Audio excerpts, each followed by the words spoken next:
Bang, bang, bang, bang, bang, bang, bang. Bung as the solemn and dignified wedding march resonated.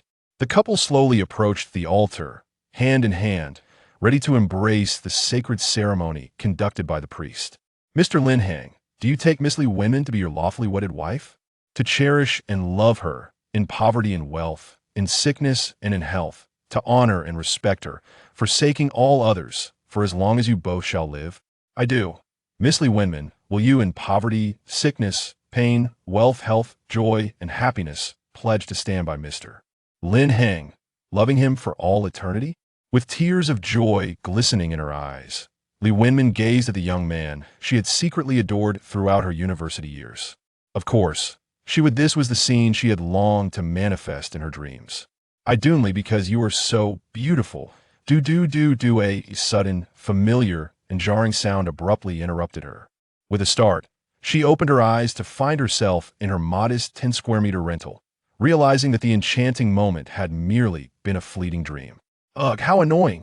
Can't I just finish that dream? Also frustrating. With her eyes still closed, she groped around and picked up her incessantly ringing phone. Hello, who is this? Mr. Desert Lone Wolf, your takeout has arrived and is hung on your door. Please remember to collect it promptly. Got it. Thank you. After hanging up, Li Wenman reclined on her bed, yearning to return to her delightful reverie. Yet, as she closed her eyes and tossed and turned, sleep eluded her. If only that dream were real. Ah, how pitiful I am. Even my daydreams are interrupted. Sitting up, she resolved to rise and prepare a bowl of instant noodles to quell her growling stomach. Having graduated only to face unemployment, she found herself adrift in W City, Blue Star Huaxia, residing in this cramped 10-square-meter room, subsisting on instant noodles and plain buns. The living expenses provided by her family were nearly depleted. Uncertain of how many resumes she had sent or how many fraudulent companies had deceived her, she remained in a perpetual state of job searching, spending her mornings scouring for opportunities and her afternoons languishing in her tiny rental. Her days passed in a haze, seemingly endless, and she was at a loss for how to gather next month's rent and utility bills. Still groggy, she stumbled as she got out of bed and fell to the floor. Ding! A host meeting the binding criteria has been detected. Binding commencing. 1, 2, 3. In her dazed state, she heard a mechanical voice resonating in her mind. Ouch! That hurts. Slowly propping herself up, Li Wenman realized her head throbbed from the fall. She touched her forehead, discovering a sizable bump had formed. Truly, misfortunes never come alone. Why am I so unlucky today? Having regained her footing, she took a few steps before crouching beside her suitcase against the wall, rummaging through it in search of some ointment for her bruises. At that moment, the resounding slam of a door from the neighboring resident jolted her memory, reminding her that a food delivery had indeed arrived. Could there have been a mistake? It has been ages since I last ordered takeout. Yet the delivery person had distinctly mentioned her order, referring to her with the moniker Mr. Desert Lone Wolf. As a woman living alone, she had chosen a name that evidently belonged to a man for her delivery. Curiosity piqued, she decided to investigate. Upon opening the door and peering out, Li Wenman discovered a metallic food delivery bag hanging from the doorknob of her rented room. The receipt attached to the bag bore her name and address. Could it be from an acquaintance? With a surge of delight, she retrieved the delivery bag and closed the door, hopping over to the small table by her bed. Just as she prepared to indulge in the feast within the bag, a mechanical voice echoed once more in her mind. Ding. Congratulations, host, on binding to the wealthy and indulgent system. Ding. A black gold card with unlimited Huaxia currency has been granted to you. Ding. Note. The system offers an array of self-selected rewards for tasks. Host. Li Wenman age, 23 years height, 165 centimeters weight, 50 kilograms constitution, 80 appearance, 70 mental state, 60 ding. The fund from the wealthy and indulgent black gold card have been credited. As an avid reader of novels, she instinctively recognized that the voice she heard was akin to those in fictional narratives where characters bind to systems. Yet, disbelief washed over her. Could she truly be one of the fortunate few selected by such a system? She turned her gaze in all directions, muttering in astonishment, System? I am here. How may I assist you? The mechanical voice emerging in her mind compelled her to accept the truth she had indeed been bound. Could you please elaborate on the purpose of this system that has bound me? Would you kindly introduce yourself in more detail? Of course, I'm pleased to serve you. 1. The full name of this system is the Wealthy and Indulgent Godly System, with no limits on reserve funds, all contained within the Black Gold Card, which is now linked to your mobile payment system. 2.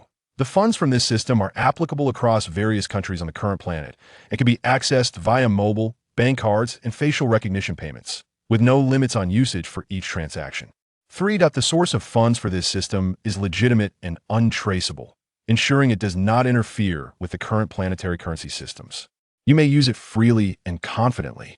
After hearing the self-introduction of the Wealthy and Indulgent System, Lee Winman still found it hard to believe, even as her excitement nearly overwhelmed her. Could it be that she had truly become a wealthy woman with inexhaustible funds? Heaven above, please let this not be a dream. Lee Winman pinched herself sharply. Ouch. Ha ha, it's real. This is indeed true, host. You may now open the grand delivery package sent by this system. Suddenly, the system's voice resonated in her mind once again. At this moment, Lee Winman felt an extraordinary sense of wonder, for she had not uttered a single word. Instead, she had merely engaged in silent introspection. Tentatively, she began to ponder within her mind. Can you discern the thoughts that dwell within my heart? In response to the host, of course I can. You may also summon me for dialogue by merely whispering my name in your thoughts. Furthermore, this system will not intrude upon your daily life. Wow, how considerate. I adore this. I love you, my system. Lee Winman covered her mouth, overwhelmed with emotion and delight. She then turned her gaze to the substantial package of silver-wrapped takeout on the table, eagerly peeling away the outer layer. With utmost care, she tore away the packaging and poured the contents onto the table. Before her lay a bottle filled with a violet liquid, a set of car keys, 2 folders, and a gleaming black card. Lee Winman instinctively reached for the car keys to investigate. To her astonishment, it was a key for a Mercedes-Benz. This is a Maybach S680. Allow this system to elaborate on the vehicle's exterior, interior, features, performance, and handling in detail. At this moment, Lee Winman could hardly absorb the incessant chatter of the system in her mind. She was both unfamiliar with such matters and utterly exhilarated to the point of wanting to scream with joy. My adorable little system, how did you know I have a penchant for Maybach?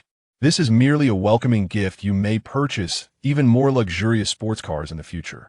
Upon hearing the voice of the system in her mind, Lee Winman felt an overwhelming desire to embrace and lift it high, akin to those stylish individuals who add this book to their collection.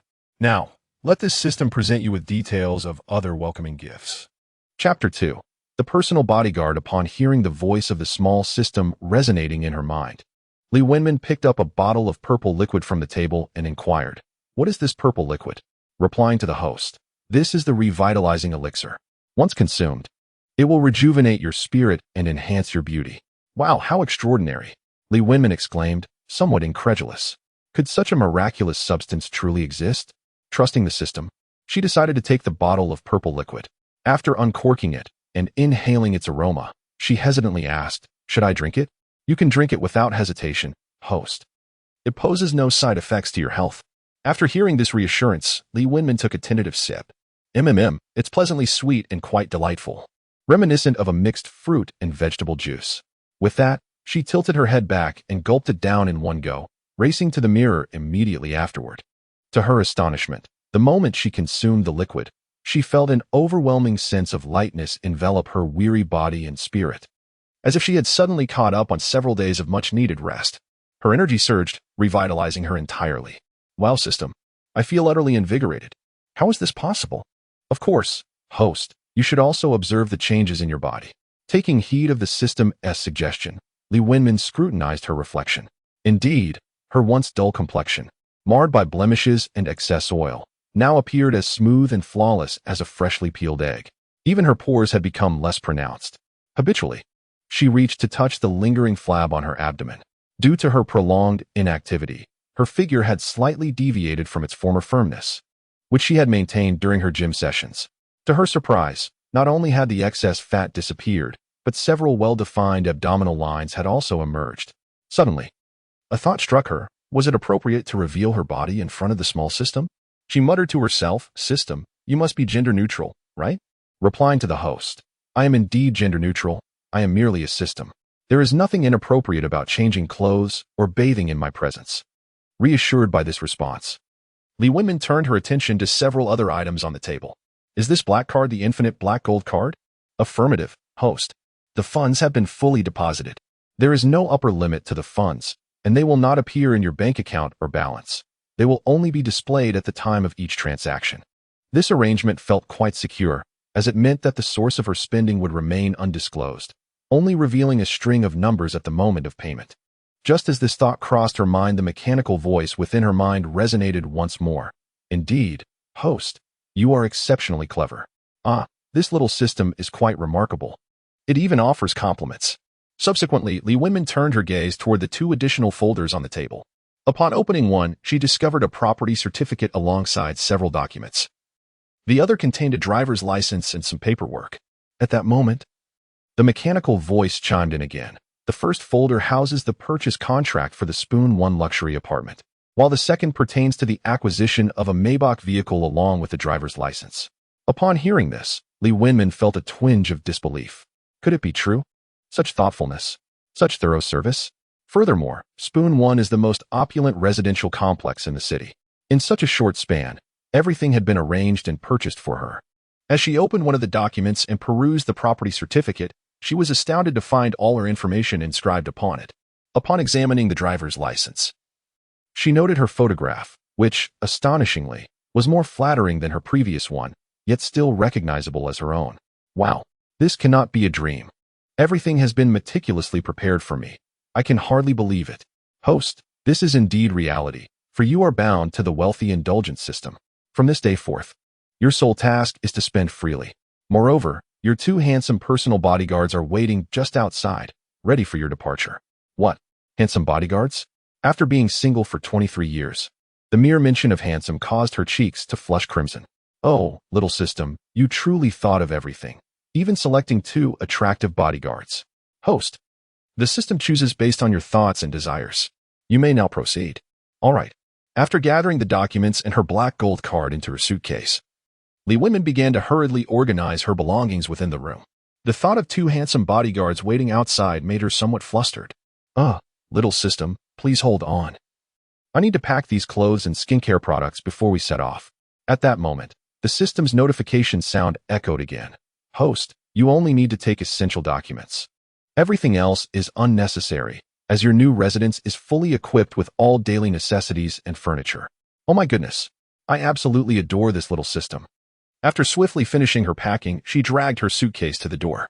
Upon opening it, she heard two male voices in unison. Esteemed Miss Li, we are your personal bodyguards and will serve you wholeheartedly from now on.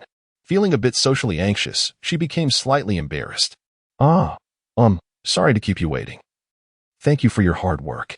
It is no trouble at all. Serving Miss Li is our duty. With that, the two stepped forward to take the suitcase from her hands. Oh, no, I can manage. It's not heavy.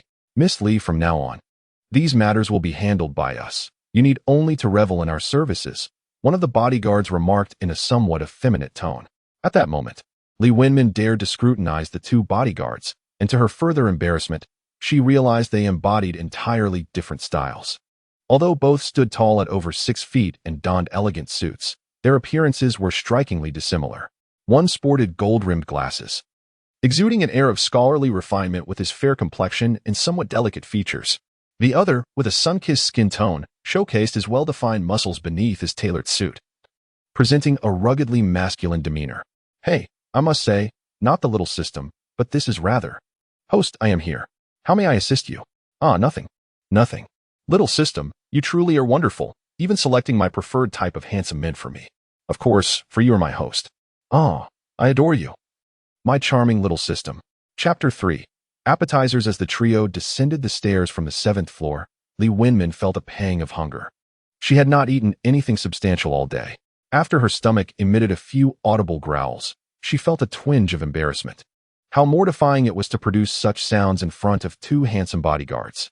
At that moment, the system kindly chimed in her mind. Host, you need not concern yourself with the opinions of others. Since you are bound to the affluent and indulgent system, you are free to pursue whatever you desire, as long as it remains within the bounds of legality. Indeed, you reminded me. How could I forget that I possess wealth and indulgence? If I am hungry, I can treat myself to a lavish meal. Resolutely, she paused to search for the finest dining establishments nearby on her phone. After all, she was now a person of boundless resources. How could she allow herself to go hungry? Miss Lee, is something the matter? The muscular bodyguard and the bespectacled one inquired simultaneously. Lee Winman mused inwardly, truly, professional bodyguards are remarkably perceptive. Their response times are nearly indistinguishable. I am feeling a bit hungry. I would like to grab something to eat. Of course. Please, get in the car, and we shall take you to dine. Sounds good. She was eager to see the Maybach 680. Upon exiting the community, she immediately spotted a brand-new, extravagant luxury car parked at the entrance. Adding to the grandeur, the license plate boasted the number Crocodile 88,888. A group of men and women gathered around the vehicle, snapping photos and engaging in animated discussion. Their voices carrying from a distance. Wow, this is a Maybach 680. In such a modest neighborhood, who could possibly afford such a luxury car? I agree. It seems likely that someone has temporarily parked it here for some reason. Who in this humble apartment complex could purchase such a vehicle? Hey, Shomei. Come over and help me take a picture, quickly, before the owner arrives. Oh dear, you didn't take my picture earlier. Let us take mine first. At that moment, the bespectacled bodyguard approached. Excuse me, ladies and gentlemen. This vehicle belongs to Miss Lee, and we kindly ask you to make way as we are about to depart. Upon hearing this, the crowd of men and women simultaneously turned their envious and jealous gazes towards Lee Winman. What kind of wealthy young lady is this? Dressed so shabbily, resembling a country bumpkin. Haha, Xiaomei, your words are spot on. She truly looks like a village girl, a few spirited young ladies remarked, casting sideways glances at Lee Winman. Glancing down at her own attire, Lee Winman realized she was still wearing flip-flops and a large floral nightgown. During a recent heatwave, she had purchased this 99 yuan nightgown online, a bargain that reflected its rather dull fabric and color. Just as she felt a wave of embarrassment wash over her, another muscular bodyguard approached the back seat and opened the door, saying, Miss Lee, I have placed your luggage in the trunk. Please, take a seat. Meanwhile, the bespectacled bodyguard had already settled into the driver's seat. Lee Winman nodded and climbed into the back seat, the muscular bodyguard carefully shielding her head with his arm as she entered. She chose to ignore the disparaging remarks of the young men and women who had been loitering in front of her vehicle. I am wealthier than you. Let them say what they will. The first step to reaching the pinnacle of life is to disregard the opinions of others. As she settled into the back seat, the muscular bodyguard attentively fastened her seatbelt. My goodness, how considerate. Lee Winman felt a twinge of embarrassment, about to suggest she could manage on her own, when suddenly the voice of the system in her mind chimed in. Host, you need not feel so constrained. After all, they are employed by you, each earning a monthly salary of 50,000, directly deducted from the black card. 50,000? Lee Winman involuntarily gasped. The two bodyguards in the front turned to look at her simultaneously. Miss Lee, is everything all right?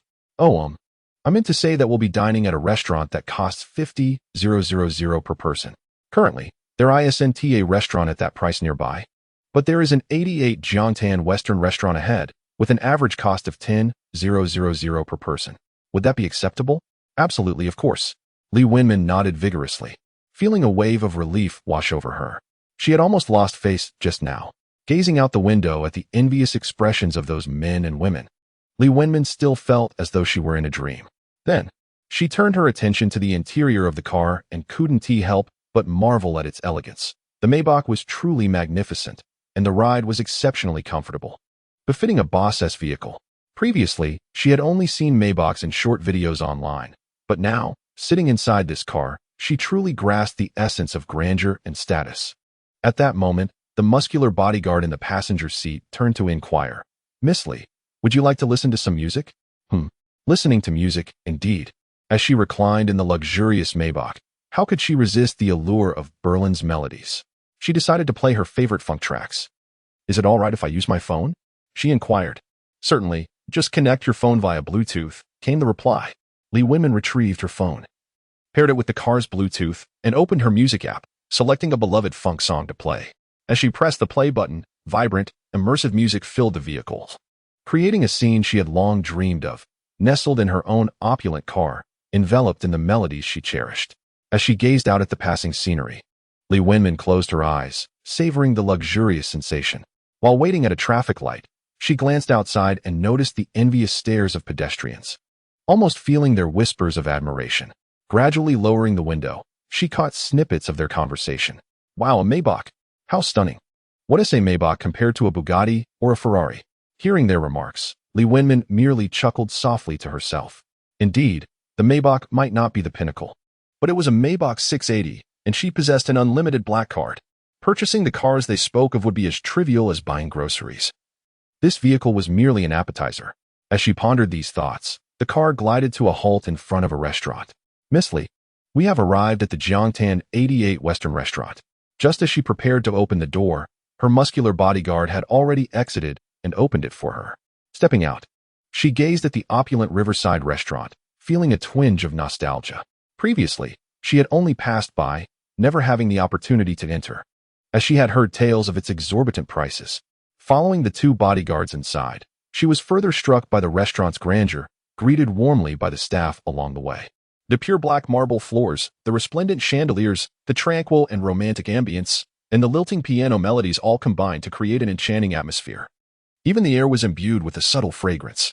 Please follow me, esteemed guests, a forward-looking waiter spoke fluent Chinese, guiding them to a table by the window overlooking the river. This establishment exuded sophistication and elegance. Chapter 4. The luxurious reward fleet. After settling at the table, Li Wenmin perused the menu filled with extravagant dishes, her heart fluttering with trepidation. After all, she had yet to truly test if that black card would work. Is the system present? She queried. Host, I am here, came the response. Can I indeed place an order? It would be rather awkward if it doesn't work, she mused. Rest assured, host, the system reassured her. Having concluded her mental dialogue, Li Wenmin began to leaf through the thick menu. Caviar, foie gras, black truffle chestnut soup, herb-roasted salmon, and an array of decadent desserts beckoned to her. Surely, these must be quite expensive, yet the images displayed made them appear utterly delectable. Excuse me, madam. Would you like an introduction to our dishes? Inquired the enthusiastic waiter, who had just served a pitcher of lemonade. No, thank you.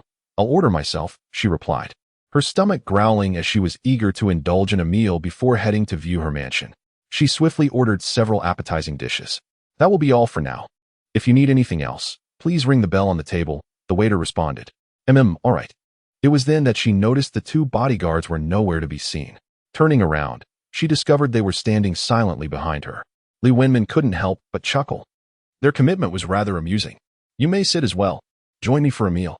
Upon exchanging glances, the two handsome bodyguards eventually took their seats across from her. As they waited for the food, Li Wenmin, feeling a bit bored, realized she hadn't yet asked for their names. So, I still don't know what you were called. How about you introduce yourselves one by one? Of course, only if it's convenient. If not, just your surnames will suffice for me to address you properly. There is nothing inconvenient about it. I'll go first. I'll be second then. Seeing the serious expressions fade from their faces, Li Wenmin couldn't help but laugh at their humor. The bespectacled bodyguard shyly looked down, smiled, then earnestly introduced himself. My name is Wu Yu. I am 22 years old and have just graduated from the Municipal Sports Academy. Having practiced Sanda, I decided to work for a bodyguard company after graduation. Miss Li, you are my first client, so if there is anything I fall short in, please do let me know. After finishing, Wu looked at Li Wenmin with utmost sincerity. Ah, splendid. You're even a year younger than I am. May I call you by your full name? Of course, Wu replied, his youthful smile accompanied by a hint of bashfulness as he scratched his head, then turned to the muscular bodyguard. Hua Guo, it's your turn. The muscular bodyguard appeared more poised and confidently nodded before introducing himself. I am Hua Zhe, 25 years old. Previously, I worked as a fitness instructor at a gym in the city, and now I am also with the bodyguard company. I have a bit more experience than Wu Yu, having served 2 clients before. Miss Li, you may also call me by my full name. Li Wenmin smiled with satisfaction. Well then, Wu Yu, Hua Zhe. I look forward to your assistance. That is our duty, both Wu Yu and Hua Zhe replied in unison.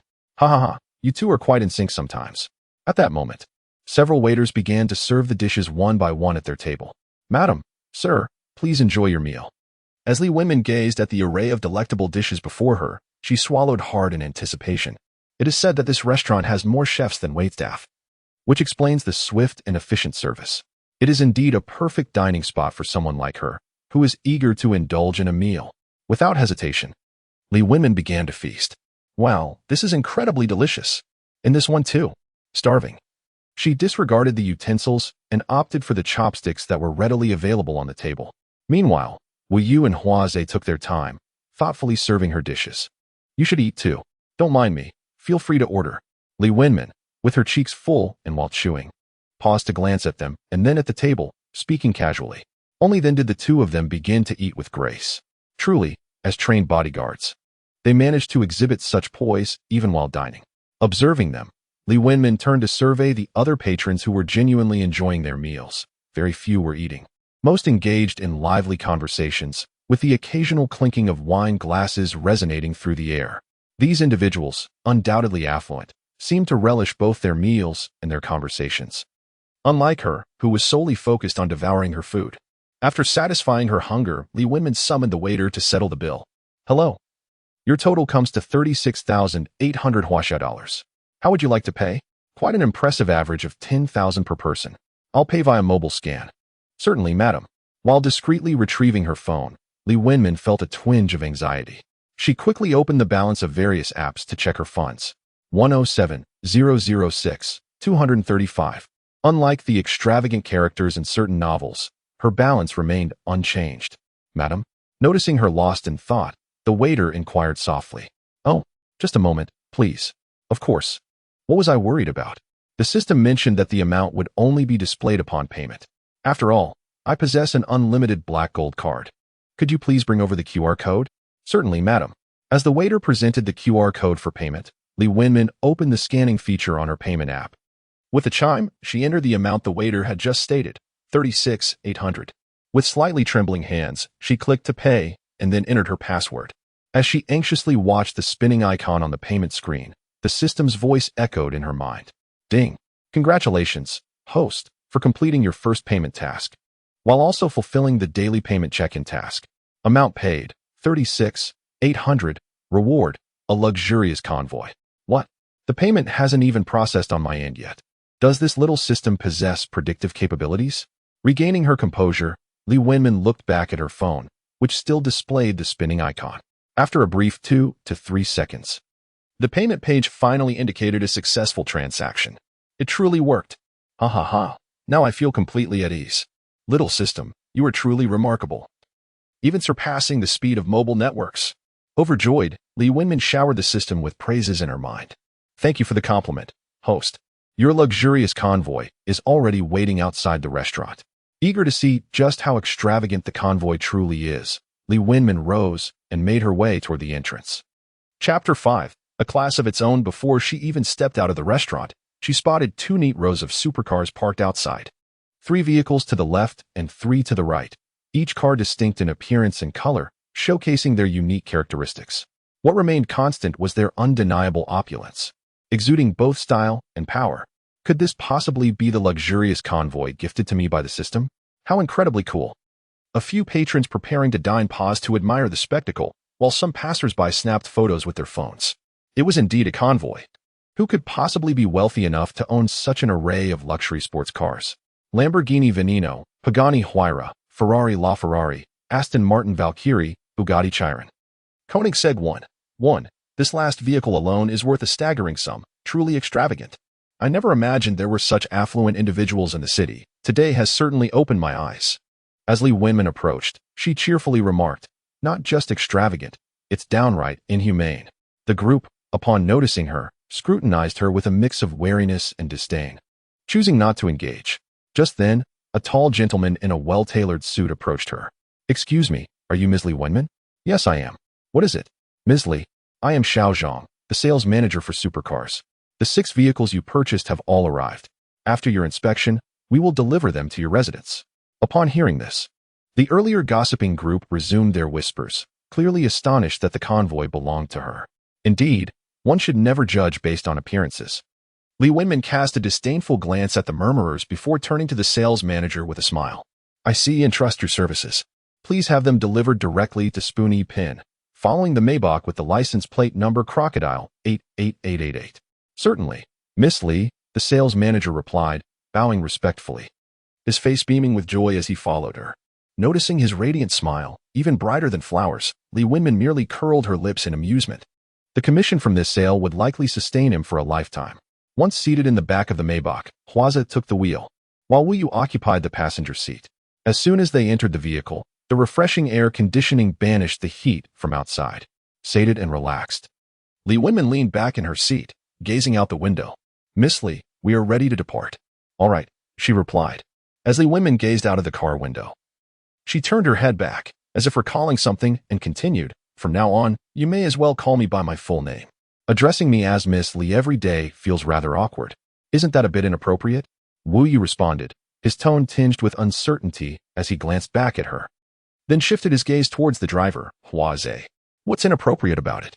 I just feel that when you address me that way, it doesn't quite sit right. Then how about we call you women from now on? Would that be acceptable?" Huazi also turned back, smiling at her, his impeccably white teeth contrasting sharply against his bronzed skin, exuding a raw, untamed allure. "That works. Let us settle on that." Li Wenmin nodded in satisfaction. "All right, Ms. Li. Oh no, I mean women." Wu Yu scratched his head, his sharply defined profile reminiscent of a sculpted figure. In contrast to Huazi's crisp crew cut, Wu Yu sported a trendy, slightly tousled hairstyle, paired with his delicate gold-rimmed glasses, giving him a youthful, charming appearance. Li Wenmin found herself momentarily entranced. Had she encountered such a captivating figure during her school days, he would undoubtedly have been her heartthrob, a quintessential male idol.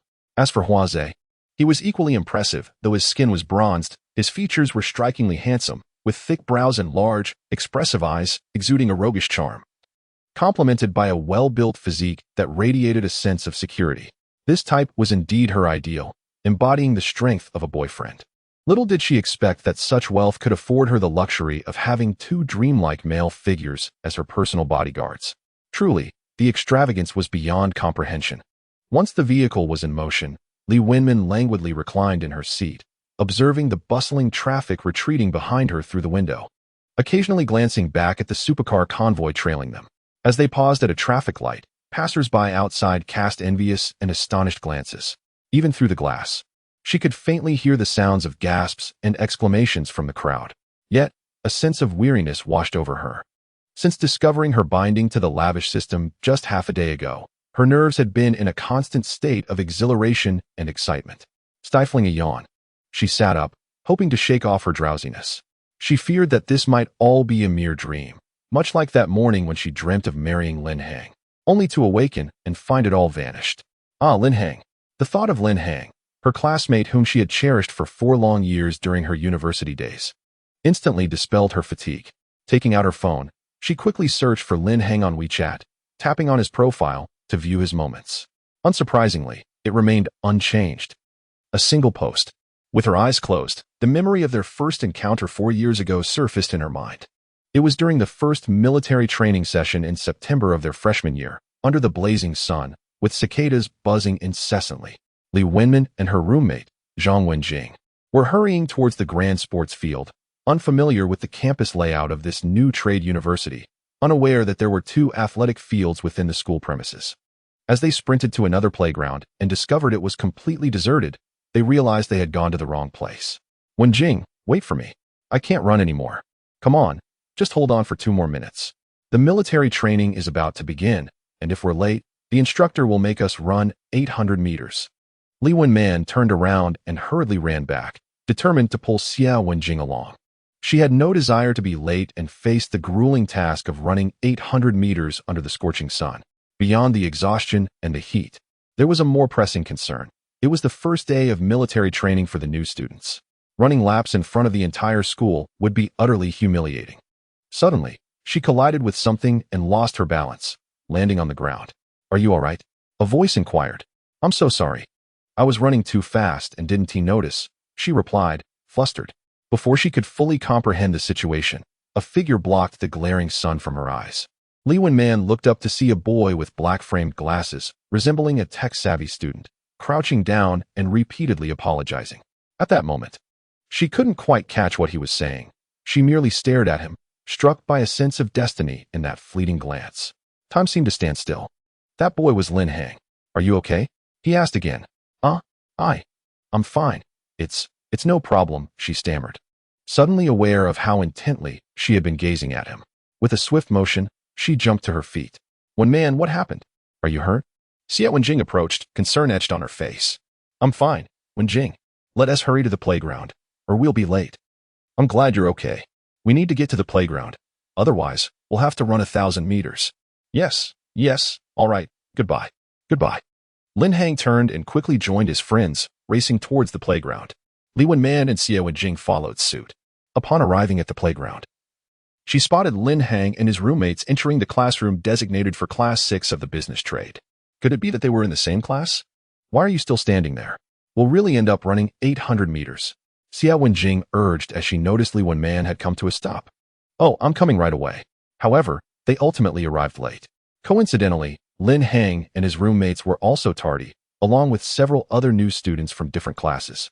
As they jogged around the track, panting heavily, Li Wenman overheard a few boys laughing nearby. Turning her head, she saw Lin Hang joking with his friends. Guys, my name was chosen after much deliberation by my parents, symbolizing their hope that I soar like the great eagle. Ha ha, Wang Daping. We all know that without you saying a word. It's quite obvious. Lin Hang, what about your name? Tell us. Li Wenman, instead of rushing to finish, slowed her pace, finding their conversation quite intriguing and wishing to continue listening. Ah, haven't you figured it out? No, please enlighten us. Clearing his throat with a deliberate cough, Lin Hang responded, my father named me with the hope that I would become a navigator in a certain field. Wow, impressive, brother. I truly hadn't realized. Came the laughter. You aspire even higher than the great eagle. Of course, even the great eagle requires a navigator. Their laughter echoed, and for reasons unknown, Li Wenman, previously burdened by her punishment of running for being late, felt her spirits lift. Lin Hang was indeed a humorous and sunny young man. Little did she know, this scene would linger in her memory for many years, as if it were yesterday. Wenman, we've arrived at the parking lot. A rich, resonant male voice interrupted her dreamy recollection. Opening her eyes, she found herself in an underground parking area. Gazing out the window, she internally marveled, truly a wealthy residential district. Not a single vehicle here is valued under 1,000,000 yuan. After parking the Maybach and 6 supercars in the garage, they took the elevator directly to the 28th floor of the Spoon Mansion. Thanks to the system, she was already equipped with the property deed, various documents, and access cards, allowing for a seamless journey. Upon reaching door number 8 on the 28th floor, she noticed it was secured with a fingerprint lock. Li Wenman pressed her right thumb against it. Ding dong, welcome home. The door opened effortlessly. What satisfaction! As she entered, a faint aroma resembling cologne mingled with the scent of furniture enveloped her. Taking a deep breath, she silently acknowledged, ah, this is the scent of wealth. On the way, she had glanced at the purchase contract and property deed, gaining a rough understanding of her new residence. This was a sprawling 600 square meter flat, priced at 200,000 yuan per square meter, totaling 120 million yuan. The apartment boasted 6 bedrooms, 2 living rooms, 6 bathrooms, and a kitchen. Before her lay a vast living room illuminated by warm lighting, adorned with an array of neatly arranged Scandinavian-style furniture. Stepping inside, Li Wenman truly grasped what opulence and grandeur meant. The floors and walls were covered in what appeared to be exquisite marble, while the dining area featured oak hardwood flooring, accompanied by a large wine cabinet. The carpets were handcrafted silk, and the sofa was custom-made from abroad. At the front of the living room, massive floor-to-ceiling windows offered a breathtaking view of the river, and the spacious balcony was furnished with a dining table and 2 chairs. On the dining table lies a bottle of red wine and 2 elegant goblets, while across the balcony, separated by a river, stands another vibrant district of the city, filled with towering skyscrapers. In the evening, the dazzling nightscape from across the way will undoubtedly surpass its current beauty. After exploring the living room and balcony, Li Wenman eagerly approached the master suite, a space that would soon be entirely hers, a private sanctuary she had longed for while residing in a cramped, poorly soundproofed 10-square-meter rental room. As she stepped through the doorway, she was greeted by the living area of the master bedroom, furnished with a minimalist sofa and a coffee table, facing a large LCD television. To the left, a petite balcony mirrors the expansive view of the river scene from the living room's grand balcony, with ample space between the balcony and the sofa, creating a spacious ambience. On the right, a neatly made bed awaited, accompanied by a desk for her computer and a chair. The bathroom was conveniently located to the right of the entrance, ensuring it did not intrude upon the room's layout. Li Wenmin then ventured into the bathroom, which was meticulously designed with a dry and wet separation. A round bathtub, enclosed by sliding glass doors, added to the room's spaciousness. The shelves were already stocked with various toiletries, shower gel, shampoo, bath salts, facial cleanser, toothpaste, and even a hairdryer. What delighted her was that all the toiletries were high-end brands, the very ones she had admired but never dared to purchase during her supermarket outings. As she finished exploring her bedroom and prepared to exit, she noticed another door to her left. Upon opening it, she discovered a row of wardrobes, several coat racks, and a vanity, a walk-in closet. Elated, Li Wenmin hurried inside, her eyes immediately drawn to the vanity, which was laden with luxurious skincare products, cosmetics, and perfumes, small black bottles, brown bottles, green bottles, white bottles, magnolia cream, and exquisite lipsticks in various shades, including some brands she recognized but could not name. Oh, little system, you truly understand me. But why are you so generous? What have I done to deserve this? Because you are now my host, and you can assist in my upgrade. The little system was quite forthright. So, tell me, what must I do to help you upgrade? You have treated me so well. I would go to great lengths to repay you. After sitting at the vanity, Li Wenmin silently conversed with the system in her mind. Wu Yu and Hua Zhe, who accompanied her in viewing the apartment, stood silently at the door, respecting her moment of contemplation. Dear host, for now, you simply need to spend money daily to complete the sign-in tasks. The upgrade cycle for this system lasts 81 days. If you consistently spend daily, regardless of the amount, I will naturally upgrade after 81 days, at which point a new function will be unlocked. A new function? Li Wenmin inadvertently voiced her intrigue aloud. Wenmin, what is wrong with you? The two individuals standing at the door inquired simultaneously. Haha, it's nothing at all. After a couple of awkward chuckles, Li Wenmin continued her internal dialogue with the system. System, what new features are available? Can you divulge whether they are beneficial or not? Replying to the host, of course. They are advantageous features, such as telepathy, X-ray vision, extraordinary memory, instantaneous skill acquisition, and so forth. Chapter 7. Wanhui Shopping Center Incredible. This is not merely the most extravagant system in history. It is unequivocally the finest, the most formidable system ever conceived. Unlike other novels where one must complete specific tasks to earn rewards, she merely needs to spend money daily to fulfill her tasks. Furthermore, her system can perpetually upgrade, unlocking an ever-increasing array of extraordinary abilities. Seated at her vanity, propping her head on her hand, Li Wenmin began to revel in her future. If she were to possess those enhanced abilities post-upgrade, she would truly be invincible, especially with telepathy and X-ray vision. Having both would be utterly exhilarating. By the way, completing the spending task, just thinking about the fact that she had already fulfilled it today at the Western Restaurant number 88 on the riverside, Li Wenmin felt a wave of relief wash over her. Today's task was accomplished. Oh yes, she could now luxuriate in this opulent residence, gaming, binge-watching shows, and indulging in snacks. Host, the more you spend daily, the more powerful the system's upgraded features will ultimately become. At this moment, the little system in her mind chimed in. All right, I shall go out and spend money now. I will splurge extravagantly. Rising to her feet, Li Wenmin briskly made her way toward the door of the cloakroom. Standing at the threshold, Wu Yu and Hua Zhe followed closely behind her. Suddenly, Li Wenmin halted and turned to ask, by the way, where are you two staying? In unison, Wu Yu and Hua Zhe replied, of course, we will stay with you. That is the only way we can protect you in a timely manner. Yes, we are on the same wavelength. Li Wenmin continued, then. Feel free to choose from the remaining guest rooms. We've already decided. The two of us can share a room, specifically the one closest to your master bedroom. Hua Zhe remarked, gesturing toward the adjacent room. That won't do. Two people cannot share a room. It will be uncomfortable. I have 6 rooms, with 5 remaining. You each can have your own room. All right then, I will stay in the room nearest to yours, and you can occupy the one beside me. Hua Zhe nodded in agreement. Very well, that works. Hua Zhe's muscular physique exuded a sense of security. After spending the better part of the day with them, Li Wenmin had formed a preliminary understanding of the duo. They not only differed in appearance, but also possessed contrasting personalities. Wu Yu was the more reserved type, while Hua Zhe was extroverted, assertive, and slightly domineering. It was akin to the distinction between a gentle puppy and a fierce wolf dog. Indeed, quite intriguing. I am now inclined to venture out for some shopping. In this new residence, I need to procure some sustenance. By the way, do you possess culinary skills? Suddenly recalling her own lack of cooking prowess, Li Wenmin added, I can. So can I. How splendid, she exclaimed. However, at that moment, she remembered that they were merely bodyguards, tasked solely with safeguarding her security. Expecting them to prepare meals for her daily would be akin to relegating them to the role of caretakers. Oh, that's nothing. I shall simply hire a cook, she remarked lightly.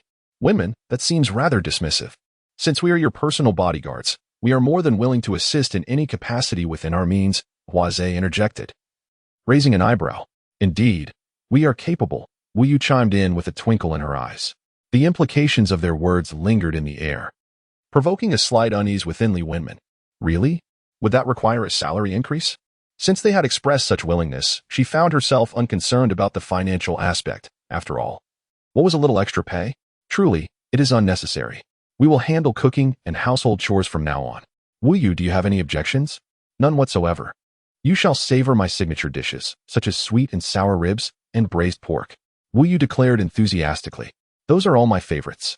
How delightful. Li Wenmin graciously accepted their additional responsibilities without hesitation. It was not that she was being stingy for not offering a salary increase, rather. She believed that a monthly wage of 50,000 was quite substantial, particularly in the city. At least, that was her perspective. Reflecting on her past, she recalled the time shortly after graduating from university when she worked at an electronic factory for a meager 5,000 a month.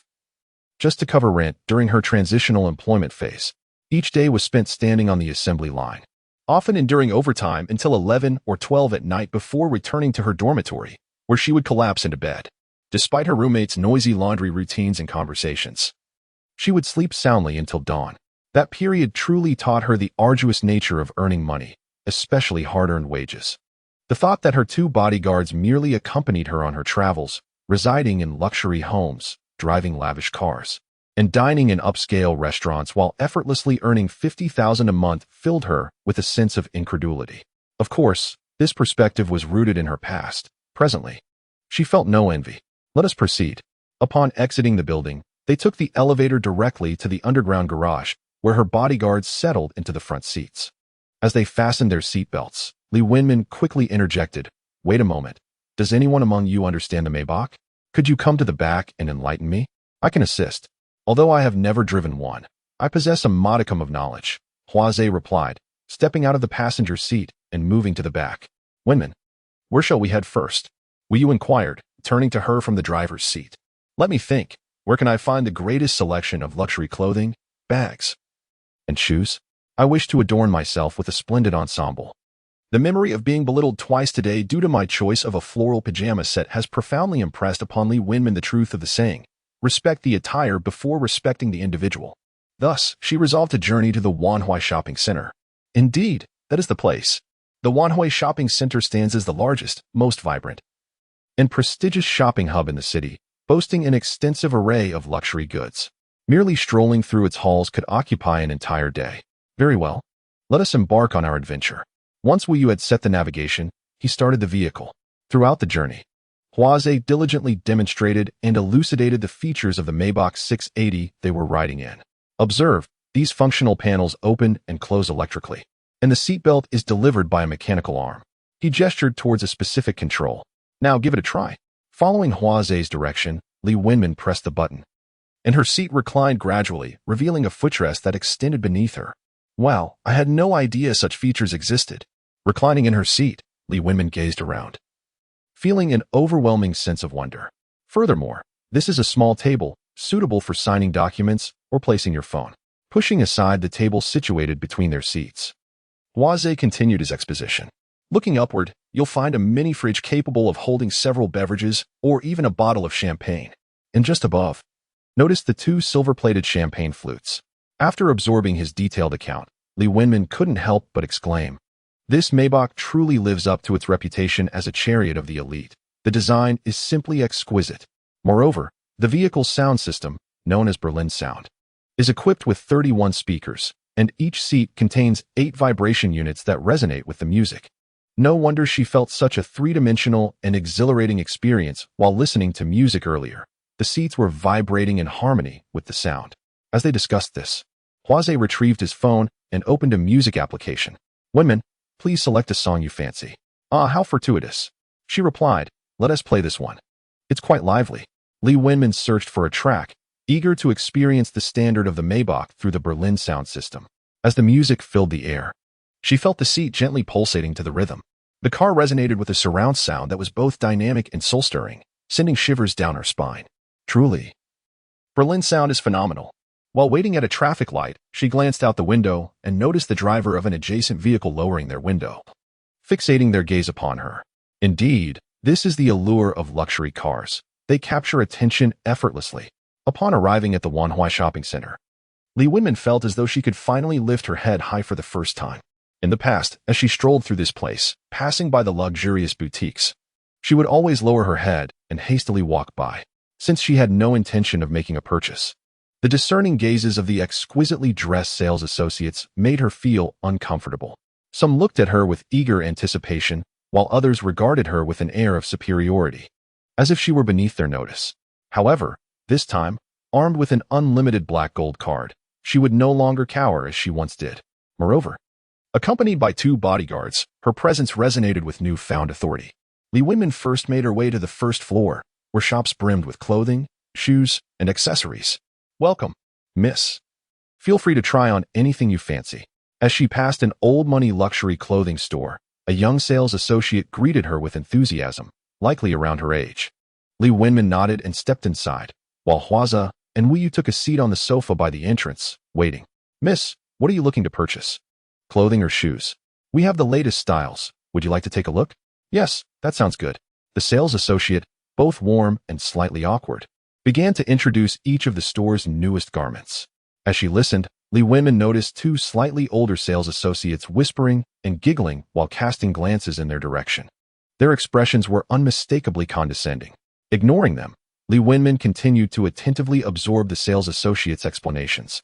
This blazer looks quite sharp, and I believe it complements your elegance perfectly. Additionally, its off-white hue is simple and versatile for pairing with trousers. All right, let me have a look myself. Of course. As she accepted the blazer from the associate's hands, Li Wenman immediately sensed its opulence. The fabric was incredibly soft and luxurious to the touch. She caressed it, confirming its high quality. Upon inspecting the tag, she found the price listed as $18,999.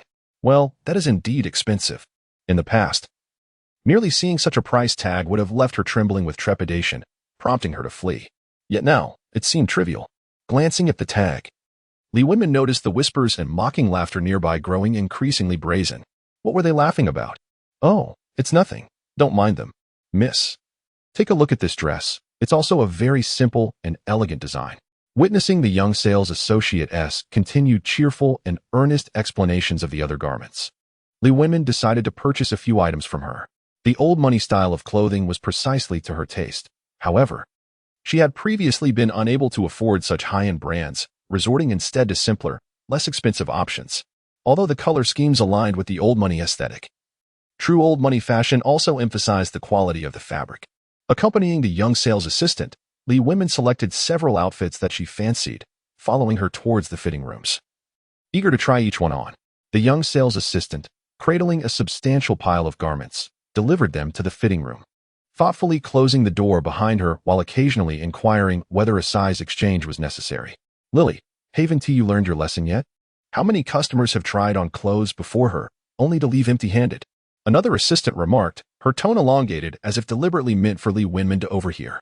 Indeed, these freshly graduated university students are far too naive, tirelessly catering to others only to end up with nothing to show for their efforts. What is the point?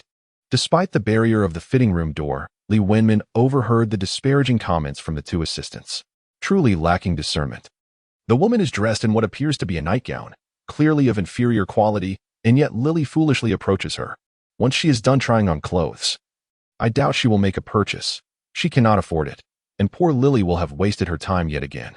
Hey, Wang Jia, Zhang Jia. The customer is still in the store. How can you speak like that?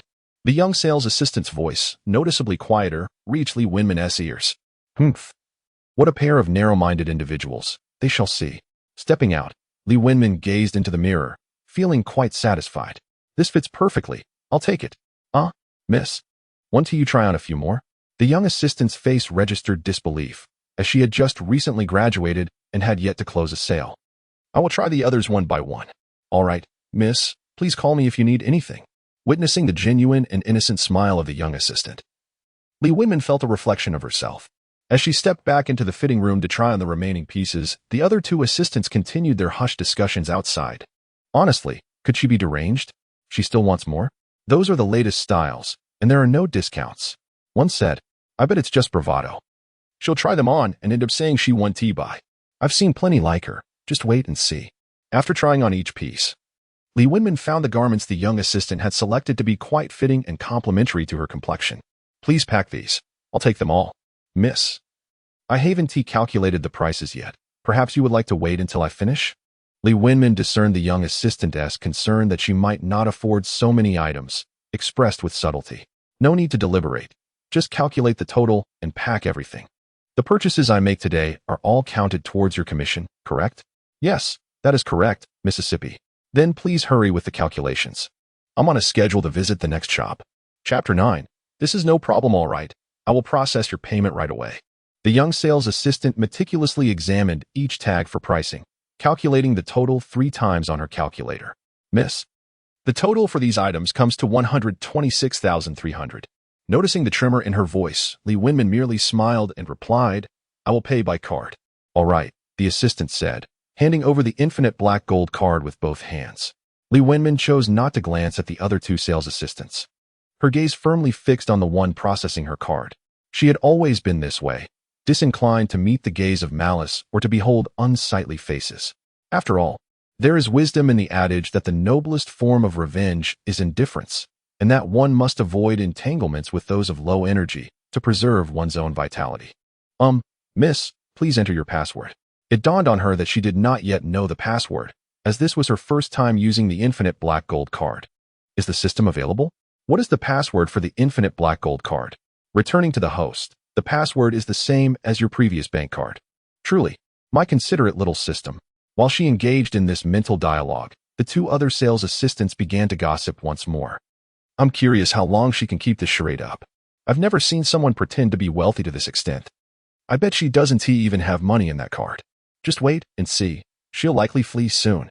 With an unperturbed demeanor, Li Wenmin reached for her bank card, which had a mere balance of 207 yuan, and entered its password. Beep, the UnionPay notification chimed, confirming the transaction of 126,300 yuan. Simultaneously, the receipt began printing slowly. Ding. The host has successfully used the infinite black gold card to make a purchase of 126,300. Triggering today's optional task, continue using the infinite black gold card to spend 1 million, with a reward of one Hui shopping center upon completion. At that moment, the system's voice echoed in her mind. What? The reward is one Hui shopping center? Indeed, she had not considered that with her seemingly boundless funds. Acquiring a mere one Hui would be a trivial matter. The challenge lay in navigating the negotiations and processes alone, which she was uncertain about.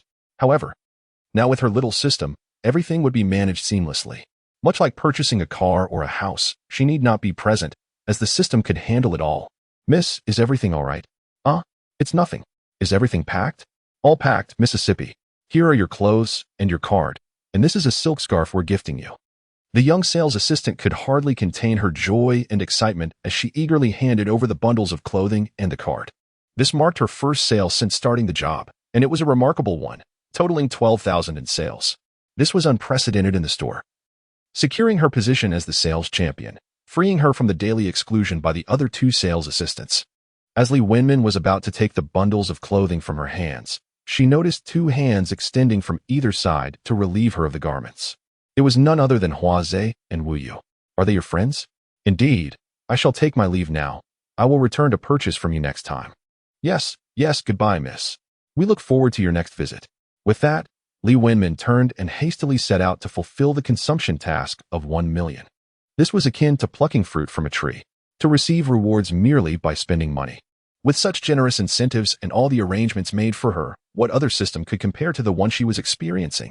Just as she turned, she heard the voices of 2 other sales assistants behind her. Excuse me, beautiful, wait a moment. Li Wenmin did not look back, but continued her stride toward the exit. Miss, We apologize for the inadequate service. Since Lily is a newcomer, we wanted to support her by having her attend to customers. The two of them rushed in front of Li Wenmin, blocking her path. I found Lily's service quite satisfactory. I will seek her out again when I return to purchase clothing, Li Wenmin replied expressionlessly, finally glancing at the two sales assistants in her way. It was evident that their previously haughty demeanor had vanished, replaced by insistent smiles and flattering gazes directed at her. When you come again, seek me out. I have been working here for 6 or 7 years, and I possess greater experience in styling. Next time you visit, come directly to me. I have more qualifications. Having been a sales assistant longer than she has.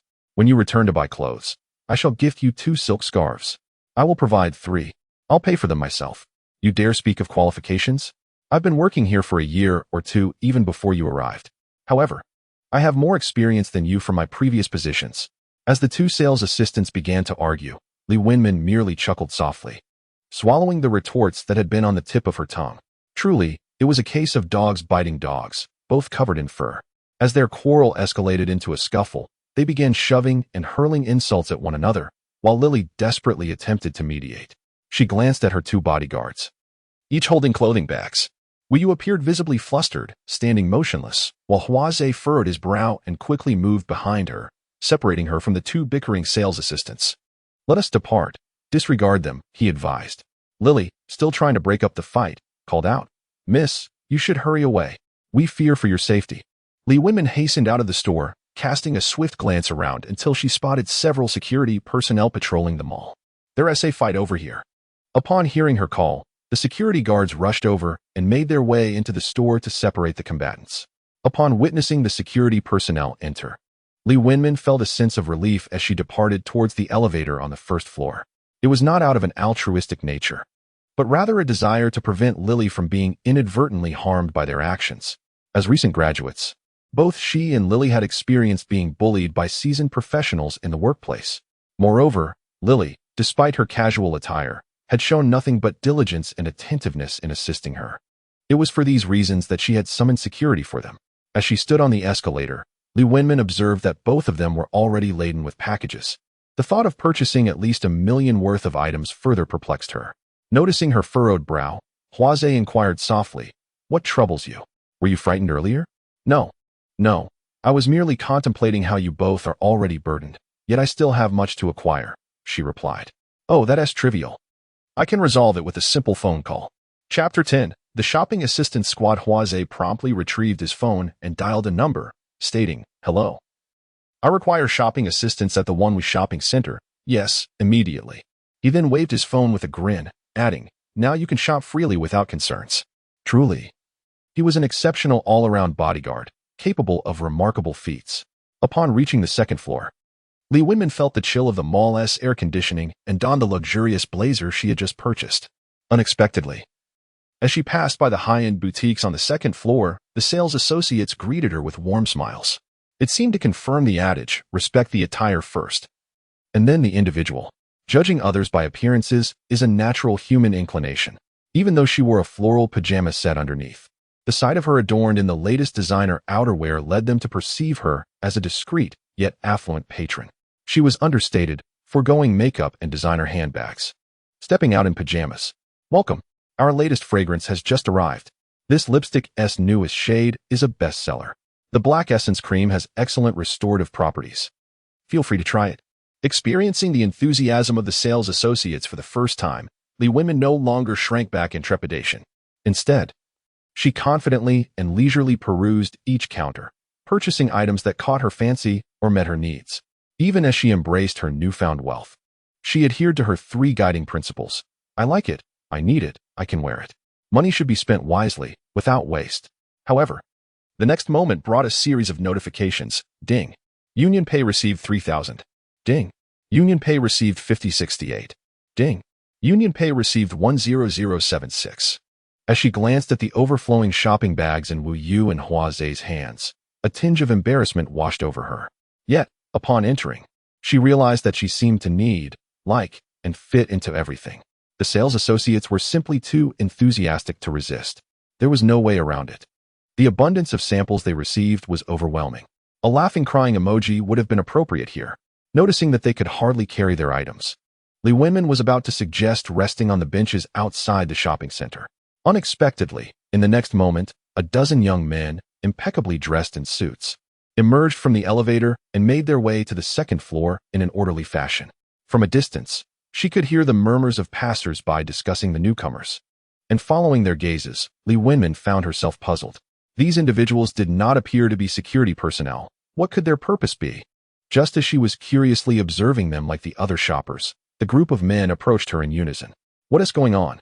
We are here from the Lala Shopping Service team. Delighted to assist you. Lala Shopping? What is that? Due to their large numbers, their collective proclamation resonated loudly, resembling a rallying cry, and to her astonishment, they all bowed in unison after finishing their introduction. Startled by this display, Li Wenmin found herself shifting from a mere onlooker to the center of attention. Beside her, Huaze quietly explained, "This is what I called for earlier. They will assist you in carrying your purchases and deliver them to your home." So thorough?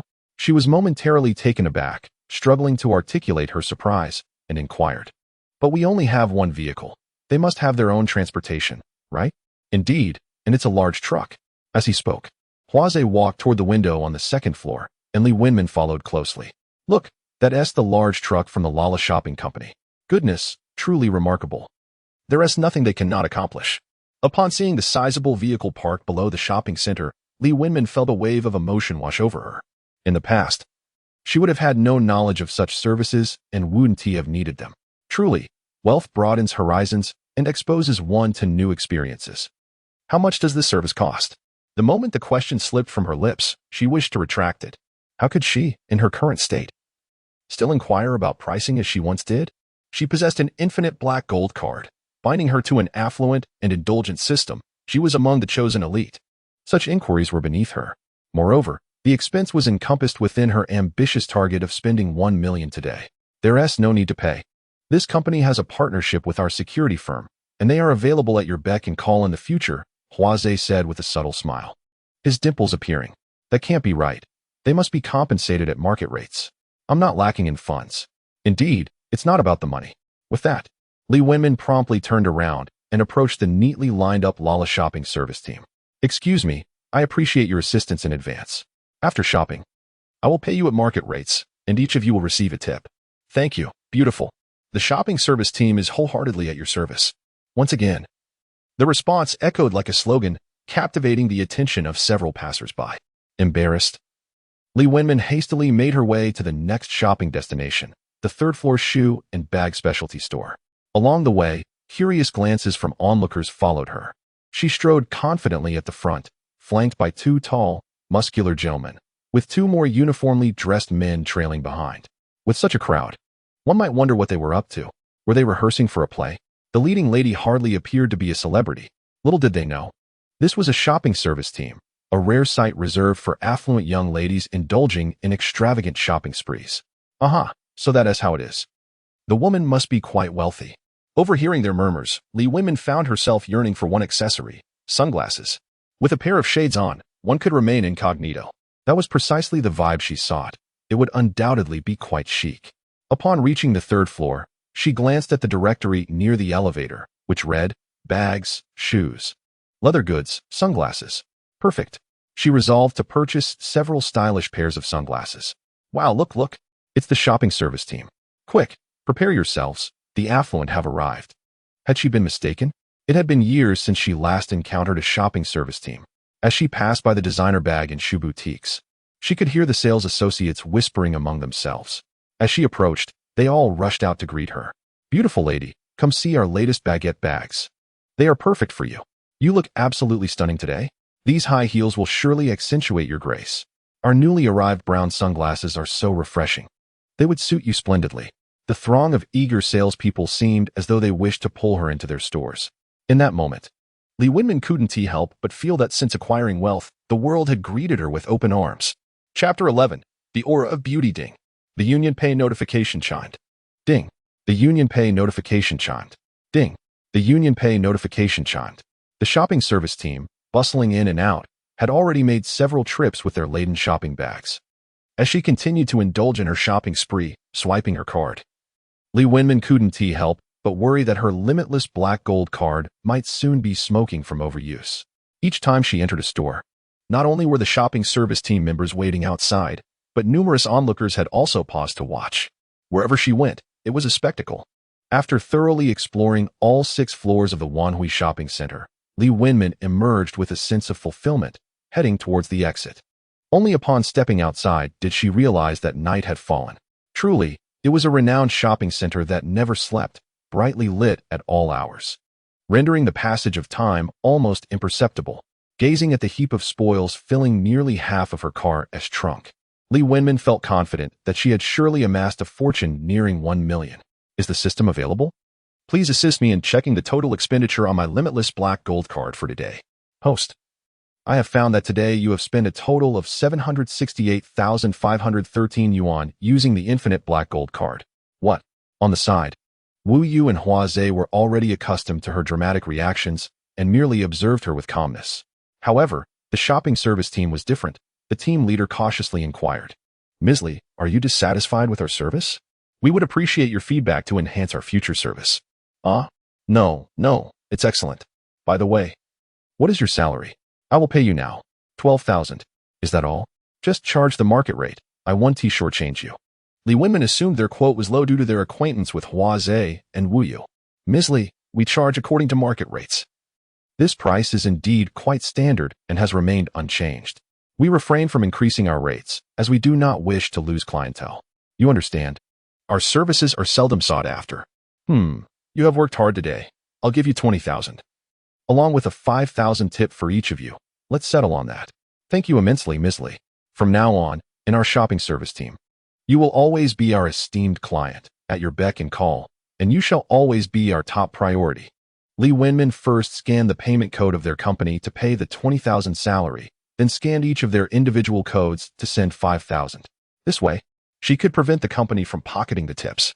But what about the remaining 20,000? Checking the time on her phone, it was already 7 in the evening. Just a little over 20,000. What to do? She was so close to acquiring the Wanhui shopping center, yet was stymied by this trivial amount.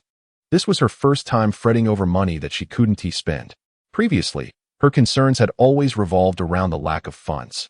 Suddenly, she realized that the first step to becoming wealthy, aside from incessant shopping, was a transformation of her external image. Of course, how had she not thought of that? Will you please take the shopping service team home with the items? Here are the access and induction cards. Then, take a taxi to meet me in Hua Zhe. All right. Wenmin, I'll take them back now. Okay, see you soon. Seated in the back of the Maybach, Li Wenmin located the city's premier hair salon and made an advance appointment with the most highly rated stylist. Hua Zhe, this is the place. Let us head out. Understood. Wenmin. Upon disembarking, Li Wenmin eagerly entered the salon. Miss, what kind of hairstyle are you envisioning? I would like a hairstyle that represents a significant change. Very well. Let me first assess your face shape to determine what style would suit you best. After a wash and with a towel wrapped around her head, Li Wenmin gazed at her reflection in the mirror, observing the stylist as she meticulously measured her face shape. For convenience and to conserve shampoo, she had always worn her hair short, resembling a bob that ended at her chin. The beauty before me possesses a face that is a harmonious blend of square and round features, with a slightly prominent forehead and cheekbones, a rather short chin, and a hint of fullness at the jawline. Such a visage would be exquisitely complemented by long hair paired with airy curtain bangs, capable of both concealing imperfections and accentuating strengths. However, it would require at least a year, for my hair is currently too short. Gazing into the mirror, wrapped in a towel that reveals my high hairline, I find myself on the verge of tears. Had I known, I would have simply visited an ordinary barbershop for a casual perm and dye. What's more, the staff at this salon resemble members of a boy band, each one more handsome and stylish than the last, their hairstyles uniquely distinctive and never duplicated. Here I am, sitting wrapped in a towel, exposing my receding hairline, looking rather foolish. Stay calm, stay calm. There aren't that many spectators. Everyone is preoccupied with their own affairs, and 1T pay me any mind. And even if they glance my way, so what? Once I step out of the salon, none will remember each other. The lead stylist chuckled and said, My dear, while your hair may not be very long at the moment, we can certainly add extensions. Would you like to try? I assure you, the transformation will be significant and you will be pleased. Are you certain I 1T leave in tears? I inquired. Absolutely not, he reassured me. Otherwise, I would be the one taking the plunge. Trust me, I will create a style that will satisfy you. The process of adding extensions, performing a top Morgan perm, and trimming the bangs took approximately 2 to 3 hours. During this time, I, feeling quite famished, was pleasantly surprised when Huaze, who had been waiting nearby, thoughtfully brought me some easy-to-eat snacks that wouldn't tea-stain my clothes, personally feeding them to me. The chief stylist, witnessing this tender scene, jested, "Your boyfriend is quite attentive." Just as I was about to rebut, I glanced at Huaze, who was serenely feeding me, and chose not to deny it. After all, denying it would only complicate matters further. If I were to claim he was merely my bodyguard, others would likely find it hard to believe and perceive me as pretentious. Thus, silence was golden. "All right, my dear, your entire look is now complete. Take a look in the mirror. Do you like it?" Startled awake by his sudden voice, I opened my eyes to behold a stunning woman sitting across from me. Her hairstyle, characterized by large waves and French curtain bangs, with a voluminous crown, exuded an aura of beauty. Even without a clear view of her face, one could sense her allure simply by her hairstyle. Just as I was about to inquire if I could have my hair styled like hers, I gradually realized it was indeed my reflection in the mirror. As expected, a hairstyle determines the pinnacle of one's beauty. Chapter 12. 10 Divine Dragon Styles. Wow, this is simply magnificent. I adore it. It suits me perfectly. The chief, while meticulously tidying the stray hairs from her forehead after the bangs were cut, smiled gently and remarked, "We are the premier hair salon in the city, and throughout our years of service, we have received almost no negative reviews." Li Wenmin glanced at the clock on the wall, which indicated that it was already 10:15. "It's past 10 already. By the way, how much will this hairstyle cost?" "The total expense is 6,005, and we will also gift you a neck massage and facial makeup. Just the makeup will suffice." "Very well. I shall arrange for the makeup artist to attend to you right away." After settling the payment, Li Wenmin sat in the chair, contemplating where to spend the 200,000 she had left. With less than 2 hours remaining, she still had a spending target of 200,000. Although, for someone who possessed an unlimited black gold card, a shopping spree at the Wanhui shopping center was hardly a concern. Yet, the thought of being able to shop there as the owner of Wanhui brought a sense of prestige. More importantly, this would allow funds to flow into her personal bank account. Despite the boundless riches of her black gold card, her personal bank account remained rather bare. She often felt a sense of insecurity. Even though the small system had previously assured her that she could still use her phone to access the funds if her card were lost, the notion that someone could find the card and crack the password without being able to use it, as it was only effective for her, did little to alleviate her concerns about her bank balance. The makeup artist here was exceptionally skilled, completing her full makeup in under 10 minutes. Aside from applying foundation and shaping her brows, eyelashes, eyeliner, eyeshadow, and lipstick, highlighter, nose contour, under-eye bags, blush, and contouring were all flawlessly executed. Gazing at her exquisitely made-up reflection in the mirror, Li Wenmin felt a newfound appreciation for her own beauty, admiring herself from various angles, growing increasingly enamored with her appearance. She indulged in her vanity for over 5 minutes before the voice of Wu Yu interrupted her. "Wenmin, the items have been returned. Shall we grab a bite to eat now?" Turning around, she found both of them standing behind her. "Oh, sure, let's go." In that brief moment of eye contact, Li Wenmin distinctly sensed a spark in their gazes. Indeed, within less than a day, they had not anticipated such a remarkable transformation in her. With a new hairstyle and makeup, she resembled someone who had undergone cosmetic surgery. Although they had first perceived her as a fresh-faced beauty, her short hair had given her a youthful appearance akin to that of a schoolgirl. Now, with cascading long waves, complemented by soft, romantic French bangs and a striking, glamorous Hong Kong-style makeup, she had effortlessly transitioned from girl to goddess. Noticing that they were both momentarily stunned, Li Wenmin brushed her long hair aside, slightly puzzled. "What's wrong?" Haha, nothing at all." Wu Yu's ears turned slightly red, and her gaze flickered, unable to meet hers directly.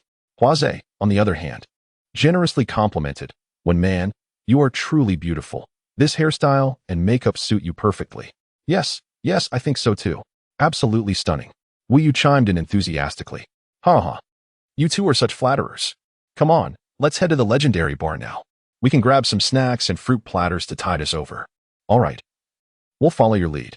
The legendary bar is the largest and most bustling bar in the city, frequented by the youth, particularly the various affluent second-generation heirs. This establishment thrives from dusk till dawn, reveling in the fervor of nightlife, as it attracts the most patrons seeking leisure. Li Wenmin had visited bars before, But those occasions were merely outings with her friend Jing Jing, where they indulged in carefree dancing without spending. Their monthly salaries would barely suffice for a table, so they typically entered just to experience the opulent atmosphere of the legendary bar. Occasionally, they would marvel at the wealth displayed by customers who paraded around the venue with service staff holding lighted signs for their expensive champagne. As their car came to a halt at the entrance, a well-dressed marketing representative wearing a white shirt, black vest, and bow tie approached the window, inquiring, "Good evening. How many of you are there? Do you have a reservation? Is there a table available?" 3. And no reservation. "All right, please follow me." After exiting the vehicle, the marketing representative guided them to a reserved table, and Li Wenman casually ordered some snacks and fruit platters. When asked about drinks, she promptly replied, "Let us start with 10 bottles of Shenlong." "Are you sure? One bottle costs 888. 10 would total nearly 890,000. "I'm certain. Let us proceed with that. Can we go to the table now?" "Please hold on. I'll call the manager." The marketing representative appeared astonished, his eyes wide as saucers. "I'm eager to get inside. Can it be expedited?" Seeing that the time was approaching 11, Li Wenman felt a twinge of impatience. "Coming right up." The bow-tie-clad manager rushed off, drawing glances from patrons as he hurried through the bar. Before long, a corpulent middle-aged man adorned with a large gold chain emerged, his eyes squinting with a smile. "Ladies and gentlemen, are you the ones ordering 10 bottles of Shenlong?" "Yes. Could you please expedite? Can we settle the bill now?" "Of course. Would you prefer to pay by card, scan, or cash?" "By card. Please follow me." Seeing that the so-called manager was somewhat competent eased Li Wenman's anxiety. After completing the transaction, she ignored the bulging eyes of the bar manager and followed the marketing representative into the bar. Upon entering, one is immediately engulfed by the deafening beats of the DJ intermingled with dazzling, flickering lights, creating a somewhat smoky ambience within the dimly lit bar. On the stage ahead, a host with a microphone fervently energizes the crowd, accompanied by a stunning woman clad in revealing attire, her alluring figure capturing the attention of all. The booths are nearly at full capacity, while a circle of fashionable young men and women dance exuberantly on the sofas surrounding the booths. Following the marketing lead, they approached one of the nearest booths to the stage, where gestures indicated this was their designated area. The patrons who had been occupying the booth promptly rose to relinquish their seats, moving to the adjacent sofas to continue their revelry. Chapter 13. A sensation in the venue barely settled. A beautifully arranged fruit platter and an assortment of appetizers were presented before them. Despite having indulged in a snack at the barbershop earlier, the insatiable Li Wenman still felt hungry, eagerly showcasing the fruit and snacks. The noise from the stage was overwhelming. And seated nearby, Li Wenman had a stroke of inspiration. She pulled out a tissue, tore off 2 small pieces, and fashioned them into makeshift earplugs. Just as they were enjoying their refreshments and gazing at the vibrant visuals on the large screen, the entire bar fell silent. At that moment, the screen transitioned to a live feed, revealing the very booth they occupied. Li Wenman, munching on a piece of watermelon, was taken aback upon seeing herself gazing intently into the camera. She glanced at her companions, Hua Zhe and Wu Yu, who also appeared puzzled, raising their hands in confusion.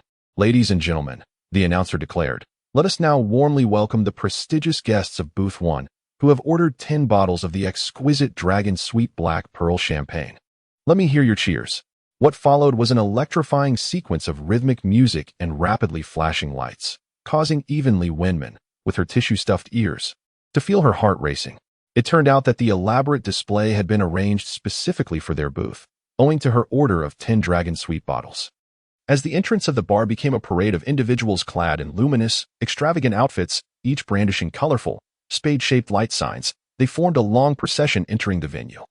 The first few staff members pushed a small transparent wine cabinet, each tier filled with bottles of various hues. The atmosphere within the bar reached a fever pitch. And even through her makeshift earplugs, Li Wenman could hear the resounding cheers and applause from the crowd below. Indeed, the expenditure was worthwhile. She was experiencing what it meant to be at the center of attention, to command the spotlight, and to create a sensation throughout the venue. This was a far cry from the usual scene she had witnessed in bars, where patrons merely paraded in with signs before swiftly retreating to their booths. The procession of supporters holding light boards for her today was not only extensive, but it also encircled the entire bar thrice, with each loop seamlessly connecting the beginning and the end, indicative of their considerable numbers. Upon completion of the circuit, A lavish cabinet bearing 10 exquisite bottles was delivered to their booth. A total of 60 bottles of Ace of Spades champagne, categorized into 6 distinct varieties, were presented. The Ace of Spades Champagne Gold Edition, the Ace of Spades Champagne Rose Gold Edition, the Ace of Spades Champagne Black Gold Special Brew Edition, the Ace of Spades Champagne Green Gold Limited Edition, the Ace of Spades Champagne Purple Gold Limited Edition, and the Ace of Spades Champagne Platinum Limited Edition. Notably, the last variety, with an annual production not exceeding 300 bottles, is exceptionally rare and is the one often missing from many luxurious collections. Lee Winman, who had never tasted Ace of Spades before, requested the staff to uncork a set of 6 bottles for a sampling, although she was not a drinker. The exorbitant price of the champagne compelled her to take a sip from each bottle. After a tentative taste, she nearly spat it out. What was this? It tasted sour and unappealing. A second attempt with the next bottle yielded a similar result. She simply could not acclimate to it. The 2 individuals seated across from her appeared equally unaccustomed to the drink, having only poured a small cup before ceasing to partake further. It seemed the anecdotes about the champagne being suitable for washing hands, hair, and even bathing were not mere exaggerations. The monetary investment seemed to serve primarily as a display of extravagance. Gazing at the 60 bottles of Ace of Spades before her, Lee Winman felt a pang of uncertainty. Was she to reenact the legendary spectacle today? Perhaps washing her hands with the champagne? Bathing and shampooing could be set aside. But she could certainly offer it to the 2 beside her. The thought invigorated her spirits, especially since she had completed the system selection task and had already earned the Wan Hui Shopping Center. System, are you there? When can the Wan Hui Shopping Center become mine? Host, I am here. You have successfully completed today's selection task, and the rewards have been granted. The relevant paperwork is underway and will be completed within 3 days. Wonderful. Elated, Lee Winman rose to her feet, whimsically tracing characters in the air with her head. This was a technique she had learned online. Since she could not dance, this was a foolproof alternative. The pulsating rhythm of the music combined with dazzling lights, coupled with the lively atmosphere of the bar, allowed her to embrace her freedom, joyfully leaping into the revelry. Although surrounded by fellow revelers, she found it rather dull to dance alone in their booth, so she encouraged Wu Yu and Hua Zhe to join her. Hua Zhe, appearing somewhat familiar with the bar scene, swayed with a certain rhythm, while Wu Yu, clearly inexperienced, stood rigidly, his dance moves eliciting amusement. Look at me. Use your head. Draw letters in the air. Anything goes. Lee Winman shouted excitedly into Wu Yu's ear, almost imploring him. Whether he heard her or not, he nodded and attempted a gesture. Yet he still danced like a robot. Ha ha ha ha ha. I am so happy. I am a wealthy tycoon. Ha ha ha ha ha. Amused by his bewildered expression and overwhelmed by genuine joy, Lee Winman bounced and laughed heartily, a single tear escaping the corner of her eye, a release of the happiness stemming from her newfound status as a wealthy patron. It also served as an outlet for the grievances she had endured in the past. Just as she was caught up in her exuberance, she felt a gentle tap on her back. Turning around, she discovered it was the marketing staff who had escorted them inside. Due to the cacophony of the bar's music, the staff member merely gestured while extending a drink towards her. Is this for me? Why? Lee Winman reciprocated with gestures of her own. The staff pointed to the booth beside her, and she immediately comprehended that it was the patrons from the adjacent booth who were treating her to a drink. In the past, when she and her close friends had encountered similar gestures during their revelries, they had been oblivious to the implications and, out of concern for safety, had fled without partaking. But now, would she truly retreat? How absurd. That would be exceedingly petty. Besides, she was now accompanied by bodyguards. She signaled to the vigilant Wu Yu and Hua Zhe, and then accepted the drink, raising her glass in a toast to the neighboring booth. She pretended to take a sip, though the glass barely touched her lips, before handing it back to the staff. She resumed dancing with renewed enthusiasm. However, to her surprise, the interruptions continued to escalate, with several individuals approaching her booth to offer toasts. That was bearable, as most were likely marketing personnel. But what was the deal with those few sharp-featured beauties? Why did they come straight to her booth, acting as if they belonged, and began drinking? Chapter 14. The Nightclub Prince's Flirtation, complete with his own glassware. Realizing they would never finish the 60 bottles of alcohol, she thought it better to let them indulge. Lee Winman chose to ignore them and continued dancing, while the 2 newcomers stood up and gestured for her to join them. To her surprise, rather than leaving, they leaned in closer, and the cluster of sharp-featured beauties surrounded her 2 bodyguards. Lee Winman, witnessing this scene, did not cease her revelry. Instead, she reduced her dancing slightly. her gaze fixated on the unfolding spectacle. Goodness, were these ladies merely seeking a free ride at the booth, or were they on the prowl for wealthy suitors? Perhaps they desired both? With a mindset of enjoying the unfolding drama, Li Wenmin feigned ignorance, even shifting slightly away from her booth to stand beside the marketing personnel who were not seated at a table. They likely assumed it was their booth, having purchased a lavish 10-bottle package, and thus they were attempting to stake their claim. Just as she continued to dance, she noticed Huazhe whisper something into Wu Yu's ear before approaching her, circling behind her to separate her from the swaying crowd behind her. Just as Li Wenmin had indulged in too many fruits from the platter, she felt the urge to visit the restroom. Leaning closer to Huazhe's ear, she exclaimed, "I need to go to the bathroom. I'll be back shortly." Huazhe reciprocated by drawing near, yet deliberately maintaining a fist's distance, gesturing that he would accompany her. Nodding in agreement, Li Wenmin led the way, with him closely trailing behind. As they made their way, Li Wenmin realized how astute Huazhe truly was. In a bar setting, it was indeed prudent for girls not to wander off alone, regardless of the destination, and one should never let their drink stray from their sight. Upon returning from the restroom, it was imperative to remember to switch cups. Cultivating a heightened sense of safety was always advisable. After completing her business, Li Wenmin washed her hands at the sink and couldn't resist glancing at her reflection to admire her new hairstyle. In the dimly lit atmosphere of the bar, accentuated by ambient lighting, she appeared even more striking than in the salon. Beautiful. This hairstyle and makeup were truly stunning. She wished she could permanently affix this look to her face and maintain her perfectly styled hair forever. The only aspect of her appearance that fell short was her outfit. Although she had donned a vintage suit jacket, in a venue teeming with trendy individuals, her attire seemed overly formal. The other women, there to drink and dance, sported tiny tank tops, hot pants, and even some wore mere tube tops. She felt somewhat like a hurried office worker, rushing to unwind after a day's toil. Next time she visited the bar, she resolved to purchase alluring and sexy dresses or tank tops, preferably adorned with sequins. She would undoubtedly look fabulous. Just as she was pouting at the mirror, lost in her thoughts, a melodious male voice interrupted her. "Hello, beautiful. What a surprise to see you again." Noticing that the sink area was devoid of anyone else, Li Wenmin swiftly turned to investigate. Before her stood a young man, approximately 178 meters tall, noticeably shorter than her two bodyguards. Clad in trendy attire, his white shirt was emblazoned with graffiti, and his jeans bore several rips. His hairstyle was the quintessential bad boy look, with one ear adorned with a black earring, unmistakably the prince of the night. He possessed a handsome visage, fair skin, a prominent nose, and his expressive eyes radiated fervor and desire. Li Wenmin felt somewhat uneasy under the weight of his unabashed gaze, even experiencing a flicker of resistance.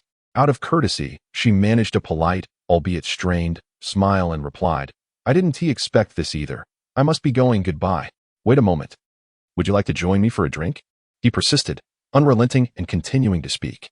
"I'll be leaving shortly, perhaps next time, goodbye."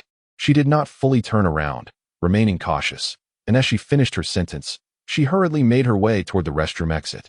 In her haste, she inadvertently collided with a broad shoulder. She was suddenly embraced by that individual, seemingly to prevent her from falling. "I'm so sorry, I didn't mean to." She repeatedly apologized, only to realize she had collided with Huazhe. Was it to evade the person who had just attempted to flirt with her? Apparently. He had witnessed the entire exchange while waiting outside the wash basin. "Yes, let us hurry and leave," she replied. "Very well. It's commendable that you are aware of your safety." Had she misheard? It felt as though she was being treated like a child while he assumed the role of an adult. Moreover, was her eyesight deceiving her? She actually caught a glimpse of the usually stern Huazhe stifling a laugh. Putting aside her thoughts, her sole desire was to return to their booth and see how many of the 60 bottles of champagne remained. After all, she had spent a considerable sum on them. It would be disheartening if others drank them all. Upon returning to the booth, she noticed that the earlier group of sharply featured beauties had vanished. Li Wenmin hurried to check, relieved to find they had consumed less than one bottle. At that moment, she spotted a few security personnel standing motionless beside their booth. Evidently, their presence was the reason for the lack of unwelcome interruptions. Before long, a dance performance commenced on stage, featuring sensuous bar dancers, and indeed, their figures were captivating. I too revel in the sight of beautiful women. Just as Li Wenmin was lost in admiration, two more stunning women clad in bikini dance outfits approached their booth. They joined the dancers on stage, executing alluring movements, their forms accentuated by a towering light sign behind them, glowing under the soft blue lights. What was happening? She hadn't ordered this performance. It must be a complimentary gift due to her high spending that evening. This bar was quite generous indeed. While she indulged in appetizers and admired the dancers, entranced by the dazzling world of lights and libations, she suddenly caught sight of the trendy man seated in the center of the adjacent booth, the very one who had attempted to flirt with her moments ago. So, he had been the first to offer her a drink. With her mild nearsightedness and the dim lighting of the bar, she hadn't scrutinized him closely and merely raised her glass in a gesture. Glancing back at the adjacent booth, she found the fashionable man still fixated on her. His gaze more intense than before, his teasing, flirtatious eyes piercing through her. It was as if he were about to declare, "I want to pursue you." Feeling a twinge of discomfort under his unabashed stare, Li Wenmin hastily turned her head away. He was undeniably handsome, yet there was something overly slick about him. She surmised he, like those sharp-featured beauties, was likely aiming to ensnare a wealthy lady in this establishment. Chapter 15. Morning sickness. Deliberately avoiding the gaze of the nightclub prince seated across from her, Li Wenmin turned her attention to the two dancers energetically performing. Unfortunately, their positions were directly in the center of her booth, meaning that in observing the dancers, she inevitably caught sight of the fashionable young man opposite her.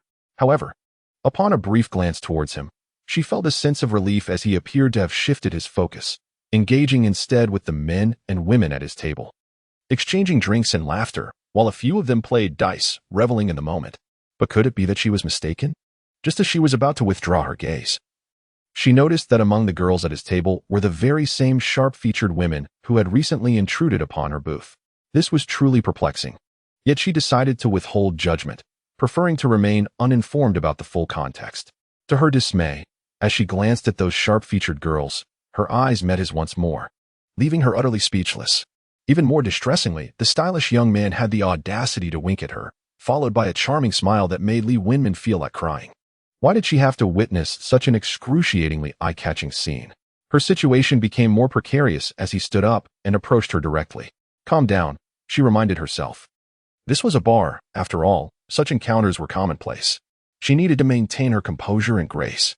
Although she frequented bars infrequently, she was not naive to the ways of the world. It was entirely normal for strangers to engage in conversation and share drinks, provided that one safeguarded their own interests. "Beautiful lady, my name is Su Cheney. Shall we be friends?"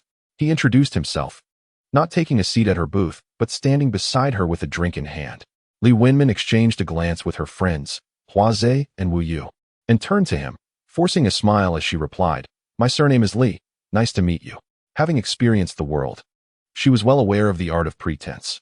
Once they left the bar, who would even remember who was who? She could not afford to lose face in front of this insufferable young man. "Li, huh? That is a lovely name. From now on, when I call you, it will also serve as a greeting. But it sounds a bit too formal, haha." Wishing to keep the conversation brief, Li Wenmin could only respond with a perfunctory Indeed, it wasn't he that she was disinterested in meeting new friends. Rather, his initial glance had already put her on guard, filling her with a sense of aversion. Trusting her instincts, she was certain that this man was a notorious flirt, a wayward young scion, and he was approaching her with a clear ulterior motive, the nature of which was already evident. "Li, would you be interested in grabbing a late-night snack with me later? Or perhaps taking a stroll by the river to chat and enjoy the breeze?" Stifling a laugh with her hand over her mouth, Li Wenmin felt as though she might injure herself from the effort. Firstly, he genuinely believed her name was Li, and the way he said it was rather amusing. Secondly, could these young men not come up with a more original excuse for flirting? Aside from indulging in late-night snacks and taking leisurely strolls, why not engage the mind in other pursuits? What seems to be the matter? Are you feeling unwell? No, not really, just a touch of nausea. Currently, as the dancers grace the stage, the sound system is not as deafening as before, yet one can still converse audibly. Could it be something you ate? Would you like me to accompany you to the hospital for a checkup? Humph, I doubt it's a hospital visit she needs. With a silent scoff, Li Wenmin covered her mouth and feigned a gagging motion. Ahem, cough, cough, wretch. Simultaneously, she waved her hand towards Hua Zhe and the others, signaling that she was indeed fine. "I'm all right, it's just morning sickness, a mere symptom of pregnancy." Upon saying this, she erupted with silent laughter internally, though her face maintained a semblance of discomfort. "Morning sickness?" His tone was laced with skepticism as he narrowed his eyes. "Yes, The baby is already 3 months along. My apologies, handsome. I couldn't contain myself just now. After speaking, she stole a glance at the two of them, observing their varied expressions. Wu Yu appeared to believe her, wearing an incredulous look, while Hua Zhe mirrored her current expression, making a valiant effort to suppress his laughter. It was evident he was struggling. She had anticipated that Su Chenyi would continue to pry, questioning why she, being pregnant, would choose to revel in nightlife and consume alcohol. Li Wenmin had already devised responses and strategies in her mind to counter such inquiries. She contemplated that should he persist in his unwelcome presence, she would have to summon the nearby staff to escort him away. Unexpectedly, Su Chenyi merely revealed a playful expression before returning to his own booth. At least he knows when to back off. Otherwise, he would find himself humiliated shortly. Yawning, Li Wenmin felt a wave of fatigue wash over her. Let us head back. I'm feeling drowsy. What about the drinks? Ah, yes, indeed. The expensive bottles worth over 800,000 cannot simply be abandoned here. A plan must be devised to dispose of them. Although she considered leaving the alcohol at the bar, she found the venue rather uninteresting after just one visit. She had no desire to return, as the noise was nearly deafening, and her head buzzed incessantly. Just as she pondered how to manage the numerous bottles, the two dancers had already exited the stage. Following their departure, 5 muscular foreign men clad in white shirts and ties entered, accompanied by a pole dancing prop. What is this spectacle? At that moment, the music transitioned to a male vocal English song. Unlike the previous vibrant and fast-paced tunes, this melody was noticeably more subdued. The 5 muscular men began to dance gracefully yet powerfully in sync with the music. Among them, one particularly muscular man appeared to be the lead, performing intricate maneuvers around the pole. At this juncture, one of the muscular men directed his voice towards Li Wenmin. Li Wenmin, possessing a fair command of English, discerned the essence of his words and inquired, "Is it possible to play it this way?" Uncertain, she glanced at the staff nearby, who all nodded in agreement. It was remarkable how thoughts manifested into reality. This was a scene she had previously encountered while scrolling through short videos. Yet she never anticipated she would experience it firsthand today. Moreover, just when she faced a dilemma, a solution materialized serendipitously. Without further hesitation, Li Wenmin randomly seized a bottle of champagne from the table and began to shower the foreign muscle men, who were engrossed in their vigorous dance. Observing their delight, she grasped another bottle and doused them once more. At that moment, their white shirts, drenched in the libation, became semi-transparent, revealing the contours of their muscles beneath. Others in the private booths had already encircled them, captivated by this extravagant and sensuous spectacle. Chapter 16. Reveling in a 600-square-meter abode, one bottle after another. Li Wenmin reveled in the moment, her earlier fatigue dissipating entirely. The 5 foreign muscle men danced with even greater fervor. Some onlookers, both men and women, rushed to join the revelry, cheering and screaming with exuberance. Initially, Li Wenmin hesitated, fearful of splashing them, but her apprehensions swiftly evaporated. "Over here. I'm here. Count me in." The individuals splashed with the drink grew increasingly animated, some even mimicking the dancers' movements. As she turned to grab another bottle, Li Wenmin inadvertently caught sight of Su Chenyi, who sat in a booth, sipping his drink while observing her with keen interest, as if watching a performance. Disregarding him, she energetically emptied the remaining bottles. Just as she finished the last one, the bar's sound system resumed playing invigorating music, reminiscent of the initial ambience. The spherical lights within the bar began to emit a kaleidoscope of colors. Simultaneously, a flurry of confetti cascaded from the ceiling, transforming under the shifting lights into a spectacle akin to falling snowflakes. In that instant, the atmosphere of the bar surged to a euphoric climax. Truly, it was a legendary establishment, orchestrating events as if tailored specifically for her, ensuring there was never a lull in the excitement. Impressive, indeed. It seemed the bar's manager was meticulous in their efforts. Given that she had spent over 800,000 that night, such diligence was warranted. Previously, the record for the highest expenditure at this bar was held by a wealthy heir named Wang Songhua, who had once spent 2.5 million in a single night. Though that figure may sound extravagant, when augmented by a mere 1,000, it became truly ostentatious. Yet, in the presence of her infinite black gold card, such amounts were rendered trivial. She could easily append countless, even infinite zeros to that figure. It was merely that she did not wish to squander so much on matters she could not enjoy. Exhausted from the revelry and feeling her head throb, Li Wenmin longed to return to her spacious 600-square-meter mansion for a restful slumber. Upon exiting the bar, the manager, along with several marketing staff and the security personnel who had been stationed nearby, accompanied them to their vehicle. Ms. Li, would you care to exchange contact information? Next time you visit, let me know in advance, and I shall ensure everything is arranged to your satisfaction, the rotund and jovial bar manager suggested, presenting a QR code for adding him as a friend, which he affixed to the car window, awaiting her response. Let us discuss this another time. You may all return to your duties. I appreciate your efforts today, Li Wenmin replied, rolling down the window slightly, her eyes half closed in weariness. Very well. We look forward to your next visit. Please drive safely. They called out in unison. Goodbye, she responded, just as she was about to press the window button. A clear male voice rang out once more. You aren't Li. How are you, Ms. Li? May I have your contact information? Noticing it was him again, Li Wenmin frowned slightly and replied, My husband is waiting for me. I'm afraid I must decline. I'll be on my way now. Upon hearing her words, Huazhe immediately started the car, driving towards Tang Spoony Pin. Along the way, the curious Wu Yu timidly inquired, Wenmin, are you truly married? Why doesn't your husband live with you? Uff. Wu Yu, why do you believe everything others say? Li Wenmin chuckled at his inquiry, recognizing his inability to contain his curiosity. Ha ha ha. Wu Yu is still young and easily deceived, Huazhe teased from the driver's seat. I am just curious. Besides, I trust everything Wenmin says, Wu Yu murmured, his tone endearingly naive. Hearing this, Li Wenmin remarked, Youth is indeed a blessing.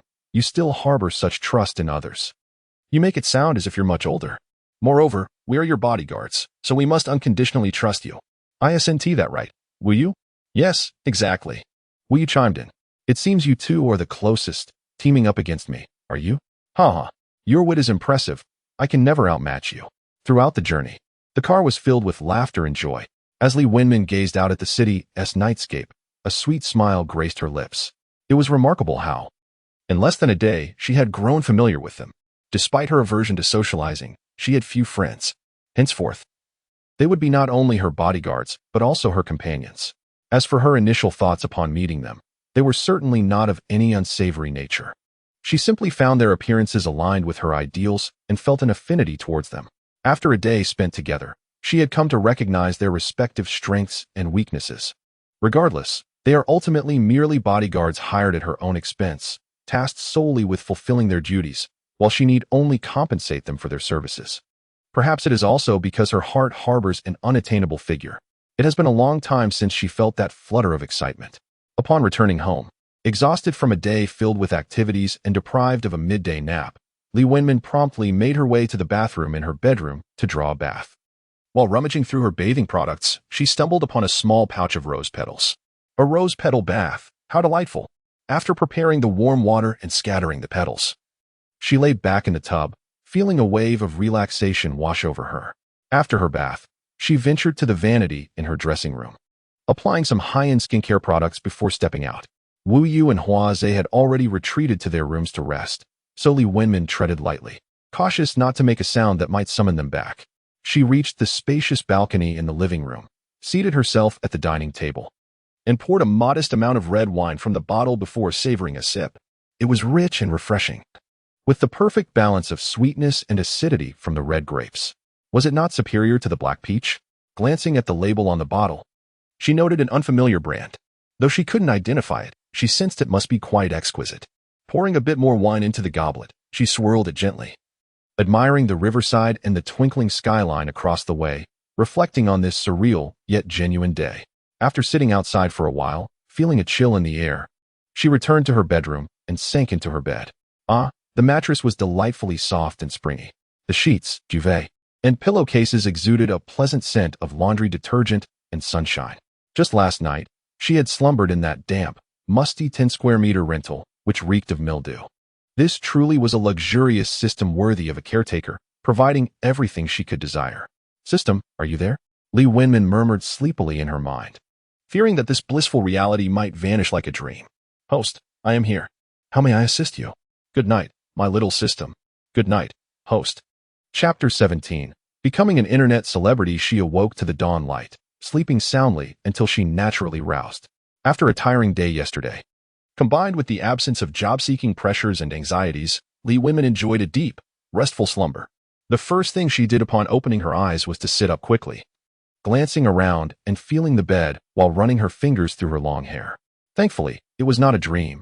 It was indeed real. System, are you there? Host, I am here. How may I assist you? Oh, it's nothing. Just glad to know you're still here.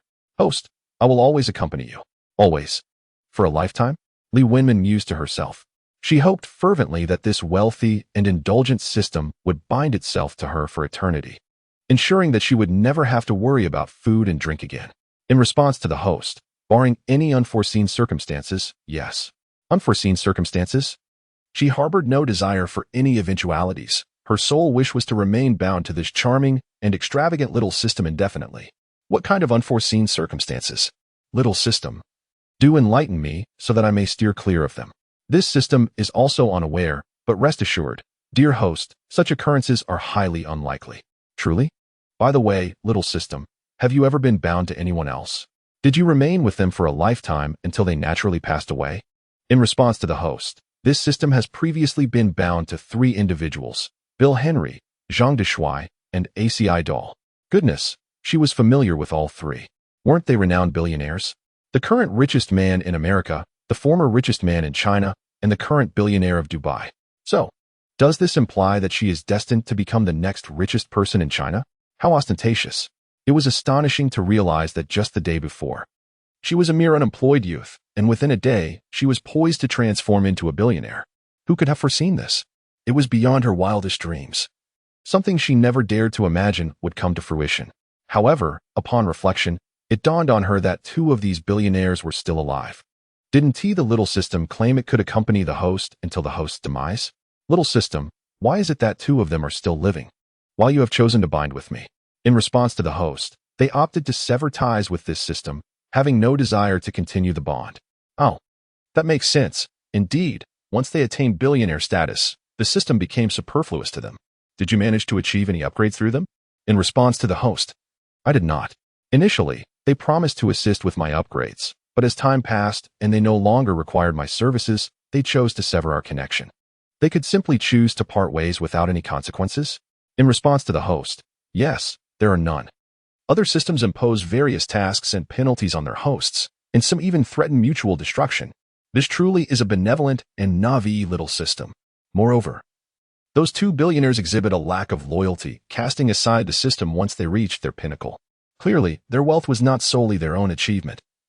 The system played a significant role in their success, only to be unceremoniously discarded afterwards. Truly heartless creatures. Little system, rest assured, I will never be like those 2 billionaires, utilizing you only to abandon you later. I shall assist you in your upgrades. On one hand, you will help me attain financial freedom, and on the other, I am curious to explore the extraordinary abilities you possess after your upgrades.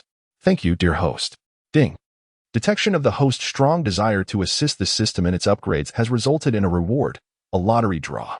Wow, a lottery? Ever since binding with the little system, she had yet to partake in a draw. Thank you, system. How does one participate in the lottery? As she pondered within her mind, a panel resembling an interface suddenly materialized before her. How intriguing. It was remarkably akin to the scenes depicted in wealthy fantasy novels, where a panel appears visible only to oneself. At that moment, a lottery wheel interface emerged on the panel. Host, once the wheel begins to spin, you may call for it to stop at any time, and then you will be able to draw your prize. Are you ready? Yes, yes, yes. Sitting on her bed, Li Wenmin nodded eagerly, her heart brimming with anticipation and excitement. All right, host, we shall commence now. Just as the mechanical voice of the system faded, the lottery wheel on the panel began to whirl rapidly. Li Wenmin did not rush to halt it. Instead, she admired this panel and interface that she was encountering for the first time. The panel was somewhat larger than she had expected, with its sides impeccably clean and devoid of clutter. Fascinatingly, this panel was neither a tangible object in her line of sight nor a mere figment of her imagination. She could distinctly see it as though it were an actual presence. This meant that the panel was intertwined with her thoughts, even with her eyes closed. She could visualize it clearly in her mind. The spinning circular lottery wheel bore the words, Fortune and Indulgence Lucky Wheel. The entire wheel was divided into numerous prize options, with a single pointer fixed upright. 3, 2, 1, stop. With her eyes shut, Li Wenmin called for it to stop based on her instincts. The whirling wheel on the panel immediately came to a standstill. She quickly glanced at the prize area indicated by the pointer. Douyin short video, 100 million followers. A random short video with 100 million likes. What? Ding. Congratulations, host, you have drawn substantial traffic support for Douyin short video. Douyin short video was an application downloaded on nearly every phone in Blue Star, allowing users to upload and share their own videos while also viewing content uploaded by others. Remembering that it had been quite some time since she last scrolled through Douyin, Li Wenmin leapt to the edge of her bed to retrieve her fully charged phone. Before even opening the app, she noticed the number 99 in the upper right corner. Could it be so impressive? Excitedly, she opened Douyin, and a flurry of notification sounds filled the air. Li Wenmin hastily muted her phone and then clicked on her homepage. Oh my goodness, I have become an internet celebrity. Previously, she had followed 20 accounts and had a mere 5 followers, all of whom were strangers. Now, her following remained at 20, but her follower count had skyrocketed to a staggering 100 million. Moreover, her short video likes also reached 100 million. It had been ages since she last filmed a short video, and she could hardly recall what she had previously captured. Hopefully, there were no embarrassing moments to reveal. Hastily, Li Wenmin scrolled through her homepage, where she found only 3 pieces of work, all casual snapshots from her daily life, devoid of any videos featuring her face. What a relief. Yet, in the next moment, she was utterly petrified. The video boasting an astonishing 100 million likes was one where she grinned awkwardly. It was almost too painful for her to watch. In Chapter 18, the comments surged like a tide. The 15-second video showcased a pair of legs clad in large floral pajamas, casually propped on a bed. There was no background music, only the sound of the creator's own humming. Li Wenmin amplified the media volume on her phone, eager to recall the whimsical melody she had hummed at that time. La la la do do do. It was a spontaneous tune, lacking any discernible melody, hardly qualifying as a song. However, that was not all. From the perspective of the video, the person filming, who was none other than herself, held the phone in one hand, capturing her elevated legs, while the other hand occasionally reached into the frame to pluck at something. At first glance, it might not have been apparent, but upon closer inspection, it became evident that she was indeed picking her nose. What a mortifying revelation. At that moment, Li Wenmin was at a loss for words. Previously, her short videos had garnered little to no likes, which prompted her to post this rather mundane clip of herself languidly lying on her rental room bed while engaging in such an unrefined activity. The other 2 videos were far more commendable. One featured a delightful stray cat she encountered on her way to job hunting, accompanied by the catchy tune of Hakimi's infectious music. The other showcased a freshly purchased ice cream, captioned, "On such a hot day. Is it too much to enjoy an ice cream?" with a delightful light music score. Why, of all her videos, had this particularly dull and somewhat crude one been chosen to receive such an exorbitant amount of likes? Fortunately, she had never posted any videos revealing her face. Had she done so, she would have surely been mortified. Is the system present? Why on earth did it select this video of me picking my nose? Can it be changed? Response from the host. This selection was made randomly by the system based on the video's explosive potential. It cannot be altered. Explosive potential? What kind of explosive potential does nose picking possess? With a mix of despair and resignation, Li Wenmin reopened the short video, donning a mask of agony as she endured another viewing of her so-called masterpiece. The red heart emblem on the right side of the video displayed a staggering 100 million likes, and the count continued to surge relentlessly. Notifications in the interactive message bar were piling up incessantly. Tomato Lover has liked your work. Miss Pomelo has liked your work. Kong the Chimpanzee has liked your work. Humorous Girl Feifei has liked your work. Cold, Proud Love has liked your work. Oh, how could she have forgotten to check the comments section? Li Wenmin nervously replayed the video, her hands trembling as she noticed the comment count displayed a staggering 1,000. To her astonishment, 1 million individuals had commented on her video. As she scrolled further, she saw that 500 people had saved the video. Goodness, who were those 500,000 with such peculiar tastes that they chose to save this video? Below that, the share count indicated 8,000. Could it be true? Just a mundane video of nose picking had garnered such an impressive viewership? Had she known this would happen, she would have uploaded a few meticulously crafted short videos beforehand. Perhaps in the future, she could become a carefree internet celebrity and earn money through this short video platform. Taking a deep breath, Li Wenmin opened the comments section. The top comment, which received the most likes, Simply read. Is this it? Upon seeing this succinct two-word remark, Li Wenmin felt a wave of relief wash over her. Thankfully, the netizens were rather fair in their judgment. She was well aware that a video so trivial and devoid of technical merit did not deserve such high traffic. Yet, she felt helpless. As she continued to scroll, the second most liked comment was an extensive critique.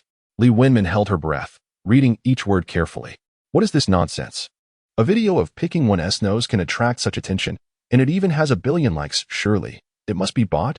This is absurd. Is this how one can act so recklessly with views? I need to cleanse my eyes. The responses to this comment far outnumbered the first, with most echoing the same sentiments. Exactly. I'm speechless. Indeed. What is this even? I genuinely wonder where all these likes are coming from. Finally, I found my internet spokesperson. Well said. Li Wenmin took another deep breath and continued scrolling to the third most liked comment. Anticipating it would likely echo the sentiments of the second, she steeled herself. Given the high number of likes, could it be that the creator intended to convey something significant? Or perhaps they wished to suggest something deeper? Trust me, folks, this video is anything but simple. It undoubtedly possesses profound meaning. Upon reading this, a twitch of disbelief crossed Li Wenmin's lips. She truly appreciated that this netizen refrained from criticizing her. However, the video lacked any depth or substance. It was merely a recording of a mundane act of nose-picking. Such an interpretation was indeed an overreach, entirely unnecessary. As she continued scrolling, the comments predominantly consisted of mockery and derision. Exiting the short video platform, she turned off her phone, quickly freshened up, and changed out of her silk pajamas into the new outfit she had purchased yesterday before stepping out of her room. Upon arriving in the living room, she spotted Huazhe and Wuyu seated at the dining table, apparently waiting for her. The table was adorned with a steaming breakfast. Wenmin, are you awake? Come and have breakfast with us. With a hint of hunger, she joyfully walked over. On the table were 3 bowls of millet porridge, 3 cups of soybean milk, a large plate of soup dumplings, and several pieces of fried dough. Wow, did you all go out to buy this? Li Wenmin asked as she took a bite of the fried dough. Yes, I wasn't sure what you liked, so I just picked up a few things. Oh. It's fine. Breakfast is just to fill the stomach. It doesn't have to be fancy. It's quite delicious. While the 3 were enjoying their meal, Wuyu noticed the conversation had dwindled. After sipping her millet porridge, she pulled out her phone. Look, this video has an astonishing 100 million likes. I only came across it this morning. It's so bizarre, haha. Cough, cough, cough. Wenmin, are you all right? Did you choke? Let me pat your back, she said. Li Wenmin, who was drinking soybean milk, recognized the tune from Wuyu's phone and realized she had also seen it. Cough, cough, cough. I'm fine. Just drinking too quickly. I'll be okay. She grabbed a tissue from the table to wipe away the tears caused by the choking. Wuyu, please refrain from doing that while eating. Such humorous videos can easily cause someone to choke. Oh, okay. I'll remember that. Sorry, Wenmin. Li Wenmin waved her hand, quickly taking a sip of millet porridge to calm herself. Chapter 19. Clarifying the live stream, it seemed that both Wuyu and Huazhe also found the video to be peculiar and amusing. Li Wenmin continued to focus on her meal, contemplating that it would be best not to pay attention to such things in the future. After all, she could simply avoid logging into the short video platform again. In that case, even if there were countless negative comments about her online, they would have no impact if she didn't see them. Sometimes, willfully ignoring the truth serves as a means of self-protection. While engrossed in her breakfast, Wuyu's voice suddenly broke through again. Hey, that person in the short video wearing floral pajama pants. Doesn't it feel like we've seen them somewhere before? Wenmin, Huazhe, do you feel the same? At that moment, Li Wenmin felt a wave of anxiety wash over her. Of course, she recognized them. They were her floral pajama pants. Furthermore, when they first met her the day before, she had been wearing the very outfit featured in the video. Oh no. They were about to discover her secret. Li Wenmin remained silent, continuing to eat her breakfast, feeling as if she were sitting on pins and needles. After a moment of contemplation, Huazhe replied, I haven't seen it before. Wuyu, perhaps you've been watching too many short videos. You should cut back on that and focus more on your physical training. Don't forget our duties. Got it, Wuyu responded, sticking out her tongue in a playful manner, clearly embodying a mischievous, boyish charm. With the topic finally shifted, Li Wenmin let out a sigh of relief, preparing to rise and explore the spacious 600-square-meter mansion. I just remembered something, Wuyu suddenly exclaimed with excitement. Li Wenmin, who had just exhaled a sigh of relief, now wished fervently to find a hole in the ground to hide herself. How could her insufferable younger brother, Wu Yu, be so utterly clueless? He truly was a glaring presence. Could he not exhibit a modicum of composure like Hua? Those floral trousers were strikingly reminiscent of the ones Wenman had worn the other day. No wonder they seemed so familiar. Wenman, you have indeed donned a viral fashion piece. Haha. Oh, really? I suppose there are too many instances of coincidental outfits. It's no big deal.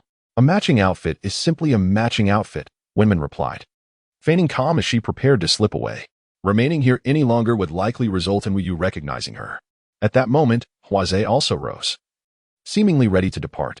Aren't you going to eat? He inquired. No, we are done. Later, the two of us will head to the supermarket to purchase some fruits, vegetables, and meats, and then prepare a lunch. Additionally, there are some household items that we need to procure to complete our supplies. Hua methodically organized their plans, his gaze often lingering on Li Wenman, ostensibly making arrangements while subtly seeking her approval. Very well, let us settle on that. For the expenses incurred during your shopping, do not hesitate to seek reimbursement from me. Please do not cover the cost yourself. Let us keep everything straightforward. Besides, you know I am quite affluent. So please don't be shy. Understood, replied Wu Yu. No rush, take your time eating. I will accompany Wenman to familiarize ourselves with the house. All right, sounds good. Although the 600 square meter residence was not as expansive as a villa to Li Wenman, who had previously lived in a mere 10 square meters, it felt akin to a grand estate. Hua first guided Li Wenman through his and Wu Yu's rooms, and then they explored several other spaces together. Throughout this, Hua seemingly continued the conversation that Wu Yu had initiated moments earlier. Feeling somewhat anxious about being discovered, Li Wenman responded with non-committal murmurs of agreement. In truth, there are many short videos circulating online that adopt this very strategy. First, they release an eye-catching video, followed by a live explanation, which not only garners goodwill but also attracts more followers and traffic. Indeed, Hua continued, shifting topics to various matters. Suddenly, a thought struck her. Why hadn't she considered this before? She too could utilize a live stream to clarify her situation. In the live broadcast, she could simply explain that she had posted the video out of boredom, and she was perplexed as to why it had unexpectedly gone viral. She could then express a desire for her audience not to delve too deeply into the matter, emphasizing that she had no intention of seeking attention or purchasing views. Yes, that is precisely what she would do, just in time, as they would soon be going out to buy a multitude of items, leaving her alone at home with perfect timing. Currently, with her follower count at a staggering 100 million and her popularity soaring, she anticipated a substantial viewership upon commencing the live stream. Following that, she could release a supplementary statement video, executing a two-pronged approach. What a clever little schemer I am. Li Wenman felt a wave of joy wash over her, her earlier discontent dissipating entirely. Undoubtedly, she owed her newfound clarity to Hua's words. Before departing, Hua and Wu Yu repeatedly urged her to stay at home and refrain from going out. All right, I understand. I'm not a child, I am an adult. Hurry and set off, and do not worry about spending money. Additionally, ensure you purchase everything on the snack list I provided. In an effort to prolong their time away, Li Wenman meticulously compiled an extensive list of snacks, thus ensuring ample time for her live stream. Rest assured, we will complete our task, Hua remarked, embodying the concern of a protective guardian. I know. Please, just go. Once they had left for about 5 minutes, Li Wenman returned to her room and took out her phone. She promptly opened the amusing short video app, disregarding the 99 new messages, and directly initiated her live stream. Oh. Wait, I must not show my face. If I do, it would be akin to losing a watermelon while picking up a sesame seed. What a tremendous loss that would be. Thankfully, she reacted swiftly, turning her phone downwards and donning a cartoon mask. However, this felt insufficiently secure, as there were no caps or similar items at home. Noticing her lengthy hair cascading down her chest, Li Wenman devised a plan. She swept her bangs to the center of her forehead and tucked the side strands inward, rendering her face nearly invisible, albeit resembling a character from a horror film. Grabbing her phone, she took a distant glance, ensuring she was out of frame. Goodness. In just a few minutes, there are already 100,000 viewers in my live stream. Truly a top-tier sensation. At this moment, she remembered that the live stream platform offered various oversized head sticker effects. Carefully aligning her phone towards herself, she quickly activated one of these effects, rendering her appearance a mystery. The chat box within the live stream buzzed with messages, and viewers showered her with virtual gifts of flowers and plants. Who would have thought someone would live stream while picking their nose? Ha ha ha, this is hilarious. Is this a live stream dedicated to nose picking? 666, here for the curiosity. Fortunately, I ate little this morning, so if there is indeed a nose-picking segment, I can handle it. Good morning, everyone. I am the person behind this account. Today, I am live streaming to clarify a few matters. Lee Winman cleared her throat and confidently spoke in the live stream. Chapter 20. The mysterious top supporter ignoring the incessant flow of comments in the chat. Lee Winman continued to clarify.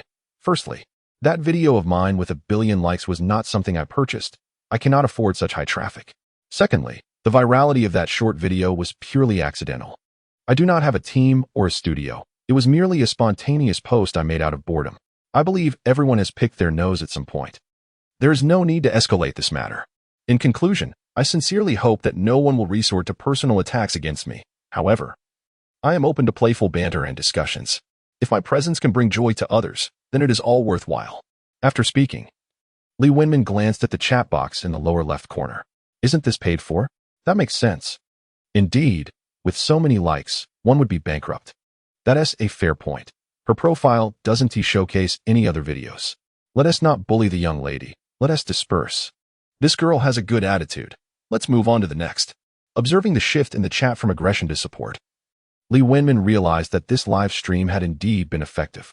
Perhaps it was a blessing in disguise. Fortune and misfortune coexist. It seemed the little system was correct. Her video of picking her nose truly possessed the potential to go viral. As the saying goes, there is no fame without infamy. Even though she now boasted over 100 million followers and likes on her short videos, Lee Winman believed it prudent to remain low-key. Fame can be a double-edged sword. At this moment, she had no need to monetize her presence online. Thus, whether or not she became an internet celebrity was irrelevant to her, and indeed, not being one would be preferable. After all, she already possessed an infinite black gold card. What need had she for further notoriety? A life of leisure seemed most appealing, especially with an abundance of wealth at her disposal. All right, I shall sign off now. Wishing everyone in the chat happiness every day, and may you count your riches until your hands cramp. Goodbye. Just as she prepared to end the stream, a dazzling image suddenly captured her attention on the live feed. Lee Winman thought she must be imagining things. What was this? At that moment, the chat exploded with messages. 99 notifications popping up incessantly like a Gatling gun. It was a Douyin 1. Moreover, the screen was inundated with the same Douyin 1, dominating the display. Each Douyin 1 cost 1,500, which was a trivial sum for her at present. Yet, this was her first experience of being inundated with gifts. Wow, who is this friend? No more gifts, please. Thank you, thank you. I truly appreciate your generosity. Lee Winman quickly leaned closer to her phone to see the generous donor, whose username was Xiaowang Loves Scallions. Thank you, Xiaowang Loves Scallions, for the Douyin 1. No need to continue. I am unworthy of such kindness. I am immensely grateful for everyone's support. Lee Winman estimated that this top supporter had sent no fewer than 100 Douyin 1s, amounting to at least 150,000. Who could this be? She clicked on the profile of Xiaowang Loves Scallions, only to discover that the account was set to private, revealing nothing, not even the gender. This was quite the conundrum. Meanwhile, the chat in the lower left continued to flood with messages. Who is this? So wealthy? Has the narrative flipped? Is this a publicity stunt?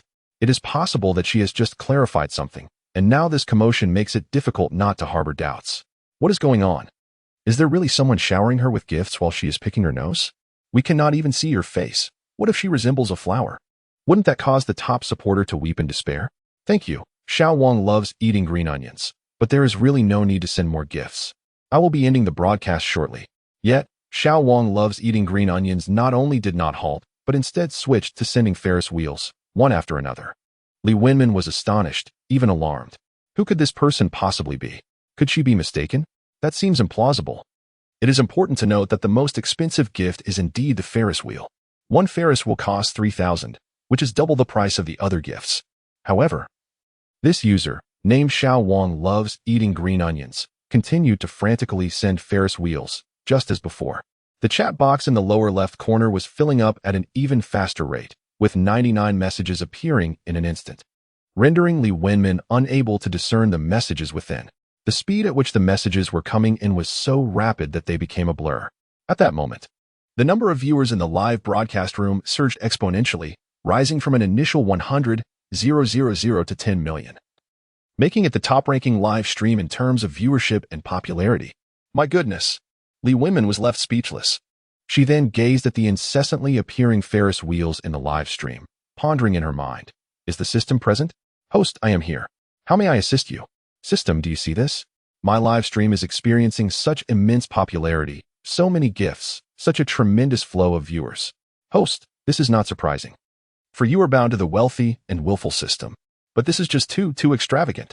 It exceeds my comprehension and imagination. Host, do you not appreciate it? I do. I just need a moment to acclimate to this visual feast. So many people. Host, you are indeed bound to a prodigious figure. A prodigious figure must carry the demeanor of one. The words of the little system reminded her, indeed, this is merely a small scene. She needed to remain composed and unruffled. By the way, little system, can you find out who this Xiao Wang loves eating green onions is? Returning to the host. This system currently lacks that functionality. I apologize. All right, no need to apologize. Your infinite spending feature is already the best function. I love you, my little system. I love you too, host. After concluding her conversation with the system, Lee Winman looked back at the live stream, where the screen was now devoid of gifts. Yet the chat box remained as lively as ever. Could she really be stunned into silence? Look, she seems frozen. Could it be a network issue? Why isn't she moving? It's not a lag. She is still blinking. Clearly, she has been rendered speechless by the Ferris wheels from the top supporter. Who exactly is this top supporter? How could they be so wealthy? At this moment, Lee Winman opened the live streaming rankings and discovered that the person who had been showering her with gifts had already exited the room. What was going on? Had they left just like that? She then checked the contributions of the top-ranked viewer and calculated that they had gifted her an astonishing 1.06 million. After the platform's cut, she would receive 530,000. Who could this person be? Surely, they couldn't be an acquaintance. She had no wealthy friends and hardly any friends at all. Could it be that this individual was drawn to her live stream's high traffic and numerous viewers, merely seeking to flaunt their wealth? Perhaps a rich second-generation heir with more money than sense? Yet, if that were the case, it seemed rather extravagant for a mere display. Was it possible they were someone like her, bound to a system of wealth, eager to complete their spending tasks? Chapter 21. Acceptance. Lee Winman pondered endlessly, but could not deduce the identity of this mysterious benefactor. Xiao Wang loved scallions, so perhaps this individual had the surname Wang. Could it be Wang Songhua? Immediately, she dismissed this notion. Wang Songhua was among the wealthiest heirs in the metropolis, surrounded by an entourage of beauties. How could someone like her capture his interest? Moreover, she had no connection with Wang Songhua, so after some reflection, Lee Winman ruled out that possibility. The excitement in the live stream remained unabated, with the chat box inundated with messages. Lee Winman addressed her viewers, saying, Dear friends, I am truly delighted that you could join me today. I will be signing off shortly, but I must clarify that my short video was merely a spontaneous capture. I hope you will be gentle in your critiques moving forward. After speaking, she searched for the button to end the live stream when suddenly a notification popped up on her screen. What could this be? Lee Winman looked up to find that another live streamer had sent her an invitation. She contemplated rejecting it, as she had never participated in such a contest, only having seen it in short videos. She understood that these contests were merciless, centered around which streamer could accumulate the most gifts. The one who received the most gifts could impose a punishment on the one who received the least, approximately outlining the rules. Just as she was about to click decline, she noticed the chat box filled with viewers enthusiastically urging her to accept. Isn't this enough? You just showered me with gifts, and you've all seen it. What is so interesting about this contest? I truly need to sign off now. Goodbye, everyone. However, the comments continued to flood in, insisting she accept. Glancing at the clock, she realized that her live stream had only been running for half an hour. Perhaps she should accept? After all, Huaza and Wu Yu had yet to return. At this moment, a message appeared in the chat box. Accept, or we shall look down upon you. Indeed, confront him. We shall support you. Hurry and accept. Why are you hesitating? Once you accept, we shall cease our comments about you. Upon reading this, Lee Winman decisively clicked to accept. Hello, beautiful. How shall we play? The individual opposite her was clad in eccentric attire, with a flip-flop taped to his head. Seeing his appearance elicited a suppressed giggle from Lee Winman, as she maintained her composure out of politeness. She then glanced at the chat box in her live stream, which was filled with ridicule. Ha ha ha, this is hilarious. How can this person be so strange? Clearly, he lost in the last match. This is his punishment. It seems this fellow suffered quite a defeat last time. How can he dare to challenge the top-ranked streamer? Right? He looks like he is asking for trouble. What do you know? He is here to ride the wave of popularity. Our live stream is the most popular right now. Lee Wenman graciously greeted him. Hello? I'm unsure how to play. Could you perhaps guide me? The male streamer on the other side chuckled cunningly. Oh, it's quite simple. Beautiful. The rule is to have our viewers send gifts during the live stream. When the countdown ends, the one with the least gifts loses and must accept the punishment. With confidence? Lee Wenman thought, with so many viewers in her stream, defeating him would be a piece of cake. She nodded and asked, all right, so is the punishment decided now? Yes. Indeed, beautiful. You may set any punishment you wish. Having never engaged in such a live stream before, Lee Wenman was uncertain about what to propose, so she suggested, how about you decide the punishment? All right, here's the deal. Whoever loses must do 50 push-ups, mimic the sounds of 10 small animals, and finally hold a wall handstand for 2 minutes. How does that sound? Upon hearing this punishment, the chat box lit up with excitement. Oh my, what a tough challenge. Isn't that punishment a bit excessive? No worries, streamer. We've checked, and his stream only has about 1,000 viewers. We're sure to win. Exactly. Each of us just needs to contribute a flower or a blade of grass to overpower him. Seeing these comments in the chat, Lee Wenman accepted without hesitation. All right. No problem. Let us begin. Great. I will mute myself now. You should mute yourself as well. Beautiful. Okay. After pressing the microphone icon on the opponent's livestream screen, Lee Wenman could no longer hear his voice, only observing his mouth moving in a fierce expression, unaware of what he was saying. Friends in that live stream. His punishment is rather severe. Let us each contribute a little flower or grass to lend me a hand, shall we? After uttering those words, a considerable amount of time passed before a small flower floated onto the screen of her live stream. She expressed her gratitude towards the generous viewer who sent the flower, thanking them profusely and sending heart emojis. However, thereafter, no gifts appeared in her live stream again. What is going on? Is there a glitch? She wondered. Though the 99 messages in the chat box at the bottom left confirmed that the live stream was functioning properly. Honestly, are you trying to set me up for failure? At that moment, the chat box displayed messages such as, ha ha ha, your #1 supporter just showered you with gifts. Why have they stopped now? And exactly. They dropped the ball at a critical moment. Let us all refrain from sending gifts and see if the top supporter will return. Lee Wenman felt a surge of emotions, nearly on the verge of tears. You're the ones who led me to believe in this, yet now you've turned your backs on me. She lamented. Why should we send gifts? It's your top supporter who should be doing that. Despair washed over Lee Wenman as she noticed the opposing team's health bar had surged and occupied a length of 32. It's over. It's over. I'm going to lose. With merely 50 seconds remaining, she resolved to shield her face during the impending punishment. Mimicking animal sounds wouldn't pose much difficulty. But the thought of doing 50 push-ups and holding a 2-minute handstand was daunting enough. Please, have mercy. You led me to this, only to abandon me now? That is truly disheartening. Your top supporter needs to show up. Another message chimed in. Could they possibly steal the victory? It's hard to say. If only she had 2 phones and 2 accounts, victory would have been assured. She could have sent herself gifts from the other device. As the live stream countdown commenced, the tension escalated. 10, 9, 8, 7, 6. Everyone, get ready. The top supporter is about to make a move. 5. Are they really going to wait until the very end? 4. Still no sign? This top supporter sure knows how to keep us on edge. 3. Let us watch closely, everyone. 2. It's the final second. Hurry. 1. Steal the victory. Lee Wenman failed. At that moment, the opposing broadcaster leaped from their seat, exuberantly shouting and bowing, producing party poppers from seemingly nowhere and setting off several in the live stream. Meanwhile, Lee Wenman's live stream exploded with excitement. Oh my goodness, she actually lost. What happened? Why has their top supporter shown up? A major miscalculation. If only I had known, I would have sent her a gift. That is hindsight. Isn't it? Where were you when she needed your support? How was I to know her top supporter wouldn't show up? Lee Wenman was taken aback, staring blankly at the lively scene in the other host's live stream. She turned on her microphone. Beauty, you have lost. Hurry and accept your punishment.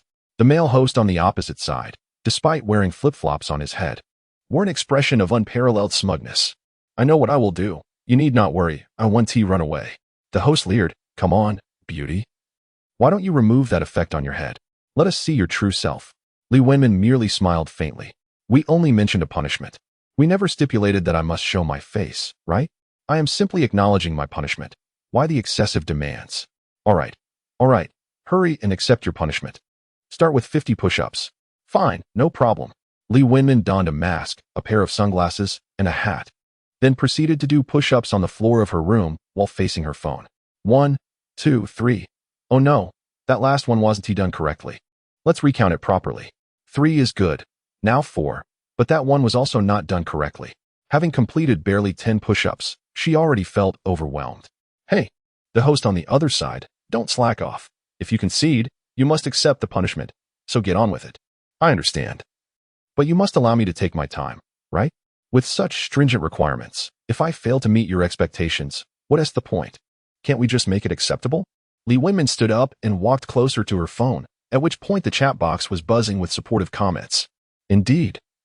That host is being overly strict. Just doing it is enough. No need for such precision. It's not military training. Why so harsh? Come on. Let us go to the other host's room and teach him a lesson. All right, I'll continue.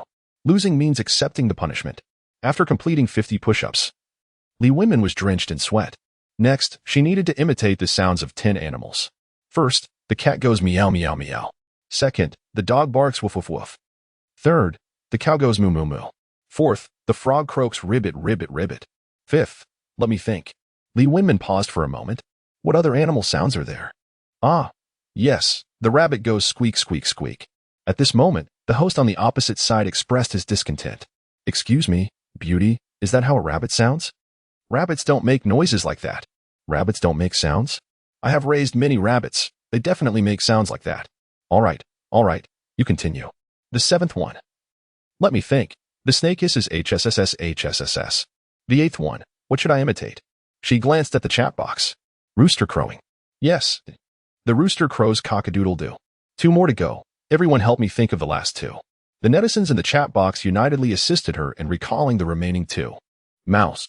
The mouse goes squeak squeak squeak. The 10th one. The last one. Give me some strength, everyone. The pig's grunt is simply that, a grunt. All right. I shall imitate the pig. Oink, oink, oink. The host across the screen erupted into laughter, exclaiming, "Haha, you are truly humorous." Well then, the next challenge is to perform a handstand for 2 minutes. The moment you commence, I shall start the timer. However, I must confess that I am not adept at handstands. Come now, allow me to instruct you. Simply position yourself behind that door, close it securely.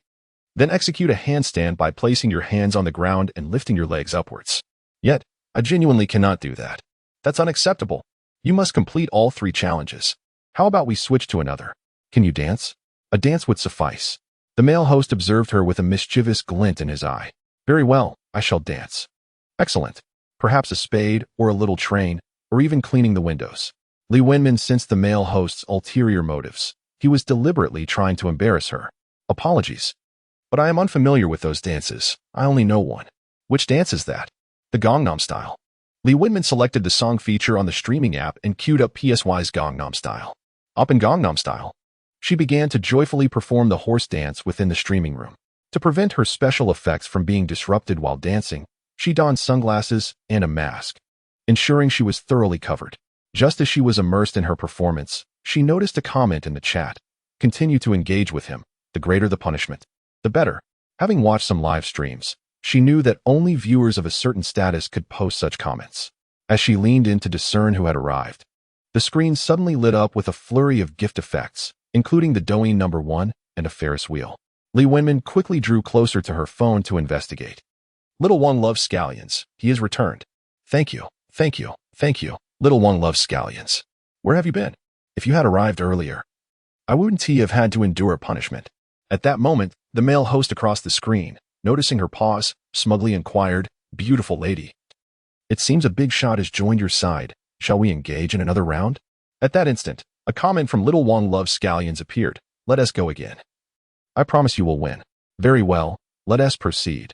This time, I shall dictate the punishment. Of course, no problem, beautiful lady. Why don't you take a breather first? I'll join you again in 5 minutes. Sounds good. After ending the other host's stream, Li Wenmin slumped in her chair. I am utterly exhausted. I need a moment. By the way, where were you just now? Can you tell me who you are? This little Wong loves scallions? After a while, his response appeared in the chat. I have been watching your stream all along. What? So you were intentionally watching me endure the punishment? Chapter 23. Something feels off. Another message floated in from him. Yes. It seems that this top contender is even more affluent and willful than her. Such an air of aloofness. Nonetheless, those penalties hold little weight.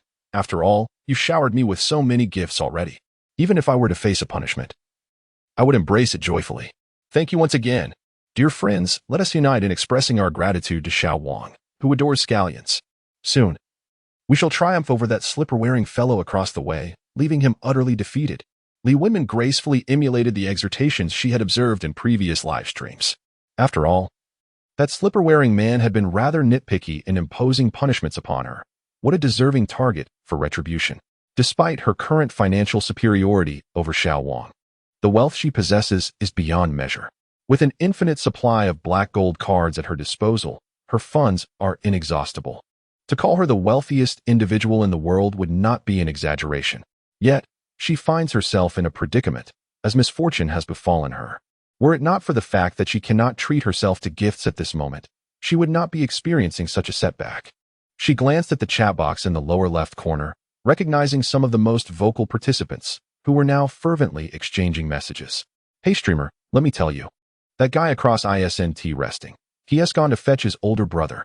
His older brother ISNT nearly as formidable as ours. I'm dying of laughter. I just visited his live stream, and he was calling for his brother.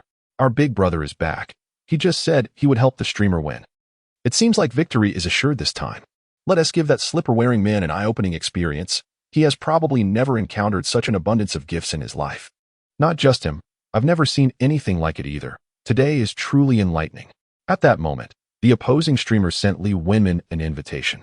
Having awaited this moment eagerly, she swiftly accepted, fearing that the slipper-wearing man might withdraw his invitation out of cowardice. Hello, beautiful. Are you well rested? Shall we commence the next round? How are your shoulders holding up? The slipper-wearing man smirked, his expression exaggeratedly animated, accompanied by humorous sound effects in his live stream. Brimming with mockery, let us dive straight into the next match. It appears the opposing streamer is ready, my loyal viewers.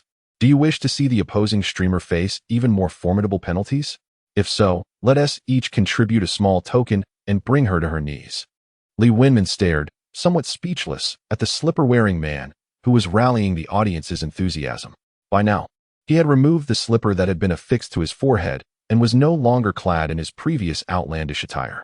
It seemed that his counterpart was no pushover either, but none could rival her resolve. If one slipper wouldn't suffice, then two shall be the order of the day.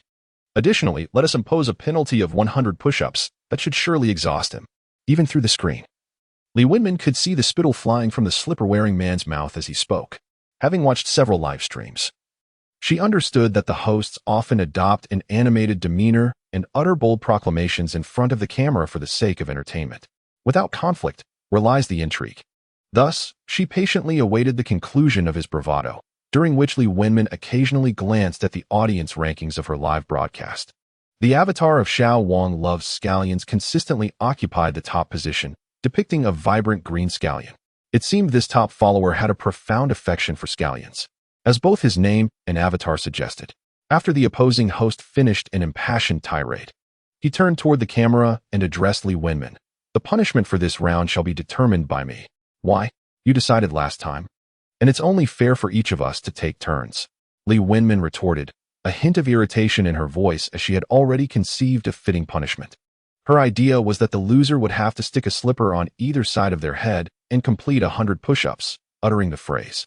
The opposing host is truly impressive, with each repetition. This was a punishment tailor-made for the slipper-wearing man. Now, however, he was insisting on determining the penalty. Listen to me.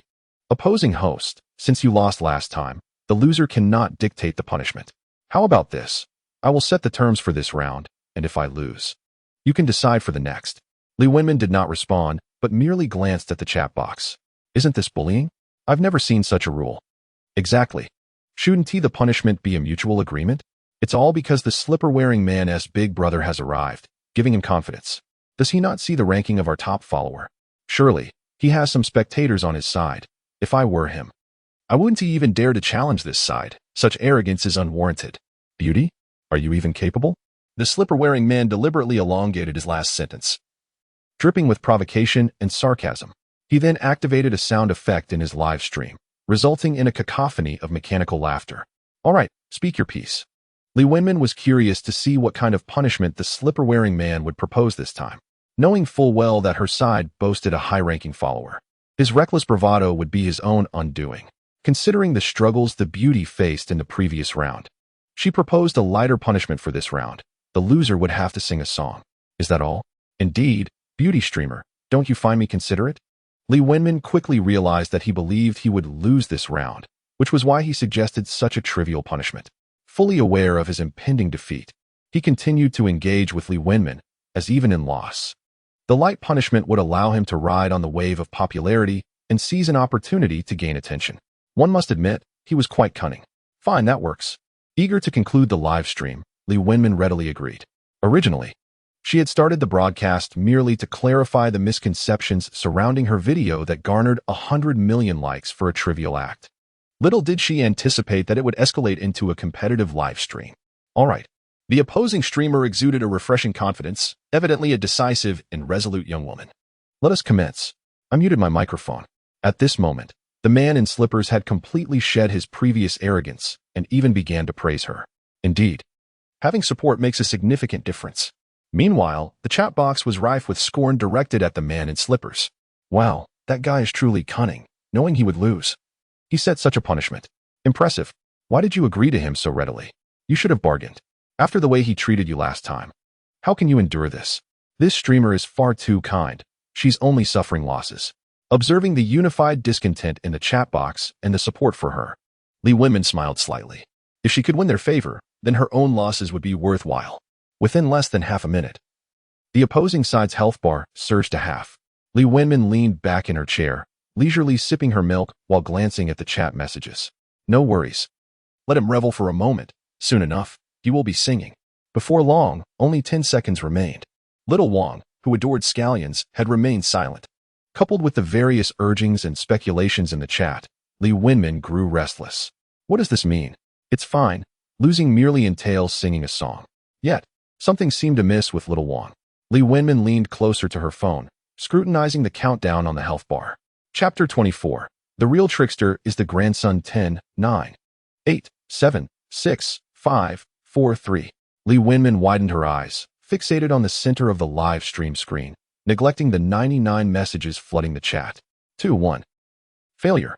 The opposing health bar decisively overwhelmed her side, displaying 75, 698, indicating that the other side had amassed a total of 75, 698 during the live stream.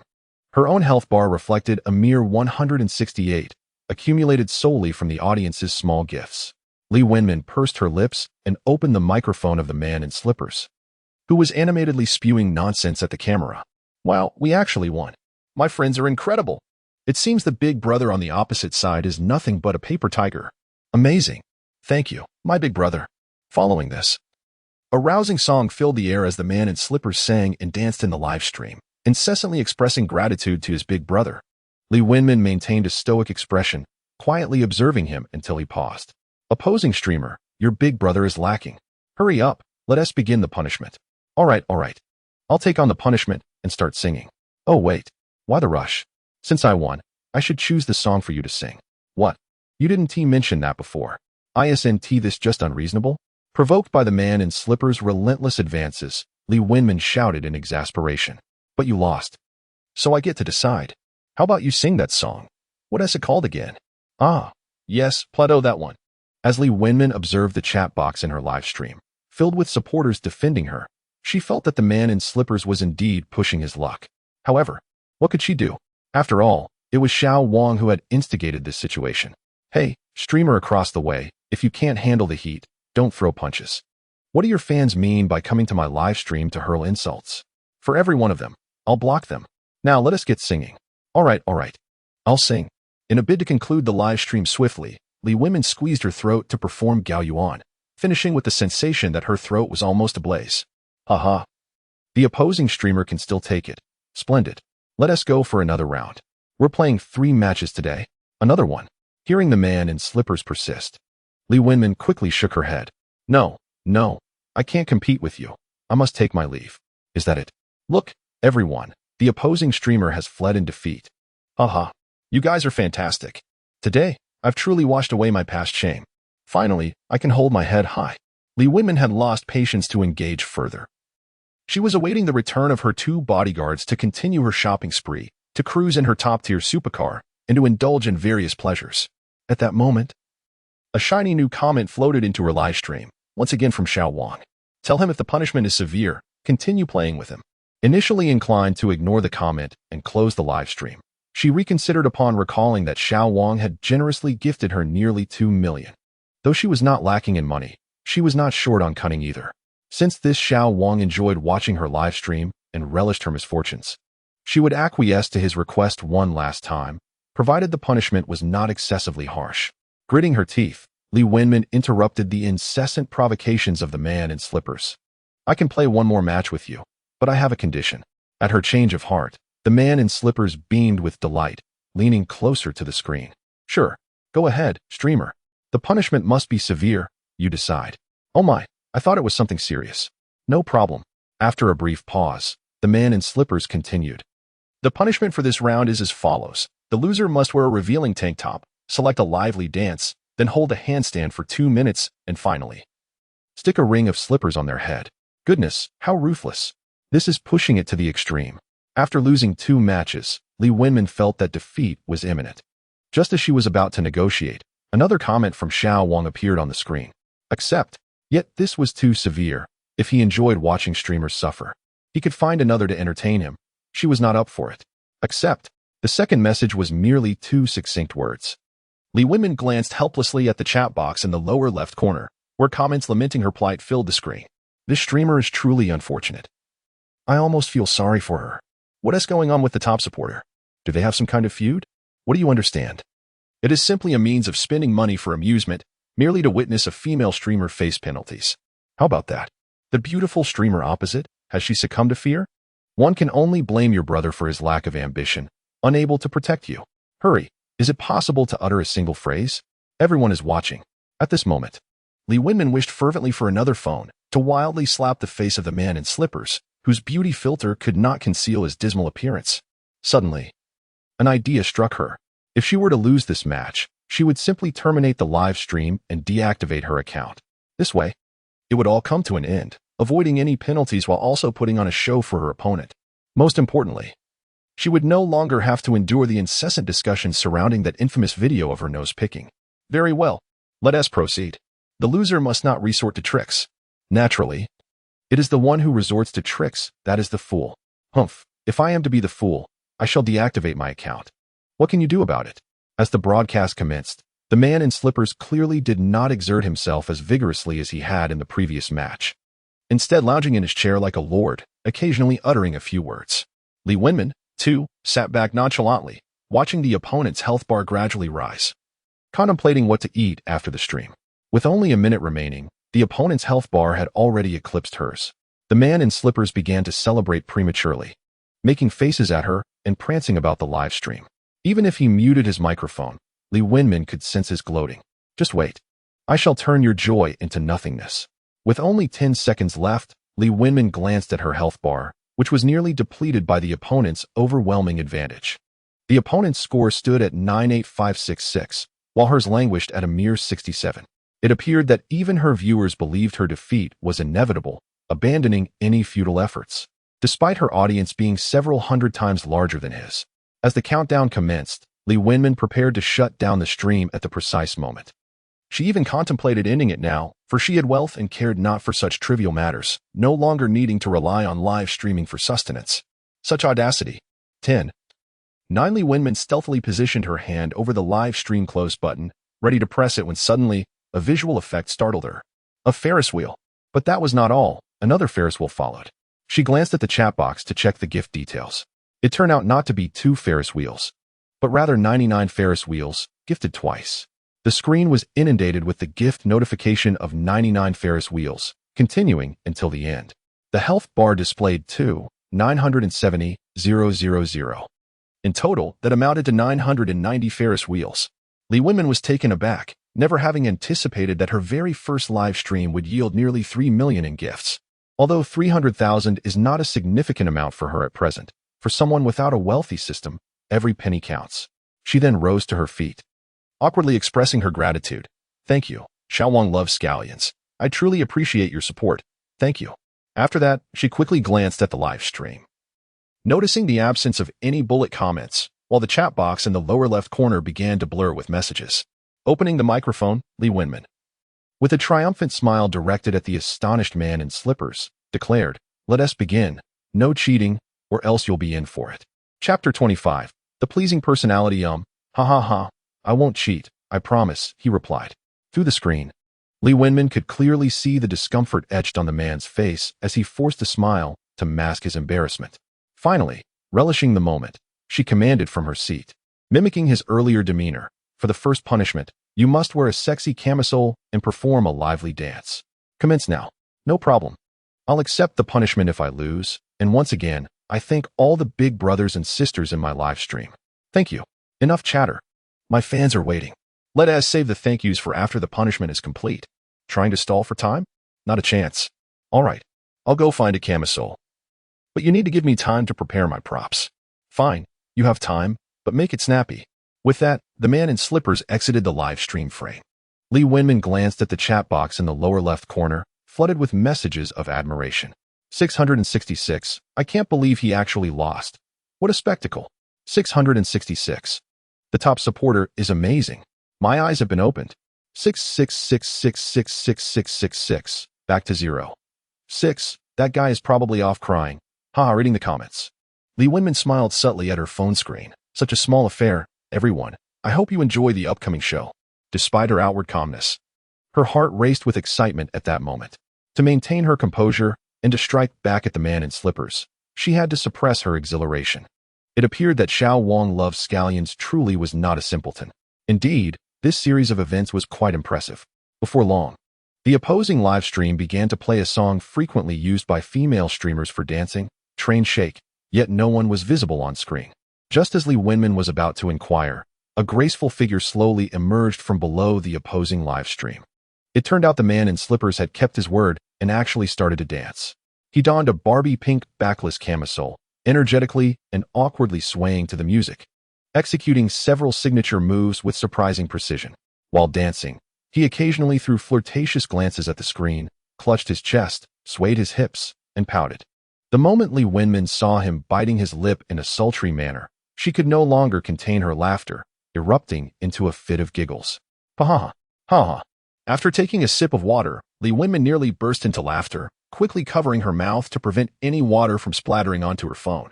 Glancing at the live stream's viewer leaderboard, she noticed Xiaowang, who loves scallions, was still present.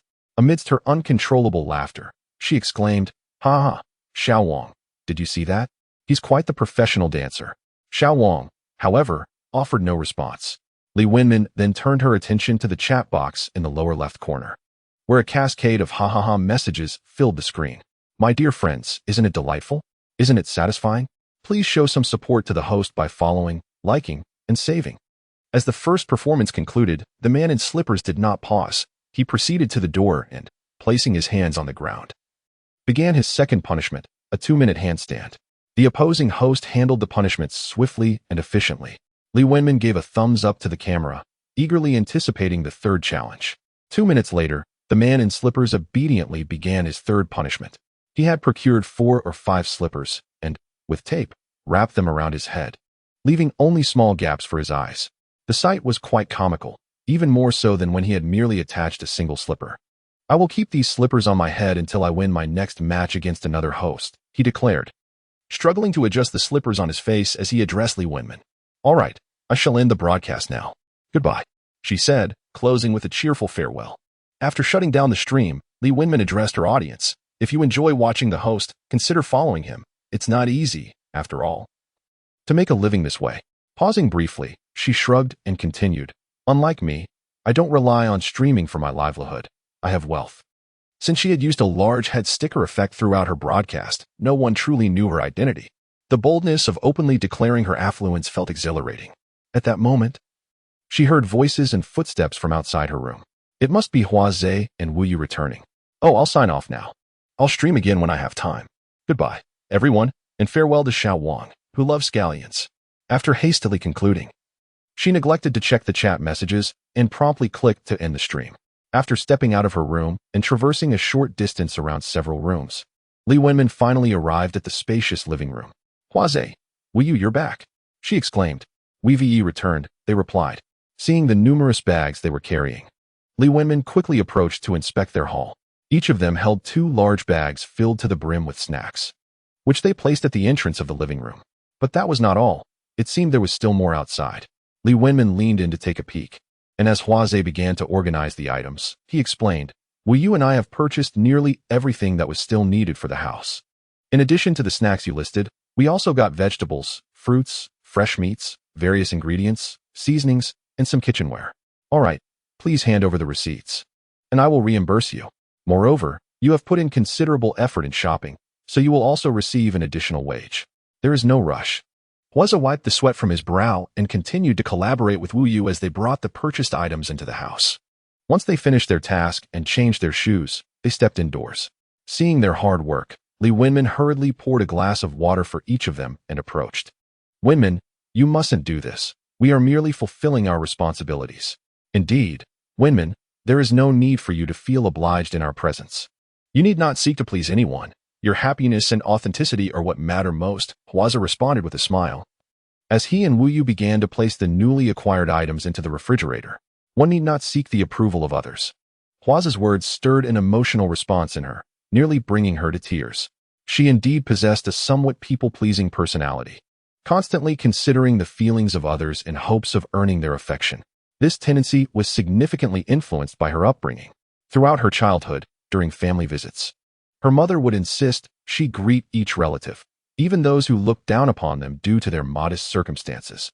At the time, she believed her mother's insistence was justified, a lesson in politeness, and so, despite her reluctance, she would cautiously approach each superficial relative to extend her greetings. Now that she had matured, she gradually realized that such pleasing behavior was unnecessary. There was no need to call out to relatives who did not care for her. A simple acknowledgement when encountering them would suffice as a sign of respect. There was no need to approach them with anxiety and discomfort, greeting them one by one. Wenmin, there's a surprise coming up. Huaze's words interrupted her reverie. What surprise? Chapter 26, The Surprise. Well, if I tell you, it won't be a surprise anymore. We replied, gently chuckling as she stuffed bags of groceries into the double-door refrigerator. All right then, I shall await the surprise. What should I do in the meantime? Wenmin, this is your home. Feel free to do as you please. Wu Yu and I will prepare the meal. If you'd like, you can retreat to your room to rest or play with your phone. Good idea. I shall head to my room then. If anything arises, just message me. Sure. We will notify you when the meal is ready. How thoughtful, Li Wenmin mused once more in her heart. By the way, it has been a while since I last conversed with the little system. I quite miss it. She quickly dashed to her room, lying on her bed as she mentally called out, System, are you there? I wish to speak with you. Host, I am here. What would you like to discuss? Well, not much, just that I miss you. Thank you for your affection, host. This system is capable of sensing your thoughts. How truly remarkable. By the way, system, when I'm not conversing with you, what do you do? Could you enlighten me? Oh, I see. So, I alternate between work and slumber. And the moment you spend money and call upon me, I spring into action. However, I remain in a dormant state most of the time. Oh, will my frequent spending and calling disturb your rest? Certainly not. This system incurs no consumption. The dormant state is indistinguishable from the working state, merely a distinction from your perspective. All right then, when you upgrade, will I be able to choose the first unlocked new feature?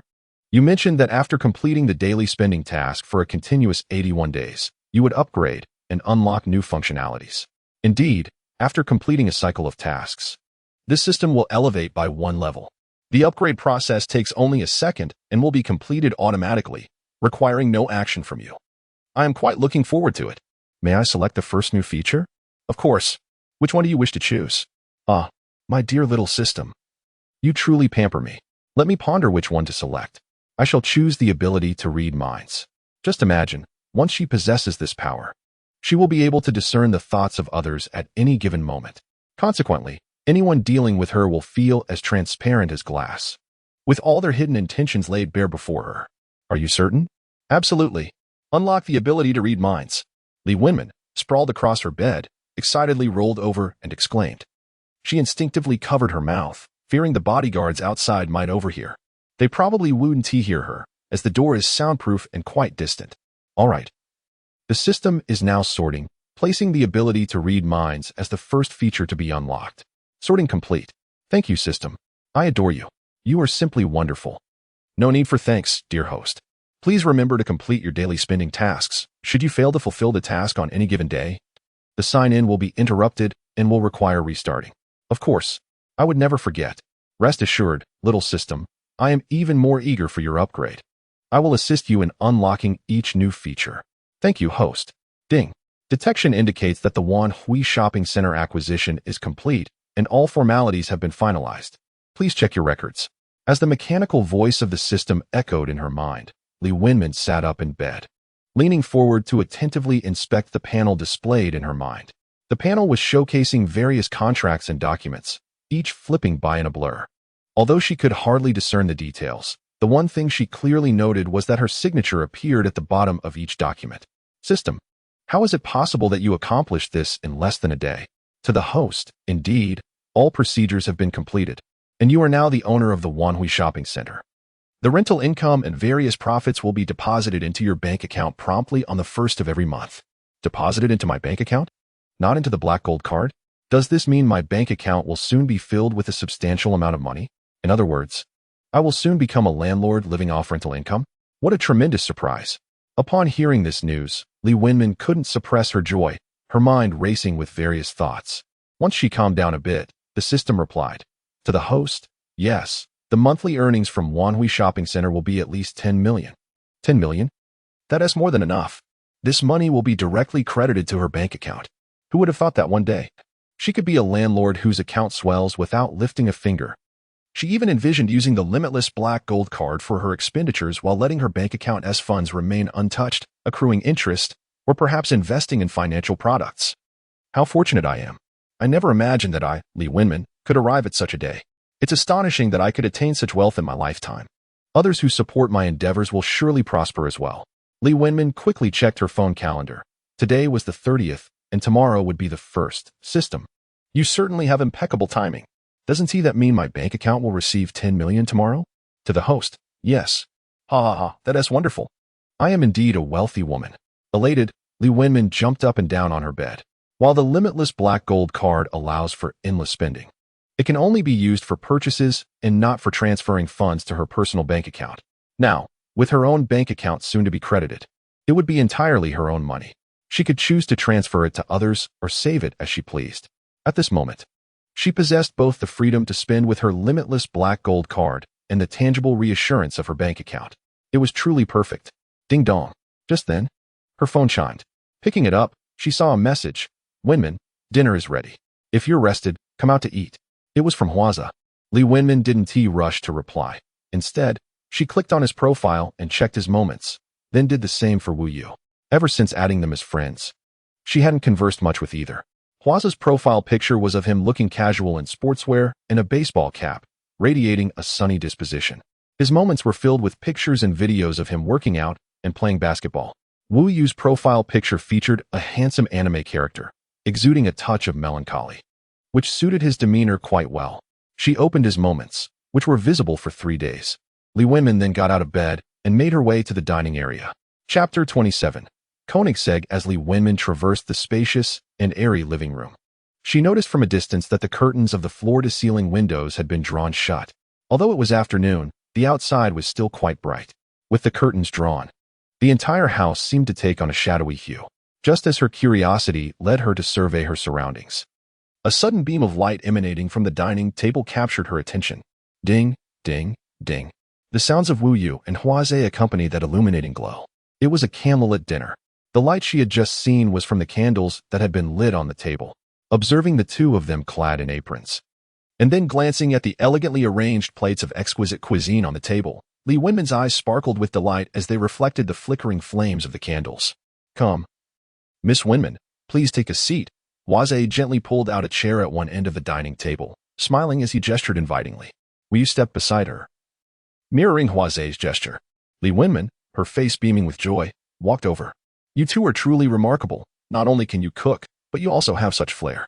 I absolutely adore the candlelit dinner you've prepared. Let us all sit down together. Once Li Wenmin was seated, Huaze and Wu Yu took their places as well. This is a well-done sirloin steak with black pepper. This is borscht. This is the dessert pudding. This is the avocado vegetable salad. And this is onion mashed potatoes. Huaze enthusiastically introduced the array of dishes that nearly filled half the table, while Wu Yu opened a bottle of red wine, pouring it into glasses. How sumptuous. Your culinary skills are exceptional. I never anticipated you both could create such a diverse array of dishes. As she spoke, Li Wenmin lifted the elegantly crafted wine glass that Wu Yu had poured for her, raising it in a toast. Here's to our first meal in our new home. Cheers. Cheers. Clink. After the glasses met, Li Wenmin swirled the wine in her glass and took a sip. Exquisite wine, soft and sweet, it glides down smoothly. Shall we dig in? Li Wenmin picked up her knife and fork, glancing at Wu Yu and Huaze, swallowing her anticipation. Why are we still being polite? Indeed. Let us eat. The three of them relished their meal with fervor, devouring the feast laid before them. After dinner, Huaze and Wu Yu took the initiative to tidy up the leftovers while Li Wenmin, feeling satisfied and full, engaged in casual conversation with them in the kitchen. The kitchen alone was 3 to 4 times larger than the rented room she had previously occupied. She had expected them to wash the dishes by hand. Yet to her surprise, there was a dishwasher in the kitchen. After disposing of the leftovers, they simply placed all the utensils, including knives, forks, and spoons, into the dishwasher. In no time, they emerged sparkling clean and dry. Seeing this, Li Wenmin couldn't help but marvel inwardly, realizing that indeed, wealth could liberate one's hands, conserve energy, and eliminate hassle. How wonderful it is to have money. Thanks to the dishwasher, the two of them finished their tasks in no time. Seated on the sofa, Li Wenmin found herself feeling rather bored while watching television, noticing that the sky was still bright. She thought it would be a pleasant diversion to go out for a stroll. She turned to her companions and proposed, are you two tired? I would like to go out for a walk. Huaze, hands on his hips and brows furrowed, replied, Wenmin, have you forgotten again? Almost simultaneously, Wu Yu exclaimed, Wenmin, I am not tired. Let us set off. Realizing her oversight, Li Wenmin turned off the television and stood up, chuckling awkwardly. Well then, let us go. All right, Wenmin. Shall we take a car or walk?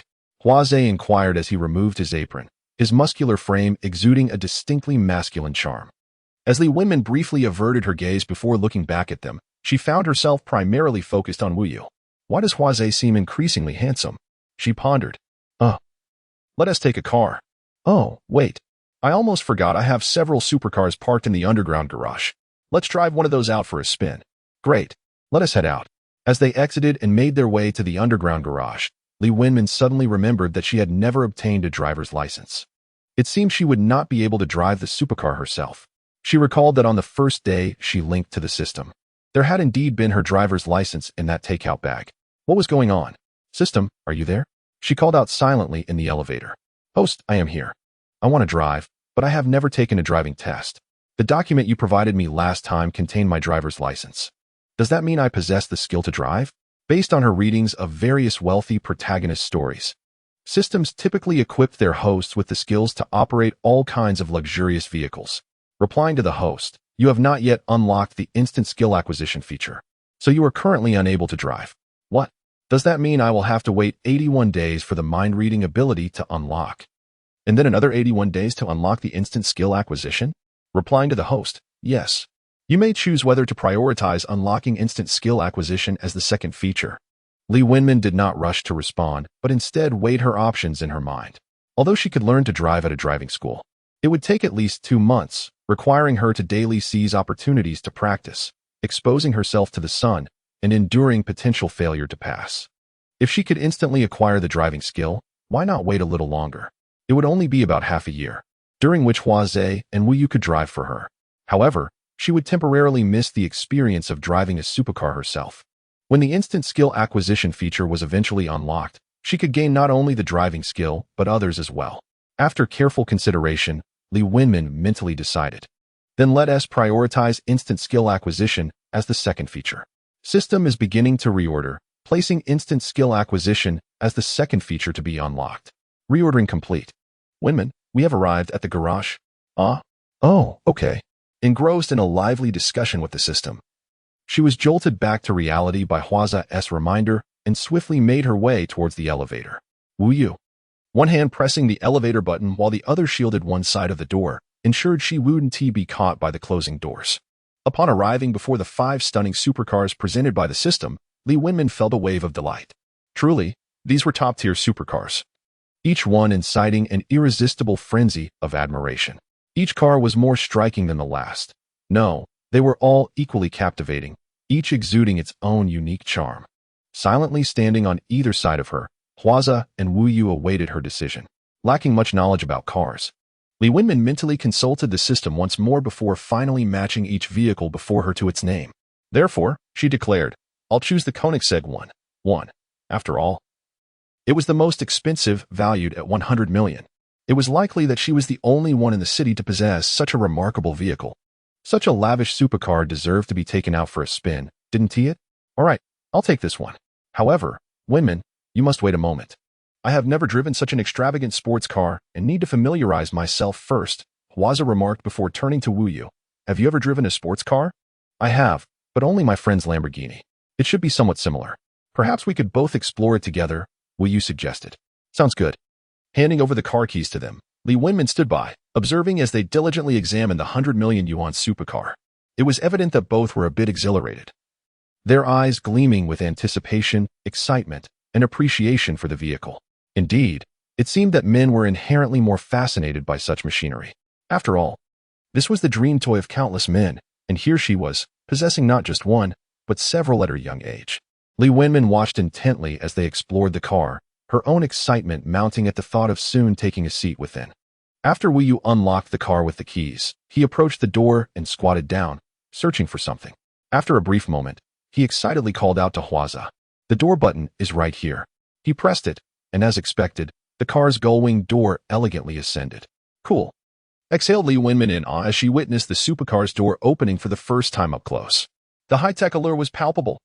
Wu then jogged over to the passenger side, employing the same method to open that door. At that moment, the Koenigsegg 1 resembled a sleek, high-tech creature poised for flight, a scene that was simply breathtaking.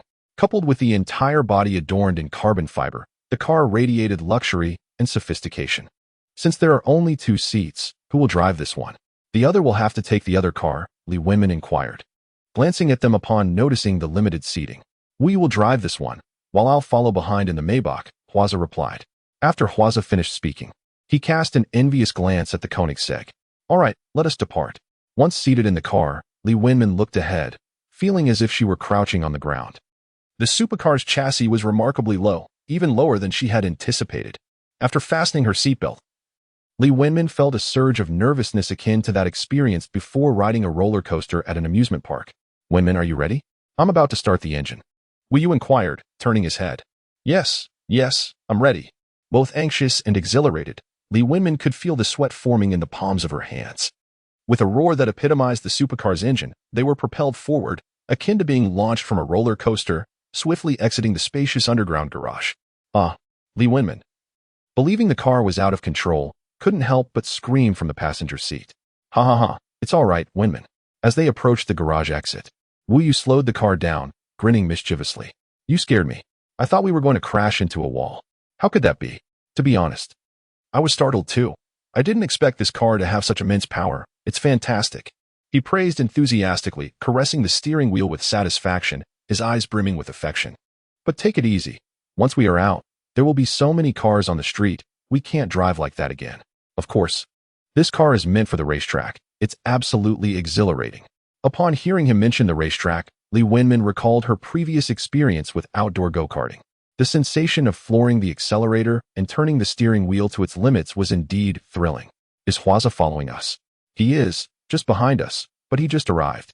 Indeed, supercars are supercars. They accelerate at an astonishing speed. As they entered the bustling streets filled with a constant flow of people, passers-by turned their heads to gaze at the car. Some even followed their vehicle in pursuit. Moreover, Li Wenmin noticed that while waiting at a traffic light, the cars behind them were positioned far back, an exaggerated distance of nearly 100 or 200 meters. It seems the jokes and videos online truly reflect reality. Look how far away they are from us, it's quite absurd. Naturally, they fear the consequences of a collision. Wu Yu merely smiled, slightly turning his face to glance at the rearview mirror. His fair, slender face was simply captivating. Seated in the supercar, beside a handsome man, Li Wenmin was now experiencing the essence of being surrounded by luxury. Could this be the joy of a wealthy woman? As they passed through a bustling commercial district, their car slowed to a crawl, inching forward through the crowded streets. Lowering the window, Li Wenmin observed that nearly all the pedestrians outside were looking in her direction. Even those who had already walked past them turned back to glance again. Truly, the rate of head turning was 100%. Li Wenmin overheard the murmurs of those nearby. Wow, look, it's a sports car. That's a Koenigsegg. Only 6 exist worldwide. Unbelievable. Who would have thought there'd be one in our city? Who could be so wealthy? A rich second generation, perhaps? Did you see the woman in the passenger seat? She's stunning. She must be a kept woman. But the man driving is quite handsome. Could it be his car? I suspect the woman is being spoiled by a wealthy patron, flaunting her riches with her young boyfriend. Is that really the case? Perhaps he is genuinely affluent. Why are you all so bitter? Come on. Oh, so now you defend them? Are you still my friend? Hearing their comments, Li Wenmin merely squinted and smiled, casting them a disdainful glance as she passed by. Look at that woman's expression. Who does she think she is? I saw it too. Being kept and still acting so proud. How shameless. She is indeed impressive, driving a car worth 100 million. So what? It's not like she bought it herself. It's probably a gift from some balding old man. Wu Yu seemed to catch on to the loud remarks of the passers-by and turned to whisper, Wenmin, don't pay any attention to them. They're just sour grapes. Huh? Who? I didn't hear anything. Did someone say something? Li Wenmin feigned ignorance, looking at Wu Yu with feigned surprise. Oh, it's nothing at all. Where do you want to go? Let us head to the pet market ahead. Are you looking to buy a pet? No, my ex-boyfriend sells cats there. I want to see him. Huang Su, whom she considered hardly a true ex, had abandoned her to cling to a wealthy woman. Chapter 29. A breath of fresh air. Oh, Wenmin, do you need me to do something for you? Perhaps pretend to be your current boyfriend? Wu Yu inquired earnestly, steering the car slowly. His suggestion sparked an idea in Li Wenmin. Yes. Why hadn't she thought of that? All right, Wu Yu, you're brilliant. Just act as if you're my rich boyfriend, and we'll appear very affectionate together. What do you say? No problem, we'll adapt as needed. Excellent. Adapt as needed.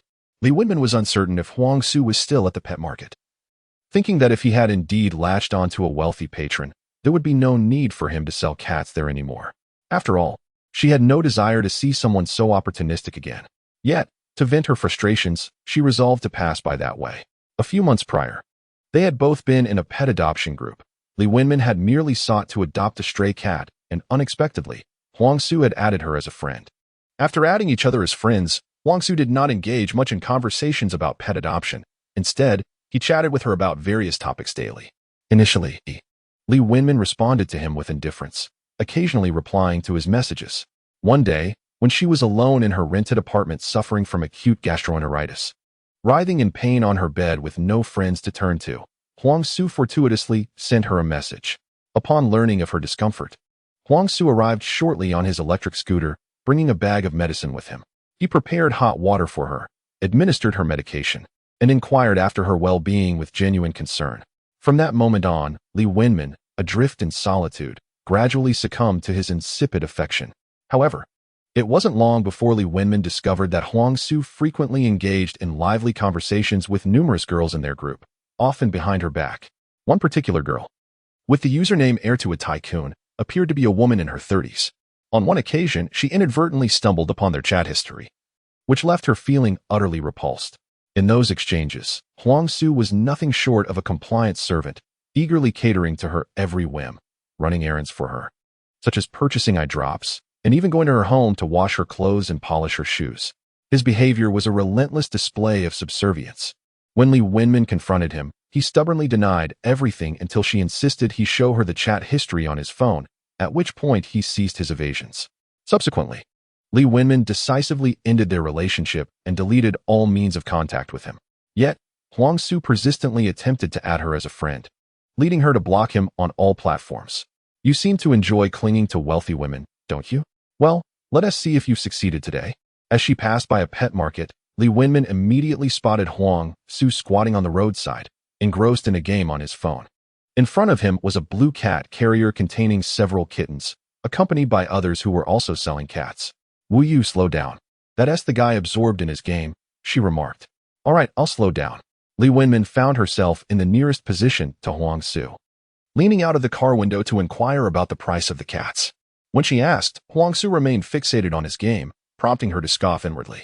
How could he be out here selling cats while neglecting potential customers? A nearby vendor, noticing her inquiry, nudged Huang Su, saying, Hey, someone wants to buy your cats. Oh, which kind are you interested in? We have golden shaded, golden spotted, and silver spotted, all at different prices.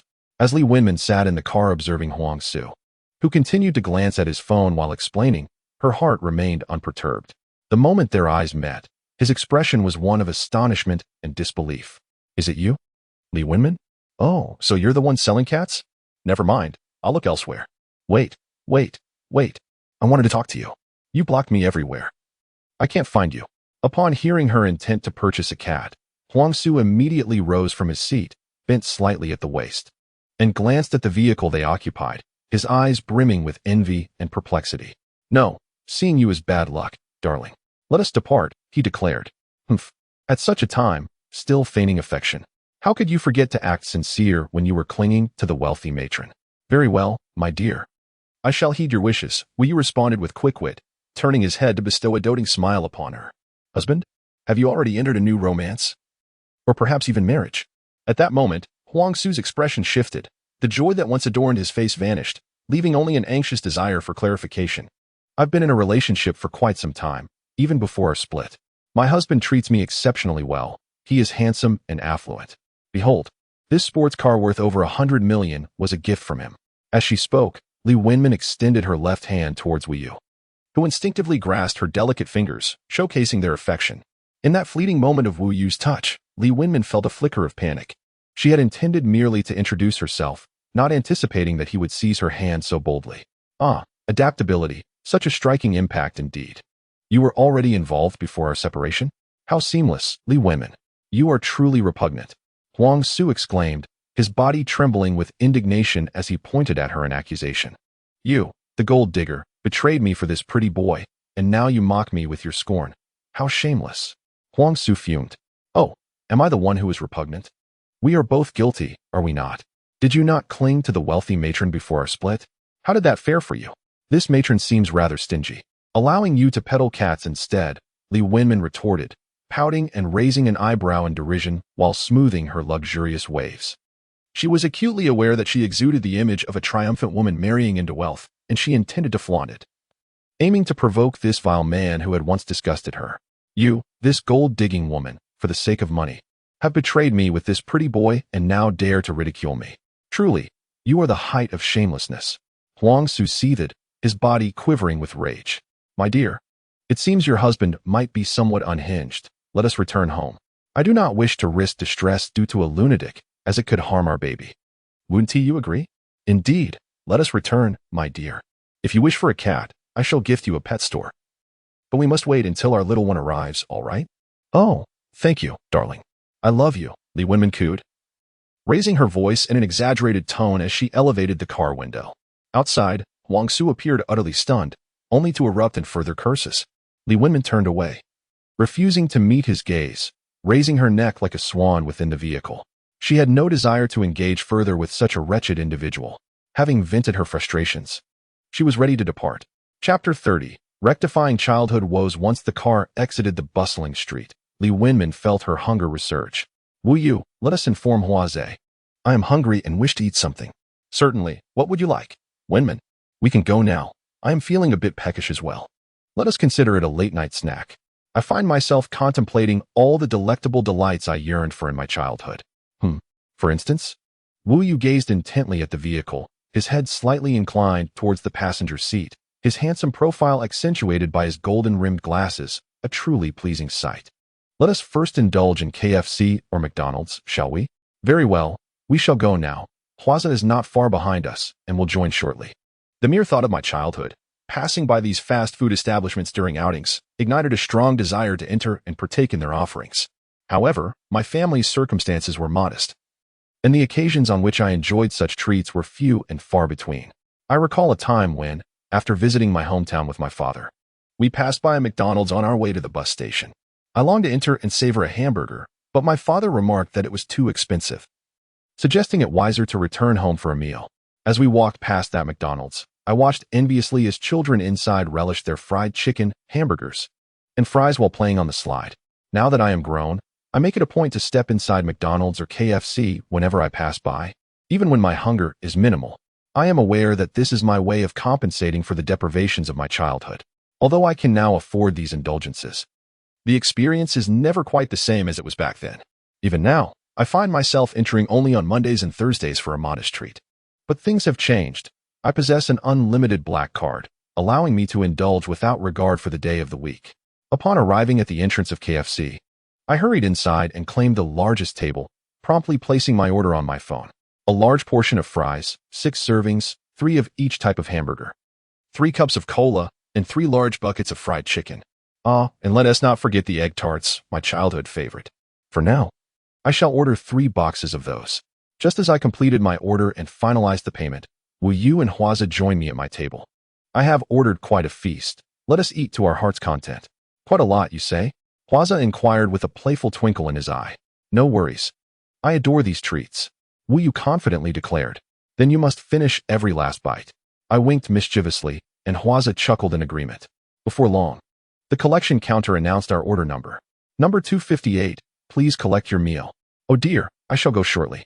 As Wu Yu approached the collection counter, our number was called again. Now it was Hwaza's turn to retrieve the meal. Come, Wu Yu, let us begin. All right. Wu Yu and I proudly displayed our hamburgers and fries. Take your time. I still have 3 large buckets of fried chicken. Hwaza beamed as he placed the buckets on the table and then headed back to the collection counter. The fried chicken has arrived. Let us dig in. Very well. But I have yet to finish my hamburger. No matter, let us start with one of each, crispy chicken and finger-licking chicken. Before long, Hwaza approached once more, carrying a platter overflowing with an abundance of food, shaking his head and exclaiming, "You two truly resemble children. Look at how heartily you're eating. I am feeling quite hungry myself. Let's all dine together." Li Wenmin, one hand clutching a hamburger and the other grasping a piece of fried chicken, with half a French fry precariously held in her mouth, indeed presented quite the exaggerated spectacle. Yes, Hwaza, you should join us for a meal. I'll fetch the remaining dishes. Before Wu Yu could rise, Hwaza placed a hand on his shoulder, smiling, "I'm not that hungry yet. You both go ahead." Hwaza made 3 trips back and forth to gather the food Li Wenmin had ordered, eventually piling it all onto their table. It became so crowded that they had to combine 2 tables into a larger one for the food and another for the refuse. In the end, all 3 indulged to their fill, leaving half of their feast untouched. With a satisfied burp, Li Wenmin felt a twinge of embarrassment. Did I order too much? No worries. We can take the leftovers home and heat them up later if we get hungry, Hwaza promptly replied, echoing her sentiments.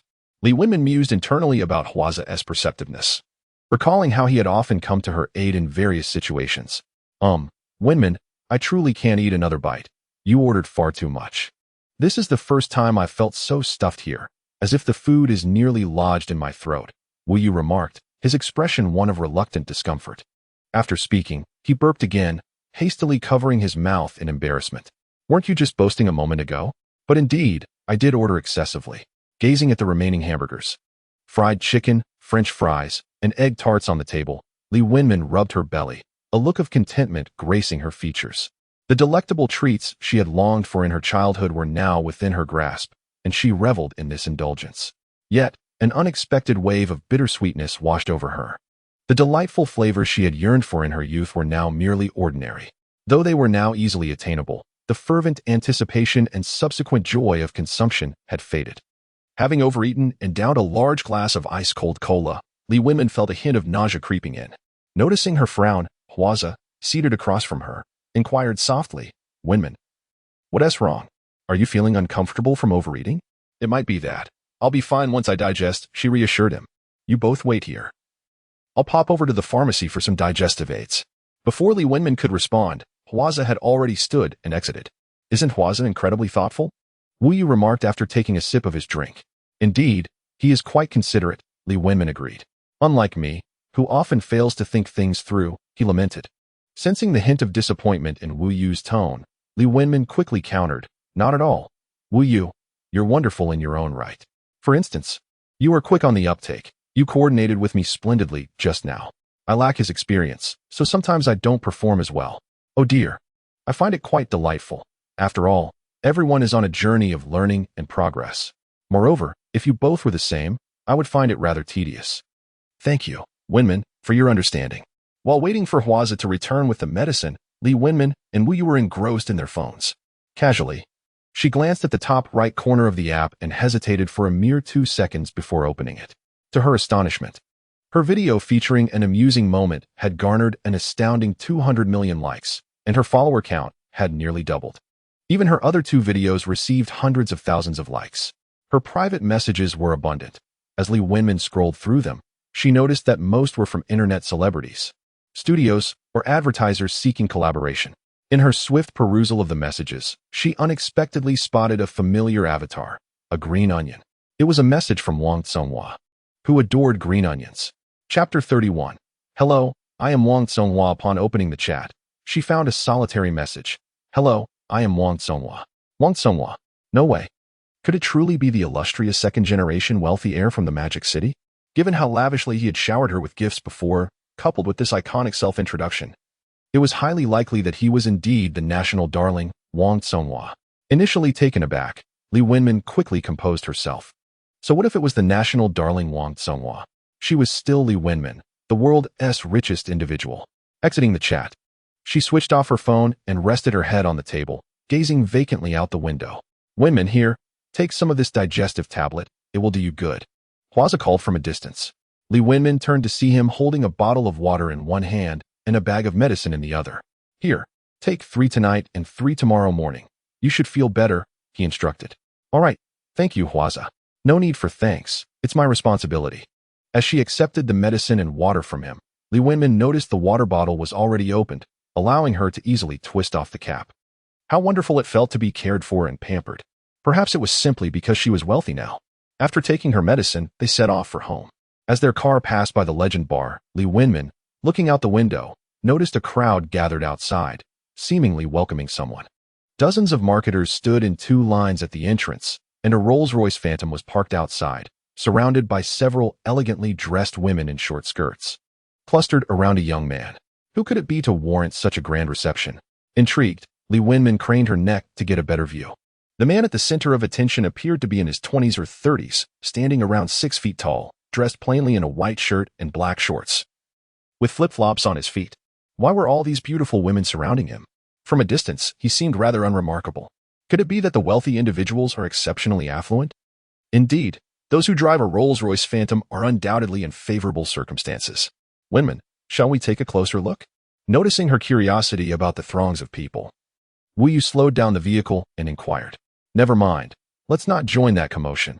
Let us head back home directly. Very well. At that moment, she suddenly felt an uncomfortable sensation of bloating in her abdomen, quickly followed by a rumbling sound and an incessant urge to relieve herself. Then the dilemma arose, was it merely gas or something more substantial? Wait. Wu Yu, I need to use the restroom. All right. Let me see where there is a restroom nearby. Wu Yu searched for a place to stop the car, scanning the surroundings for the nearest restroom. Li Wenman felt as though she might burst at any moment. Perhaps it was the result of overeating, compounded by the fried and icy food she had just consumed, causing her stomach distress. This was no mere flatulence. Have you found one? I can hardly hold it. The urgency was overwhelming for Li Wenman, who was no longer concerned about appearances as she urgently pressed him. I don't see one here. How about we try the bar? Fine, make haste. Wenman, just hang on a little longer. I'll drive us right to the entrance of the legendary bar. As soon as the car stopped at the bar's entrance, Li Wenman flung open the door and sprinted inside with the speed of a sprinter. Excuse me, madam, do you have a reservation? Have you booked a table? A marketing inquiry echoed from behind, but Li Wenman paid it no mind as she dashed straight to the restroom. The moment she burst into the restroom, Li Wenman genuinely felt she could no longer contain herself. Ah, what relief. Thank goodness she arrived at this bar. Had she delayed another second, she would have surely soiled the car. A luxury sports car worth over 100 million, and on the very first day, it would have fallen victim to her predicament. That would have been utterly mortifying and a tremendous waste. After a significant release, Li Wenman exited the bar's restroom feeling refreshed. Just as she hurriedly prepared to reunite with Huaze and Wu Yu, She unexpectedly collided with someone. My apologies, that was unintentional. No problem. The lighting in the bar was dim, and in her haste, Li Wenmin did not take a moment to properly observe the individual she had bumped into. After apologizing, she intended to continue on her way. Wait a moment. After taking just a couple of steps, the voice of the young man she had bumped into resonated from behind her. Surely he does not intend to extort her?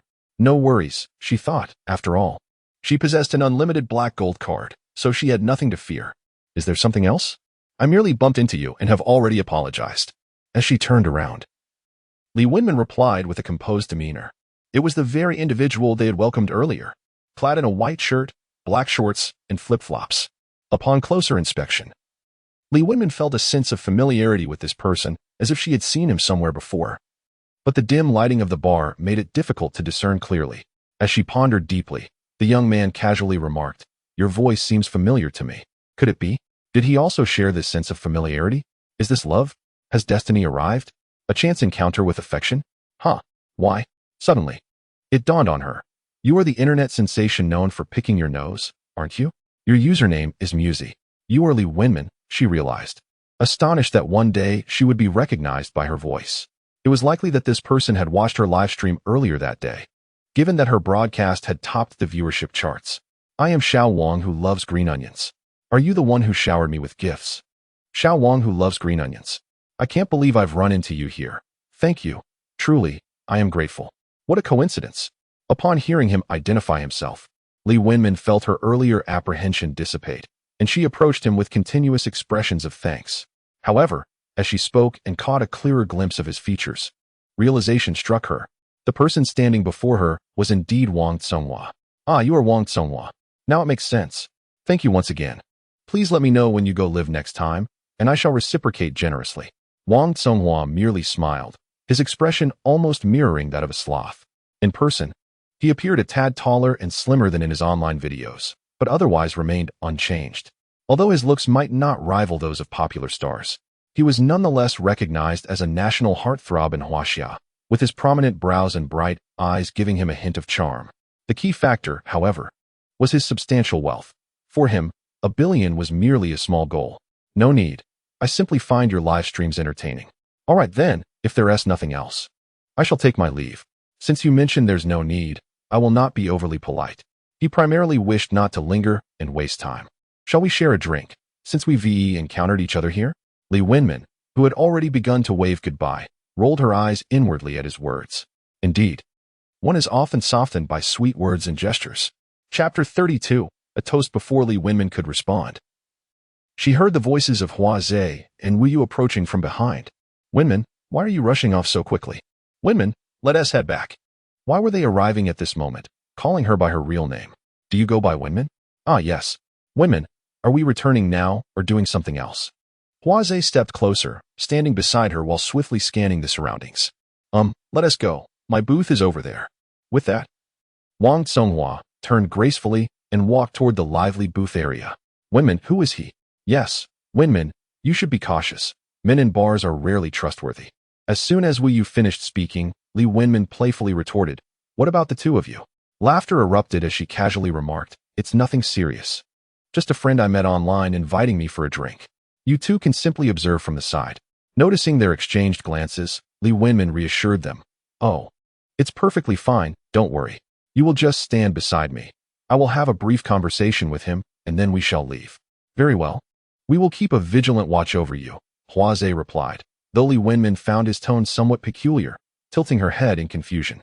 Why do you two sound as though you're apprehending a criminal? Must it be so serious? At that moment, Hua Zhe glanced ahead before returning his gaze to her. Wenmin, that person is waving at you. Following his line of sight, she saw Wang Tsonghua seated on the plush sofa of a booth, looking in her direction. I'll head over now. You can watch me from a distance. There's nothing to worry about, she stated calmly. All right, if anything happens, just call for us. Got it. Navigating through the booths resembling small dance floors, Li Wenmin arrived at Wang Tsonghua's table. The seats on either side were nearly filled with women, all of whom were stunningly beautiful. Among them were the girls who had previously surrounded her outside, as well as several others who had approached from within the bar. With no choice but to stand, she glanced at the table, which held an array of drinks. Out of courtesy, She picked up an empty glass and poured herself a drink of the opened champagne. Skillfully maneuvering around the long legs of several ladies, she finally reached Wang Songhua. He merely sat there, slightly lifting his gaze to her. The women flanking him were all exquisite, each sporting a glamorous visage and dressed in revealing attire. Upon her arrival, they directed hostile stares in her direction. Once again, thank you. I raise this glass to you in gratitude, Li Wenmin said, extending her cup towards him. Throughout her life, she had only been compelled by her parents to toast the elders at family gatherings during the new year, uttering blessings such as wishes for health and success. Thus, she found herself reciting those same dry phrases with a stiff demeanor, eager to finish the toast and depart. After all, it was he who insisted that she merely join him for a drink. For Li Wenmin in the present moment, she would have preferred to repay the favor with money. She was not lacking in funds. She could easily offer Wang Songhua a substantial sum as thanks. Yet, he insisted only on her presence for a drink, feeling slightly awkward while raising her glass to him. Li Wenmin was acutely aware of the curious eyes of the booth's occupants, likely assuming she was merely trying to ingratiate herself with the national darling. Wang Songhua leisurely picked up his wine glass from the table, lazily gesturing with it before bringing it to his lips for a sip. With that, Li Wenmin felt less self-conscious and took a sip herself. Who is this person? She thought. Suddenly, two girls seated closely to Wang Songhua shouted, "Hey, you're blocking me. Apologies. I must take my leave now. Farewell."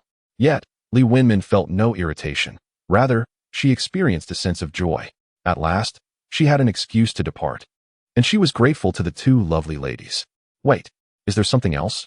Upon hearing Wang Songhua call out to her, Li Wenmin halted, feeling somewhat uneasy. "Come over here and sit," Wang Songhua instructed, gesturing to a young woman beside him. "Songhua, she has finally settled next to you.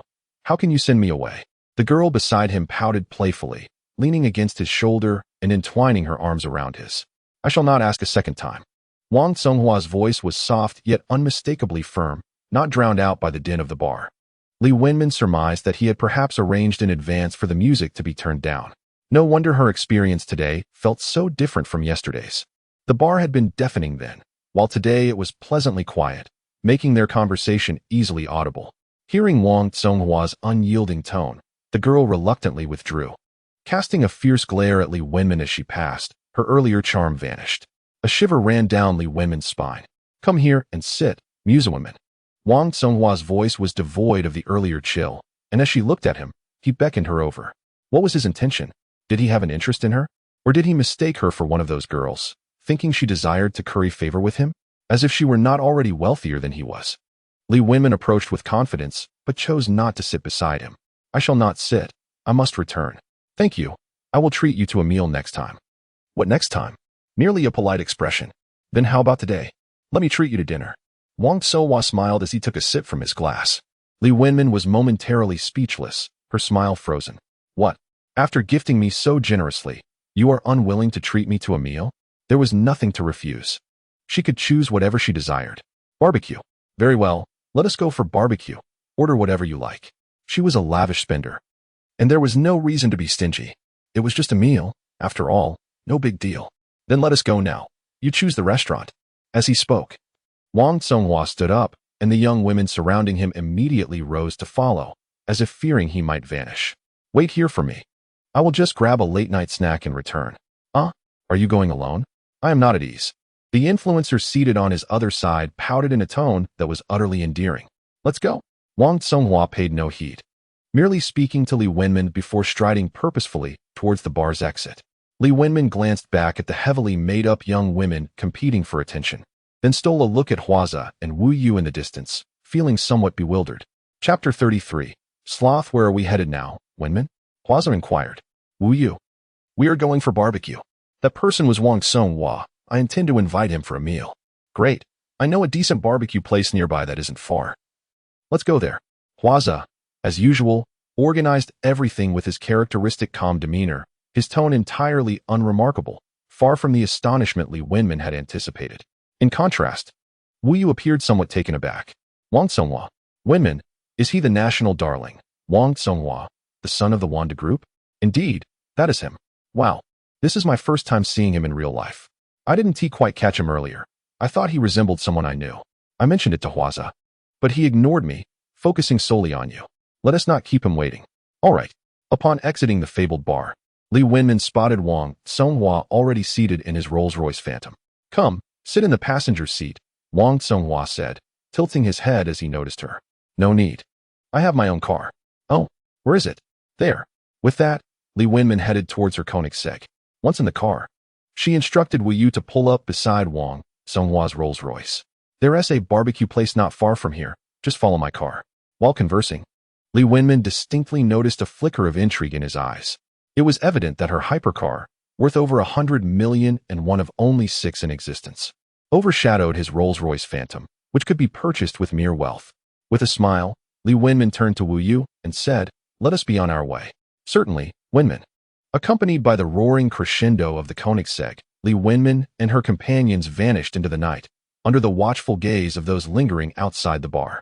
Upon arriving at the barbecue restaurant, Li Wenmin and Wu Yu waited for nearly 10 minutes before Huaza and Wang Songhua arrived. Fortunately, they had already ordered part of the menu, and dishes began to arrive just as the others joined them.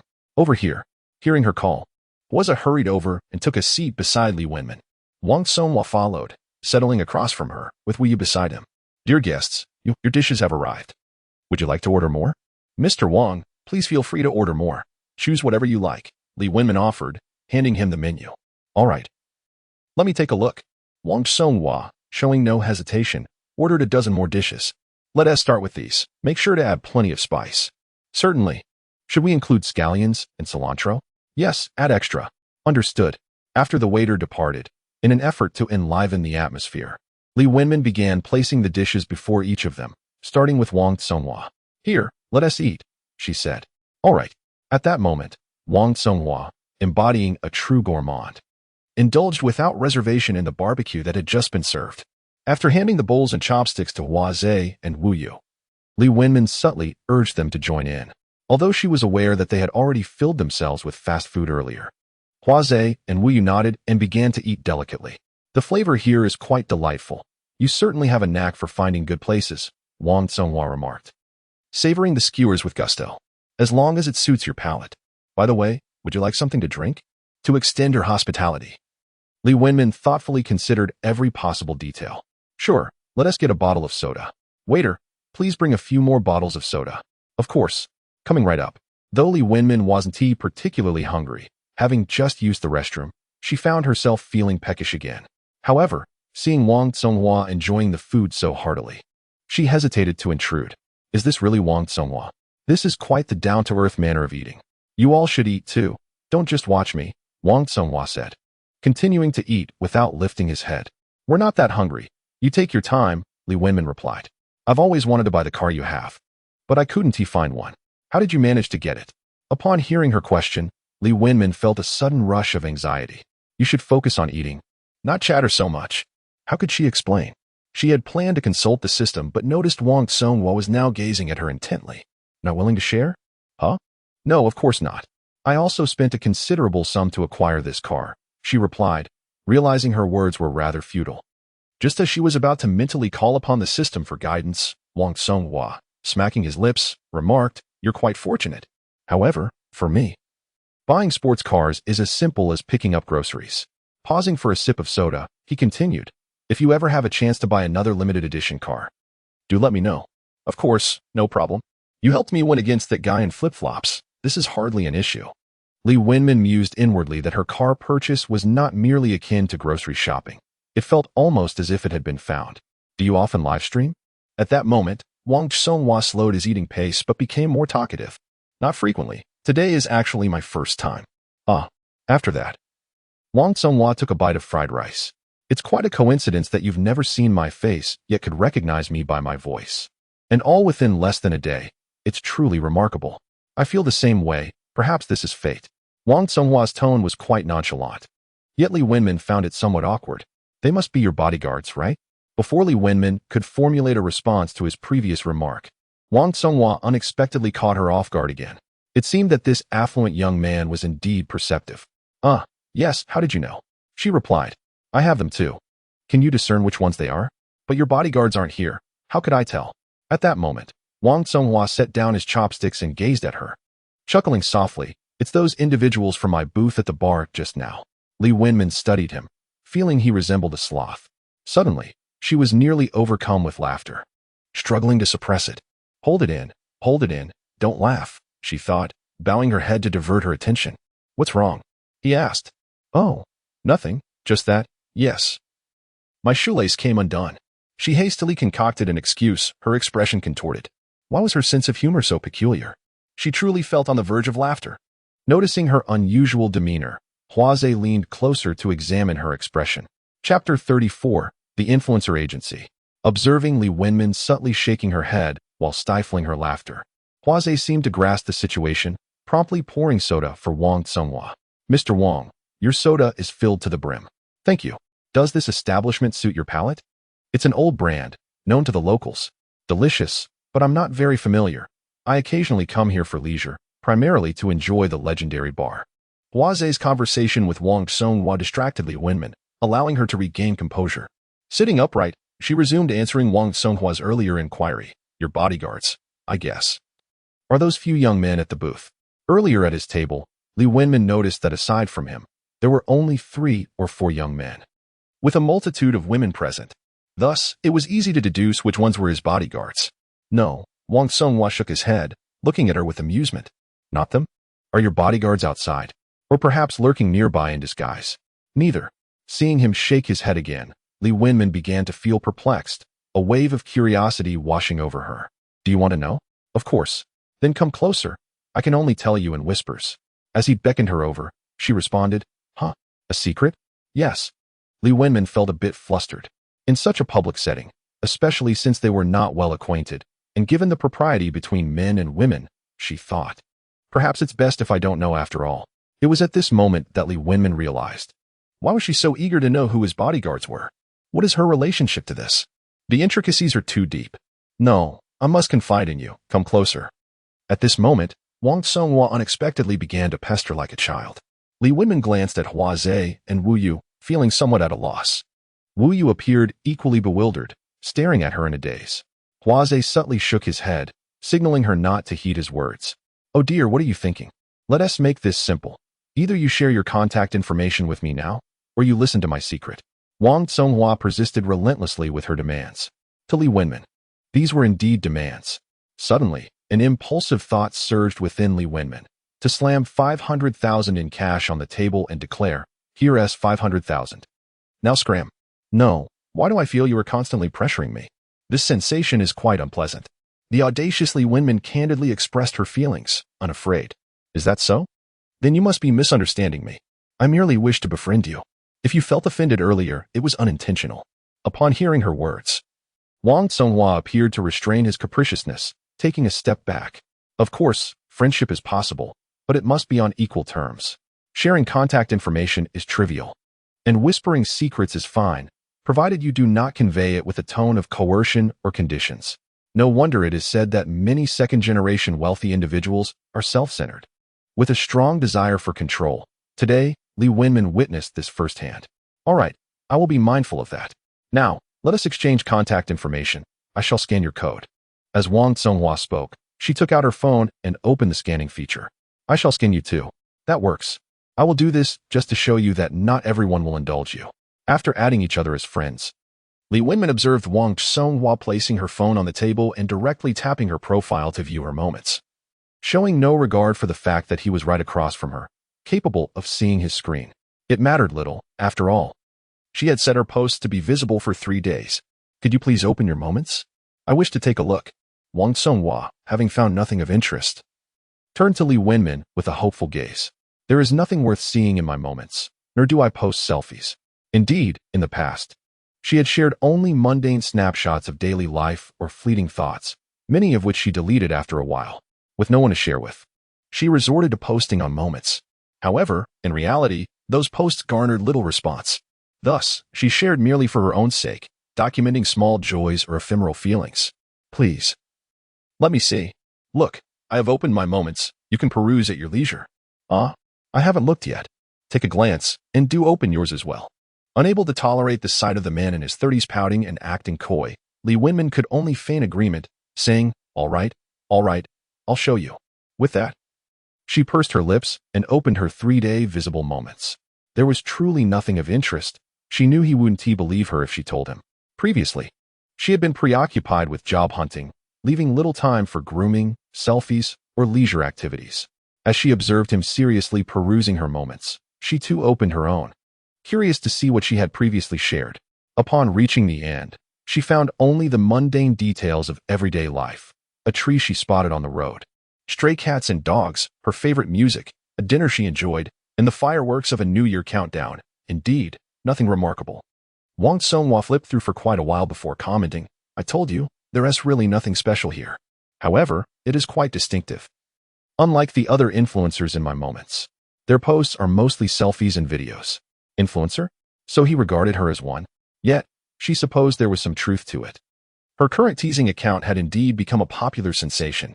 "I'm not an influencer. I merely gained unexpected fame from a single video." After uttering this, Li Wenmin felt a tinge of pretentiousness in her words and added, "How was I to know it would turn out this way?" "Well, you are fortunate. Many people have posted hundreds of short videos without achieving any fame, yet you have gone viral with just 3, and one of them is the most liked." The most liked? Surely not. Indeed, just check the rankings. Alright, that's rather exaggerated. Such a mundane video has garnered this much attention. That's the power of people's curiosity and penchant for critique. You are truly lucky. Li Wenmin also felt fortunate. All thanks to her connection with the affluent and capricious system. "Let me be direct. I have just established an influencer management company, and I wish to sign you."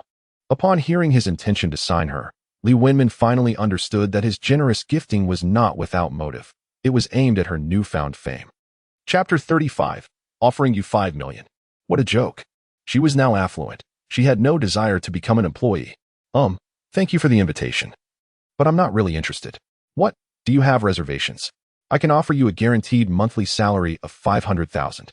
You only need to live stream as you did today. Commissions are additional, and earning 1 million a month is not a dream." Seeing her refusal, Wang Songhua began to entice her with the prospect of high pay. 1 million a month? Had this been in the past, she would have immediately agreed, fearing that such a rare opportunity could be snatched away by someone else. Yet now, she simply did not care. "I truly appreciate your admiration, but I am not suited for this line of work. I have money, I just want to relax and not strive." "No worries. Feel free to message me whenever you wish to come. As a host here, you can broadcast at your leisure. I do not expect you to generate revenue for me. My sole desire is to enhance the visibility of you and my other hosts." Such candor is refreshing. Seeing him speak so directly, unambiguously articulating his intentions, Li Wenmin found it quite agreeable. "Very well. Regarding the gifts you have sent my way, I wish to reciprocate. After all, your contributions were made with purpose. Thus, tomorrow I shall transfer 5 million to you. Please send me your bank account number shortly." Upon finishing her statement, Li Wenmin observed a flicker of skepticism cross Wang Songhua's face, likely believing her to be boasting. Tomorrow is the 1st. Her bank account will receive 10 million. The system has already facilitated the acquisition of Wanhui Shopping Center, and the profits will be deposited into her account on the 1st. "What? Do you not believe me? Just send me your details, and I shall transfer the funds tomorrow. I have no desire to owe anyone. I possess wealth." After uttering this, Li Wenmin felt a twinge of pretentiousness, yet she was not being disingenuous. She truly was affluent. The sensation of asserting her financial standing confidently before a second-generation rich individual was undeniably exhilarating. "What do?" Wang Songhua, evidently impressed by her imposing demeanor, began to inquire about her profession. "You rely on your family, while I leverage the system. We are quite similar in that regard. I was born into wealth. Is that now clear? Therefore, I do not currently wish to become an internet celebrity. Perhaps one day, when boredom strikes, I may reconsider." Pouring herself a glass of soda, Li Wenmin sipped elegantly, as if she were holding a goblet of fine wine. A wealthy second-generation heir, she must not falter in her grandeur. "Very well. There is no rush. I do not require your 5 million. I am quite well off. The amount I gifted you was merely the pocket money of my female companions for a day." Wang Songhua, not to be outdone, began to boast in return. Female companions. Truly the dashing national idol. Today, she witnessed and heard it firsthand. It was indeed as reputed. "All right, should you wish to return, feel free to message me anytime." Wang Songhua did not respond further but poured himself a glass of soda and began to drink. At that moment, a clear discussion arose from a nearby table. "Look over there, it's Wang Songhua. Surely, it cannot be mistaken?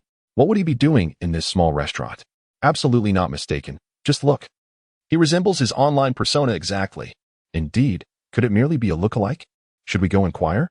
Li Wenmin turned in the direction of the voices, noticing several girls discussing them, persistently capturing candid photos.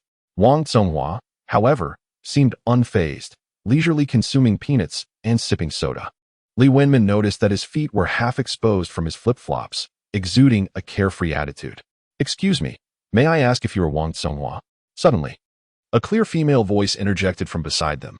Li Wenmin turned her head and noticed a stunning beauty with long, flowing hair standing beside their table, slightly bent forward as she addressed Wang Zonghua. Her face, flushed with excitement, was further accentuated by the heavy blush she wore, rendering her cheeks particularly rosy. Wang Zonghua, without sparing her a glance, casually popped a peanut into his mouth and responded nonchalantly. "Wow, it's really you. I never expected to encounter the nation's sweetheart here. I'm so thrilled. Darling, could we take a picture together? I want one too. It's truly the national darling, Wang Zonghua. What a coincidence. Darling, oh. It's really you. I must take a photo with you." At that moment, the girls who had been whispering amongst themselves surged forward, encircling their table so tightly that it felt suffocating. Feeling somewhat uncomfortable being surrounded by so many, Li Wenmin glanced at the focal point, Wang Zonghua. Yet, he continued to leisurely munch on peanuts and sip soda, seemingly unfazed by the commotion. "Many girls react like this upon meeting me for the first time. Yet you are an exception." After finishing the last peanut on his plate, Wang Zonghua set down his chopsticks and fixed his gaze on Li Wenmin, his eyes brimming with unabashed desire for conquest and control. This bold proclamation left Li Wenmin feeling even more awkward, having consumed just a plate of peanuts. "And this is the outcome? Many boys have knelt before me upon our first meeting. You too are an exception." Li Wenmin, caught off guard by the rhyme, blurted out her thoughts without much deliberation. "Oh, kneeling beneath your pomegranate skirt? You are indeed quite beautiful, just my type." Witnessing his demeanor shift to one reminiscent of drunkenness, spewing awkward phrases that made her wish she could retreat, Li Wenmin swiftly redirected the conversation. "They're still waiting for you to take pictures. Don't worry about that. That would be impolite, and it wouldn't contribute positively to your online influence." Her statement made it clear that she also regarded herself as a social media influencer. All right then. To her surprise, Wang Zonghua heeded her words, standing up and walking into the throng of ecstatic girls, posing for photos one by one. "Darling, look at the camera. 1, 2, 3, cheese. Darling, over here. Let us form a heart together. Oh, you all have taken so many pictures with him. It's my turn now." Watching the girls cling to him, Li Wenmin merely shook her head and smiled. Indeed, those who are wealthy and famous attract such admiration. Glancing at Hua Zhe and Wu Yu, Li Wenmin perceived their desire to leave. Coincidentally, she too wished to depart. After all, she had already treated him to barbecue. So there was no need to linger and watch him interact with his fans. Standing up, Li Wenmin made her way towards the door of the barbecue restaurant, courteously saying as she passed by them, "We'll take our leave now. Goodbye. Wait, let us go back together for a few drinks." Feigning ignorance to the voice of Wang Zonghua, calling her from behind, Li Wenmin quickened her pace towards the exit. Chapter 36. Avoidant attachment personality. As soon as she settled into the car, Li Wenmin's phone chimed with a message notification. She did not rush to retrieve her phone. Instead, she languidly leaned against the passenger seat, gazing at the swiftly passing night scenery outside. "Wenmin, your phone is ringing. Will you?" Who was driving? Assumed she hadn't heard, and gently reminded her. "I know." She took out her phone, revealing a message from Wang Zonghua. "When shall we dine and drink together again? I'll be in the city for a few more days, and after that, opportunities to see me will be scarce." Li Wenmin read the message without responding, as she genuinely had no idea what to say. How narcissistic. Moreover, she held no interest in him. She simply wasn't interested. With her wealth, if she desired companionship, why not seek a handsome, well-built, and obedient younger man? At this moment, she didn't even wish for that. It was far too premature. She only wanted to indulge in the satisfaction that material desires could bring. As for everything else, she would take her time to explore. Wang Zonghua was already a relic of the past. She felt no enthusiasm. Ding dong. Another message notification. Li Wenmin, somewhat irritated, pulled out her phone once more. It was again from Wang Zonghua. "Why aren't you replying? Have you arrived home? Let me know when you do. Let us have dinner tomorrow. You can choose the place. Is this never ending?" Does he truly believe all women would cling to him? I, Li Wenmin, certainly shall not. She swiftly tapped the upper right corner of the chat window, activating the Do Not Disturb feature, and turned her gaze back to the window. What's wrong, Wenmin? Why aren't you responding? It's nothing, just a group message. Li Wenmin straightened up and, looking ahead at the road, continued. Aren't you concentrating on driving? Not at all. I merely caught a glimpse. It won't happen again. Upon arriving home, Li Wenmin took an early shower and went to bed. For tomorrow, she would grace the Wan Hui shopping center in the capacity of a proprietress. Not merely a display of grandeur, it would be utterly magnificent. Unbeknownst to her, Li Wenmin found herself seated at a desk, with several other desks and classmates in front of her. It resembled a classroom, reminiscent of the small lecture halls in university. As she turned to observe her surroundings, she noticed that Lin Heng was seated beside her. Her deskmate was none other than him. This was the very scene she had longed to experience throughout her 4 years in university. Moreover, Lin Heng was engaged in lively conversation with her, both of them laughing and chatting joyously. They were having an exceptionally delightful time, a happiness she and T felt in ages. In that moment, she felt as if she were floating amidst the clouds in the sky. This unprecedented sense of joy and ease enveloped her in a profound, healing embrace. Before long, the bell signaling the end of class rang. Lin Heng, let us take this route, Li Wenmin suggested, pointing towards the congested back door of the classroom, which was teeming with students. As the class had just concluded, it was inevitable that the main thoroughfare was packed with the majority of students. The area by the classroom's back door was overwhelmed with those pushing their way out. This path is less crowded, Lin Heng countered, gesturing towards a less frequented side road. But that route sees very few passers-by, she replied. The main road is too congested. Trust me, taking this path is the right choice. Relenting to his insistence, Li Wenmin agreed, for the boy had been the object of her secret affections throughout her 4 years at university. Simply being able to walk alongside him after class filled her with contentment, rendering her indifferent to the route they took. The path they chose resembled a quaint country lane, flanked by mountains and streams, modest homes, and pastoral scenery. Their conversation flowed as effortlessly as the laughter that accompanied their footsteps, mirroring the joyous atmosphere they had shared in the classroom. Lin Heng, let me share a realization I've had since graduation, she began. What insight is that? Do tell. It is this. Rather than exhausting oneself internally, it is preferable to expend energy outwardly on others. Haha, that sounds profound. How did you come to this understanding? Since graduation. Stepping out into the world, one encounters a multitude of bizarre characters. This revelation emerged from my experiences in dealing with them. Wow, that's insightful. Let me share some of my own experiences with you. Absolutely. As they continued conversing, they arrived at a narrow ridge in a field, crossing it in turn. At that moment, Li Wenmin noticed a small pond nestled among the mountains on 3 sides. Continuing forward, they soon found themselves on the bustling street outside the campus. Suddenly, the scene shifted, and they were transported to a basketball court. For reasons unknown, Li Wenmin began playing basketball with some children on the court, inadvertently leaving Lin Heng to the side. Upon opening her eyes, she slowly surveyed her surroundings.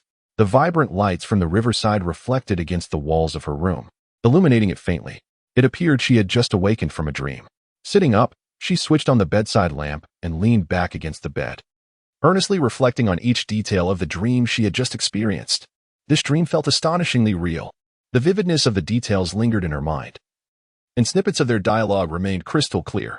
In the midst of her ecstatic joy, she found that her eyes had unknowingly grown moist. Tears began to fall. One by one.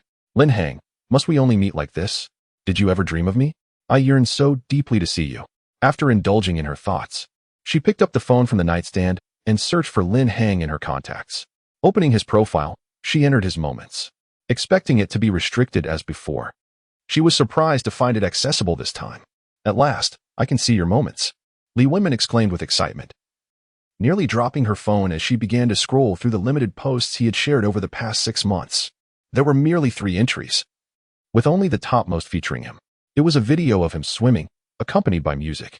Li Wenmin clicked on the video, which lasted a mere 8 seconds. Yet she replayed it repeatedly. In that moment, she was both laughing and crying as she viewed his moments. It's been so long, I can finally see you. Lin Heng. Closing her eyes, Li Wenmin felt a sharp pang in her heart. Was it true that they would never meet again in this lifetime? Which is why fate allowed her to vividly dream of being with him. She realized she would no longer harbor the insecurities of her past. Her previous arrogance had stemmed from her self-doubt, and her affection for him had led to her avoidance. Now, she recognized her own avoidant attachment style, which had resulted in misunderstandings and barriers between them. Chapter 37.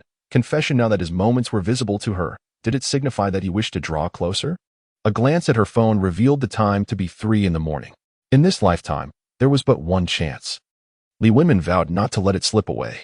Previously, he had been the one to take initiative, while she had shied away. Now, it was her turn to be proactive and make amends. She resolved to get some rest, intending to confess her feelings upon waking. However, as she closed her eyes, sleep eluded her. Her mind was consumed with the dream of Lin Hang and memories from the past. Ever since their first day of military training, when they met, Li Wenmin discovered they were in the same class. From that moment on, she quietly observed this witty and humorous boy. Each time Lin Hang entertained the class with his antics, peals of laughter erupted around him. At that time, she deemed him an unequivocal comedian. Yet, she also noticed moments when he walked alone between classes, appearing to relish his solitude. Such a duality he possessed. They had added each other as friends in the class group, where she learned that his zodiac sign was Gemini. Subsequently, she occasionally researched all the traits and preferences associated with Geminis, including how they express affection and the type of girls they are typically drawn to. University life differed from high school. Students spent their time in individual dorms, with only classes providing opportunities for gathering. Thus, Li Wenmin and he had not crossed paths extensively, merely unconsciously seeking his figure along the corridors before and after classes. On one occasion, during an English lesson that allowed for free group formation and presentations, Li Wenmin teamed up with her closest roommate, Wen Jing, yet they needed one more member. Coincidentally, she noticed Lin Hang was also looking for a group in the class chat. Consequently, Li Wenmin sent him a message, inquiring if he would like to join them.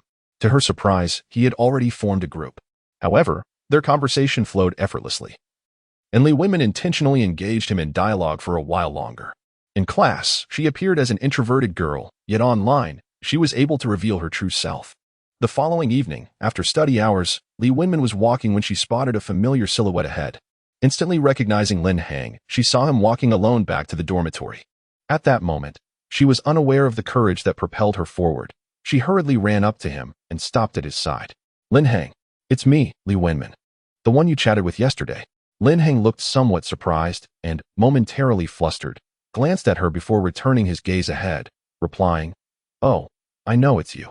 It's only the beginning of the semester, and I don't know many classmates yet." "No worries, as long as you recognize me," she replied warmly, walking alongside him under the night sky. She was curious as to why Lin Hang consistently stared straight ahead, offering her only a profile view. In retrospect, she realized that while they walked side by side, she had been tilting her head to observe him, and he, feeling bashful under her gaze, kept looking forward. Before long, a group of girls' chatter echoed from behind. Li Wenmin and Lin Hang simultaneously turned to see a few classmates approaching. They, too, had an interest in Lin Hang and were part of the same dormitory, forming a small clique. "Lin Hang, why are you walking with her?" one girl exclaimed. "Come here. Let me tell you something," another said, leaning in to whisper in his ear while provocatively glancing at Li Wenmin. Lin Hang maintained his aloof demeanor, responding coldly to their greetings while subtly shifting his body away from them. Clearly, the Gemini had a dual nature, capable of being playful and lively, yet also distant and unapproachable. Observing the girls clustering around him, Li Wenmin discreetly fell back and then quickly chose a different path to return to her dormitory. The next day, during English class, as Li Wenmin ascended the stairs to the 5th floor, she noticed Lin Hang standing at the stairwell, seemingly waiting for someone. While she appeared outwardly nonchalant, her heart raced with excitement. Could he be waiting for her? Perhaps he was contemplating confessing his feelings? Overwhelmed by shyness and exhilaration, Li Wenmin hurriedly lowered her head and walked past him. Upon entering the classroom, Lin Hang followed closely behind and took a seat beside her. Was he truly waiting for her? Could it be mere coincidence? At that time, she was remarkably oblivious and evasive when it came to matters of the heart. Subsequently, she managed to sidestep similar situations one after another. Despite the mutual affection shared between them, the boy approached her with a blend of uncertainty and cautiousness, only to be repeatedly disheartened and wounded by her avoidance. The 4 years of university slipped away in the blink of an eye, and thus, they missed their chance. From a young age, Li Wenmin grew up in a household where responses were often absent, leading her to struggle with reciprocating love in her present life. Whenever she discovered someone harbored feelings for her, her instinct was to retreat. In later reflections, Li Wenmin felt immense regret over that moment when Lin Hang first reached out to her, only to be ignored and evaded, even though she liked him as well. She often pondered how different things might have been had she not fled in panic that day in the stairwell, but instead greeted him openly and walked with him to class. Perhaps they would have ended up together. However, back then, she was plagued by insecurity, timidity, and a preoccupation with others' opinions. Now, she comprehends that those who forfeit their own happiness due to concern for others' judgments are the most foolish of all. Even if she faced ridicule from the boys in her class, it mattered little to her now. Their faces had faded from her memory, and they were merely people she could easily forget. Glancing at the time, she noted it was already 3:40 p.m.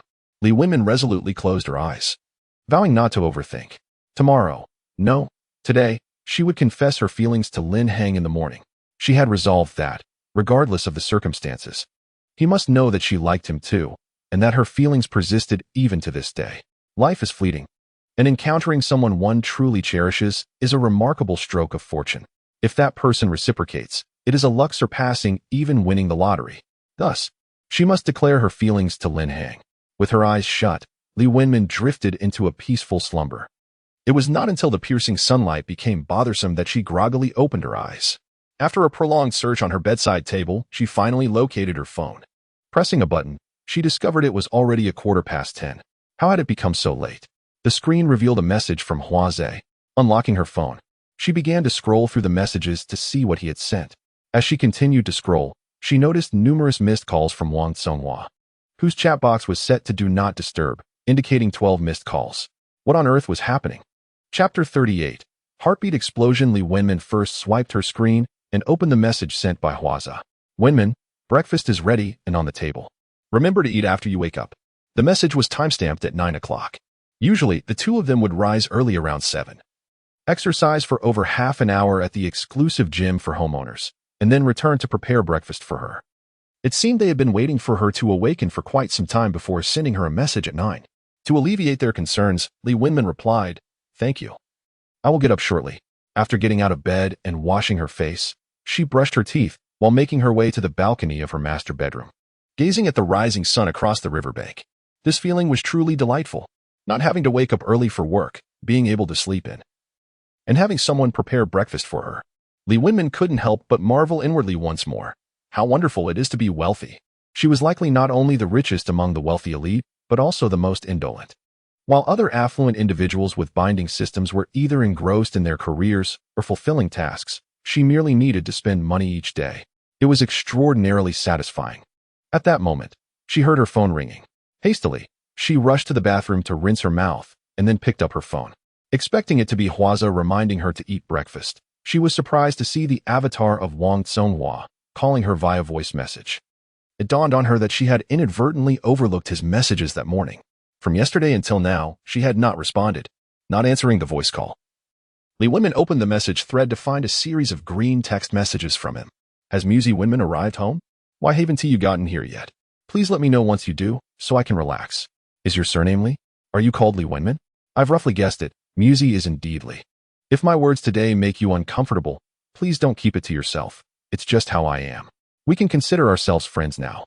How about we go out together often in the future? Let me treat you to a meal, as a reciprocal gesture for the one you treated me to today. How about we dine at Jiangtan number 88 Western Restaurant? It's the best one around. If you ever come to the Magic City, just message me, and I'll arrange your accommodations and meals. Why aren't you answering the phone? Are you asleep? Women, are you already asleep at this early hour? There were also a few missed voice chats. Li Wenmin frowned and typed a reply. Sorry, I went to bed early yesterday and didn't see your messages. I'm currently busy, let us chat later.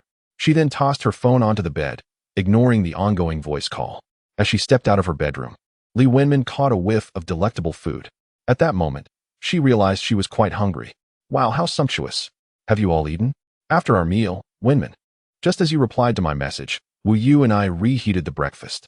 Let's quickly enjoy it while it's still warm. Excellent. How thoughtful. Sitting at the Western dining table, Li Wenmin first inhaled the rich aroma that tantalized her appetite. This breakfast was entirely different from the one they had bought previously. It was evident that it was prepared by the two of them. The slightly charred toast generously spread with butter, a glass of milk, heart-shaped fried eggs, chicken and vegetable salad sandwiches, and avocado smoothie. Li Wenmin took a bite of the sandwich, finding the flavor somewhat bland, yet upon finishing, she felt utterly refreshed. You two are so health-conscious, hardly using any oil. Wei Yu and Hua Zhe, seated on the sofa, turned to her and chuckled in unison. You should see what we did this morning. From now on, you'll eat according to our tastes, and I assure you, you'll maintain your figure. Wenmin, don't you find it delicious? As the saying goes, delicious food is the essence of life. Indeed, it's delightful. From now on, I'll eat with you. As long as it's not prepared by me, it's all good. Although she could cook a little, her culinary creations were more akin to culinary disasters. Each time she cooked, she feared she might blow up the kitchen. It was far more enjoyable to reap the rewards of others' efforts. After devouring the breakfast laid out before them, Li Wenmin did not forget the important matters she had to attend to today. One involved shopping at the Wanhui Shopping Center, and the other was confessing her feelings to Lin Hang. The former was optional, but the latter was imperative. Indeed, it was what she most desired to do. I'm heading back to my room now. Feel free to make yourselves at home. With that, Li Wenmin nearly jogged back to her own room, taking out her phone. In order to avoid the messages from Wang Souhua that might dampen her spirits, Li Wenmin directly opened the search bar and typed in Lin Hang's name, subsequently clicking on their chat window. Gathering her courage, after several minutes of contemplation, Li Wenmin typed the words, I like you. Oh no, that's too direct. Lacking any preamble, after deleting those words from the chat box, she began to ponder once more. What if I meet him in person? Yes, confessing face-to-face would be ideal. Lin Hang was probably still in the city. So, Li Wenmin typed another message. Hey, old classmate, I'm in the city. If you are too, would you like to grab a meal together? But that sounded somewhat awkward, a bit too unfamiliar. Li Wenmin felt a headache coming on. Why did it seem so simple to confess around 3 or 4 o'clock? Yet now it felt as daunting as climbing to the heavens. Each word she typed required careful consideration, and upon completion, she felt it was inappropriate, leading her to delete and retype. This back and forth continued until she felt that nothing she wrote seemed suitable. As time approached noon, Li Wenmin tossed her phone onto the bed. Forget it. I'll just send it. I can't hesitate any longer. Subsequently, she picked up her phone and typed, Lin Hang, in truth, I have always liked you. And I still do to this day. I am in the city. How about we meet for a meal sometime? With a swift motion, she sent the message to Lin Hang. The moment it was dispatched, she contemplated retracting it. Should she perhaps refine her words? No, it was already sent. Retracting it would undoubtedly cause greater embarrassment. Li Wenmin hastily flipped her phone face down on the bed, subsequently succumbing to a flurry of anxious movements and restless tossing. What should I do? Oh, what to do? I am both eager and apprehensive. She reached for her phone again, noticing that Lin Hang had not yet replied. How could it have been barely a minute? Surely he cannot respond that swiftly. Li Wenmin cranked the volume to its maximum to ensure she would not miss any notifications from Lin Hang. Oh, I truly feel as though I might burst. My heart races uncontrollably. She buried her head beneath the pillow, daydreaming about the potential response from Lin Hang. All right, let us meet and discuss. I never expected you to harbor feelings for me as well. Do you have any idea how long I have awaited this confession from you? Chapter 39. Bank card arrival. Li Wenmin had never felt time drag on so excruciatingly slowly. Lying on her bed, she tossed and turned, occasionally checking her phone for messages. Perhaps Lin Hang was preoccupied with something? Surely that must be the case. Yet, as the clock struck 1:30 in the afternoon, there was still no word from him. A notification sound from her phone nearly made Li Wenmin scream with excitement. However, upon opening it, she discovered it was merely a group mention. As she waited, fatigue overcame her, and she drifted into slumber. In her dreams, she vaguely perceived Lin Hang replying to her and engaging in conversation. Upon waking, still disoriented from her deep sleep, Li Wenmin initially believed it was morning. Lin Hang should have responded by now. Grasping her phone from beside her pillow, she pressed the power button, revealing the time to be 3:55. A notification was prominently displayed on the screen. It was from him. Li Wenmin, in her excitement, fumbled with her password several times before finally accessing her phone. Forget it. Lin Hang's reply consisted of just 3 words, sent 10 minutes prior. Upon reading his response, Li Wenmin's heart sank. Forget it. What does that mean? Is he unwilling to grant her a chance? With trembling hands, she typed into the chat box, why? Is it not permissible to share a meal? After a moment's reflection, she added, I apologize for my previous avoidance. I am truly sorry. However, I also harbor feelings for you and hope you might reconsider. After hitting send, Li Wenmin found herself bereft of the anticipation she once felt, lying on her bed, staring blankly at the ceiling. Just then, her phone chimed with a new message notification. Could Lin Hang have replied so soon? Picking up her phone, she saw it was a message from Wu Yu. Li Wenmin, I prepared a meal with Huaza. Since you didn't eat at noon, we decided to make dinner a bit earlier. If you see it, please come out and join us. Li Wenmin replied, All right, you all go ahead and eat. I'll be out shortly. She sat up listlessly, feeling an overwhelming sense of dejection. It was her own doing that pushed Lin Hang, who had feelings for her, away. She could blame no one else.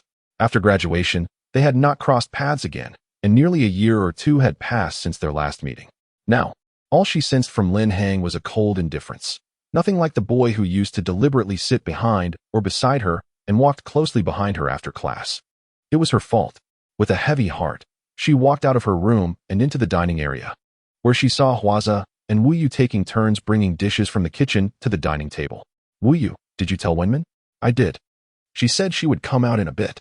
That's good. It seems Wenmin is a bit off today. We should prepare something special for her. I feel the same. She usually enjoys going out shopping, yet today she has been cooped up in her room. At that moment, Wu Yu spotted her and, adjusting his gold-rimmed glasses, shyly called out, Wenmin, you're here? Wenmin, come sit down. Just in time, the last dish is ready. Today, Wu Yu and I have cooked our signature dishes. As Huaza spoke gently, he approached the table and pulled out a chair for her. Despite wearing an apron, it did little to conceal his well-defined muscles. Once seated, Li Wenmin managed a faint smile. Thank you both. You are truly wonderful. It is my privilege to have such diligent and capable guardians. They both laughed and teased. Wenmin, are you trying to dismiss us? Ha ha ha, to be able to serve as Wenmin's guardian is indeed my honor. The three of them gathered around the table and began to eat together. Come, try my specialty, sweet and sour ribs. I assure you, Wenmin, even a 5-star chef can't match my culinary skills. Wenmin, also try my signature dish, braised dompa pork. I learned it from my grandfather. I've loved it since childhood, and it tastes extraordinary. Delicious, all of it. Yet you both claim you'll help me maintain my figure. At this rate, how can I possibly do so? I refuse to forsake such delightful food. Li Wenmin devoured the beautifully presented dishes, as if satisfying her hunger would also fill the void in her heart. Slow down. No need to rush. Yes, Wenmin, don't choke. Seeing her ravenously consuming her meal, both Huaza and Wu Yu worriedly cautioned her. Ding dong. The phone on the table emitted a sound. Almost simultaneously with the ringtone, Li Wenmin set down her utensils and quickly reached for her phone to check it. In her haste, her chopsticks slipped from her grip and fell to the floor with a clatter. Huaza and Wu Yu exchanged glances, momentarily taken aback. Suddenly, Huaza bent down to pick up the chopsticks and walked to the kitchen to fetch her another pair. Wu Yu, feeling somewhat anxious, cast a glance at Li Wenmin, wondering if something significant had transpired. Upon opening her phone, Li Wenmin discovered, to her dismay, that it was not a message from Lin Hang, but rather a text message. However, as she read the contents of the message, a flicker of joy ignited within her. The text revealed, Nongshire Bank, your bank card ending in 3698 has received a deposit of 12,580,976 Chinese yuan, balance, 1,258,097, 606. Oh, today is the first of the month, the day when the profits from Wanhui Shopping Center are deposited into her account. In disbelief, Li Wenmin attempted to transfer 10,000 from her bank card into her payment account. The transfer was successful. It was certain now she was indeed a millionaire. Coupled with her unlimited black gold card, she had truly become affluent. The wealth she possessed was enough to last a lifetime. Just moments ago, she had been consumed by disappointment, but now her spirits soared. Indeed, money possesses a remarkable ability to mend a wounded heart. With over 10 million in her bank account, and with a minimum of 10 million Chinese yuan to be deposited every first of the month, she resolved to keep her bank funds intact, utilizing her unlimited black gold card for all future expenditures. This plan was one anyone would embrace. As the funds began to flow into her account, Li Wenmin felt a newfound confidence surging within her. It was at this moment that she remembered the two bodyguards seated beside her and turned her head, feeling a tad embarrassed. I just received some good news. Upon hearing her words, both men visibly relaxed. The transition from Li Wenmin's earlier furrowed brow to her ravenous eating and now to her beaming delight left them no choice but to speculate about the cause of her transformation. As long as it's good news, that's wonderful, Wenmin. Please, continue eating. You haven't had lunch yet. Here, let me serve you a bowl of soup. This blackbone chicken soup has been simmering for a full 2 hours. Enriched with medicinal herbs, it's quite nourishing. And I will get you another bowl of rice. Seeing the two handsome bodyguards so diligently attending to her needs, Li Wenmin suddenly felt a sense of relief wash over her. She had everything she could desire. Yet she still yearned for the elusive notion of love. Deep down, she recognized that the time that had passed without a response from Lin Hang was, in itself, a response. Chapter 40. It's so hot in the car after finishing her meal. As Li Wenmin prepared to return to her room, Huaze proactively suggested, "It's still early, and the sun hasn't set yet. Why don't we go out for a stroll?" Yes. We've been cooped up at home all day, Wenmin. Don't you love going out? Shall we take a little walk? Their words seemed prearranged. Yet they served as a reminder for Li Wenmin. Once more, she picked up her phone and opened the conversation with Lin Hang, only to find it still lingering on the message she had sent him. Li Wenmin nodded, forcing a smile as she replied, "I share the same sentiment. Let us set off." This time, the three of them were once again seated in the luxurious Maybach 680. While sports cars may be dazzling and attention-grabbing on the streets, they are not suited for prolonged ventures in bustling urban areas. More importantly, Li Wenmin found the rear seat of the Maybach to be exceedingly comfortable, and the sound of Berlin's melodies was quite soothing. Wu Yu was at the wheel, and as Huaze was about to take the front passenger seat, Li Wenmin called out to him, asking him to join her in the back, since she could only recall parts of what Huaze had previously introduced. She was eager to hear more about the unique features of the Maybach's rear seat. "Where are we heading now?" Wu Yu inquired with a smile before starting the engine. "Where to? I'm not quite sure. Let us just wander aimlessly," Li Wenmin replied, her mind preoccupied with thoughts of Lin Hang, leaving her little inclination for amusement. "Very well, let us stroll through the liveliest part of the city. If you see anything you wish to explore or taste, just let me know, and we shall stop. How does that sound?" "Excellent idea. Let us proceed with that." "All right, off we go." As Li Wenmin had not designated any particular stop, they circled the city's vibrant districts repeatedly. During the first half of the journey, she listened absent-mindedly to Huaze's explanations. In the latter half, resting her head against the back seat, she gazed out the window, her thoughts solely on Lin Hang. Noticing her silence regarding any desire to stop, Huaze suggested to Wu Yu ahead, "Shall we park at Century Square? There are plenty of things to explore there, and it's quite lively. Women will surely enjoy it." "Sounds good." Upon arriving at the outdoor parking lot of Century Square, as they unlocked the doors, the front passenger door was abruptly flung open from the outside.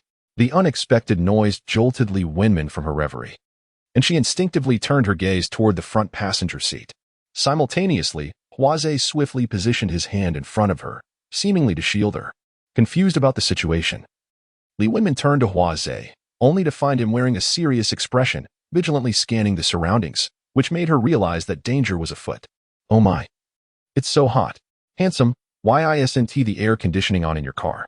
I'm sweating here, how annoying," came a melodious voice from the front passenger seat, accompanied by the graceful silhouette of a woman. Curious, Li Wenmin leaned forward to peek from the right side of the front passenger seat. However, Huaze's hand obscured part of her view. Still, she managed to catch a glimpse. The enchanting lady in front of her was in the process of shedding her outer garment, revealing a tantalizing expanse of bare shoulders. This is quite audacious. The beauty was clad only in a strapless top, leaving her entire back and shoulders exposed, radiating allure. What on earth is happening?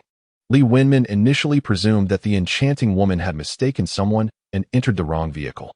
Yet, the next moment, the woman's words shattered that assumption. "Handsome, your 680 is quite impressive, yet it pales in comparison to your charm. Look at how forward she is. Why do you remain so indifferent? Must you strip bare before you take the initiative? Madam, I implore you to conduct yourself with dignity and exit the vehicle," Wu Yu stated coldly, swiftly unbuckling his seatbelt and opening the passenger door. "Why are you lacking in romantic sensibility? She is clearly enamored with you, having chosen to enter your vehicle this evening. She is willing to be at your beck and call, so why not take her away? Please exit the vehicle, or I shall be forced to take further action." Wu Yu's tone grew colder and his voice louder. Passers-by began to take notice of the unfolding scene. "Are you a wooden post? My intentions are evident. I am willing to accompany you without the need for formal recognition. I can be obedient and accommodating. I am capable of much. The alluring woman implored, her voice tinged with desperation as she attempted to persuade him once more. If you do not exit now, I shall summon onlookers. Everyone, come see. There's a woman in my car who refuses to leave. Does anyone know her? Don't miss out on this spectacle. Wu Yu began to shout, drawing an increasing crowd of spectators. Li Wenmin couldn't help but chuckle internally. Wu Yu certainly had a way with words. Stop shouting. I will get out right now. The woman exclaimed in exasperation, realizing she was confronting an unyielding figure. She exited the vehicle without even donning her jacket, casting her head down as she hurried away. Wu Yu closed the passenger door and returned to the driver's seat, turning back with a grin. What do you think of my performance? Quite commendable, wouldn't you agree? Not bad, but you engaged in too much unnecessary chatter with her, Huazhe replied nonchalantly. I have never encountered such a situation before. I was initially at a loss. As Huazhe withdrew his hand from around Li Wenmin, she caught sight of a gleaming object in his palm. With quick reflexes, she reached to pry his fingers apart for a better look. Huazhe willingly opened his hand, slowly revealing the contents. Take your time to examine it, Wenmin, he said, his tone calm. It was only when his hand was fully extended that she discerned what it was, a sharp, intricately designed folding knife. Her astonished gaze met Huazhe's, and the wariness that had once been in his eyes was replaced by warmth. This is a standard item we carry for the protection of our employer. In case of unforeseen circumstances, he explained, anticipating her inquiry. It's nothing to worry about. After all, it's for self-defense. I could procure one for myself as a precaution. She replied, that would be prudent, Wenmin, as we cannot always guarantee our presence at your side, Huazhe remarked. Opening the foldable tray in the center of the car seat and placing the knife carefully upon it after folding it away. As Li Wenmin was about to inquire about his intentions, Huazhe grinned and said, this is a gift for you, Wenmin. You must carry it with you from now on. A gift for me? What about you? She questioned. I have plenty. This is not a rare treasure. Furthermore, he cautioned, this small knife is quite sharp. Refrain from playing with it too much. If it cuts you, the wound will be deep. After hearing Huazhe's words, Li Wenmin began to regard it as a precious item. Chapter 41. The Go-Kart Club. Then I shall accept it, thank you. There's no need for formality between us. After alighting from the vehicle, Li Wenmin walked ahead, glancing back at the bustling scene of Century Square. Century Square is the city's busiest commercial hub, featuring an 8-story plaza in the center, surrounded by various shopping streets. Li Wenmin picked up her phone. Lin Hang still had not replied. With a sigh, she observed the throngs of people around her, feeling utterly unmotivated. In the past, before she had linked to the lavish system, she could stroll through Century Square without spending a dime. Now that she had wealth, she found herself devoid of the desire to explore. Wenmin, where should we go now? Huazhe's voice broke her reverie, and for a moment, she was unsure of where to go. I don't know either. Perhaps we could just wander aimlessly. This isn't like you, Wenmin. We'll accompany you to the end. You can explore for as long as you wish, Wu Yu chimed in, laughing as he glanced at them, then turned slightly to gaze at the dazzling buildings of Century Square. The colorful lights reflected off his glasses. Why don't you suggest something? I'm feeling a bit down, Li Wenmin shrugged, holding her phone with a puzzled expression. Feeling down? Then we must engage in some exhilarating activities. Roller coasters, drop towers, or bungee jumping would be perfect, Wu Yu enthusiastically suggested. However, it was already evening, and the amusement park was likely closed. Even for night sessions, those high-altitude attractions would be shut down. That's all right. I know there's an indoor go-kart club within the Century Square building, the largest indoor go-kart facility in the city, Wu Yu said, turning to Li Wenmin. Do you enjoy go-karting? Go-karting? She certainly did. However, her previous experiences were minimal, primarily due to lack of opportunity and the expense. As a single session with 8 laps cost over 100, she often thought it more sensible to spend that money on food. Now that she had wealth, she could afford not just a ticket for 8 laps, but to race for as long as she desired. I love it, she exclaimed. Then it settled. Wu Yu snapped his fingers and walked ahead, leading the way. Huazhe followed closely beside Li Wenmin, slightly behind her.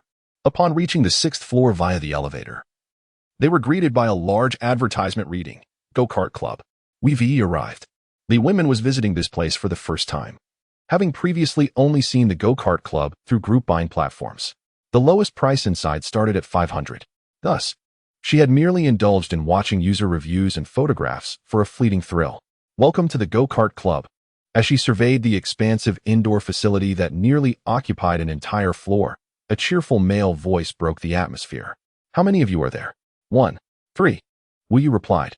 "Actually, it's 2. I can't afford to treat my 2 bodyguards," Li Wenmin corrected him. "Very well. Is it 1 cart per person?"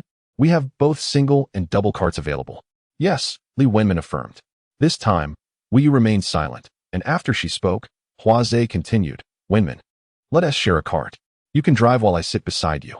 "That's fine. The passenger seat can also steer." Before Li Wenmin could respond, the club's representative interjected, "All right then, Hua Zhe, a meticulous person like you surely wouldn't want her to drive alone. Please come this way to settle the payment." Li Wenmin followed the attendant to the service desk. "We have several time options available. Miss, which would you prefer?" "I'll choose the longest duration." Since she had come, she wanted a fulfilling experience without the distraction of worrying about time. "Are you sure?" "The longest is 2 hours, costing 3,800 per person, totaling 7,006 for 2 carts. I'm sure. It's quite reasonable. I'll pay via QR code." With a stoic expression, Li Wenmin took out her phone and scanned the payment code at the service desk, completing the transaction. "Can we start now?" "Yes, of course. Please follow me." The attendant beamed, pleased by her prompt payment. After donning helmets and fastening safety belts, the staff emphasized some safety precautions and basic driving operations before signaling them to begin. "I'm off.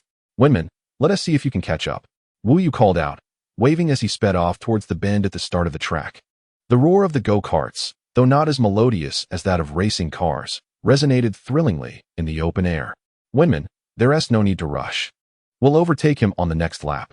Just as Li Wenmin gripped the steering wheel and pressed the brake to catch up, Hua Zhe softly remarked, "Do you think I can't catch him?" In the blink of an eye, Li Wenmin tightened her grip on the steering wheel, slammed the accelerator to the floor, and surged towards the outer edge of the track at the upcoming turn. With a roar, she steered sharply as she approached the bend. Due to the abrupt turn of the steering wheel, their go-kart came to an immediate halt, slightly drifting outward, the tires screeching against the track. With a swift correction of the wheel, Li Wenmin pressed the accelerator, racing down the straight stretch of the circuit. "Wow, that was exhilarating. Wenmin, that was incredible," came Hua Zhe's enthusiastic voice, mingled with the howling wind. Li Wenmin merely smirked. "Hold on tight." As they approached a turn ahead, Li Wenmin executed a sharp maneuver, both of their bodies leaning outward. Once the wheel was corrected, she accelerated once more. Ahead lay Wu Yu's go-kart. Li Wenmin, feeling a surge of frustration, found the perfect outlet for her emotions in this competitive sport. Throughout the race, she nearly had the accelerator floored, although the go-kart's maximum speed reached only 60 miles per hour. The numerous bends in the track rendered the experience thrilling. "Wu Yu, here I come." Li Wenmin wished fervently that her go-kart could utilize nitrous oxide, akin to the racing games at the arcade. Perhaps then she could surpass Wu Yu.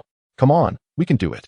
Just as Hua Zhe's encouragement trailed off, Li Wenmin seized the opportunity, flooring the accelerator and maneuvering to the inner side of the track. In that fleeting moment of the turn, Li Wenmin's go-kart overtook Wu Yu's vehicle, leaving him with no room to accelerate, hemmed in by other racers. "Hooray! We overtook them!" Hua Zhe exclaimed, his voice filled with excitement, as the sound of Wu Yu faded into the distance. "Wenmin, you're amazing. I underestimated you. This is fantastic." After surpassing Wu Yu, Li Wenmin did not relent. Instead, she continued to press the accelerator, speeding down the track. Each turn brought a thrilling sensation of centrifugal force and the piercing sound of the tires against the asphalt, providing a much-needed release. Just then, a white go-kart zipped past them in an instant. "Who is that?" "Wu Yu's kart is red." Moreover, this go-kart appeared brand new, equipped with luxurious features. Could it belong to a client? Are they here to play as well? Regardless of how impressive that go-kart might be, Li Wenmin was determined that her ordinary kart could still triumph. Her competitive spirit ignited fiercely. Yet, no matter how hard she pressed the accelerator, she could not catch up to that premium go-kart. I refused to be outdone. It was then that she recalled she had a system. Should she consult it? Perhaps it held some advantageous insights. Thus, while focusing intently on the white go-kart ahead, she mentally inquired, "System, how can I overtake that vehicle in front?" Response, "Host, I am currently analyzing the driving conditions of the white go-kart ahead." "All right, thank you, system." Within moments, the system's voice resonated in her mind. Upon receiving the host's message, the analysis was completed. The kart ahead, possessing superior power and maintenance, sped ahead. However, The driver of the cart displayed a rather erratic demeanor, lacking patience. If you wish to overtake, simply follow closely. When they falter, that will be your prime opportunity for surpassing them. All right, understood. Thank you, little system. Love you. It turned out to be a mere novice. She had initially thought it was a professional racer. Li Wenmin adhered to the system's advice, closely tailing the white cart lap after lap, disregarding Wu Yu in her red cart, fixating solely on the white one. Wu Yu had already been overtaken, rendering the challenge obsolete. The white cart ahead had evidently intended to overtake them as well, employing the same tactic. Very well, you have successfully captured my attention. Wenmin, why are we persistently following that white cart? We could simply enjoy our own race. Hua Zhe, observing her unwavering pursuit, inquired with curiosity. Did you not see the arrogance of that white cart just now? I intend to overtake it once. It seemed to be piloted by a young enthusiast accustomed to these games. We shan't dwell on it. Li Wenmin did not respond, but remained intently focused on maneuvering her ordinary blue cart, which could not compare to the white one. The question now was who possessed greater patience. Li Wenmin surmised that the driver of the white cart also had a 2-hour ticket, which made her strategy feasible. After approximately 15 laps, it became apparent that the white cart was beginning to tire. After all, constant acceleration and sharp turns demanded considerable physical effort, leading to fatigue. Li Wenmin too felt the weariness creeping in. Her foot remained pressed on the accelerator, her legs exerting force, and her hands grew weary from the relentless steering. Furthermore, the need for intense concentration strained her mind and eyes. Just a little longer. I must overtake you. At that moment, the system's mechanical voice resonated in her mind. Host, after a countdown of 5 seconds, the optimal overtaking moment will arrive. Please ensure safety. What? 5 seconds? 5, 4, 3. Unprepared. Li Wenmin heard the system commence its countdown. 2, 1. Here it comes. As the countdown concluded, the white cart approached a bend. Li Wenmin pressed the accelerator, racing towards the curve. The white cart cunningly occupied the inner side of the bend, positioning itself almost entirely across the track, leaving no opportunity for the trailing carts to overtake. As she charged towards the bend, Li Wenmin was uncertain whether to veer inside or outside. Her mind was solely preoccupied with the desire to win. As the cart surged forward with dizzying speed, the steering wheel trembled violently in Li Wenmin's grasp. She clutched the wheel tightly, determined to navigate the approaching curve. Wenmin, be careful, shouted Hua Zhe, witnessing her reckless decision to accelerate instead of decelerate despite the presence of another vehicle at the bend. He believed she was mistakenly pressing the accelerator as if it were the brake. Do not steer, Li Wenmin yelled hoarsely, catching sight of Hua Zhe's hands frantically gripping the steering wheel of his own seat.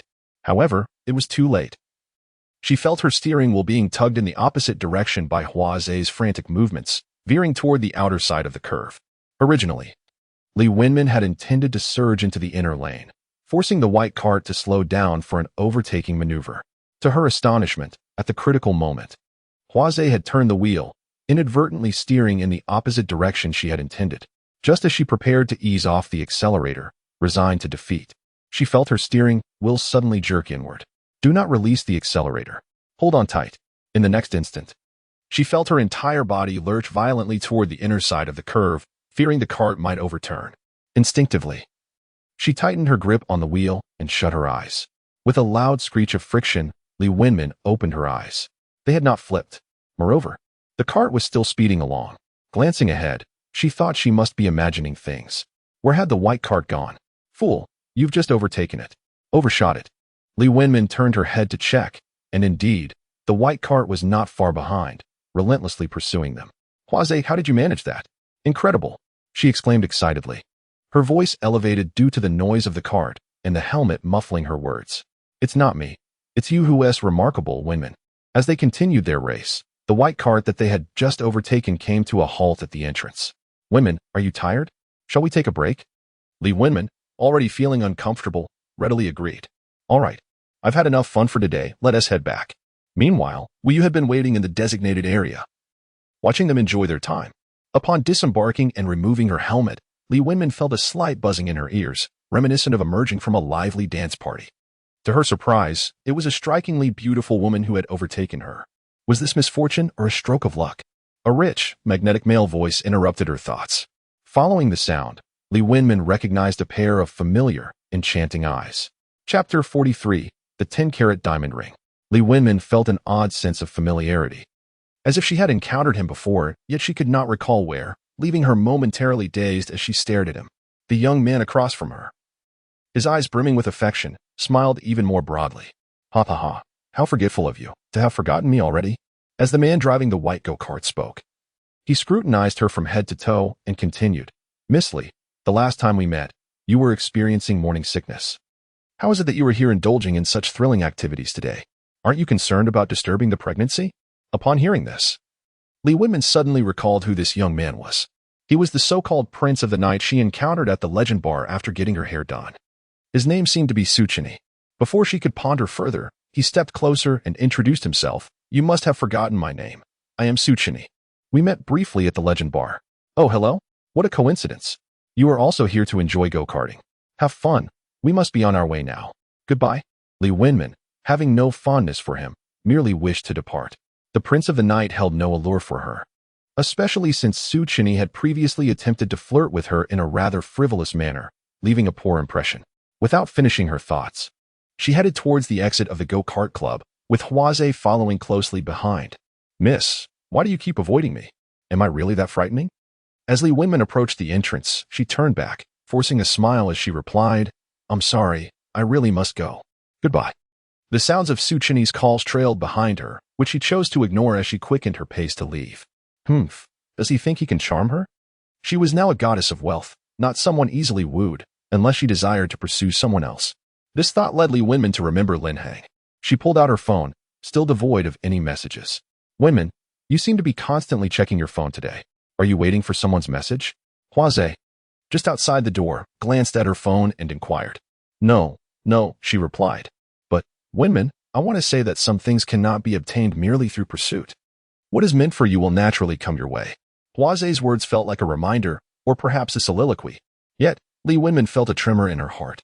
Yes, she and Lin Hang were no longer the students they once were. Perhaps he liked her back then, but that sentiment may have faded over the years, especially considering her persistent evasion. Having graduated, she pondered whether it was too late. They say that late love is more precious than grass. Could it be that Lin Hang felt the same way?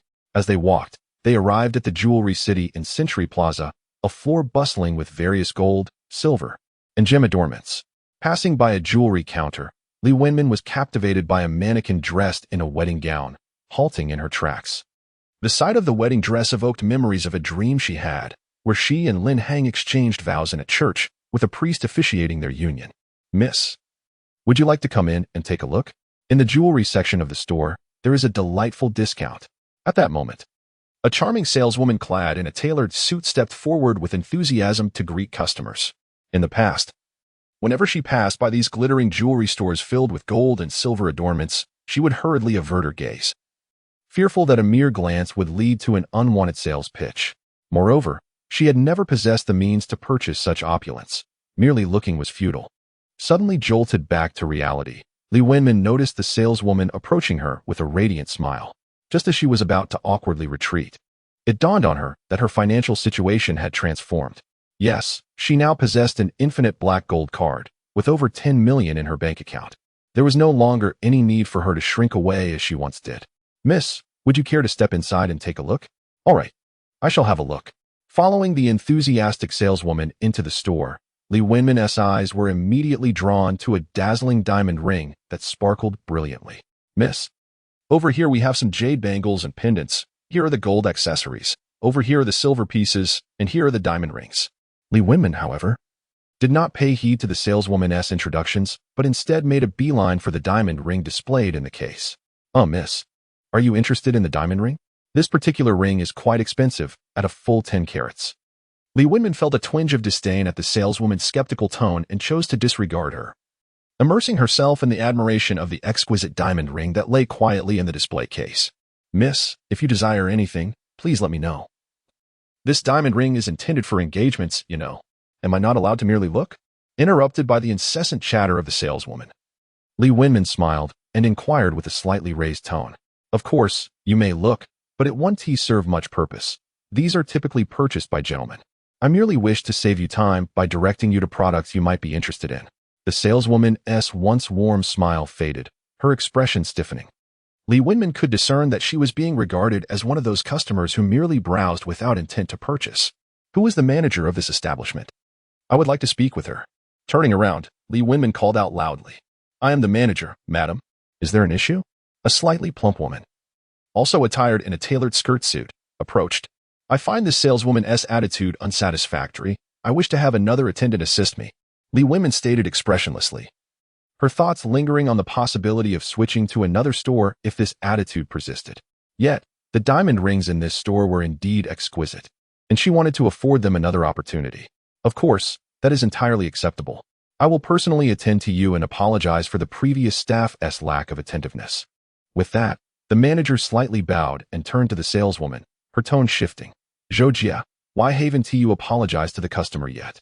I was merely reminding this lovely lady about the diamond ring she has been admiring, and you saw I was quite enthusiastic just moments ago, manager. I shall take that diamond ring. What? You want that diamond ring? The manager's eyes widened in disbelief, her mouth agape, and the deep lines on her cheeks were quite pronounced. What is the matter? Do you look down on me? I am determined to make this purchase, and furthermore, the commission belongs to the manager, as she attended to my buying decision.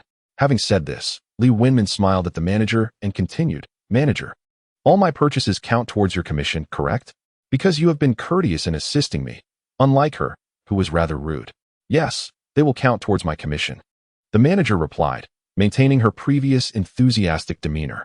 Very well, I shall also take all the gold jewelry in the store. Chapter 44. The Golden Wealthy Lady. Pardon? Are you saying, madam, that you want all the gold jewelry? At this, the manager lost her composure, her face a picture of astonishment, her voice trembling. Yes. Please expedite the process. I am in a hurry to return. With that, Li Wenmin made her way back to the diamond ring display case. May I wear it now? I wish to don this diamond ring while I settle the payment. The manager and the sales associate exchanged glances, hesitating to respond. Clearly, they were filled with doubt and concern, questioning whether Li Wenmin might flee with the ring. Very well, if you are unwilling, I shall seek my purchases elsewhere. As she spoke, Li Wenmin turned to leave. Wait, miss. Of course you can. Just as she was about to depart, the manager's voice called out behind her. But Li Wenmin did not look back. She continued on her way. She lacked neither money nor places to buy a diamond ring.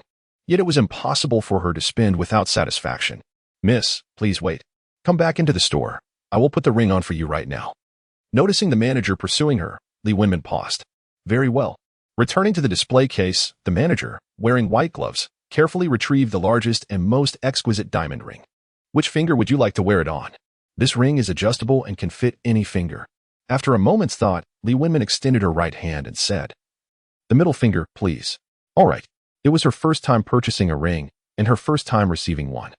She understood that wearing it on the middle finger suggested being in a relationship or engaged. Although she was currently single, she wished to wait for Lin Hang. Let this be a token from him. The moment the diamond ring was placed upon her finger, the manager exclaimed, Miss, that ring looks stunning on you. Indeed, it was beautiful, and Li Wenmin could hardly take her eyes off it, marveling inwardly. How exquisite. No wonder women adore diamonds. They are truly dazzling and resplendent. At that moment, she felt like the most elegant and precious queen in the world. I am ready to pay now. I will use my card. Handing the manager her limitless black gold card, Li Wenmin focused intently on admiring the exquisite diamond resting on her right hand's middle finger. Huaze followed the store manager to the checkout counter, acutely aware that Li Wenmin's card held far greater value than any diamond ring. As bodyguards, their responsibilities extended beyond merely safeguarding their employer's physical safety. They also bore the duty of protecting their assets.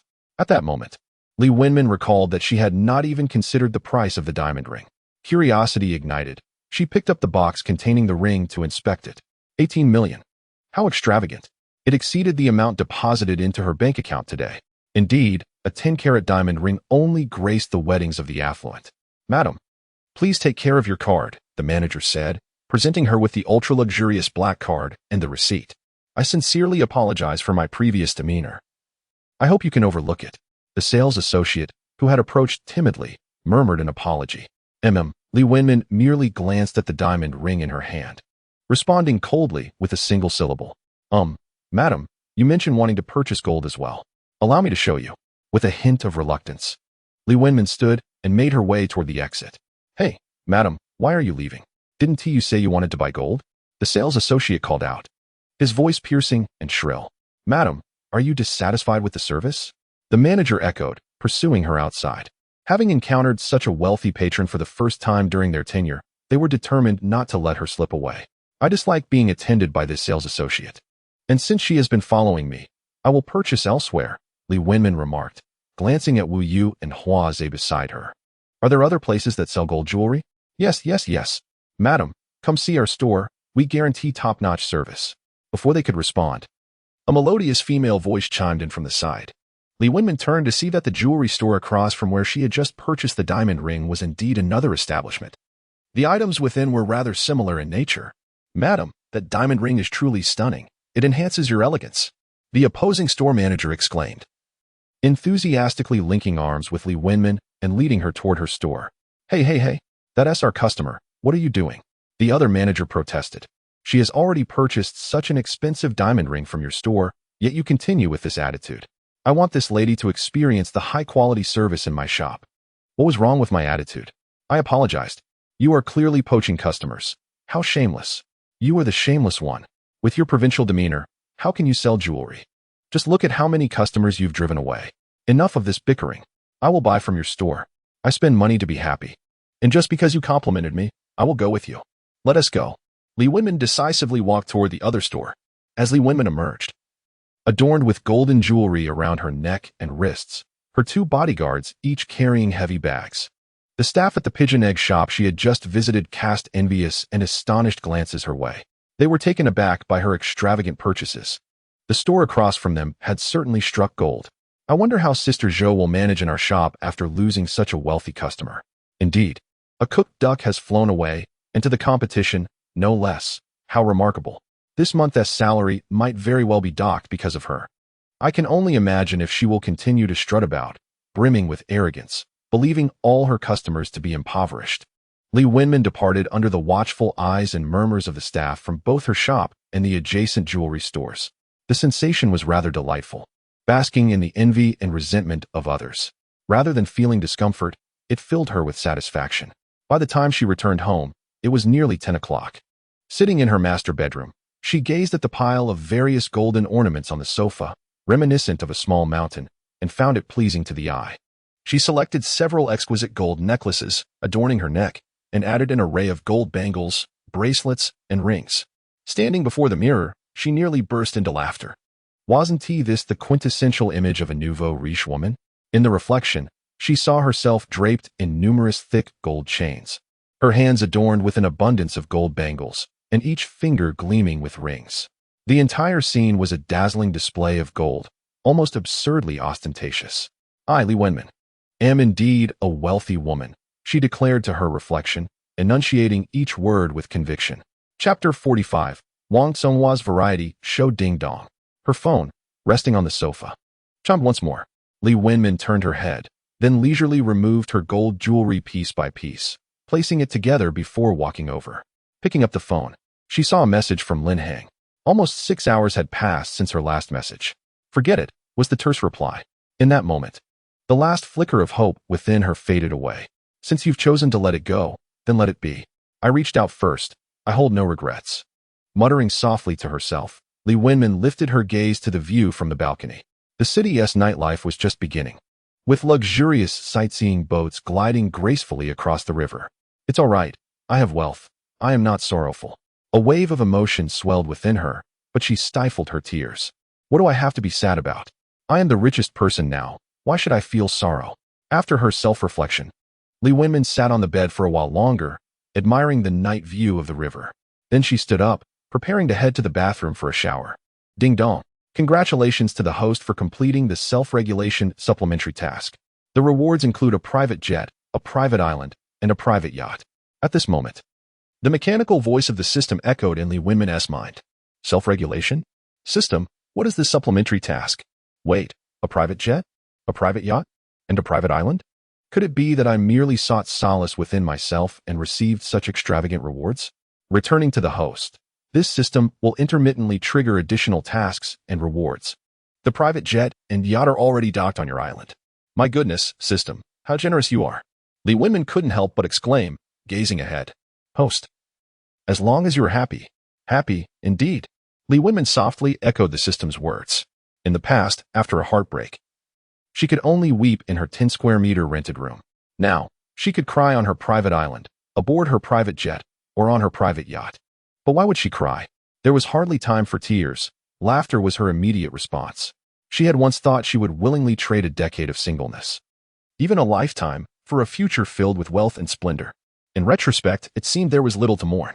If her current binding with the system had made this wish come true, then it was indeed a boon beyond her wildest dreams.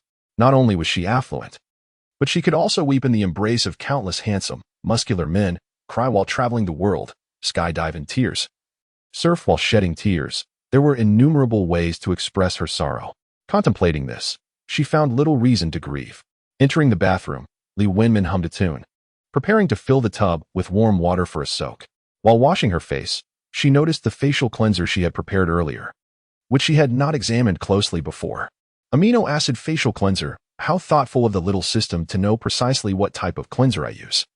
Her skin was oily and acne-prone, with a sensitivity that necessitated consistent use of amino acid cleansers. Her skincare products were all soothing and restorative, and she exclusively used medical-grade facial masks. As she soaked in the tub, she applied a medical facial mask to her face, closing her eyes to savor the bathing experience. Every inch of her skin was luxuriating in relaxation. After her bath, she proceeded to the dressing room, using the skincare products that had been prepared for her. First the toner, then the serum, followed by the lotion, and finally the cream. After this extensive pampering, she settled onto the sofa, switched on the television, and began browsing through her favorite programs with the remote. Advertisements. Next. News. Watch for a while. Next. A melodramatic romantic series. Next. More advertisements. Next. Variety shows. Watch for a bit, and then more advertisements. After flipping through more than 20 channels without finding anything appealing, she contemplated exiting to select a classic film when she pressed the remote one last time. At that moment, a familiar face appeared on the television screen, piquing her curiosity. It seemed to be yet another variety show, featuring 3 individuals engaged in conversation on stage. The person in the center bore a striking resemblance to Wang So-hwa. Leaning against the sofa, Lee Winman straightened up for a closer look. Indeed, it was him. This was the first time she had seen someone she knew in real life on television, especially someone she had encountered just the day before. Intrigued, Lee Winman glanced at the upper right corner of the screen, where the title goddess was displayed. To her surprise, Wang So-hwa had participated in a variety show. She set down the remote, opened a bag of chips from the table, and began munching while watching the television. By the way, So-hwa, what do you think is the biggest highlight of our show? The bald man on the left inquired. I believe the greatest attraction of our variety show is undoubtedly the abundance of beautiful women. Naturally, I think I am the biggest highlight. Ha ha ha, Wang So-hwa responded, eliciting laughter and agreement from the 2 hosts flanking him. Indeed, So-hwa, I heard the lineup of goddess guests for this episode is quite impressive. Can you give our audience a hint? Asked the bespectacled man standing to Wang So-hwa's right. That, of course, must remain a secret for now, but I assure you, you won't be disappointed. You must trust my judgment, Wang So-hwa replied, wearing a mysteriously confident smile as he gazed into the camera. Lee Winman, sipping her soda, nearly choked. Could he not manage his expressions a little better? His smile was overly greasy. After finishing her drink, Lee Winman continued to watch the television. Indeed, your judgment is beyond reproach. After all, you are the nation's husband, one of the hosts remarked. Certainly, the aesthetic sense of the nation's husband is surely impeccable. The other host chimed in. Now, let us invite today's goddess guests to the stage. Following the host's flattery, they officially called forth the female guests. Accompanied by a sweet melody, a parade of elegantly dressed beauties emerged from backstage. Wow, so many goddesses. Where are the applause? Welcome the female guests. Let's give them a round of applause. The beautiful guests lined up, each taking turns to introduce themselves. Indeed, they were all stunning and quite distinctive. Wang So-hwa's judgment finally appeared to be on point. Lee Winman watched the television with great interest, momentarily forgetting about her chips. After the brief self-introductions, a video montage showcasing the guests' daily lives played on the large screen, featuring activities such as fitness, flower arrangement, cooking, baking, dancing, and singing. It began to resemble a dating show. After the introductions, the hosts announced the activities and rules for the day. Today, our goddesses shall compete for a chance to advance to the next round through a showcase of their talents. The critique will primarily be provided by Wang Songhua, supplemented by the audience's votes. Chapter 46, Driving Ambitions. Is it truly the case that this variety show is dictated by his words alone? Li Wenmin took out her phone to search for more information about this program. After a brief glance, she turned her attention back to the television. Indeed, wealth allows one to indulge in whims, even creating their own entertainment shows. At that moment, the beautiful contestants on stage had commenced their performances. The first girl showcased her singing abilities, and Li Wenmin recognized that she was performing a classic English song. Her voice was melodious and enchanting, captivating all who listened. As Li Wenmin reveled in the exquisite melody, she recalled that she had set her messages from Wang Songhua to do not disturb. Thus, she picked up her phone again and navigated to their conversation. The number displayed before the messages read 99. Surely, this cannot be right? Hastily, she opened the dialog box, revealing a plethora of messages, mostly voice notes and a few texts, alongside several missed calls. Quickly scrolling back, she reached the beginning of her last message and began to read through them one by one. Most messages were voice notes, with a fair share of texts, albeit riddled with typos. She clicked on one voice message. "Wenmin, why are you still busy? I've had too much to drink and feel quite unwell. I wish to see you." The slurred voice of Wang Songhua echoed, unmistakably recorded in a bar amidst a cacophony of background noise. Li Wenmin frowned and clicked on another message. "Why aren't you replying? You are the first woman bold enough to treat me this way, Li Wenmin. You are the first. You must come to the Legend Bar at once. Hurry." Tossing her phone aside, she resumed her gaze at the television. How amusing it was to see a man, tipsy to the point of theatricality, making a scene. Let him indulge in his drunken antics. Once sober, he would have to face the embarrassment of his actions. In the realm of this show, he may be the adored national husband, but to me, Li Wenmin, he is nothing. At that moment, as the female contestants continued their performances, the camera fortuitously cut to Wang Songhua, who was watching intently, his gaze fixated on the stage with an unmistakably lecherous expression. Was he there to select a consort? Just as Li Wenmin was absorbed in the broadcast, her phone rang once more. It was Wang Songhua again. Having just switched her phone from silent to normal, he seized the opportunity to call. Picking up her phone, Li Wenmin hesitated momentarily but ultimately pressed the answer button. "Hello. May I ask what this is regarding?" "You finally answered. Quiet everyone. I'm on the phone," Wang Songhua shouted, his words slurring. "You can step outside to talk." "There is no need for everyone to be disheartened because of you," Li Wenmin advised, sensing the inappropriateness of his behavior. "What is there to fear? In this bar, I am the principal shareholder. Li Wenmin, come here now. What does your drunkenness have to do with me? If you're tipsy, you should just wash up and go to bed early." Were it not for the millions he had spent on her, Li Wenmin would have long since blocked him. "No. Come here now, or I will find you. Send me your location." Hearing the person on the other end of the line continue to act out, Li Wenmin rolled her eyes, preparing to hang up. "Can we at least meet? I want to see you. I've sent you so many messages. Yet you don't reply. Stop. Have you mistaken me for someone else? As I said, hurry back to wash up and sleep. I haven't mistaken anyone, Li Wenmin. It's you, my darling. Hurry, I want to see you." Li Wenmin felt a few dark lines form on her forehead. Is this person out of their mind? They had only interacted a few times and met just once. And now he was speaking like this? The words of a man. Growing somewhat impatient, Li Wenmin raised her voice. "Are you crazy? I'm going to sleep." Without hesitation, she hung up the phone. What a nuisance.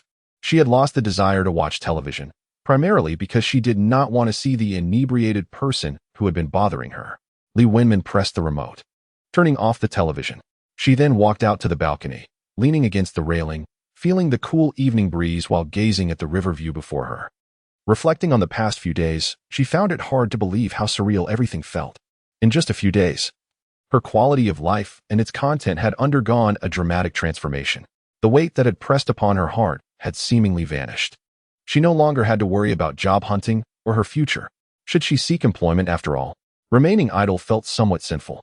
Yet, upon considering her inexhaustible funds, she thought, why subject herself to discomfort? I could try different jobs. If I cannot manage one, I can simply walk away and seek another. The notion of switching careers at will was undeniably exhilarating.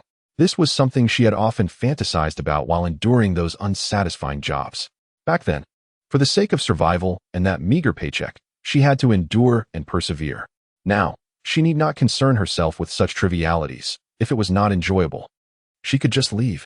Why worry about it? With this thought, Li Wenmin resolved that when she found herself with nothing to do after a while, she would seek employment. With countless professions to explore, why not try them all? Moreover, I could venture into entrepreneurship. After all, she possessed ample funds. Losses or gains would have minimal impact. She could also fulfill her entrepreneurial dreams from her university days. Starting simply, she would embark on something she could initiate soon. After all, waiting during the system upgrade while indulging in leisure was becoming rather tedious. Viewing work as a form of play is truly delightful. Upon returning to her bedroom, Li Wenmin took out her phone, contemplated for a moment, and then opened the Duda ride-hailing app. Let us begin as a Duda driver, she mused. However, during the registration process, particularly when selecting a vehicle to pick up passengers, she was beset by a paralyzing fear of choice. Which car should she choose? A sports car would be unsuitable. Perhaps a Maybach 680? No, that would be too extravagant for her taste. Should she purchase another? The thought seemed cumbersome. Just as she considered abandoning the registration altogether, she noticed she had already uploaded various personal details and was now at the final step. Oh, very well. I'll choose the Maybach. Ding. Congratulations, host, for completing the additional self-improvement task. Reward, a white Mercedes-Benz 500, now parked in your garage. What? Is it indeed a Mercedes? Reply from the system, yes. My dear little system, you truly understand me. I adore you.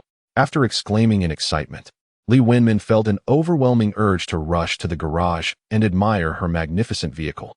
The luxury SUV, valued at over $1 million, was perfectly suited for her new role as a Duda driver.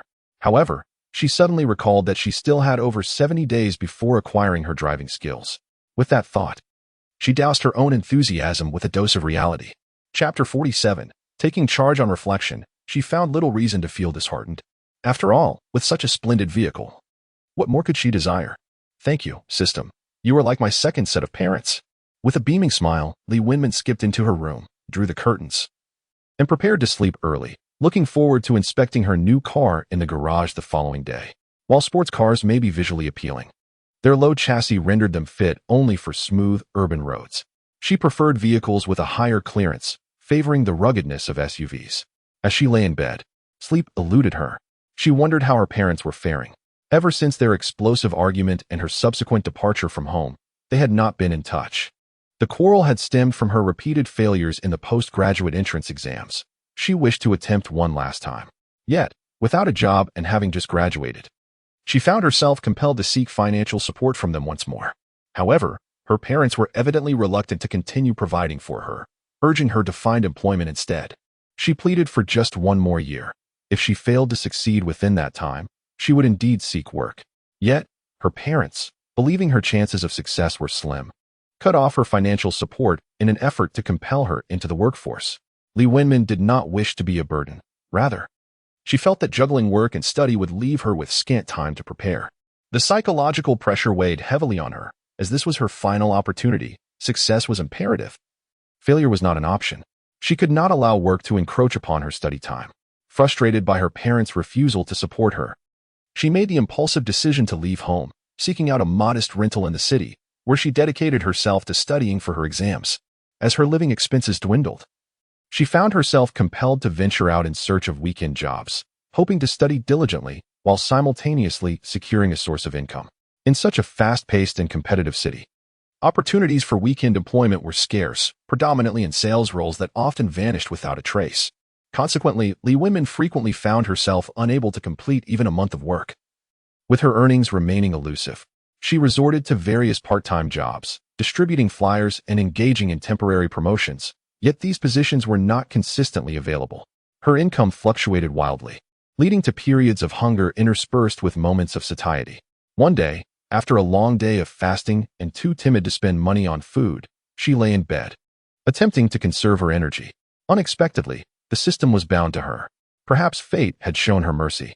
With a bittersweet feeling, she took out her phone and scrolled to her parents' contact information, realizing it had been nearly a month since she last reached out.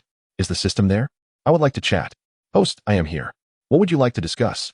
How delightful it was to have someone to converse with, alleviating her loneliness. Host, I will always accompany you. System, I wish to know why you chose to bind with me in the first place. In response, the system seeks a host with the potential to become extraordinarily wealthy. Does that mean I am a hidden gem? Li Wenmin felt a surge of joy at the system's words, realizing she was not entirely without merit. Indeed, you endure fatigue, hunger, and loneliness in pursuit of your dreams. You possess empathy, remain focused on your own path, disregard the opinions of others, and understand the art of letting go, qualities that meet the binding criteria of this system. Upon hearing the system's extensive praise, Li Wenmin felt a sense of elation. Wait, system, are you complimenting me? I had no idea I possessed such qualities. Those are indeed the qualities you embody. Thank you for the kind words, system. You truly make me laugh. Not only do you provide me with endless resources and rewards, but you also affirm my worth. Unlike my parents, who have always been critical and dismissive. You won't pass the exam, Wenmin. Hurry and find a job. What good is it to graduate without work? Each time relatives inquire about your progress, I feel ashamed to answer. Look at your cousins. They secured stable positions immediately after graduation. You should strive for the same. Your mother is right. If you continue down this path, you'll squander another year. Balance work with your studies. It had been far too long since she heard any words of affirmation from them. Li Wenmin longed for stability but was resolute in her refusal to let others dictate her life or replicate their journeys. She merely wished to live her life according to her own desires. Whether in poverty or wealth, she held no regrets. In this brief existence, if one were to live like a puppet, what meaning would there be? Contemplating this, the voice of the system echoed in her mind. Host. This is the quality of a wealthy individual, to be the master of one's own life. Ding. Congratulations, host, for completing the second additional task of understanding the meaning of life. Reward, 1 lottery draw. Yes, indeed, to be the master of her own life. Yet, the thought of the lottery made her somewhat apprehensive. System, I am still haunted by that enormous traffic from the short video I drew last time. I scarcely dare to check my account. It was terrifying. Host, do you wish to forfeit the lottery opportunity? No. I shall draw again. Very well, host.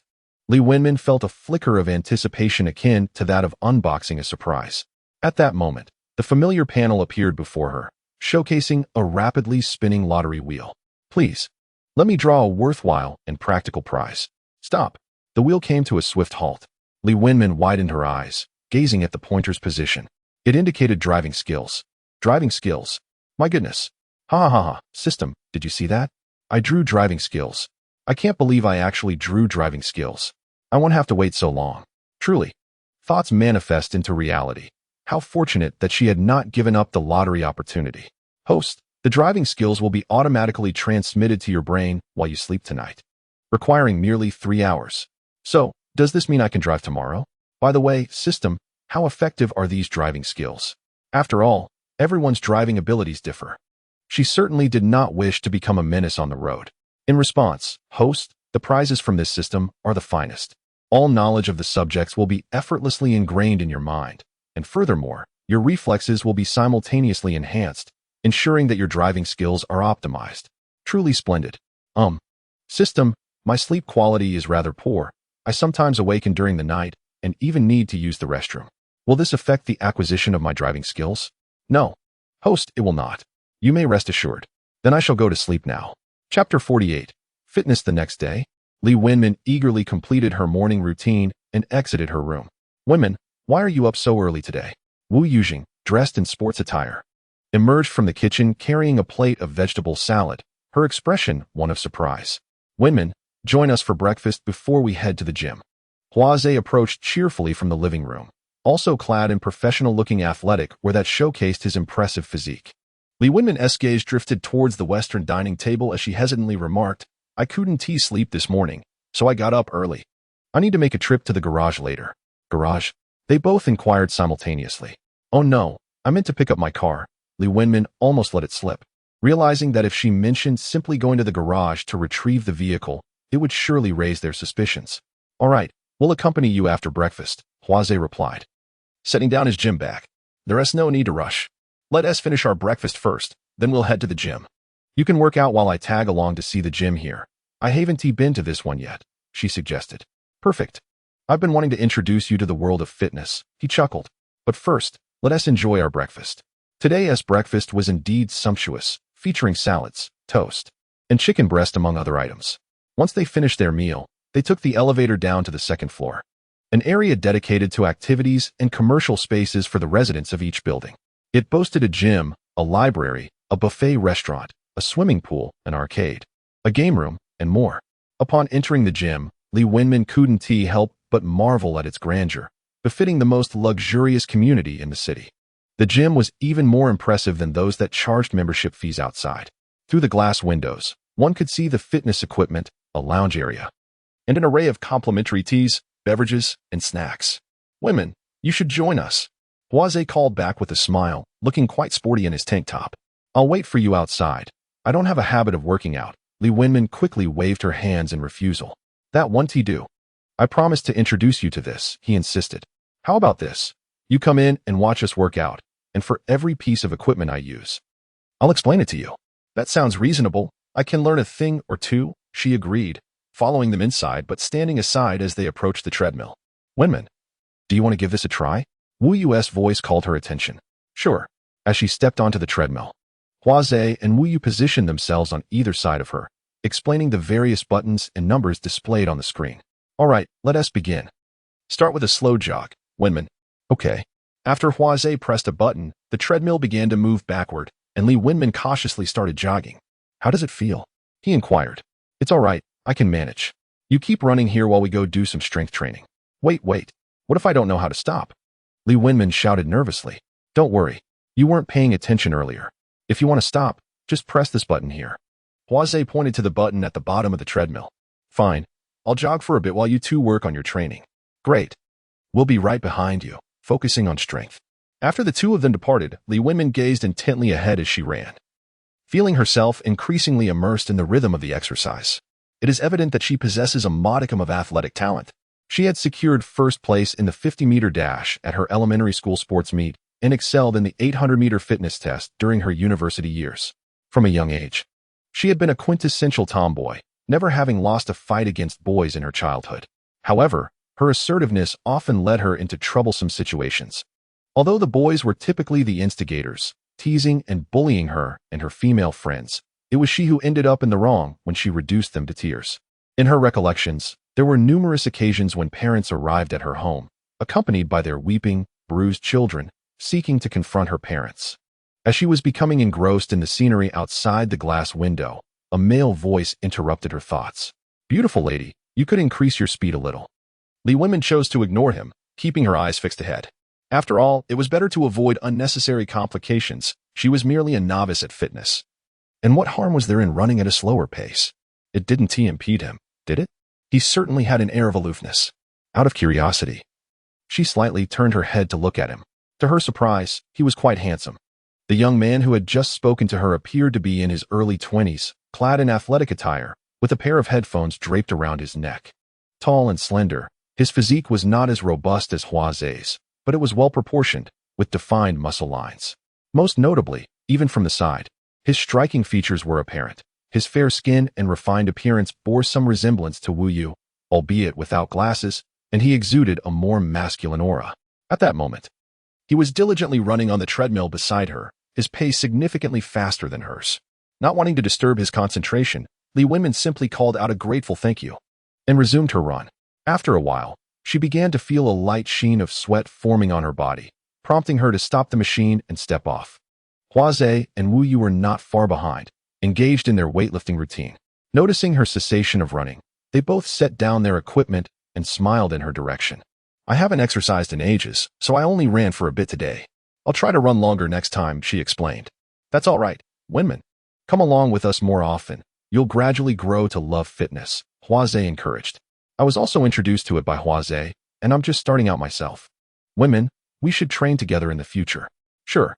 It's not that I don't want to work out. I simply lack the time. I still have a passion for sports," she replied, adding silently to herself that the main reason was her financial constraints in affording a membership. Previously, she truly had no time, as she was preoccupied with job hunting and exam preparations, which left her with little motivation. "You two continue with your usual workout routine. I'll head to the rest area to drink some water and grab a snack while I wait for you," she suggested. "All right. Winman, didn't you just have breakfast?" Wu Yusin, known for her forthrightness, exclaimed, "Ah? These complimentary snacks and beverages are simply irresistible." Lee Winman, feeling a tad bashful, responded with a shy smile. Having neglected physical activity for quite a while, She had just completed a run, depleting her energy reserves and necessitating replenishment. Huaze, once again, kindly came to her aid. Truly, one resembled an elder brother while the other appeared like a younger sibling. Seated on the sofa in the lounge, Li Wenmin seized a bottle of functional drink and opened a packet of small bread rolls from the table, indulging herself. At that moment, the handsome young man who had been jogging beside her settled not far away. Chapter 49. Names reflect nature. While munching on her snacks, Li Wenmin slightly turned her head to glance at him. The young man was raising a bottle of water to his lips, droplets of sweat and water cascading down his defined Adam's apple, exuding an untamed beauty and palpable sexual tension. Struck by this alluring scene, Li Wenmin's face flushed crimson. She quickly averted her gaze, pretending not to have noticed anything, while her heart raced tumultuously. How extraordinarily masculine! Overcome by shyness, she dared not steal another glance, fearing that he might catch her staring. If only she had spoken to him earlier, perhaps a chance encounter could have blossomed. Yet, was it truly so difficult to find a man of substance? Moreover, she was now a woman of means. Li Wenmin picked up a piece of cake and savored it with a clear conscience, casting her eyes towards Huaze and Wu Yu, who were engaged in their fitness regimen. This was indeed a feast for the eyes. You reside here as well, don't you? You ignored me when I spoke to you earlier. The handsome young man's melodious voice broke the silence. Li Wenmin turned her head, somewhat incredulously, her mouth still occupied with a piece of unfinished bread. He was speaking to her again. Oh my, he truly was exceptionally handsome. An undeniable youthful charm. His complexion was as soft as tofu, and his features were strikingly chiseled. Particularly captivating were his eyes, glistening with a depth that contrasted sharply with his bold brows, reminiscent of serene pools that invoked a tender sense of affection. Yes, Li Wenmin stammered, momentarily lost in his gaze, before hastily stuffing the entire piece of bread into her mouth. In the next instant, she chastised herself internally for such a clumsy maneuver. With her cheeks puffed out, she couldn't help but feel akin to a chipmunk. Torn between maintaining eye contact or averting her gaze, she blushed furiously. Suddenly, the young man erupted into laughter, doubled over as he exclaimed, "You look just like a," his words punctuated by fits of laughter. Am I really that amusing? Li Wenmin pouted, staring in shock at the young man who was struggling to catch his breath amidst his laughter. It seems that a groundhog, you know, that meme, which you must have seen, right? Of course, she has seen it. She is not an elderly person. However, nowadays, many elderly individuals are quite adept at using smartphones. After quickly chewing and swallowing the last morsel of bread in her mouth, Li Wenmin awkwardly spoke. There is no need to laugh so hard, but I appreciate your reminder. I wasn't intentionally ignoring you. I just reacted slowly. She had hoped to shift the topic, but to her surprise, the handsome man continued to laugh, clutching his stomach and pounding the sofa as if in a fit of hysteria. This fellow certainly has a rather low threshold for humor. Witnessing him laugh so uncontrollably, Li Wenmin felt that he had lost some of his earlier allure. Wasn't he just a comedic figure now? Oh dear, huh? I'm laughing so hard it hurts my stomach. I apologize. I have a low sense of humor, he admitted, clearly striving to regain his composure. Li Wenmin's lips twitched as she responded with an awkward smile. It's all right. Perhaps my appearance is just amusing. No. It's merely that I find everything funny, he reassured her. Do you live here as well? Yes. This gym is only accessible to residents, isn't it? Indeed. I reside on the 28th floor. What about you? You needn't answer, of course. It's important to protect your privacy as a lady. He lives on the 28th floor as well? It seemed they were neighbors. Li Wenmin, who has always preferred solitude and disliked knowing too many people, felt a twinge of reluctance. If she disclosed that she also lived on the 28th floor, it would undoubtedly lead to many more conversations and entanglements. Although the handsome man was indeed charming, she thought it best to admire him from afar, desiring a simple, solitary life. I live on the 5th floor, she casually mentioned. Noticing a flicker of disappointment in his eyes, she quickly chastised herself for overthinking. This guy clearly seemed to have a girlfriend, or at the very least, was not lacking in romantic interests. After saying this, she subconsciously glanced at her reflection in the mirror across from the lounge area, wanting to see how she looked today. Wow, I look stunning. With her newly styled long wavy hair and the revitalizing liquid gifted by the system, her skin appeared significantly improved, fair and delicate, even without makeup. It looked more flawless than it had with foundation previously. Moreover, her current attire, purchased at a hefty price, accentuated her overall elegance. Thus, upon closer inspection, the reflection in the mirror indeed resembled that of a wealthy heiress. Her features were quite decent, although her skin had previously been poor, and she had lacked long hair and an interest in self-presentation. Now that she had money, with a little effort in self-care, she could transform into a beauty. There are no ugly women, only lazy ones. This saying held true without a doubt. It is indeed a building, and perhaps in the future, we could exercise together. I come here almost every day. By the way, I noticed you are not dressed in sportswear, and your recent run did not appear particularly professional. It seems you do not engage in fitness often, do you? The handsome young man gazed at her with utmost seriousness. Li Wenmin observed his large, round eyes, reminiscent of a puppy's gaze. Yes, today marks my inaugural visit to the gym. How about I become your personal trainer from now on? No charges, of course, haha. The youth of today are indeed quite proactive. In that instant, Li Wenmin reflected that this attention was merely a result of her current beauty. In the past, she had never experienced such advances from a charming young man. Indeed, being attractive tends to attract attention. As if to confirm this, the handsome young man slid his phone and took a seat beside her in the next moment. Let us exchange contact information. The next time you come to work out, we can arrange to meet. This was the first time she had been asked for her contact details by a boy, especially one so strikingly handsome. Li Wenmin felt a rush of surprise and exhilaration, her heart racing. What's the matter, miss? Are you reluctant? Making friends with you would certainly be delightful. As he blinked his large, glistening eyes at her, Li Wenmin found herself momentarily distracted. Of course, feel free to scan my code. At that moment, as she took out her phone, Li Wenmin mused internally that indeed, those with good looks possess an irresistible charm, especially when they are handsome and can act adorably. Initially hesitant to add him, Li Wenmin found herself yielding to his charming demeanor. It seems one cannot blame men for being unable to resist girls who are playful. Even she could not turn him down. Truly, playful men have the best fortune. After exchanging WeChat details, the handsome young man immediately sent her a message, Wang Meng. Upon seeing her name on the screen, Li Wenmin thought to herself, how fitting. Chapter 50. Guess what your name is, and send it to me. I shall note it down. Noticing that she had yet to reply with her name, Wang Meng tilted his head in her direction. Oh, all right. Li Wenmin picked up her phone and typed a fictitious name into the chat box, Wen Man. It was not that she intended to deceive him, rather, she did not know Wang Meng well enough to share her true name. Wen Man, the time has come, let us depart. At that moment, Huaze called out to her from a distance. All right, I'm coming. I shall take my leave now, goodbye. Is that your friend? Goodbye. As she turned to leave, Wang Meng murmured to himself, Wen Man, what a lovely name. Intrigued by her, he opened her moments, only to find it set to 3-day visibility. Just as Li Wenmin exited the gym, her phone chimed. Picking it up, she saw a message from Wang Meng. Are those two boys who just walked with you your friends? Is it not apparent that he is interested in her? Li Wenmin smiled faintly. As she gazed at the message he sent, she did not respond immediately, but instead opened his moments to peruse. It was filled with records of his fitness routines, culinary skills, and travel adventures. He seemed to possess a certain bourgeois flair, clearly relishing the pleasures of life. After all, anyone residing in the Spoon One must either be affluent or noble. Returning to the chat interface, she scrutinized his profile picture. A playful image of a Squirtle. Indeed, he possesses a humorous charm. Is it inconvenient for you to explain? It's perfectly all right. We are merely friends, and I was simply curious, she mused. Just as she contemplated her reply, Wang Meng sent another message, revealing his impatience.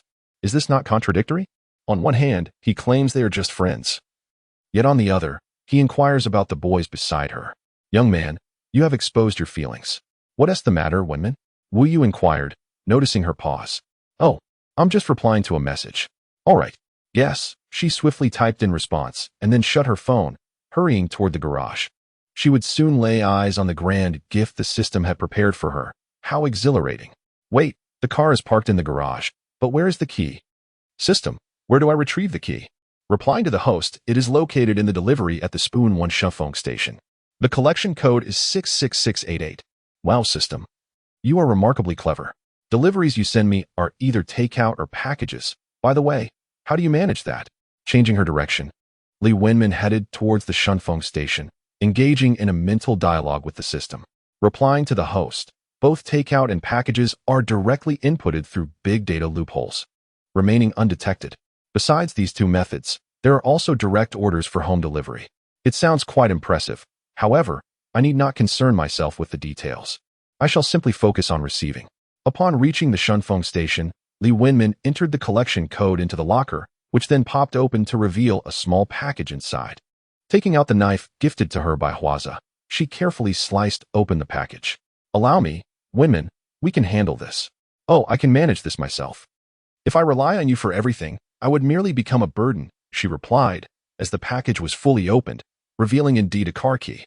"Let us go to the garage." Placing the key in her pocket, Li Wenmin led the two of them toward the garage. Huaza and Wu Yu were left somewhat bewildered by her actions. She had stated she was going to retrieve the car. How was she taking the key from a delivery? As Li Wenmin walked ahead, she suddenly recalled that she had informed them in the morning about picking up the car directly from the garage. Would this reveal her intentions? I asked the dealership to drive the car to the garage, as the keys shouldn't be left outside, so they delivered it to me. She explained earnestly as she turned around. "Wenmin, you need not explain yourself. Whatever you choose to do is surely for a reason. Our sole responsibility is to ensure your safety," Wu Yu affirmed, echoing the sentiment. "Indeed, we cannot and will not pry into our employer's private affairs." "I'm just concerned you might find it odd," Li Wenmin replied. "However, such peculiar occurrences will become more frequent in the future, so I wanted to give you a heads up. I am, after all, someone who doesn't always play by the rules." Thinking of how the system would continue to reward her with delightful surprises without requiring her to spend a dime, she decided to prepare them for the unexpected. "Wenmin, our primary concern is your safety. Yes, rest assured, we will maintain confidentiality as stipulated in the employment contract." Hearing their reassurances, Li Wenmin felt a wave of relief and proceeded toward the garage, her heart brimming with excitement at the prospect of receiving her grand reward from the system. She felt even more exhilarated than when the system had awarded her 6 top-tier supercars, for driving a grand vehicle had long been one of her aspirations. Despite her limited knowledge of cars, she found everything about it appealing. The elevated chassis, its capability to navigate various terrains, its striking aesthetics, and the allure of such an impressive toy resonating with her tomboyish spirit. It felt like riding a magnificent steed, a source of great accomplishment. And a white stallion at that, undeniably beautiful.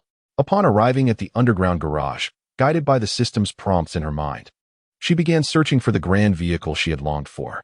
"Wenmin, is it this one? This one looks grand too." Following Huaza's voice, Li Wenmin's gaze fell upon the white vehicle with the license plate E999. It appeared even more magnificent than she had imagined. "System, is this the one?" she inquired mentally. Her eyes fixated on the car, her intuition instantly telling her that this was indeed hers. "Host, yes, please receive it." It truly was. "Yes, this is the one." At that moment, Li Wenmin's gaze dropped to the license plate, and she noticed that it bore her initials. "System, you really outdid yourself. I'm in tears. Such thoughtfulness. And the 999 at the end, how impressive." Unable to contain her excitement, Li Wenmin pressed the button on the car key and directly entered the driver's seat, fastening her seatbelt. This was indeed an off-road vehicle. The view was far broader than that of a supercar. "Wenmin, do you know how to drive? Wenmin, do you have your driver's license?"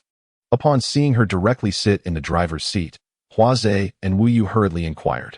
"Yes, I have it. It's right in my bag." She had been prepared for this moment long ago. Noticing their lingering apprehension, Li Wenmin promptly retrieved her driver's license from her old canvas bag. "Here. Now you can rest easy. Let's get in the car. We're heading to the Wanhui Shopping Center." She was now a wealthy individual, the owner of the Wanhui Shopping Center. And it was time to indulge in some shopping. The first item on her list was a luxurious designer handbag. Chapter 51. The Gilded Mermaid Tail Dress for Reasons Unknown. Once Li Wenmin entered the vehicle, she effortlessly started the engine with a fluidity that surprised even herself. Having never touched a car before, she was astonished at how adept she was during her very first drive. It felt as if her mind and body were in perfect harmony, yet undeniably, it was she who was behind the wheel. She even understood the function of every button and switch within the car. Truly, it was a reward from the system. After merely sleeping the previous night, she had unknowingly acquired the skill to drive. Moreover, it was an impressive skill. Her mind was filled with essential driving knowledge and insights about vehicles. Whatever she thought of would manifest in her mind, and her instinctive reactions to the car's body were always spot on. The sudden acquisition of such knowledge felt exquisite. Huaze sat in the passenger seat, while Wu Yu occupied the back. Once they all fastened their seat belts, Li Wenmin turned back with flair. "We're off." From the garage of the Spoon Epine to the parking lot of the Wanhui Shopping Center, the drive was smooth and effortless, as though she were an experienced driver who had been behind the wheel for years.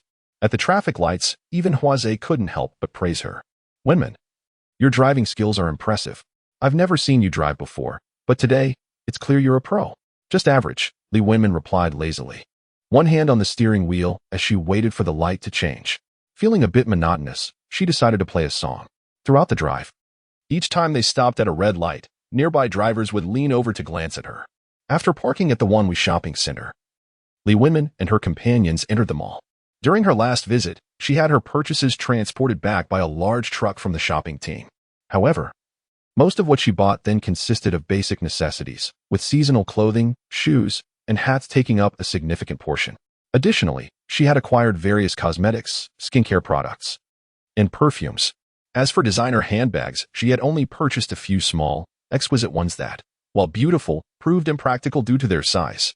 Her essential items when going out included an umbrella, a water bottle, a card holder, and a charger, among others. Those small bags are suitable for occasional strolls but not for business or long trips. This time, she primarily sought to purchase a larger bag. Additionally, she wished to acquire a few elegant dresses and high heels. With her flowing waves of hair, she found that form-fitting skirts or dresses accentuated her femininity beautifully. Dressing exquisitely complemented the luxury car she drove. Upon arriving at the shopping center, Li Wenman felt a newfound confidence. She casually entered a clothing store, perusing the selection, only to find that the styles did not resonate with her. Most were floral prints more suited for sweet, nature-inspired girls. With no qualms, she exited without a second thought. Several shops displayed the same lack of appeal. Though attentive sales associates followed her closely, she disregarded their gaze and stepped outside without looking back or offering explanations. In the past, after browsing expensive boutiques, she would feel compelled to offer a polite excuse to the staff, promising to return even if she had no intention to purchase. Now, however, she felt no such need. Her psychological resilience was remarkable. Is she wasting my time by browsing without buying? One employee mused. If it weren't for her decent appearance, I wouldn't even bother following her. They assumed she would buy numerous items, only to be surprised when she left empty-handed. After another store visit without a purchase, a few employees behind her began to converse loudly. Li Wenman paused, elegantly turning to face them, pushing her sunglasses up onto her forehead. What of it if I don't buy? After all, you all work for me. Humph, I've heard boastful claims before. But yours are absurd. Who would believe you're in charge here? Ignore her. She must be delusional. It's fine not to buy, but why act like this? Two employees stood at the entrance, regarding her with disdain. Li Wenman remained poised, smiling at them while mentally communicating with her system. Host, in 10 minutes. A handover ceremony will take place at the entrance of Wanhui shopping center. Your attendance is required. Understood, she replied. The two employees, perplexed by her silence and unyielding smile, exchanged confused glances. What are you staring at? If you're not buying, just leave us alone. Come on, let us go inside. There's no point in engaging with someone clearly unhinged. With a graceful turn, Li Wenman snapped her fingers and declared, let us continue shopping.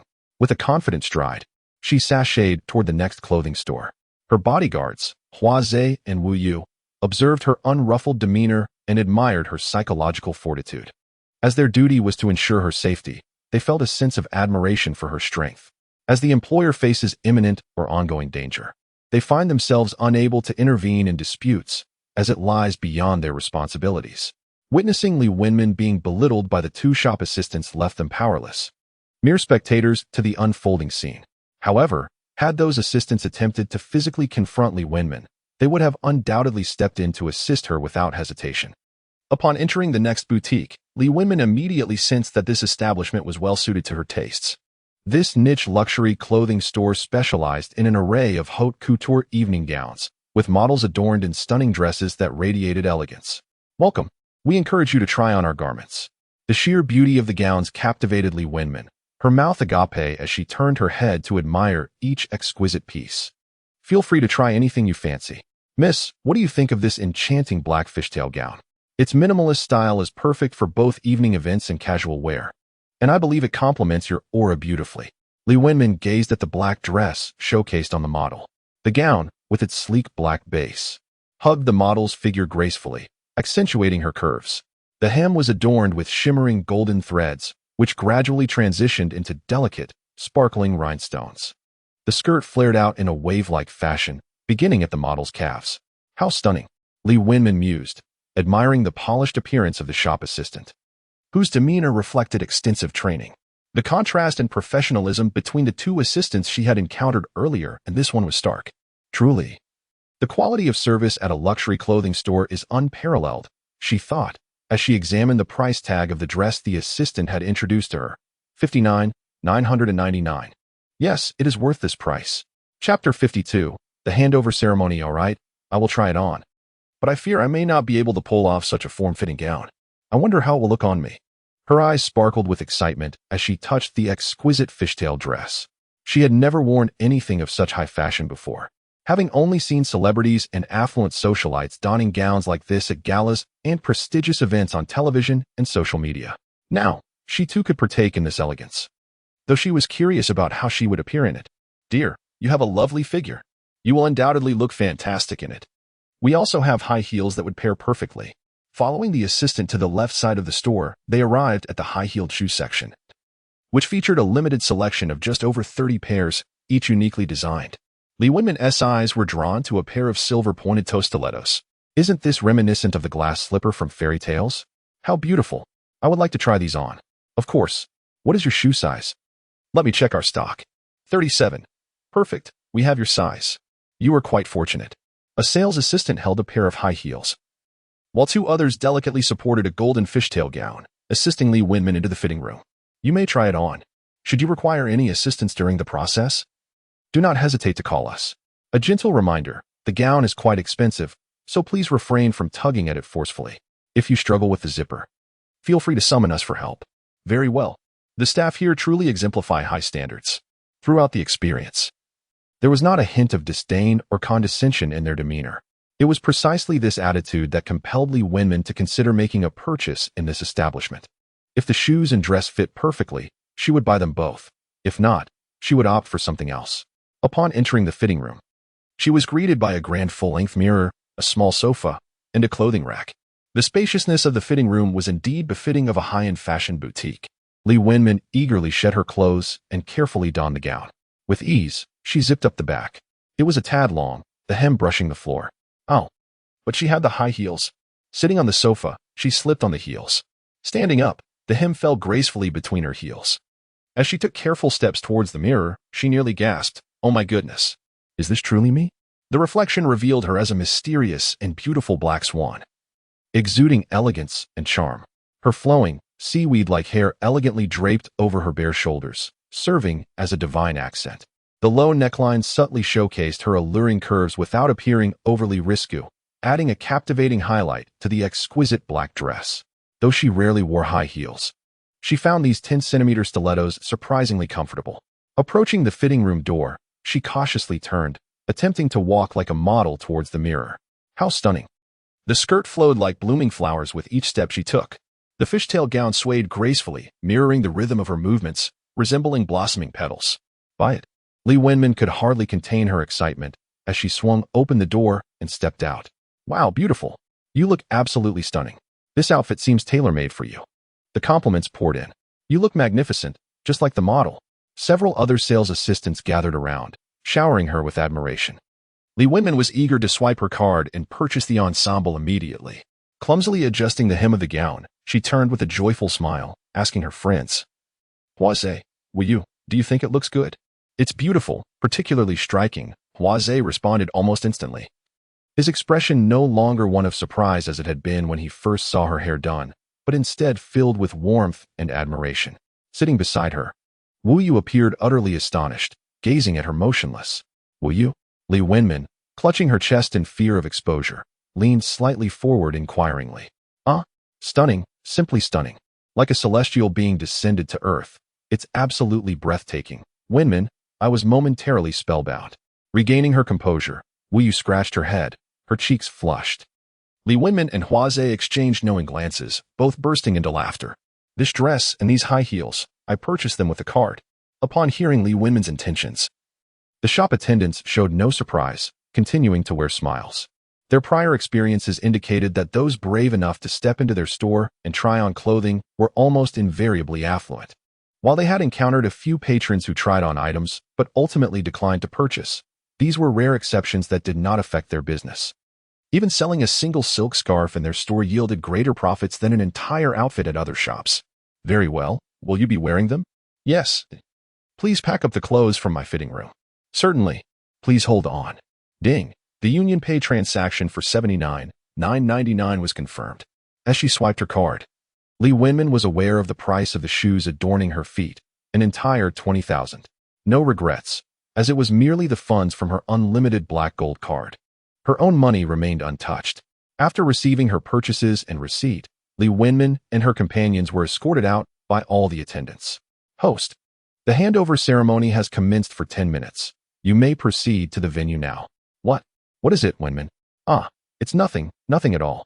Lee Winman covered her mouth and mentally queried the little system. You've only just reminded me that it's been 10 minutes. If I go now, won't I be late? Returning to the host. The first 10 minutes consisted of the host interacting with the audience and delivering opening remarks. You are arriving at the venue just in time now. That's good. However, even if I were late, so what? Wanhui is already mine. At that moment, a sudden commotion erupted within the Wanhui shopping center as throngs of people began to surge outward. What's happening? The attendants from the store where she had just made her purchases also closed the doors, grouping together to head outside. Other shops followed suit, closing their doors and joining the customers in exiting the mall. The bustling Wanhui, only moments ago lively, was now nearly deserted. Winman, let us go outside to witness the handover ceremony. I heard the new proprietor is a woman. Moreover, there will be a live red envelope activity, with a reported prize pool of 1 million. Wu Yu, now beside her, gazed outside as she spoke. How come I wasn't aware of this activity? The local Douyin short videos have been buzzing about this event for the past few days. I was quite looking forward to it. The new lady boss is generous enough to distribute 1 million in red envelopes. That's quite extravagant. It seemed the system had orchestrated everything for her. It was merely awaiting her grand entrance. It is no wonder she remains oblivious, as she has not opened any amusing short videos in recent days. At that moment, even Wu Yuhua had no inkling that she was the new proprietor of Wanhui. Lee Winman suddenly felt an overwhelming sense of anxiety. She was about to present herself before a multitude. Chapter 53. Snatching red envelopes, not nervous. Not nervous. Why should I be nervous? She pondered. By the way, system. Should I say anything? To the host, a few brief remarks will suffice. I shall also provide prompts when necessary. That is truly splendid. Upon hearing that the system could offer her guidance, Lee Winman felt her tension dissipate. She retrieved the 10-carat diamond ring she had purchased from the jewelry store and adorned her finger, followed by the necklace she had also acquired. With both hands reaching behind her neck, she struggled to find the clasps of the necklace. Allow me. At that moment, a pair of hands from behind grasped the necklace she held, their hands brushing against each other ever so slightly. Huaza meticulously assisted her in fastening the necklace. Shall we go take a look? Certainly. Lee Winman felt her cheeks flush. This was her first instance of such close proximity to a boy outside of her boyfriend, compelling her to quickly turn her back and lead the way.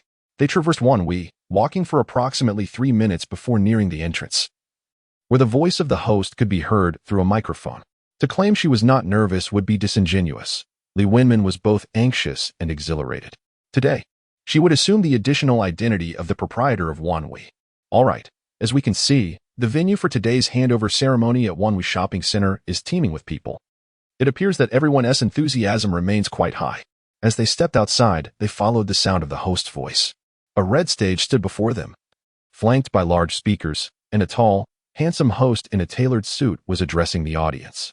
Before the stage, a crowd had already gathered, with those unable to find seats standing in throngs.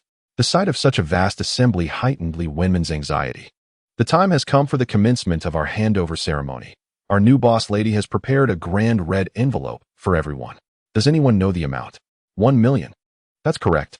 A red envelope worth 1 million. Is our newly appointed Wanhui boss generous? Indeed. Does everyone wish to see the true visage of Wanhui's new proprietor? Yes. Worthy applause. The host skillfully stirred the crowd's emotions, and soon a thunderous applause erupted from below. Now, let us welcome the new appointee of Wanhui Shopping Center, Miss Lee Winman, to the stage. Another wave of applause resonated, even louder than before, following the host's exuberant announcement. Rousing music began to play from the speakers on either side of the stage, accompanied by swirling beams of white light illuminating the scene.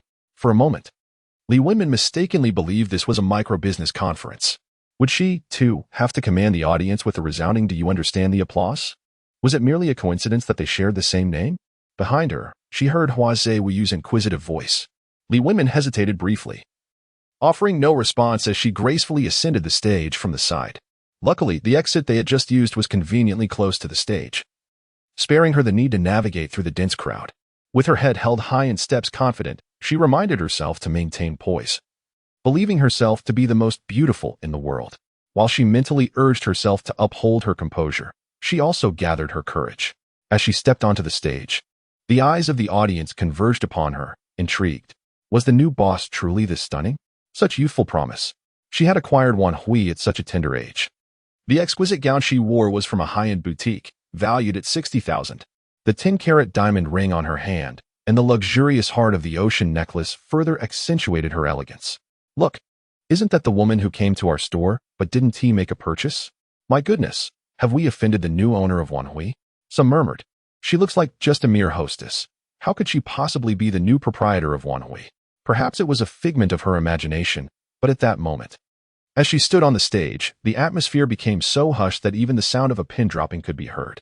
Naturally, she caught snippets of the audience's discussions, some astonished, others envious, and a few skeptical. As she approached the center of the stage, Li Wenmin fixed her gaze ahead, striving to appear composed, while her peripheral vision could not help but glance at the flowing hem of her new gown, which swayed gracefully with each step. Miss Li, no, rather. We should address you as Boss Li. Today, as you take over Wan Hui, do you have any words for our devoted customers? The host inquired, extending the microphone toward her. Words to share? What should she say? There was no time to consult the system. It was better to improvise. With a smile, she accepted the microphone, contemplating for 2 or 3 seconds as her mind raced. The system had mentioned that she could simply speak a few casual words. There was no need for an extensive speech, but her delivery must be deliberate, with pauses to give her words weight. I shall speak briefly. First and foremost, I sincerely thank each of you for taking time out of your busy schedules to attend my inauguration here at Wan Hui. I am grateful for your continued support and affection. Secondly, as the new owner of Wan Hui, I promise to enhance your shopping experience and welcome your feedback. Lastly, I extend my heartfelt thanks for your love and support of the Wan Hui Shopping Center. Customers are paramount, and we will strive to provide even better service to our esteemed patrons. Thank you all. With that, Li Wenmin handed the microphone back to the host, turning her smile towards the audience once more. At that moment, the audience erupted in cheers and applause. Ah, truly remarkable, our esteemed boss. How did you find the new boss's speech? Excellent. And do we want the red envelopes? Yes. Once the applause subsided, the host turned around. A large QR code appeared on the screen behind him. Now, everyone, please refrain from scanning this code. It is for redeeming the red envelopes. Of course, if anyone wishes to send out a red envelope themselves, feel free to scan it. But let us not miss out. Laughter erupted from the audience, amused by the host's witty remarks. Now, dear new boss, let us commence our second activity, distributing red envelopes. Very well. Li Wenmin took out her phone and scanned the QR code on the screen, entering an amount of 1 million. Next comes the exhilarating time for grabbing the red envelopes. I will count down from 3 to 1, and when I reach 1, the QR code on the screen will transform into the code for snatching the red envelopes. Everyone must hurry and scan it. There is something for everyone. The amounts will be random. Are you all ready? Take out your phones. We are about to begin. As the host spoke, he also retrieved his phone from his pocket. Ready? All right. 3, 2, 1, go. Chapter 54. Staying at a 5-star hotel. As the host continued speaking, he had already aimed his phone at the QR code on the screen, just like the crowd below. Wow. I've just grabbed 3,526 yuan and 28 cents. A chorus of piercing screams erupted from both the stage and the audience, prompting Li Wenmin to instinctively cover her ears. The excited host leaped up on stage, exclaiming, "My goodness, I've never won such a large red envelope before. I'm overjoyed. Friends in the audience, how much did you manage to grab? 2,007, 5,006, 603. The crowd erupted in excitement as the audience members loudly announced their winnings. Haha, it seems 600 is the smallest amount. How extravagant. The host, flushed with excitement, approached the stage edge, microphone in hand, asking if anyone had won even more. I did. I grabbed 28,000. Came a voice from the crowd. Wow, over 20,000. It appears that is the largest amount won today. The host, and others gasped in astonishment. Did everyone enjoy the red envelope grab today? Yes. Whom shall we thank for the red envelopes? The new boss of Wanhui. At this moment, Li Wenmin, somewhat bored, was playing with the diamond ring on her finger on stage. Noticing that both the host and the audience were looking her way, she mechanically raised her hand, making a gesture akin to that of a beckoning cat, her face still adorned with a gentle smile. As the event neared its conclusion, the host delivered his closing remarks, and Li Wenmin gracefully descended from the stage under the gaze of the crowd. As they descended, Wu Yuhua and Zhe had already positioned themselves beside the stage. Wenmin, cautious, observed as Huazhe and Wu Yu extended their arms, ready to catch her as she navigated the stairs. Aware of her elegant evening gown and high heels, they recognized her movements would be hindered. At that moment, a throng of lingering guests approached Wenmin. New boss, may I have your contact information? I've rented a shop on the first floor here. Could we take a commemorative photo together? A signature would suffice. Beautiful boss. Would you be interested in viewing our new investment project? Here is my business card. With Huazhe and Wu Yu escorting her, Wenmin struggled to make her way to the parking lot. It felt akin to the experience of a celebrity. Suddenly, she realized that being a star comes with its own set of troubles. What should have been a brief walk now stretched into several arduous minutes, rendering her nearly immobile. Please make way, make way. Huazhe and Wu Yu formed a protective barrier around Wenmin, striving to prevent anyone from touching her. However, the crowd was overwhelming, and they found it increasingly difficult to progress, remaining stationary amidst the throng. Thank you all for your support. You can follow my Douyin account, Musi. I have some matters to attend to, so please clear a path. Musi, quick, search for it. Captivated by her words, the crowd began to pull out their phones, searching for her Douyin account. Seizing the opportunity, Wenmin and her companions swiftly slipped away to the parking lot. Once in the car, Wenmin hesitated to start the engine, her attention captured by a five-star hotel across from the Wanhui shopping center. The Strandy Hotel, the finest and most expensive of the city's 3 five-star establishments. To think she had never stayed in a five-star hotel in her life. She had believed such an experience would forever elude her. Yet today, she felt as though she could stay there for as long as she wished. Wenmin, what are you looking at? Wu Yu inquired, noticing her gaze fixed outside. Let us go stay at a hotel. Stay at a hotel? Both of them echoed in unison.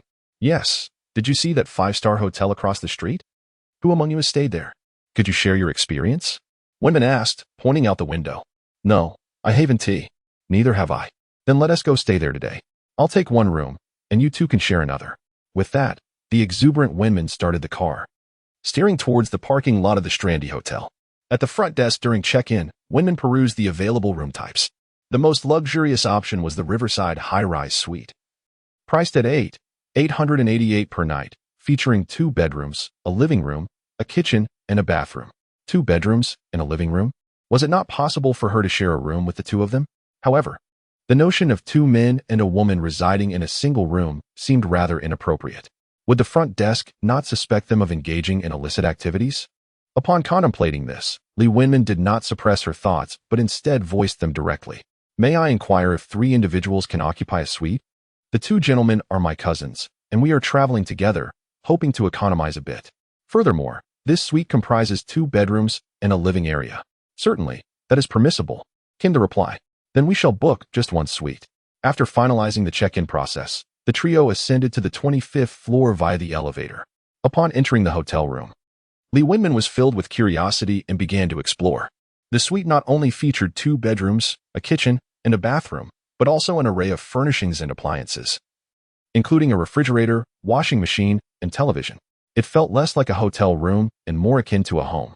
Approaching the balcony, she drew back the curtains to reveal an outdoor bathtub. Wow, the difference in a 5-star hotel is truly remarkable. After thoroughly inspecting every nook and cranny, Li Wenmin reclined on the living room sofa, marveling at her surroundings. I and Wu Yu shall occupy the slightly smaller bedroom, she declared, placing her shopping bag containing old clothes and shoes onto the shelf. Very well. Did you notice that there is an outdoor bathtub on the balcony? Who among you wishes to take a bath there?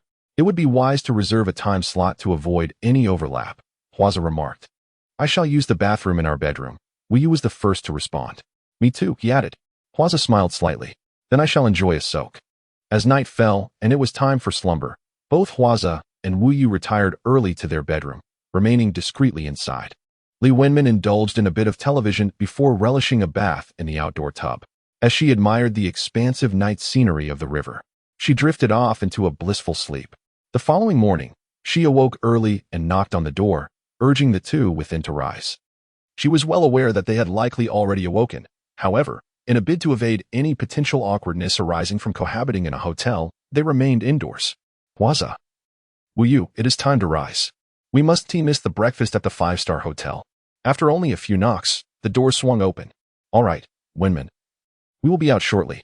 Seeing them both emerge, neatly dressed, Li Wenman realized her assumptions had been correct. They truly were considerate. The hotel restaurant was located one floor above, and upon taking the elevator, they arrived at a similarly opulent hall adorned with soft, melodious music. Noticing a sign indicating the direction of the restaurant, they proceeded into the grand space. As they approached, the faint sound of plates and cutlery clinking reached their ears. This must be it, Li Wenman declared, quickening her pace to enter. Upon entering, one is greeted by an elongated buffet table, which winds around several corners. An array of delicacies is meticulously arranged atop the table, a feast for the eyes. Adjacent to this area are small dining tables with accompanying sofas, accommodating 2, 4, or 6 guests. Come, let us sit here, exclaimed Li Wenman, who, unable to contain her eagerness to sample the five-star hotel's breakfast buffet, located an unoccupied 4-person table and waved to her companions. At that moment, the restaurant was bustling with patrons, and available seats were dwindling. Wenman, you go ahead and select your food. We will hold the seats for you, one of her friends suggested. All right, I will wait for you to return before I go, Li Wenman replied, settling in as they encouraged her to proceed. Li Wenman approached the nearby sanitization station, retrieving a large round plate and a pair of chopsticks. Swallowing her anticipation, she ventured towards the food selection area. The breakfast offerings were categorized into several distinct types. There were Chinese dishes, including noodles, steamed buns, steamed vegetables, fried dough sticks, pancakes, pot stickers, fried rice vermicelli, fried rice, congee, soup, and soy milk, among others. The noodle section alone boasted various options: thin noodles, wide noodles, alkaline noodles, dragon beard noodles, beef noodles, minced meat noodles, fried sauce noodles, and hot dry noodles. The assortment of steamed dishes, soups, and congee was equally abundant. In addition, Western selections included toast, steaks, pork chops, cheese, jams, butter, ham, cereals, and an array of desserts, complemented by coffee, milk, fruit juices, and vegetable juices. The coffee came in American and latte varieties, with options for sweetened condensed milk, sugar cubes, and ice nearby. Li Wenman was overwhelmed by the multitude of dishes, many of which she could not name, and felt an irresistible urge to sample them all. Wow, there is so much. What should I try first? She mused. I'll start with a bowl of beef noodles. That sounds perfect. As she approached the noodle station, she noticed several labeled signs beneath the serving window. Spotting the sign for beef noodles, Li Wenman took a bowl of freshly cooked noodles, only to find it contained broth and noodles but no beef. Just as she was about to inquire with the chef about the missing beef, she observed another patron calmly stepping up to the adjacent self-service condiment station. To her surprise, the station was stocked with an array of condiments and large porcelain bowls. One bowl contained generous chunks of beef and a rich, spicy broth. The patron skillfully scooped a hearty portion of beef into his bowl before heading back to his table. Here. The beef for the noodles was available for unlimited self-serving, a true hallmark of a five-star hotel buffet. Indeed, Li Wenman had often encountered thinly sliced beef in her previous noodle experiences. This was her first opportunity to relish such a generous offering of beef. Approaching the porcelain bowl, she seized a large spoon, scooping a substantial amount of beef, and tilted the spoon to pour out the broth before adding another generous scoop of beef. First, place the noodles on the table. We shall continue our selection shortly. Upon approaching the table, Li Wenman noticed that both Hua Zhe and Wu Yu were sitting upright, their gazes fixed upon her, making her feel somewhat bashful. She was about to indulge in a hearty meal and wondered how long the selection would take. Perhaps she should allow them to choose first. You go ahead and select your breakfast. I'll start eating, she suggested, deftly picking up a piece of beef that was piled high atop her noodles. Wow, this is delicious. The beef is tender and not at all chewy, with a perfectly balanced 5-spice flavor, neither too salty nor too bland, and it has a delightful chewiness. You both should definitely have a bowl of this beef noodle soup. It's absolutely delectable. I highly recommend it. I'd like to try some too. Let us go. Hua Zhe, Wu Yu said, rising and glancing back at Hua Zhe. You go first. I'll wait until you return, Huaze replied, remaining seated. Li Wenmin, having swallowed a mouthful of beef, inquired, why not? You should go too. I feel quite safe here. There's no need for concern. Seeing that he still lingered, she couldn't help but chuckle. Oh, Huaze, you're being overly cautious. This is a 5-star hotel, perfectly safe. Hurry along. All right then. Huaze finally stood up and joined Wu Yu in selecting breakfast. Li Wenmin began to relish her bowl of beef noodle soup, which contained more beef than noodles. With each bite, she couldn't help but exclaim inwardly, "This is what beef noodle soup is all about. So delicious." Before she finished her noodles, Huaze had already taken a seat across from her. With his own bowl of beef noodles and a cup of black coffee. "Huaze, why did you take so little beef? Look at mine. I piled it high," Li Wenmin remarked, noticing that his bowl lacked a similar amount of beef. "I already have plenty. I can't eat much more," he replied. "Given your physique, I assumed you could eat a lot. Who would have thought you have such a petite appetite? Hurry up. I plan to eat a lot more, and you should too," she said, slurping a mouthful of noodles with her cheeks puffed out. "Okay, Wenmin, here I come," Wu Yu announced, bringing over a large platter filled with an array of delectable dishes and desserts, each item having 3 portions. Perfect timing, as I was just about to go for more. Li Wenmin's eyes sparkled as she gazed at the abundant breakfast spread that Wu Yu had brought. "You both eat first. I'll go get another bowl of the beef noodle soup you recommended. Remember to take extra beef." Of course. Half an hour later, Li Wenmin felt as though her stomach could not accommodate lunch or dinner after such a feast. "I'm full," she said, belching slightly. The two seated across from her had long since finished their meals and were merely watching as she continued her culinary battle. Feeling a bit awkward, she insisted they partake in something as well. Huaze claimed he simply couldn't eat another bite and opted to sip on his coffee instead. With a determined demeanor, Wu Yu took another serving of caramel pudding, savoring it spoonful by spoonful in her company.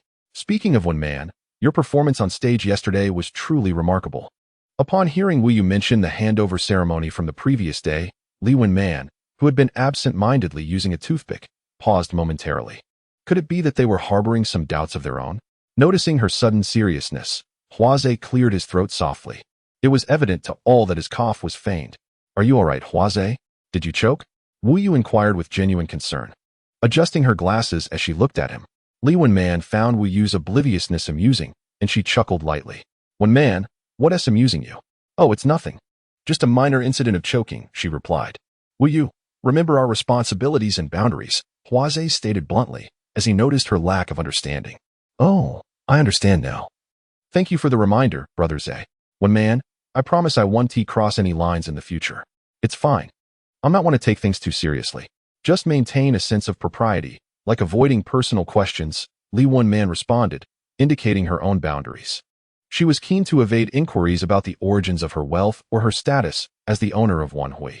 Her bodyguards, at least, would refrain from such questions. Yet, she knew others would undoubtedly pry, particularly her relatives, who formed a significant group of inquisitors. During festive occasions, those who clearly held disdain for one another would gather, either disparaging other relatives or boasting about their own accomplishments. The mere thought of such pretentious relatives made Li Wenmin feel a headache coming on, draining her appetite. Thinking of them first thing in the morning felt truly unfortunate. Let us proceed to the next destination. Next destination? Where to? Wenmin Island. Understood. Her 2 bodyguards replied in unison, showing no curiosity about why the island bore her name.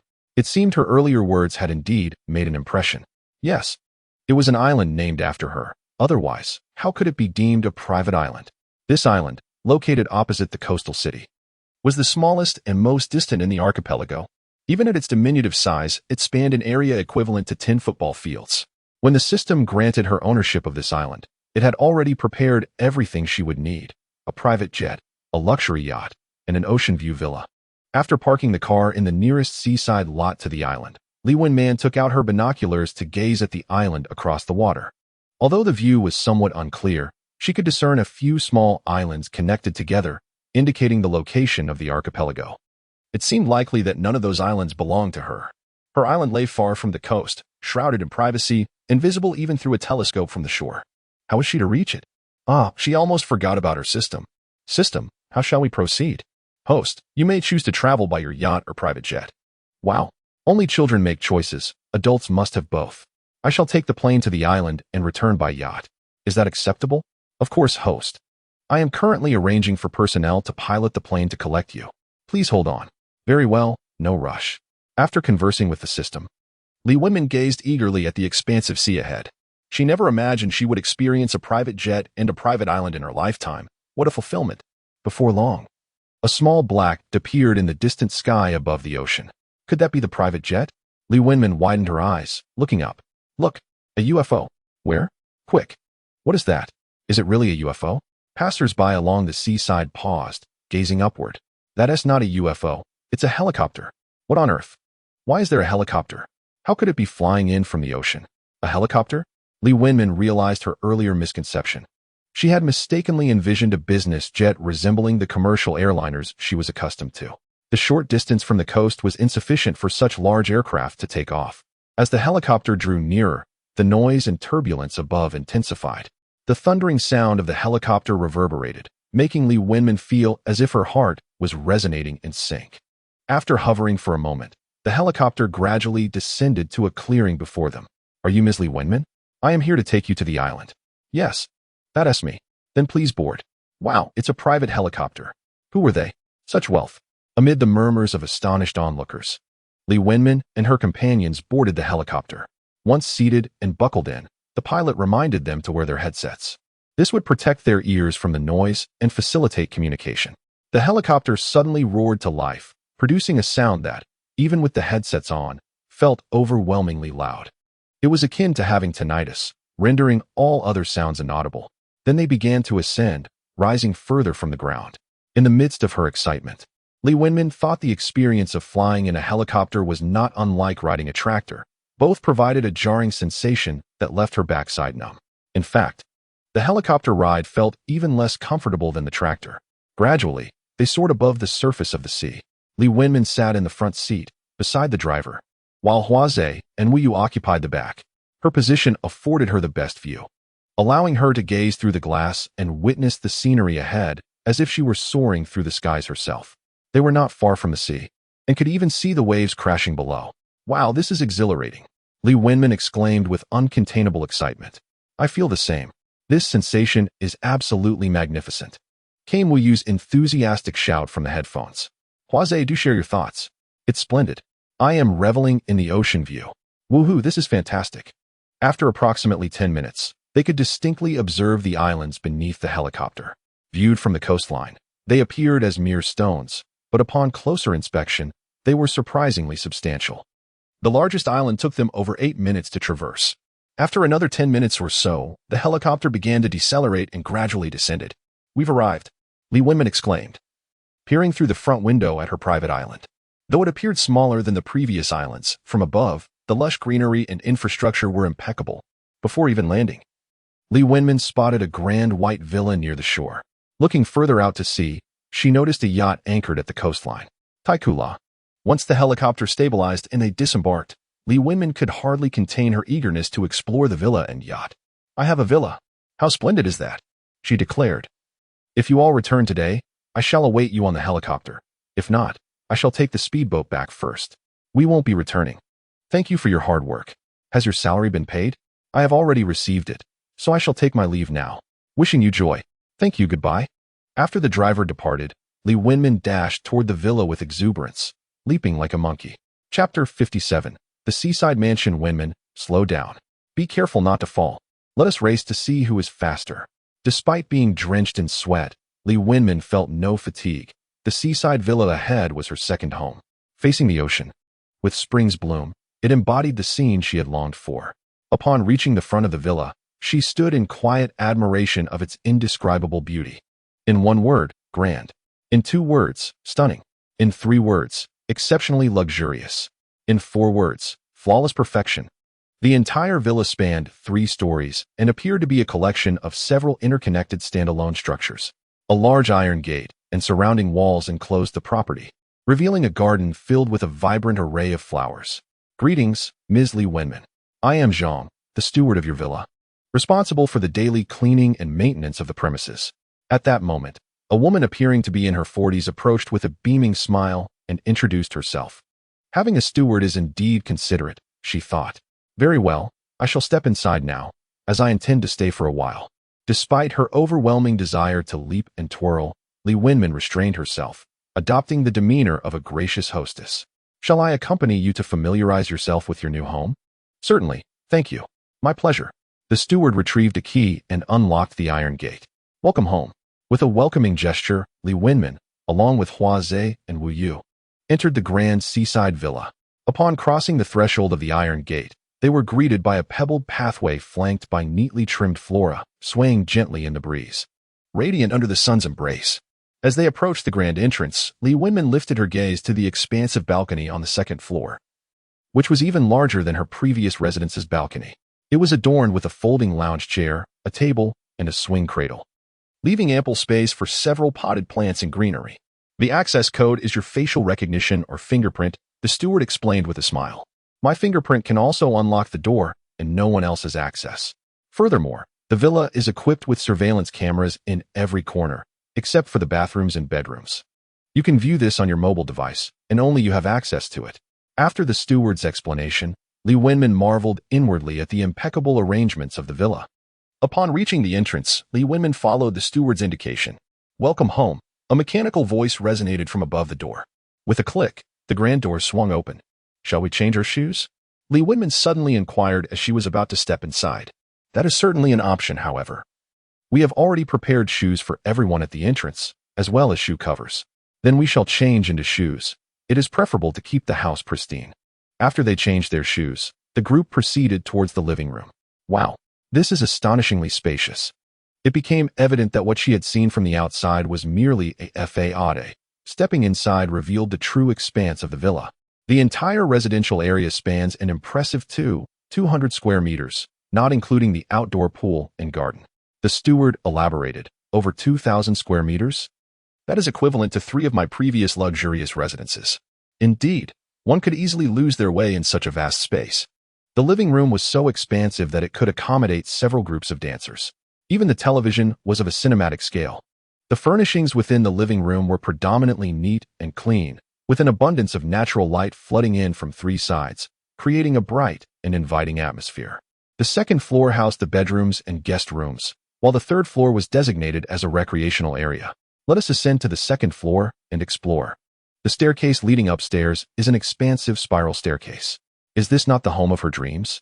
Residing here feels akin to dwelling in a luxurious mansion straight out of a television series or movie. Ascending the staircase to the second floor, they are guided by the butler as they tour each room. Every room surpasses those in Spoon 1 in size. Even the smallest room is larger than Li Wenmin's master suite, not to mention her bedroom here. Upon entering her master bedroom, Li Wenmin muses that if there were food and drink, she could easily remain here for months without stepping outside, for it is truly vast. Is this not a house in itself? Upon crossing the threshold of the master bedroom, her gaze is immediately drawn to a small sitting area, furnished with a sofa, a television, a refrigerator, a grand dining table, and a washing machine among other amenities. In front lies a large balcony, the very one they had admired from outside moments ago. Stepping onto the balcony, Li Wenmin settles into a cradle swing, gazing out ahead. A garden path, an iron gate. And beyond it, an expanse of boundless ocean. Coconut trees, sandy beaches, rolling waves, azure skies, and fluffy white clouds.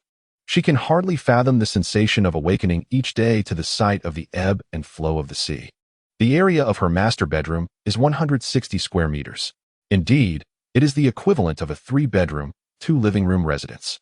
Rising from the cradle swing, Li Wenmin approaches a door within the master suite and halts. Inside lies her bedroom. Goodness, there is even a bedroom within the bedroom.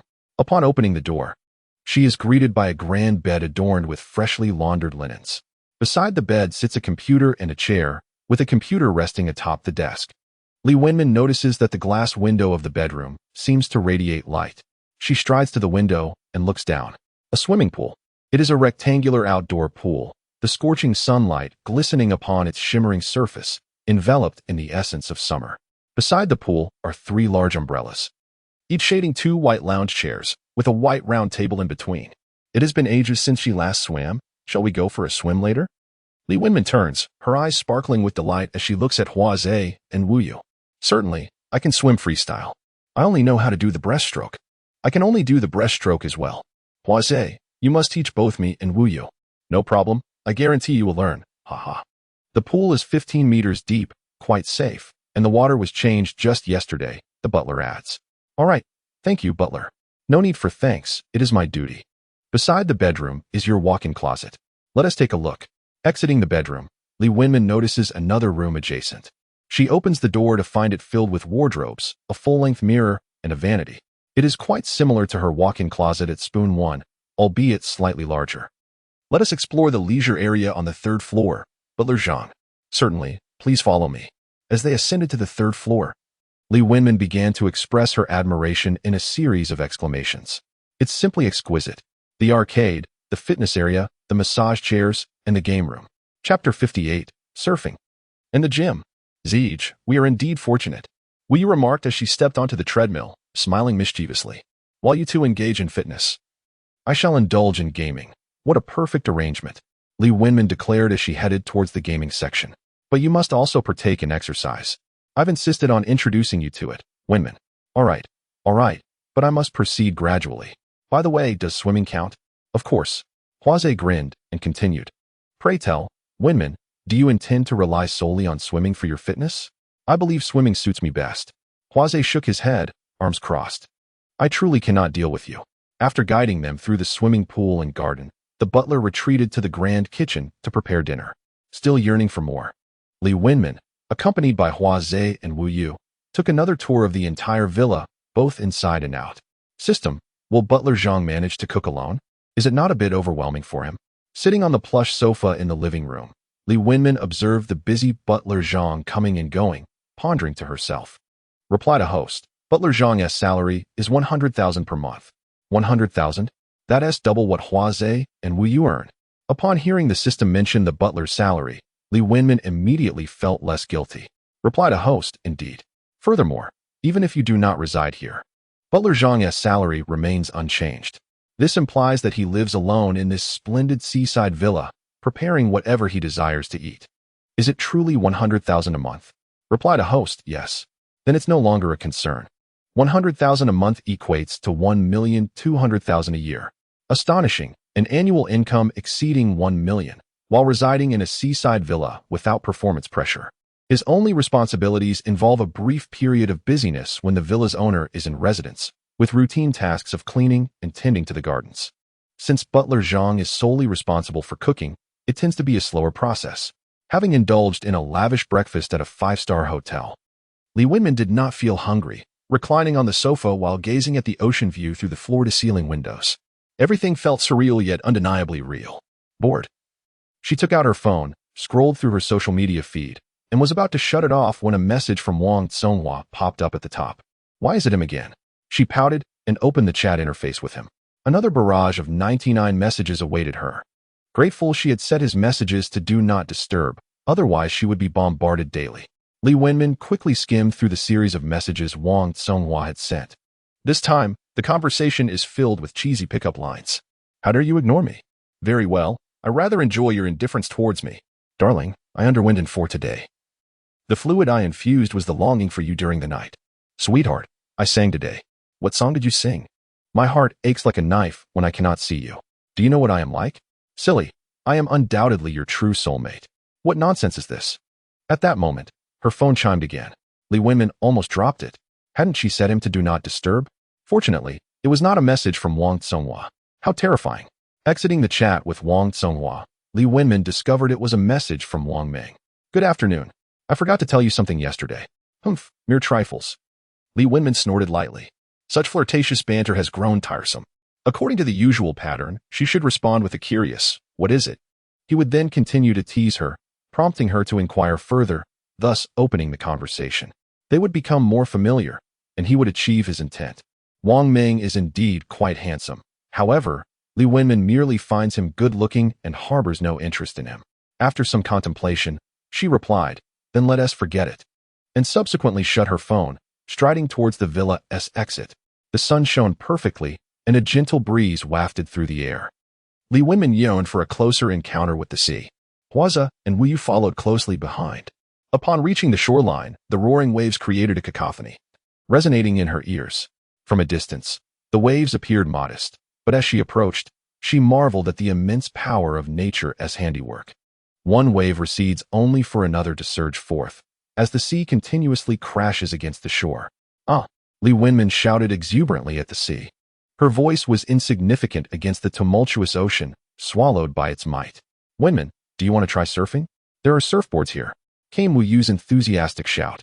Surfing? How exciting! Turning around, she saw them approaching with 3 surfboards in hand. I'm not very skilled. I lack experience, but surfing seems incredibly cool. I want to give it a try. Let us play right here. It's safe. Huazo exclaimed as he set down the surfboard. All right, I'll try first. Just as Li Wenmin prepared to grab a surfboard, Wu Yu gallantly took one and walked towards the ocean.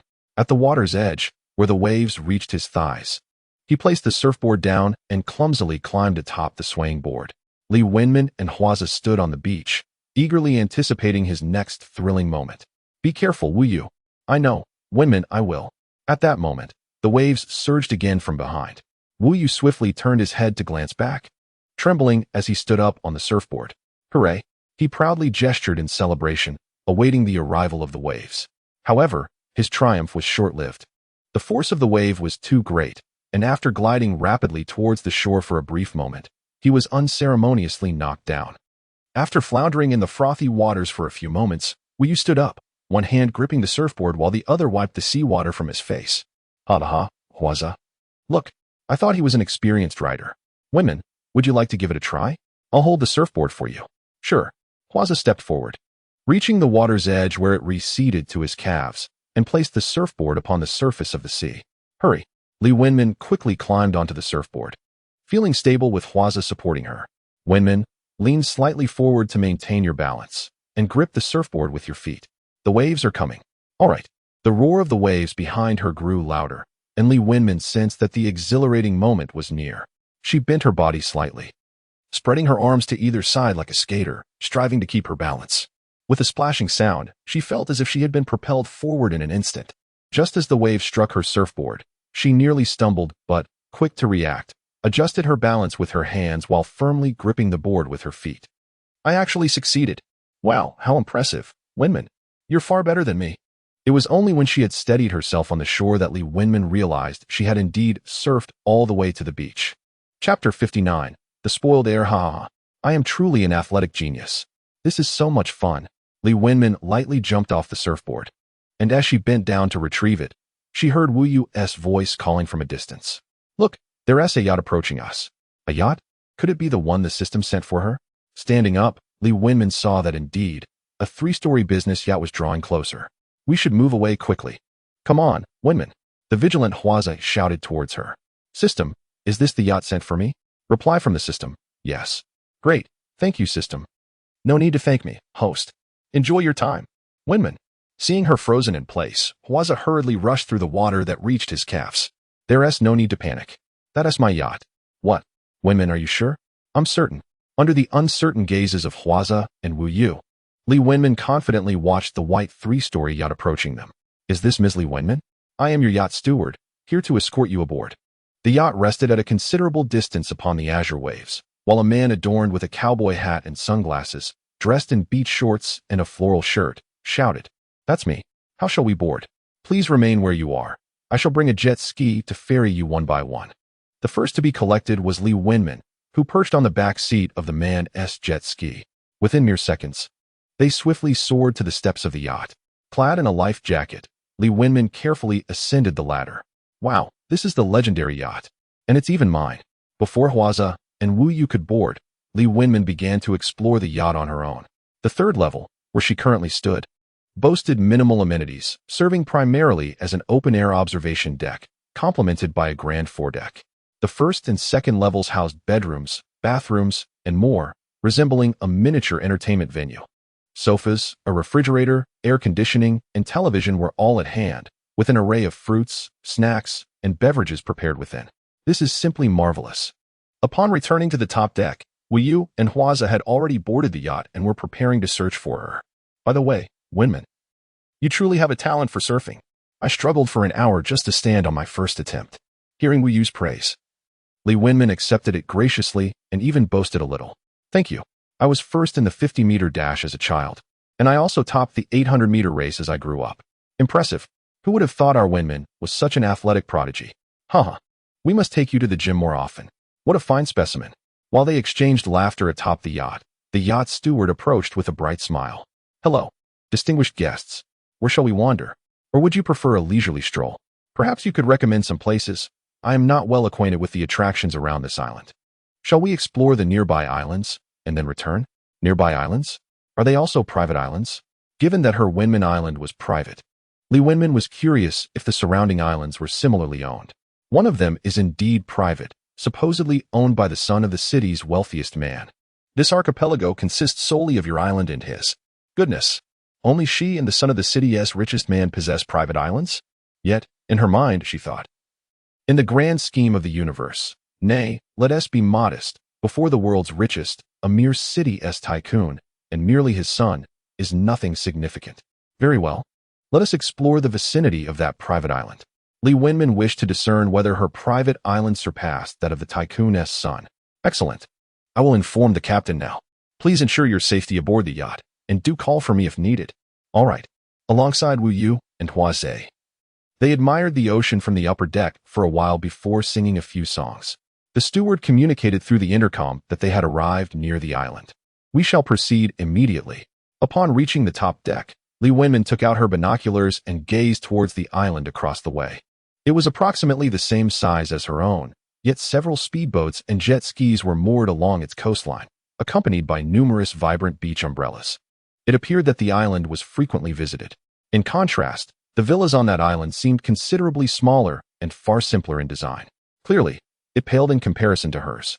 After all, she had the privilege of wealth and indulgence, while Li Wenman was engrossed in observing the island belonging to the city's wealthiest heir. Her binoculars suddenly revealed nothing but a blur. Blinking in disbelief, she thought she might be imagining things and continued to peer through the lenses. The view was a swirling canvas of colors, ever-changing. Lowering the binoculars, she soon realized that her eyes had not deceived her. A stunning beauty. It seemed this enchanting woman found her island quite intriguing. Perhaps she should come over for a closer look. Ha ha ha. Yi Xiao, don't frighten her. It was evident that the beauty across was pure and innocent. How unfortunate that her yacht had encountered theirs. It was unclear whose companion she was, but she was certainly a sight to behold. Yi Xiao, the two individuals across do not appear familiar. They seem to be outside our circle. It turned out that a yacht had also anchored across the way, where several young men were engaging her with a barrage of flirtatious remarks, accompanied by whistles. They were brazenly commenting on her, utterly disregarding the fact that she could hear them. The yacht was not only populated by these men, but also accompanied by several alluringly clad women in bikinis. Humph, a gaggle of spoiled rich kids, Li Wenman thought disdainfully. Miss Li, shall we take our leave? The yacht across belongs to Yi Jiawen, the son of the city's wealthiest man. Yi Jiawen? Which one is he? The one in the middle, surrounded by beauties. Upon hearing this, Li Wenman mused to herself. The yacht steward had quite a way with descriptions. Looking again, she indeed saw a young man adorned with sunglasses, flanked by bikini-clad women, smiling directly at her. His grin was both greasy and arrogant. The sunglasses obscured his features, leaving her only to discern his chiseled jawline, devoid of excess fat. It appeared he was someone who frequented the gym. Aside from that, Li Wenman could draw no other conclusions. One more detail emerged. He was undoubtedly a notorious playboy. She had long heard tales of this son of the city's richest man, known for changing girlfriends as frequently as one might change clothes, a fact attributed to his wealthy businessman father. Chapter 60. The Four Young Masters of Jinghai. However, she too had her own entanglements with a system of her own. Such a situation is akin to a stalemate, reliant on external forces, rendering any disdain utterly unwarranted. Let us return and pay them no mind, Li Wenman whispered as she glanced back. Very well. I shall speak with the captain. With her arms crossed, Li Wenman cast a cold gaze toward the raucous young scions across the way, seemingly unaffected by the recent discourse. Indeed, they appeared impervious. If they chose to depart, it would merely be a case of out of sight, out of mind. Beside the young Yi Xiao stood four other young men, each accompanied by a bikini-clad beauty. Some were whispering sweet nothings, others indulging in drinks and playful games, while one was passionately kissing a bikini-clad woman in full view of the crowd. The scene was one of utter chaos, enough to make one's eyes burn. Finding it somewhat unbearable, Li Wenman turned her gaze away. By chance, she caught sight of Yi Jiawen, who reclined languidly on the sofa, still observing her. Two bikini-clad beauties flanked him, eager to please. Yi Xiao, would you like a grape? Come, Nini will feed you, one long-haired beauty in a Barbie pink bikini offered, holding out a peeled grape, her body pressed closely against him. The alluring contours of her figure were unmistakable, causing Li Wenmin to feel a twinge of discomfort. I have no desire to partake, Yi Jiawen replied coolly, not even turning his head. Please, just one. It's a grape that someone has painstakingly peeled for you, and it's quite sweet. If you don't eat it, she might feel hurt, the sweet-faced Barbie pink beauty implored. Though her striking features bore the telltale marks of a social media influencer, the angular face, prominent double eyelids, semi-permanent eyebrows, and a pronounced nose, all combining in a somewhat dissonant manner. Each feature might be appealing in isolation, yet together they formed an uncanny visage. Nonetheless, her figure was undeniably alluring, the pink bikini stretched to its limits. I said I do not wish to eat, Yi Jiawen reiterated in his customary icy tone. If you won't, then I shall. Li Wenmin thought him insufferably pretentious. Seizing an opportunity, a purple bikini-clad beauty approached, drink in hand, sharing a similar influencer aesthetic. Likely from the same surgical practice. You shall, if you want to have the grape, then perhaps you would care to try the cocktail specially concocted by Qian. It's absolutely delightful, she chimed, her figure even more provocatively clad, the bikini barely concealing her assets. With one arm draped around Yu Jiawen's neck. She brought the drink to his lips. I shall not drink, he replied, his demeanor still frosty. Is he perhaps emotionally aloof? Even Li Wenmin found it hard to bear. At that moment, her yacht began to power on, slowly maneuvering around. Well, it is a relief not to have to witness this chaotic display of grotesque beings any longer. Wait. As the yacht's engine roared to life, a male voice echoed from the opposite side. It seemed to be the man in the center, identified as Yu Jiawen. What is the matter? Li Wenmin found herself inexplicably blurting out a phrase in English, her pronunciation surprisingly authentic. Are you a foreigner? Yu Jiawen removed his glasses, his eyes brimming with astonishment. Li Wenmin was equally taken aback. His articulation was remarkably precise. The moment she glimpsed his eyes, her astonishment deepened. This shouldn't be the case, should it? Conventionally, the eyes of a dandy or a charming young master should exude a certain allure, characterized by pronounced lower eyelids and a soft, watery gaze. However, his eyes mirrored the cool tone of his voice, resembling cold stars. One eye was monolid while the other was double-lidded, creating a somewhat uneven appearance that gave off a sickly vibe. Coupled with his slightly arched sword-like eyebrows, he emanated an aura of formidable intensity. With a modicum of knowledge regarding physiognomy, Li Wenmin felt she had misjudged this encounter. One cannot judge solely by appearances.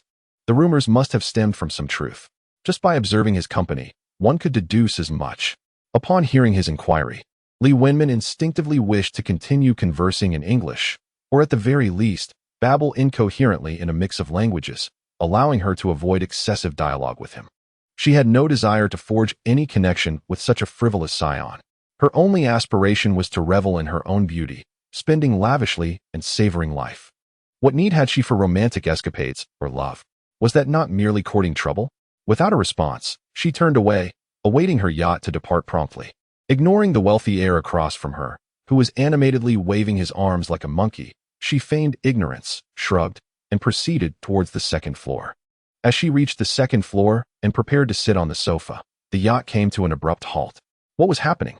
Li Wenmin inquired via the intercom to the yacht's steward. Miss Li, the yacht opposite has blocked our path, preventing us from moving forward. I will come up immediately. How audacious of that little brat to obstruct her yacht.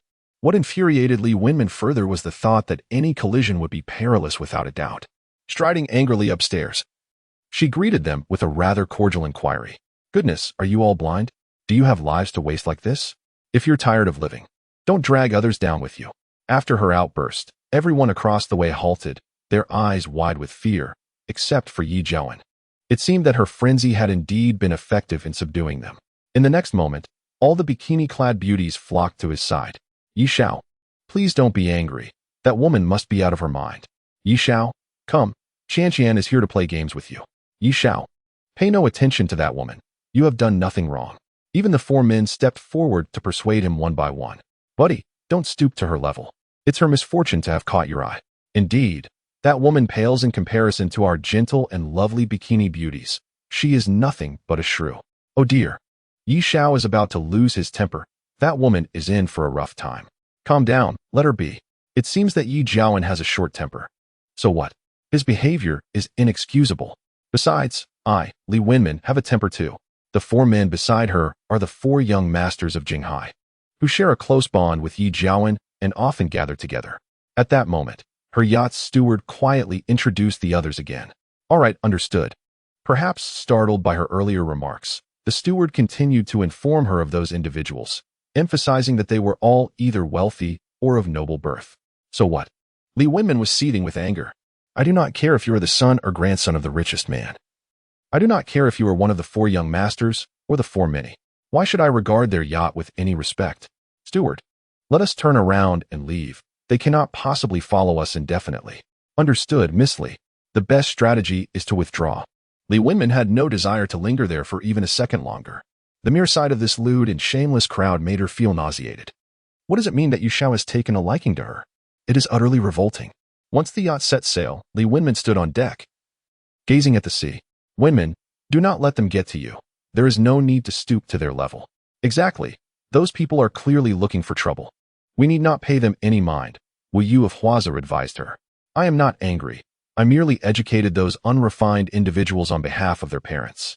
Just then, the yacht opposite them drew near, obstructing their path, bringing them closer together.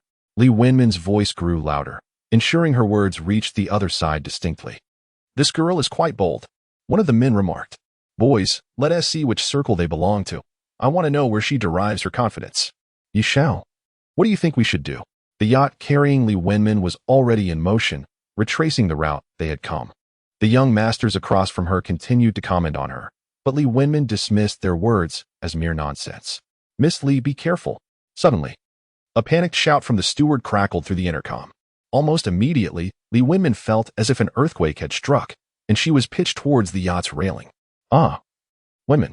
Her mind went blank, and she felt as though the world was spinning uncontrollably. Fear not, for I am here. As she opened her eyes, she found herself seated on the ground, her gaze cast downward, where a bronzed arm held her securely in an embrace. It was Huazi who had just rescued her. Wenman, are you all right? After a few hurried footsteps, Wu Yu rushed over, kneeling on one knee with a tense expression. What just happened? Madam Li, the yacht across from us nearly collided with ours. They truly have no regard for safety. It was perilously close. The yacht steward's voice trembled over the intercom from the deck ahead. They must be utterly reckless. Li Wenman's anger surged to its zenith at this moment. Wenman, let us not engage in conflict with them. Noticing her struggle to rise, Huazi swiftly pulled her back. You have no right to restrict your employer's freedom, she retorted, her eyes ablaze. Yet I have the right to safeguard your safety. They are clearly intent on provoking us, and if we fall for their bait, we will serve their purpose. Huazi's words managed to temper Li Wenman's fury somewhat. Indeed, if she continued to bicker fiercely with them, she would be playing into the hands of that young Master Yi, who sought to win her over. She would not allow that to happen. As a wealthy heiress, she needed to maintain her composure and not be led astray. So, Huazi, what do you suggest we do? I wish to return, but their constant obstruction of our yacht is untenable. At that moment, a raucous cheer arose from the other side. Look, what a heroic rescue, came the mocking voices. Oh, how touching. It brings tears to my eyes, ha ha ha. Are you not making a fool of yourselves?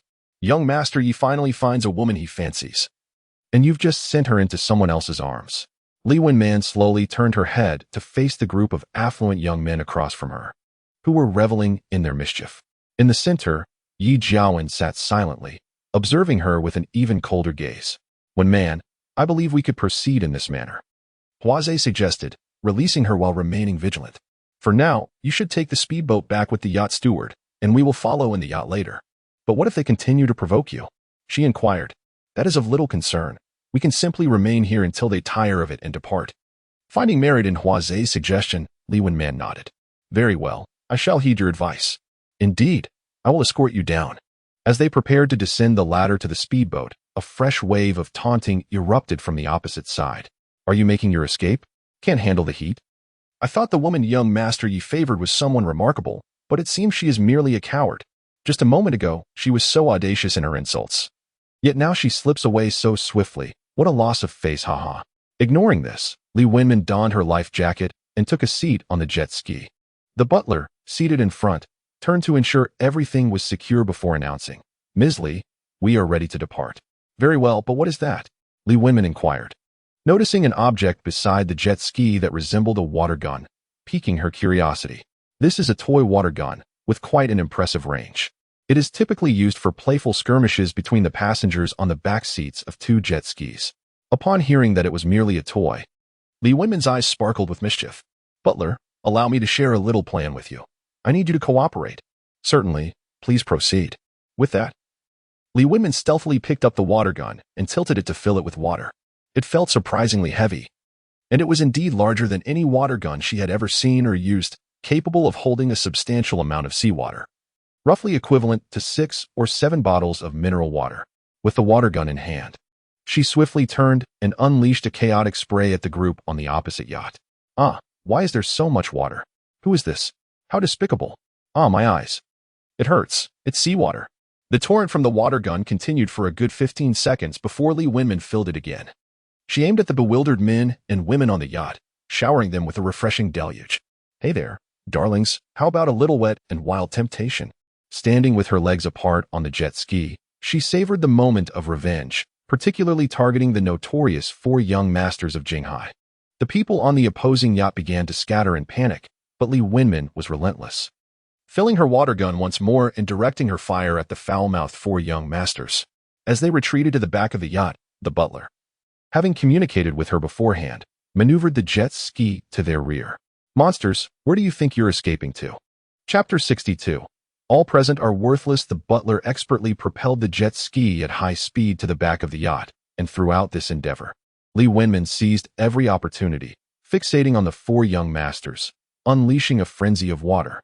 "Damn it, I just changed into this new outfit. I just changed too. Ouch. This water gun stinks. Let us scatter." "Scatter?" Li Wenmin chuckled ominously as she brandished another water gun filled to the brim. 2 guns will provide the answer. One left, one right, from the inside out, and from the outside in.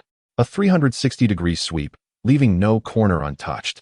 Amid the cacophony of curses and screams from the panicked 4 young masters, Li Wenmin found her zeal intensifying.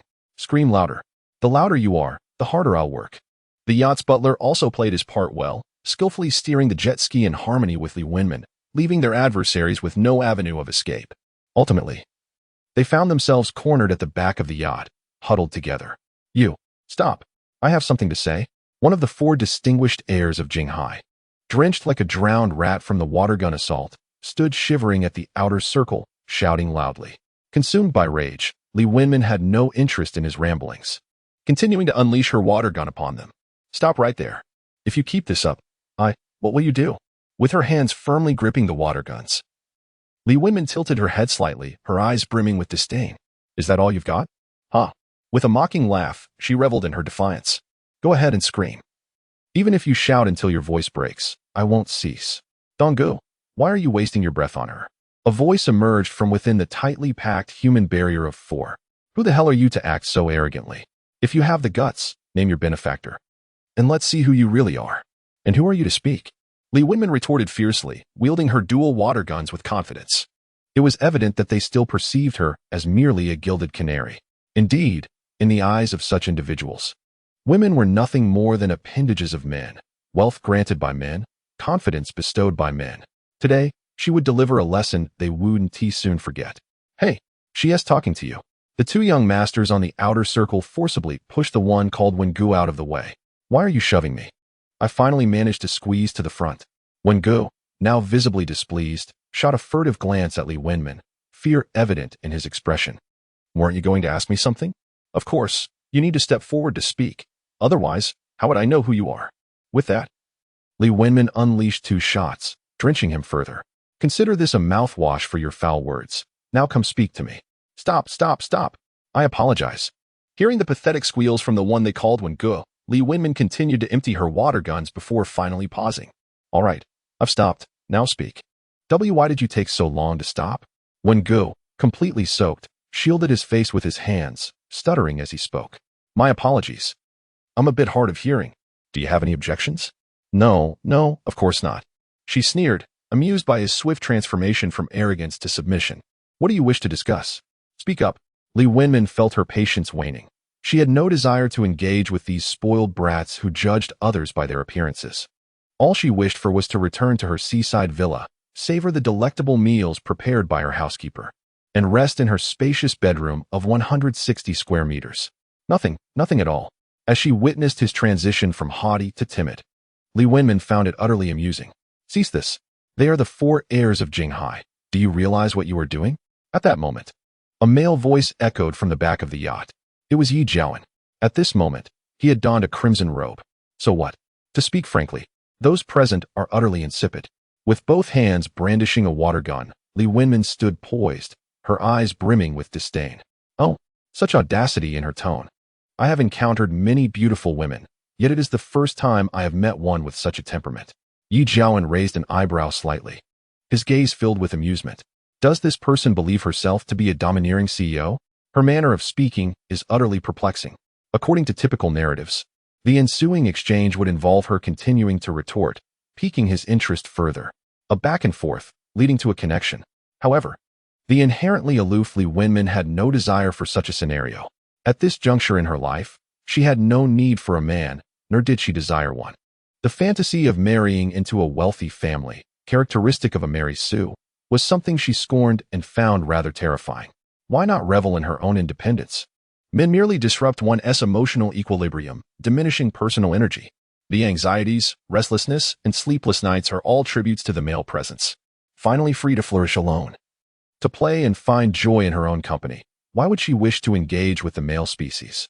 Even a single additional word seemed to bother. My mother is calling me home for dinner. Goodbye. Let us be off. Very well. Hold on tight. As they settled down, Li Wenmin and her companion sped back on their yacht. The maneuver just executed could be termed a diversion, while Li Wenmin doused those spoiled youths with water. At the same time, Huazhe seized the opportunity to instruct the captain to navigate the yacht away. Upon reaching the shore, they returned to the villa. Welcome home. The meal is ready. Shall we eat now? The smiling butler, Zhang, greeted them in an apron. Let us eat now. Just in time. I'm famished. Very well. Please help yourselves. Seated at the lengthy dining table, the enticing aromas intensified Li Wenmin's hunger. Wow, what a sumptuous feast. Butler Zhang, your culinary skills are extraordinary. It's just home-cooked fare. I hope it suits your palate. Suits it perfectly. It's delightful.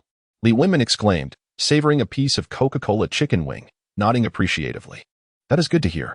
Butler Zhang, please join us for a meal. You all eat first, as per my employment contract. I usually wait until my employers have finished before partaking.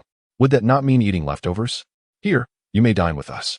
Noticing that Butler Zhang was of a similar age to her mother, Li Wenmin could not bear for her to eat remnants. Even if her monthly salary were 100,000, such a custom of not dining at the table struck her as somewhat archaic. Ah, Butler Zhang, from now on. Just eat with us. It would make my meal much more enjoyable. Well, it would be impolite to refuse. Thank you, Miss Li. The orange-red evening glow cascaded over the entire sea, a gentle breeze wafting through, alleviating the day's heat considerably. On another island, a group of individuals huddled together, meticulously investigating the background and assets of Li Wenmin. However, the results they obtained left everyone present utterly astounded. In Chapter 63, titled A Twinge of Desire, within the private villa of Yi Jiawen on his exclusive island, several individuals were gathered around an elegantly set Western dining table. Yi Shao, I have just instructed my assistant to look into that woman. She is, in fact, the owner of the second private island in this archipelago, one of them stated. Wen Shao, one of the four young masters of Jinghai, regarded the group with a grave expression as he elaborated. Are we certain it is her? Indeed. We can verify it from the registration number on their yacht. Furthermore, this island was recently renamed Wenmin Island. Wenmin, that must be her name, Yi Jiawen replied, his voice low and brow slightly furrowed. Yes, the woman's name is Li Wenmin, and she is also the newly appointed owner of the Wanhui Shopping Center, which opened yesterday. It's actually her. A complex expression flickered in Yi Jiawen's eyes. No wonder she seemed so familiar. I felt I had seen her somewhere before. Oh my, I had the same impression. She truly looked stunning yesterday. I even discussed her with Dong Gu, one of them exclaimed. So young and beautiful, and wealthy too. A true gem. As soon as the words left his mouth, Yi Jiawen shot him a cold glare, causing him to hastily fall silent. Although they were well-known scions of affluent families in Jinghai, in front of Yi Jiawen, they were mere juniors. The reason was simple. The Yu family not only possessed immense wealth but also wielded significant influence. Wealth and power eclipsed those who were merely affluent. Even if one or two of the four young masters of Jinghai were wealthier than the Yi family, they still found themselves subservient to them, despite their seemingly superficial demeanor. These young masters had been raised in an environment rife with intrigue, honing their ability to read situations. They recognized that Yi Jiawen had developed an interest in Li Wenmin, the very woman who had just subjected them to a barrage of disdain. Initially, they had only felt a seething anger towards her. However, upon discovering that she was a stunningly beautiful and wealthy heiress, their sentiments began to shift. The women in their circles were typically either indistinguishable internet celebrities with surgically enhanced features or obscure models. Genuine affluent beauties were a rarity, and even when encountered, there was often mutual disdain.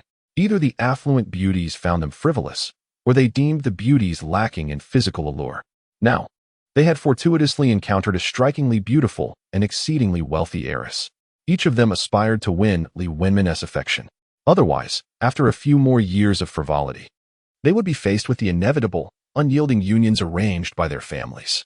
Statistically, there was a 99% chance that any so-called affluent beauties they would be compelled to marry in the future would be of ordinary appearance and physique. Yet here she was, a veritable goddess descended from the heavens. Such a beautiful woman, hailing from a well-off family, has appeared. She embodies their ideal future spouse. They are enamored, and their families undoubtedly share the same sentiment. Young Master Yi, why don't we visit her island and get to know her? Suggested one of the young masters from Jinghai. He proposed this idea merely to facilitate his own acquaintance with Li Wenmin. Naturally, Yu Jiawen, who had long been intrigued by the duality of Li Wenmin from yesterday and today, was captivated by the suggestion. Let us go at once. Yi Jiawen rose and made his way towards the door. Look at him. It seems young Master Yi is determined to succeed. Ladies coveted by young Master Yi should not be contested. What are you thinking? How could we compete with him? We are not lacking in women. Although Yi Jiawen appeared expressionless, his heart was tumultuous. It was her. It was indeed her. He had been present at the handover ceremony yesterday. The moment Li Wenmin graced the stage, he was struck by her brilliance. He never anticipated that the mysterious owner of Wanhui Shopping Center, whom he had previously encountered, would turn out to be such a stunning beauty, both in figure and appearance.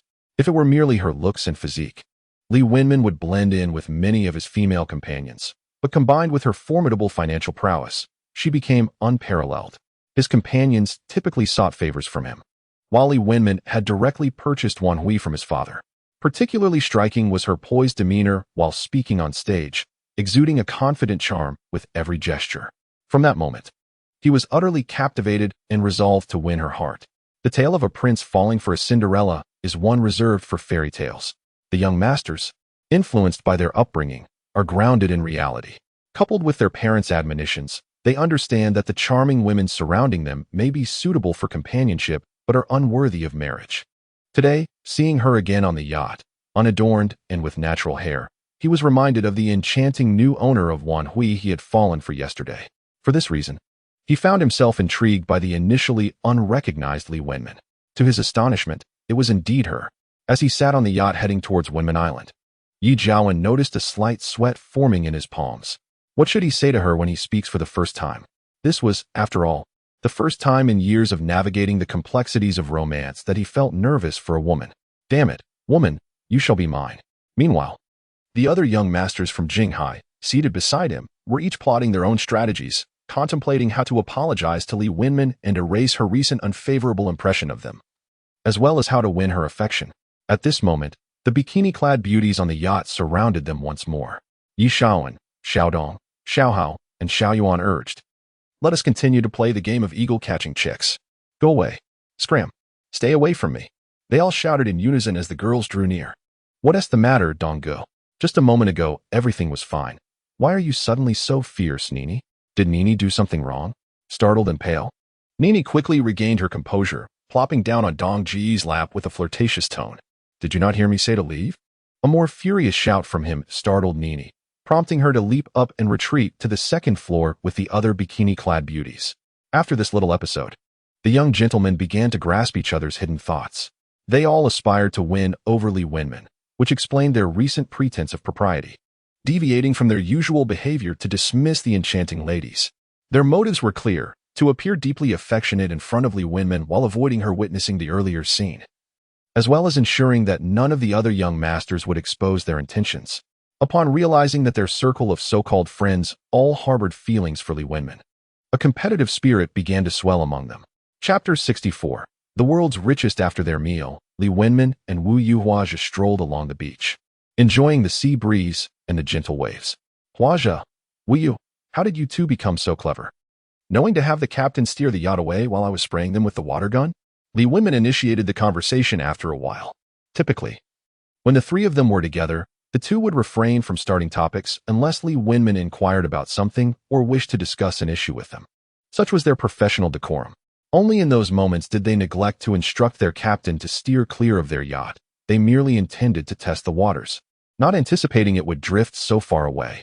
As soon as Huazhe finished speaking, Wu Yu chimed in. Wenmin, after our yacht had moved a short distance, Huazhe stood at the edge of the yacht, watching you and the butler as if he were ready to leap into the sea at any moment.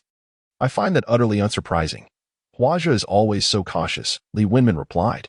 Indeed, Zhi Ji's prudence is something I admire greatly. I shall strive to emulate him and protect you well, Wenmin. Ha ha ha, must you be so serious? Just as they bantered along the shore, a horde of uniformed security personnel charged towards them from behind. Who are you? Do not approach.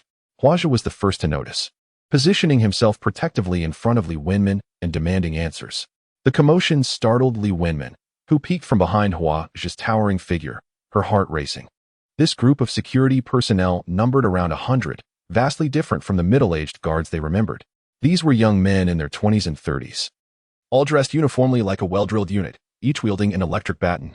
We are the security team of Wenmin Island. Just moments ago, we observed an unidentified yacht approaching our island from the surveillance room on the opposite side of the island. The foremost security guard breathlessly shouted at them. Security team?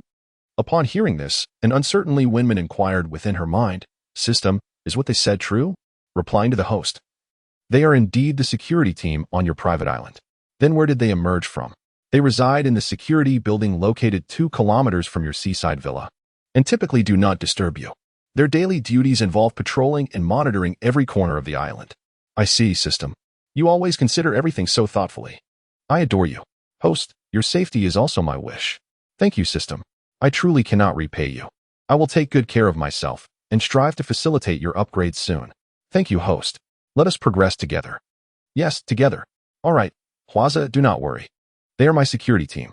Li Wenmin stepped forward and continued to inquire. You just mentioned that a yacht is heading our way. Could it be merely passing by?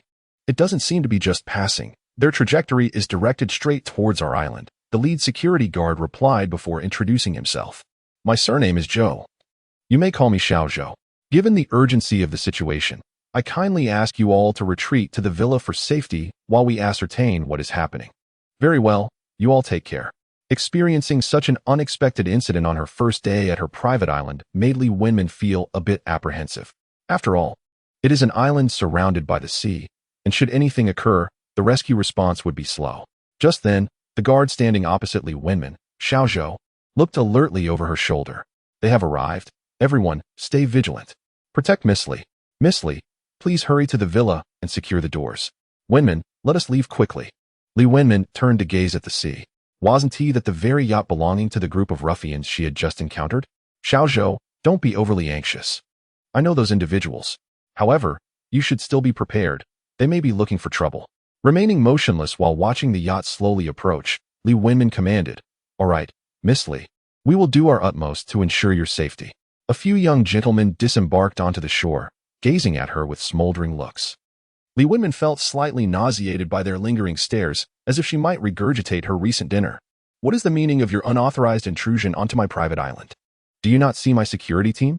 Seeing that there were only 5 of them, Li Wenmin raised her voice strongly in admonishment. Do not misunderstand. We have come to apologize to Miss Wenmin.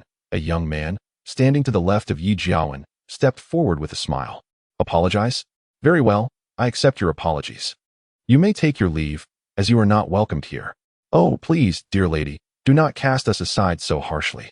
We are strangers yet, and perhaps fate has brought us together. Let us forge a friendship. A young gentleman beside Yu Jiawen wore a broad smile, his already small eyes narrowing into mere slits. No need for that. I do not wish to make friends. Kindly depart at once. I do not wish to repeat myself. Seeing them appear as though they were under some spell, Li Wenmin was instantly filled with doubt. Just moments ago, she had drenched them with a water gun. And now they were here to apologize? What was the true nature of their intentions? It was all too evident that they were using the guise of an apology as a means of retaliating. Is this how you choose to treat me? After a moment of silence, Yi Jiawen spoke in a calm tone. I am tired and wish to sleep. You should leave now and refrain from returning, for I shall be departing tomorrow. Li Wenmin, wishing to avoid further entanglement, longed for them to leave quickly.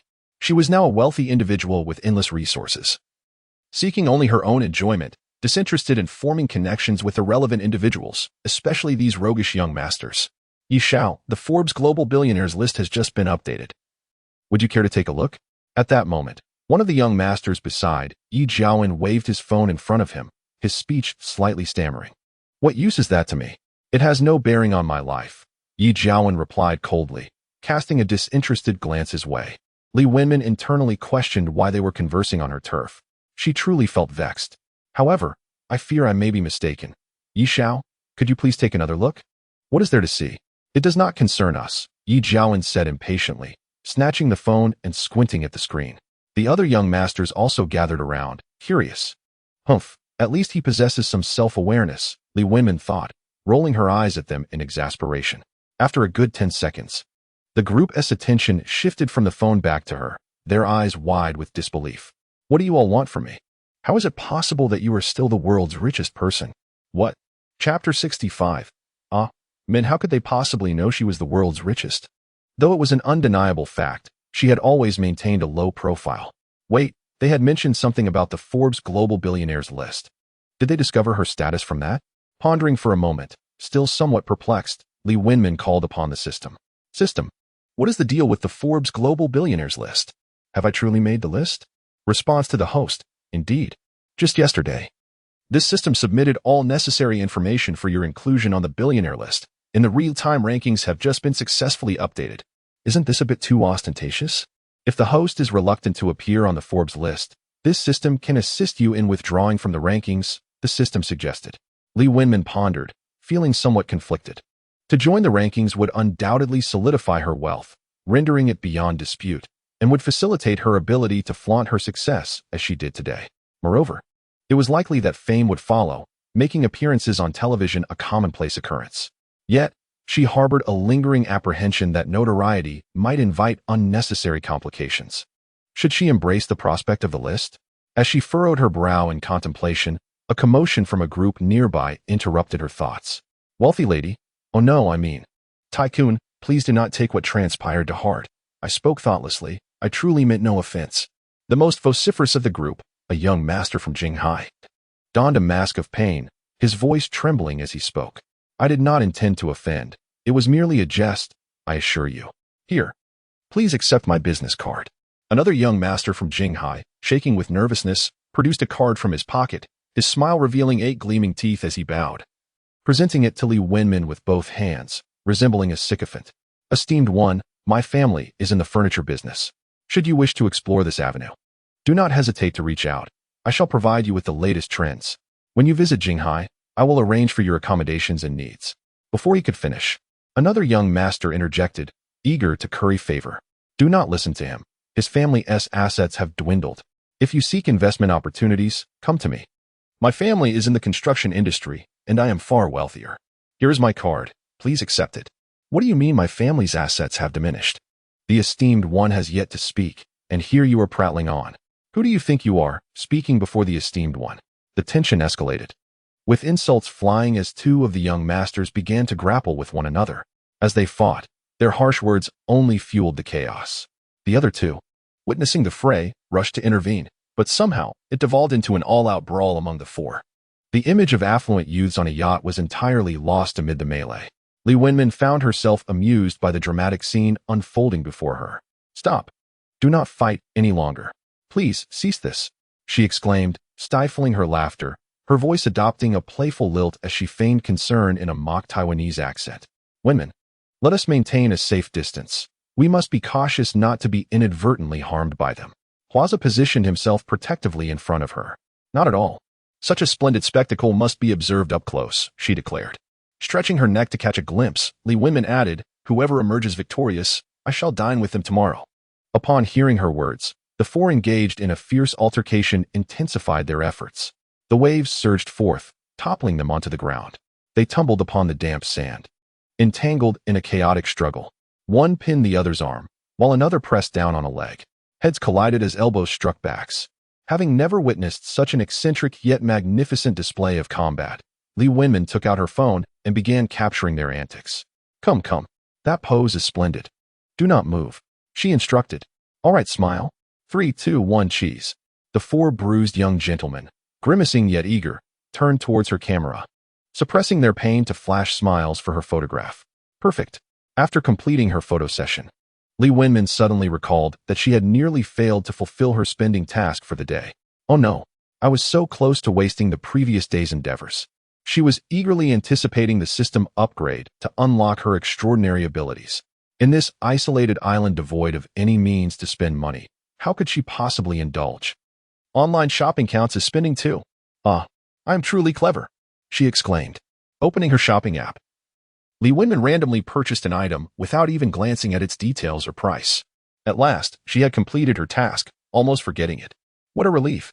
Turning her gaze back to the beach where the individuals continued their relentless struggle, her interest waned.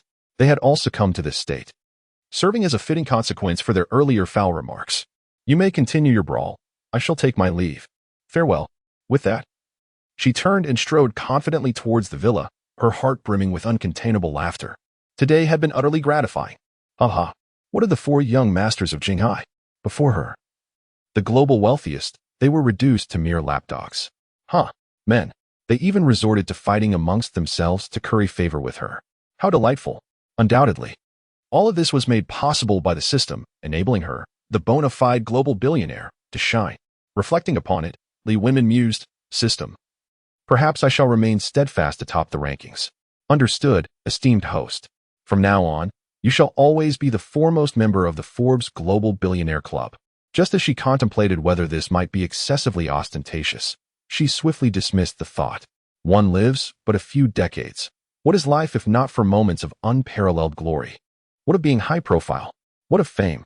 She desired the world to know that Li Wenmin was extraordinarily wealthy, the wealthiest in the world. She aimed to evoke envy and admiration. The greater the storm, the more valuable the fish. "Miss Li, rest assured that we shall remain here to safeguard them until they depart from our island and venture far away." "Very well, I appreciate your efforts." Observing security captain Xiao Zhou and the robust cadre of over 100 security personnel behind him, Li Wenmin felt a sense of reassurance. "Wait, you needn't turn around."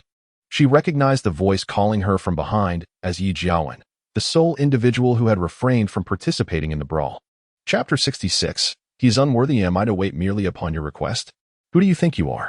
After a brief pause, Li Wenmin feigned ignorance, continuing onward. "Miss Li Wenmin, just a moment, please." Noticing her unyielding pace, Yi Jiawen hastily positioned himself in front of her. "Is there something you wish to discuss?" Li Wenmin did not lift her gaze, her tone frigid as she stared ahead. "Ah, men.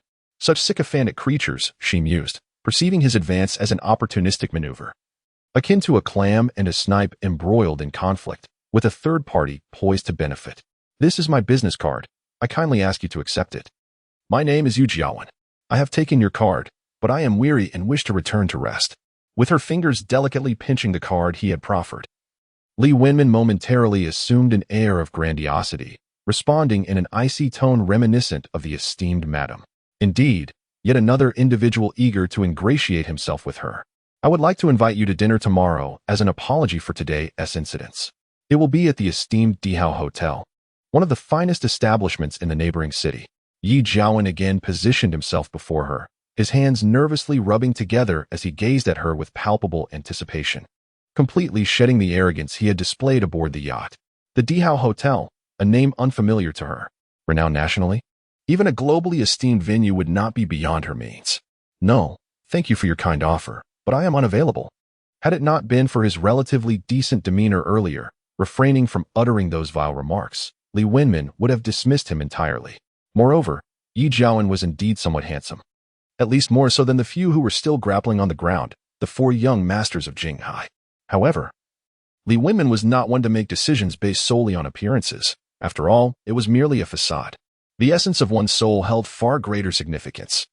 Not wishing to prolong the encounter, she implored him to cease his insistence. Hua Yu approached from behind, gesturing towards Yi Jiawen with an inviting motion. Miss Wenmin, the Wanhui Shopping Center is the property you acquired from my father. Based on that, we are indeed partners. Would it not be appropriate to grant me a favor? Yi Jiawen, still undeterred, lingered behind. Had he considered the implications of preventing her from boarding her yacht earlier, perhaps he would not find himself in this predicament. Coming to a halt, Li Wenmin slowly turned, revealing only her profile. Raising an eyebrow in disdain, she retorted, I am merely a partner of your father. This has little bearing on you, does it? With a sidelong glance, Li Wenmin could discern the discomfort etched upon Yi Jiawen's face. To pursue romantic interests, one must resort to invoking his father. It is truly a wonder. Only a wealthy second-generation heir, who knows nothing but indulgence, would resort to such tactics. If he were to attract the attention of other gold-digging women, they might readily fawn over him. But who is she? She is the global tycoon with an inexhaustible fortune. I attended the ceremony for the Wanhui handover yesterday. Your eloquence and striking appearance are commendable, and I wish to become acquainted and forge a friendship with you. Should you require anything in the future, do not hesitate to command me, for I shall oblige without hesitation. Clad in her holy shoes, Li Wenmin strode towards the villa without a backward glance, entirely indifferent to the desperate flattery of Yi Jiawen, who was being cornered by Wu Yuhua. His intentions were abundantly clear. He was captivated by Li Wenmin's beauty and her immense wealth, particularly the latter, and was eager to play the role of her devoted admirer. He is unworthy of her. Upon returning to the villa, Li Wenmin changed into her swimsuit and proceeded to the outdoor swimming pool for a refreshing dip. In summers past, swimming had been a trivial expense. However, the pool, particularly the shallow end, had been inundated with adults accompanied by children. Reluctant to venture into the deep end, she often found herself frustrated in the shallow waters, constantly colliding with arms or inadvertently grabbing onto someone's backside. It was quite exasperating. Now, however, this swimming pool was exclusively hers.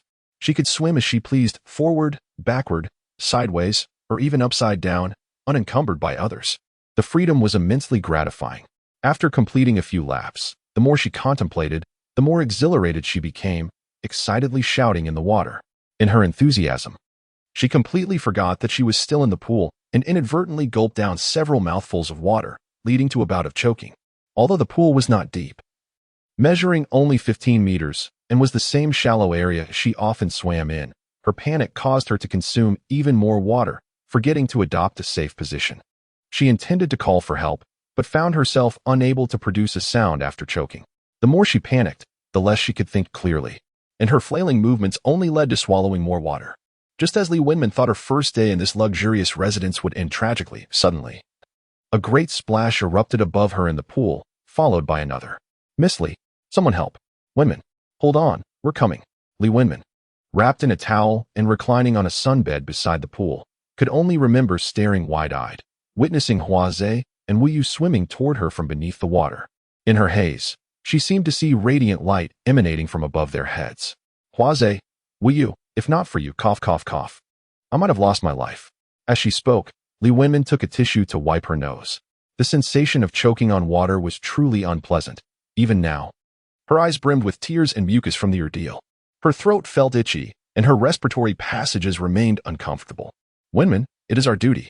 However, today both Wu Yu and I have failed in our responsibility to protect you. Wenmin, next time you swim, be sure to stay within our line of sight. This time it was indeed our oversight. We were preoccupied with preventing Yi Jiawen from reaching you, Wu Yu explained, his voice laced with concern. In an attempt to alleviate their guilt, Li Wenmin self-deprecatingly remarked, Oh dear, it's my fault. If you had arrived a moment later, I would have probably swallowed a mouthful of water, After a brief respite, Li Wenmin felt considerably better and sipped some warm water poured by Wu Yu. Noticing their silence and the lingering fear from the recent incident, she sought to change the subject. Well, once we've stayed here for a while and leave the island, our first stop should be the Dihao Hotel for a meal. What do you think? Wenmin, we'll follow your lead. Wenmin, there is no need to consult us. Oh, I'm just considering you both as friends. She replied, her tone light. You heard Yi Jiawen earlier. He mentioned that the Dihao Hotel in the neighboring city is among the best in the country. Seeing them at a loss for words, Li Wenmin continued enthusiastically. This will be my first time hearing about this hotel. Next time, let us all go together and broaden our horizons, haha. Just as she finished speaking, her phone, resting on the small table, began to ring. Chapter 67. A mother's heartbeat. The phone rang for only a few seconds when Hua Zhe and Wu Yu, sensing the moment, discreetly exited the pool and pulled the glass door shut, standing outside to wait. Li Wenmin, preparing to step outside to take the call, felt quite pleased with their professionalism as she picked up the incessantly ringing phone. The caller ID displayed Mom. Is it really my mother calling? After a month of silence, has she suddenly decided to reach out? Does she miss me, or is she ready to scold me? With a mix of hesitation and determination, Li Wenmin swiped to answer. Hello, Mom. What's the matter? You still remember I'm your mother, huh? It's been ages since you've contacted your father and me. As expected. The moment she answered, she was met with a barrage of reprimands. Taking a deep breath, Li Wenmin endeavored to keep her emotions in check. She did not wish to engage in another argument with her family, nor was it necessary. At this juncture in her life, she no longer needed a single cent from her family. In fact, she could afford to send them substantial amounts of money. Mom, I don't want to continue this argument. I promise to call you more often, and I'll come home to visit in a while. Li Wenmin was aware that unless she took the initiative to soften her stance, her fiery-tempered mother would persist in her tirade. Surprised by her own words, she reflected on how different they sounded from the stubborn girl she once was. Indeed, wealth can confer emotional stability and tranquility. Upon hearing her say this, her mother on the other end of the line murmured for a while before falling silent. At last, we can converse earnestly. Wenmin, your mother has been thinking of you. I know. How are you and Dad doing? And what about grandfather and grandmother? Li Wenmin's paternal grandparents have passed, leaving only her maternal grandparents alive. They are well. Your grandparents often express their longing for your return. I will visit them as soon as I have time. Perhaps in a few days. That's good to hear. You, my dear, are just like me, sharp-tongued yet soft-hearted. By the way, Wenmin, the reason I called you just now is concerning something. What is it, Mom? Li Wenmin suddenly furrowed her brow, a heaviness settling in her heart. While I was washing vegetables earlier, my eyelid kept twitching incessantly, and I felt an unsettling pressure in my chest, as if something were amiss. That is why I thought to call you. Just earlier? That coincides with the moment she nearly drowned. A mother-daughter bond is profound. Perhaps her mother sensed the danger she was in. Oh, Mom, don't overthink it. You probably just need better rest. I'm perfectly fine. That is good to hear. After this call, I feel much better, which is quite strange. Wenmin, have you found a job yet? Let me tell you, one cannot be without work. Her mother on the other end began lecturing again. Li Wenmin reclined on her beach chair, switched the speakerphone on, and tossed her phone onto the small table. She picked up a freshly opened coconut and sipped from it with her eyes closed. In the past, she would have retorted, protested, and engaged in a war of words. Now, she merely let it drift past her ears, patiently awaiting the end of her mother's discourse. After a while, the speaker crackled with her mother's voice, querying loudly. Wenmin, are you listening to me? Do you remember what I said? Your father and I only want what's best for you. Do you hear me? For my own good. She was tired of hearing that phrase. Were it not for the fact that they were her parents, she would have retorted, claiming that their intentions were not truly for her benefit, but against her will. Her parents indeed wished for her to secure a good job and live a stable life. Yet, simultaneously, they were stifling her dreams without leaving any room for her aspirations. If the price of their love was her unhappiness, what kind of love was that? Wenmin, are you listening? Have you remembered what I said? Keep it in mind. First find a job, then strive to pass exams like your cousins. Picking up her phone, Li Wenmin opened the incessantly chattering mother's profile and directly transferred her 100,000 yuan. Not too much, not too little. To her, it was merely a month's salary for Zhang, the housekeeper. However, for their family, 100,000 was no insignificant sum.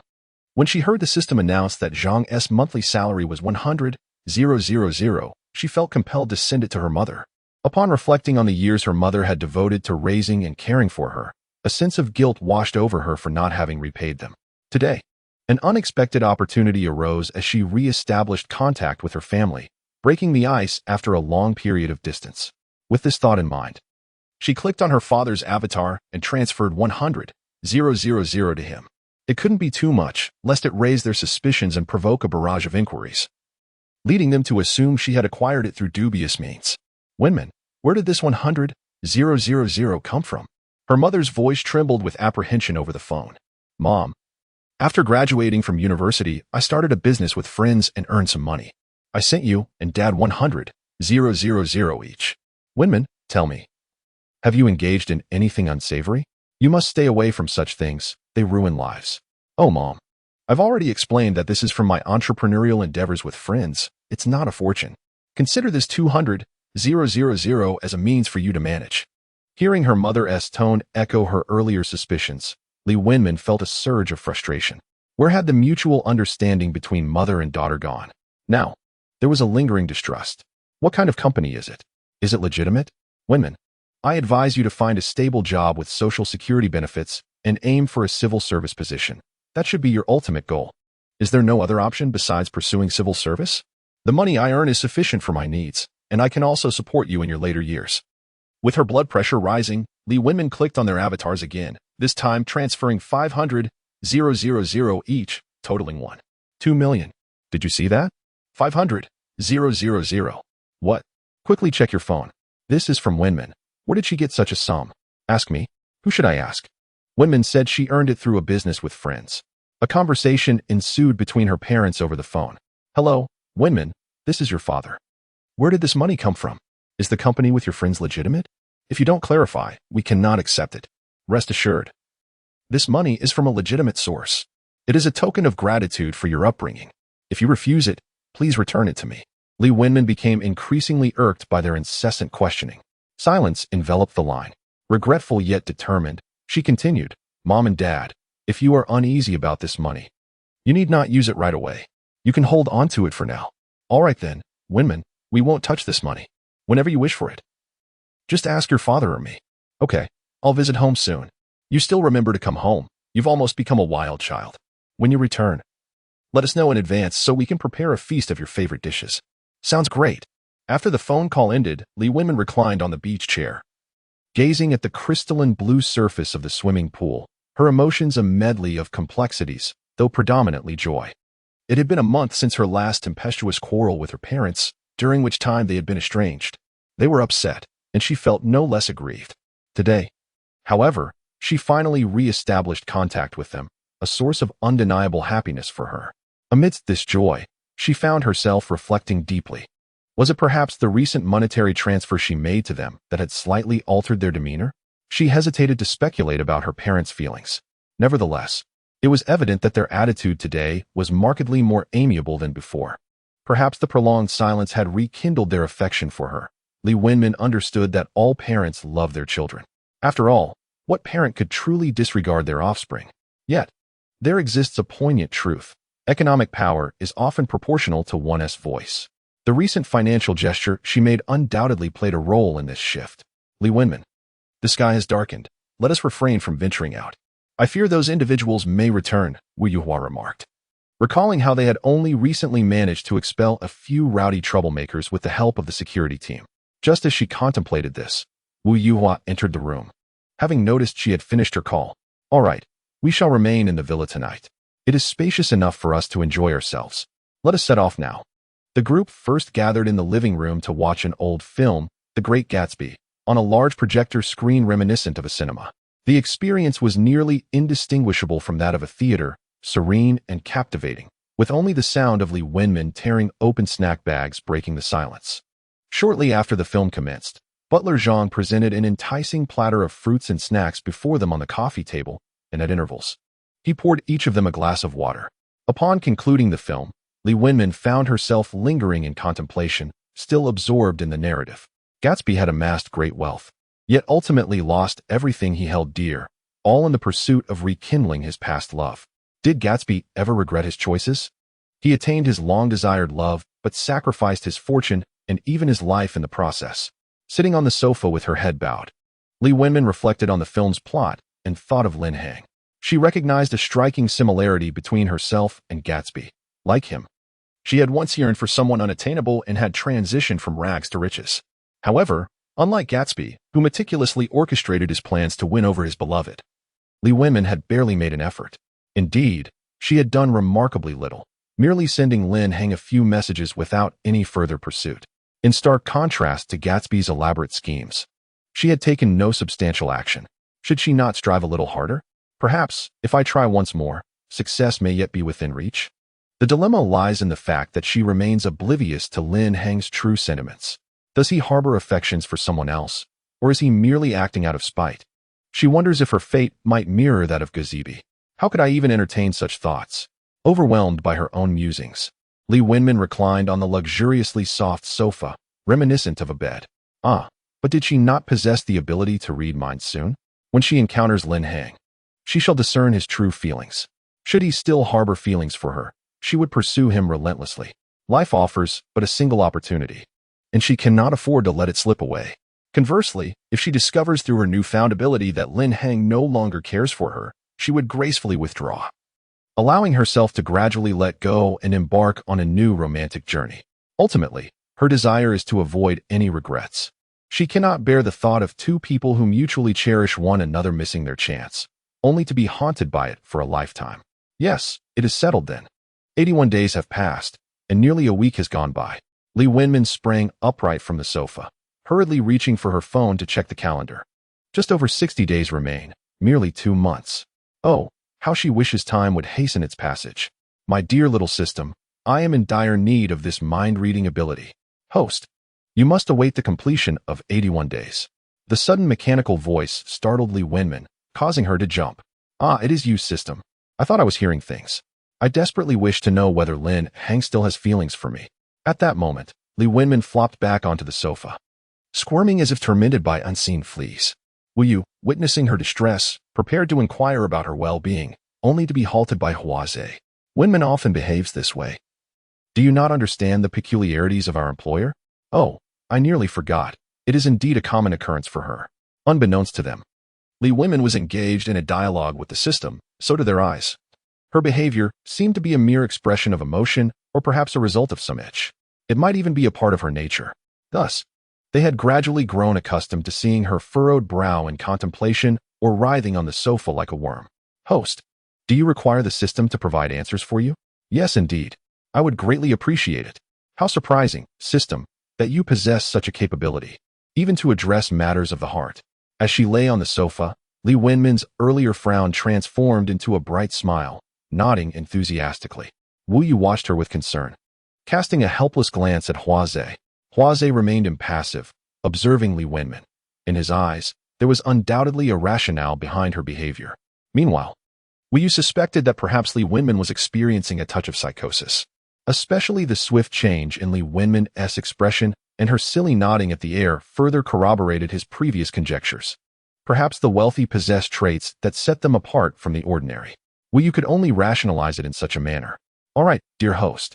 The responses from this system are merely for reference, the system chimed in. Very well, little system, go ahead. Regarding your recent inquiry, dear host. The system's response is as follows. When you are uncertain whether someone harbors feelings for you, it is likely that they do not. Suddenly doused with a bucket of cold water, the once jovial Li Wenmin's demeanor shifted dramatically. This phrase was one she had encountered often. Yet she believed Lin Hang had certainly held affections for her during their university days. Chapter 69. Work in response to the host. This system's answers are merely for reference. The specifics depend on your actual circumstances. The words from the system lingered in Li Wenmin's mind, leaving her momentarily dazed. Upon hearing that statement, her heart sank into despair. Perhaps she had indeed been indulging in unreciprocated feelings all along. Reluctant to dwell on it further, she sat up, leaning against the sofa, quietly gazing at the sunset over the sea through the floor-to-ceiling windows. 2 months had passed swiftly. After spending nearly half a month on Wenmin Island, the novelty began to fade. The old adage holds true. Immense wealth does not guarantee happiness, and a grand mansion does not ensure restful sleep. In the initial days, Li Wenmin would often find herself lost in her seaside villa. Gradually, she became more familiar with her surroundings and could navigate freely. Each morning, she awakened on a luxurious mattress worth tens of thousands, rising naturally at her leisure. After meandering through the expansive bedroom and living area, she would step onto the balcony, stretching under the sun's warm embrace while admiring the distant ocean, welcoming the new day. Descending the spiral staircase, she would take her seat at the western dining table in the living room, where a delectable breakfast had already been prepared by the butler. Each day offered a different culinary delight. After breakfast, she would stroll along the beach, savoring the sea breeze and sunlight. or head to the second-floor leisure area to exercise with Wu Yu and Hua keeping fit. She might also enjoy games in the leisure area or retreat to her spacious 160-square-meter master bedroom to read or indulge in a nap. At noon, the butler would have an elaborate feast ready. After lunch, taking advantage of the warm weather, she would join Hua and Wu Yu for a refreshing swim in the pool. Meanwhile, the butler would diligently clean the villa and tend to the gardens, pruning flowers and watering the trees. In addition to these household tasks, he would, like a devoted housekeeper, wash, dry, and neatly iron her discarded clothes, placing them in her wardrobe. Occasionally, in the afternoons, they would surf at the beach or take a yacht to circle the nearby islands. Alternatively, she could take her private helicopter back to the mainland across the coast, dine at a restaurant, purchase some fruits and snacks, and then return to her island. Li Wenmin relished the sense of seclusion it afforded her. On her private island, she often experienced the illusion that only a handful of them remained in this world. In essence, this feeling was marvelous and tranquil. She adored this sense of being apart from the mundane world. After spending half a month on her island, she decided to return to her parents' home to visit them and her grandparents. Upon her arrival, the first thing Li Wenmin did was to install a cabinet-style air conditioner in both her parents' and grandparents' homes. Summers at home were always unbearable, with the electric fan blowing nothing but warm air. Moreover, she took it upon herself to procure various household items that were necessary but previously deemed too expensive to buy, such as the television with a screen so worn it was almost blinding, and the kitchen's ineffectual range hood that failed to eliminate smoke. Although her family was not impoverished, they certainly did not enjoy affluence. The state of their old appliances, which they hesitated to replace, was indicative of their circumstances. Her parents, being frugal, felt that they could still make do with what they had. Upon returning home, Li Wenmin prioritized replacing the furniture. To her surprise, she found that her parents, who usually would bombard her with questions during such purchases, remained silent this time, listening to her plans without interruption. During the first family reunion meal they shared after so long, she was further astonished. Her parents refrained from their usual admonishments at the dining table. In the past, even mealtime would be an opportunity for them to lecture her on work and examinations. During those few days at home, Li Wenmin felt somewhat like a guest, pleasantly overwhelmed by their behavior. When she visited her grandparents, she also filled an entire cart with health supplements, clothing, shoes, fruits, snacks, and other items that would be beneficial and enjoyable for the elderly. She understood that if she simply handed her grandparents a sum of money, they would likely save it. Reluctant to spend, having endured hardship, their ingrained values of thriftiness were deeply rooted. For instance, they would hesitate to discard leftover food, and only under extreme heat would they turn on the air conditioning for a brief period. It was far better to buy them items that would enhance their quality of life first, and then provide them with some cash. To avoid any potential admonishments from her grandparents, Li Wenmin gifted each of them 50,000 yuan in cash, urging them not to be stingy with their spending. After tending to her family, Li Wenmin returned to her own realm of exquisite solitude. After residing in an expansive seaside villa exceeding 2,000 square meters, returning to her modest 600-square-meter home left Li Wenmin feeling a stark contrast. Reflecting on her humble beginnings just 3 months prior, when she occupied a mere 10-square-meter rental, she realized she had strayed from her original aspirations. Indulging in daily feasts and languorous slumbers, she sensed her life had become monotonous. Surely, she could not drift aimlessly for another 2 months? One fateful morning, unable to endure this lifestyle akin to that of a pampered swine, she resolved to seek employment. Donning a sharp professional outfit, Li Wenmin seated herself at the Western-style dining table for breakfast. "Why are you dressed so formally today?" inquired Wu Yu, who was also having breakfast, casting a glance at Hua his eyes betraying a hint of regret. Sensing that he feared he had overstepped, Li Wenmin merely smiled and replied, "I'm preparing to go job hunting." "Job hunting?" The two bodyguards paused their breakfast, both expressing surprise. "Yes, what's wrong?" Li Wenmin raised her eyebrows, buttering a piece of charred toast. "Nothing, just a bit surprised," Wu Yu responded, quickly returning to his salad. "Of course you can work. But how can we ensure your safety while you do?" Hua, knife and fork in hand, cast her a gentle smile as he sliced through a steak. "Well, I'm merely bored and wish to work. Besides, the security in our nation is quite commendable, so there's no need for such concern. Just pick me up during my commuting hours," she reassured them. "We're still a bit uneasy. How about this? We accompany you to work," Hua suggested. You both want to join me at work? She exclaimed, taken aback by Hua Zhe's proposal. It was quite a clever thought, though it also implied they would be doubling their workload. Was this responsible thinking or simply paternalistic? This may not be ideal, Li Wenmin stammered, at a loss for how to decline. Why not? You're going to work, and we would be terribly bored at home. Wu Yu chimed in, chewing thoughtfully. All right then. But under one condition, if all three of us are working together, you must pretend not to know me. It would be difficult to explain to others with you both by my side.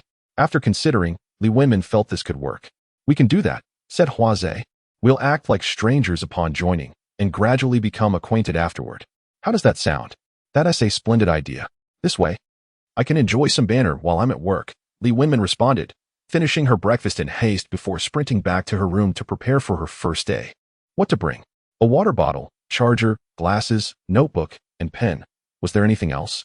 Filled with excitement, Li Wenmin began to search frantically throughout her room, turning it upside down in her quest for something. After rummaging through her belongings, she found herself at a loss as to what else she might need to bring. Sitting on her bed, an unexpected wave of melancholy washed over her.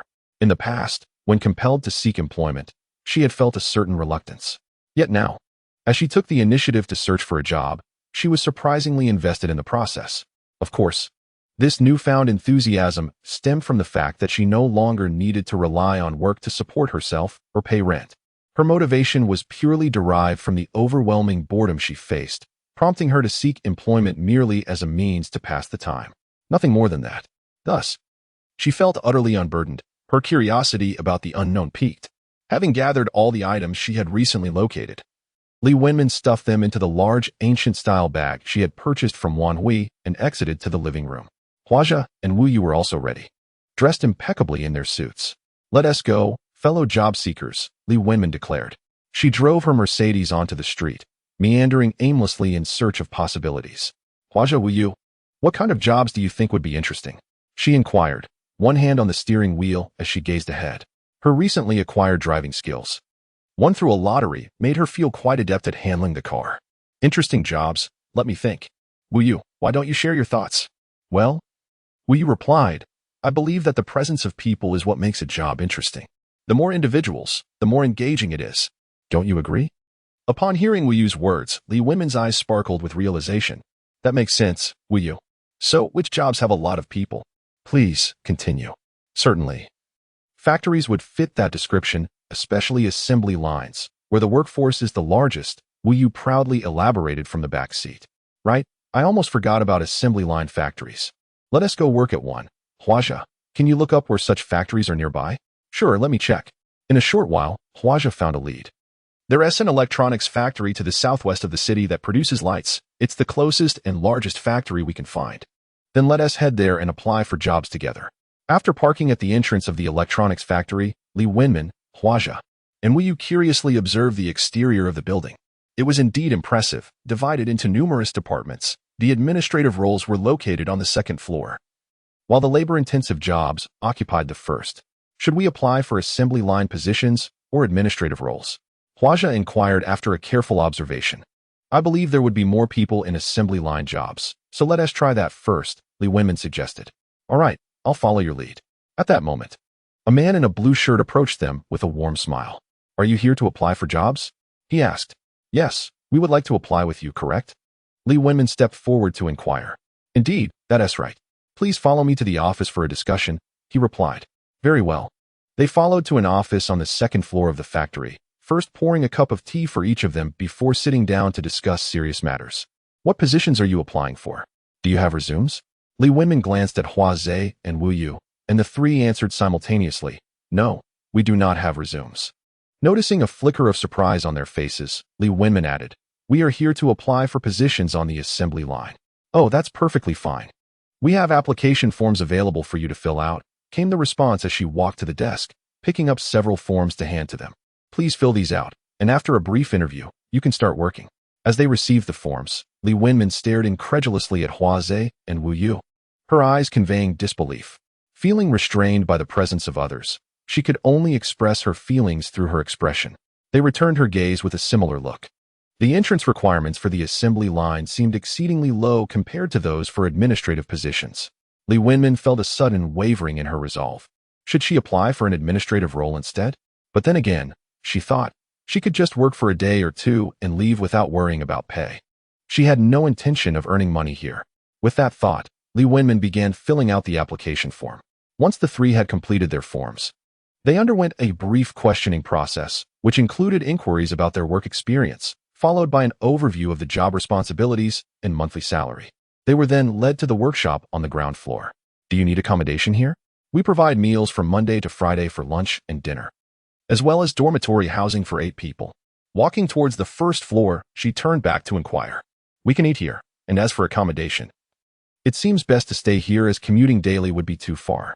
After some contemplation, Li Wenmin decided to immerse herself in the daily life of a factory worker. All right, after familiarizing you with the job, I'll take you to see your dormitory. Upon reaching the ground floor, they were greeted by a hum of noise that was not overwhelming, interspersed with the chatter of women. Entering the workshop under the guidance of their lead, the three of them took a tour and arrived at their designated workstations. This is your workstation. You must arrive punctually at 7:30 every morning and clock in. Tardiness will result in a deduction from your wages. The previously amiable demeanor had vanished, replaced by a commanding presence. Look at that new girl over there. Is she really carrying a Gucci bag? It must be fake, one of the girls at a nearby workstation whispered. I agree. Who would carry a real bag and work here? Murmured another. Li Wenmin pretended not to hear, confidently scanning the group of girls. In this workshop, the female workforce predominated, consisting not only of the younger women discussing her, but also several middle-aged women. What were they talking about? Hurry back to your workstation, she reprimanded loudly after turning around. Chapter 71, Reconciliation. Under the guidance of their leader, they toured the girls' and boys' dormitories. The living conditions were somewhat poor, with bunk beds accommodating 8 individuals. Fortunately, there were 2 bathrooms available. The beds were furnished with mattresses, requiring only the purchase of bed linens. Today marked their first day of employment, with official duties commencing the following day. Li Wenmin, Hua Ze, and Wu Yu ventured to a small shop adjacent to the factory to acquire bathing tubs, blankets, and various toiletries, which they then transported to their dormitory. After lounging in the dormitory and playing on their phones for a while, night had fallen. As her stomach growled, Li Wenmin messaged Hua Ze and Wu Yu, inviting them to dine together. The 3 of them met downstairs and, just as they were about to head out for a meal, they encountered some of their future colleagues returning from work. Li Wenmin immediately recognized the group of girls ahead. Laughing heartily, those same girls who had gossiped about her bag earlier that afternoon. Although she could not discern the specifics of their laughter, it was evident that they were intentionally mocking her. Choosing to ignore them, Li Wenmin fixed her gaze straight ahead and proceeded toward the exit. The trio was not permitted to dine in the cafeteria today, but would be able to do so tomorrow. After their meal, darkness enveloped the surroundings. As they walked back, Li Wenmin felt inexplicably cheerful, humming a tune. Wenmin, are you excited about starting work? Wu Yu inquired, noticing her good spirits. I'm not quite sure, perhaps I am. She replied, I used to feel irritated when my parents pressured me to find a job, but now I find myself completely at ease. This topic was delicate for her 2 companions, both bodyguards, as it pertained to her personal matters. Li Wenmin continued, seemingly talking to herself. Perhaps I was under a lot of pressure then. I always felt torn between my desires and obligations. Now, free from any survival concerns, I perceive all work as devoid of pressure. This is the life I aspire to. The sound of their footsteps echoed along the path, the orange streetlights casting elongated shadows that danced beneath them. After a while, Hua Ze spoke, almost in a contemplative manner.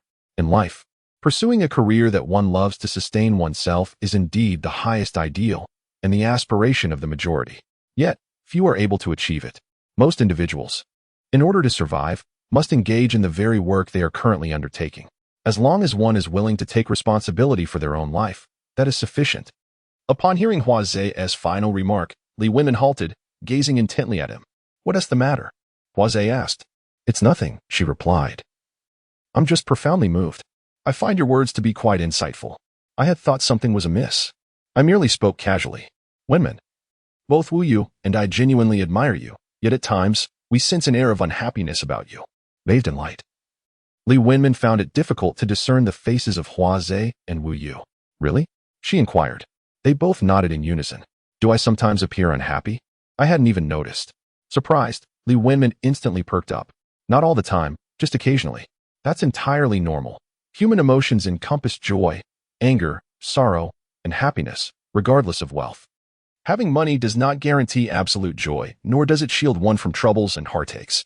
After uttering these words, Li Wenmin suddenly realized that Hua Zhe was guiding her to articulate this truth, to comprehend this principle. I understand now, whether affluent or not, one ought to embrace happiness. In times of financial struggle, I often wore a frown. Now that I am financially stable, how could I continue in that manner? Precisely, Hua Zhe affirmed. Past pains may gradually fade, and one can endeavor to reconcile with bygone people and events. Otherwise, one remains ensnared by their own memories. Hua Zhe's words elevated their conversation, and Li Wenmin's heart felt as though it had unfurled from a tightly coiled state. She suddenly grasped many truths. Perhaps it was indeed time to reconcile with her past, her parents, herself, and her wounds. Simultaneously, her admiration for Hua Zhe deepened. He was not merely a bodyguard. He had become a life mentor and a psychologist. The money spent on their employment was well worth it. Upon returning to the dormitory, Li Wenmin received messages from both Hua Zhe and Wu Yu, inquiring if she had arrived. Finding it cumbersome to reply individually, she created a group chat encompassing all three of them. She then replied collectively, stating that she had arrived, would freshen up, and retire early, reminding them not to forget to rise early for their 7 a.m. meeting at the cafeteria.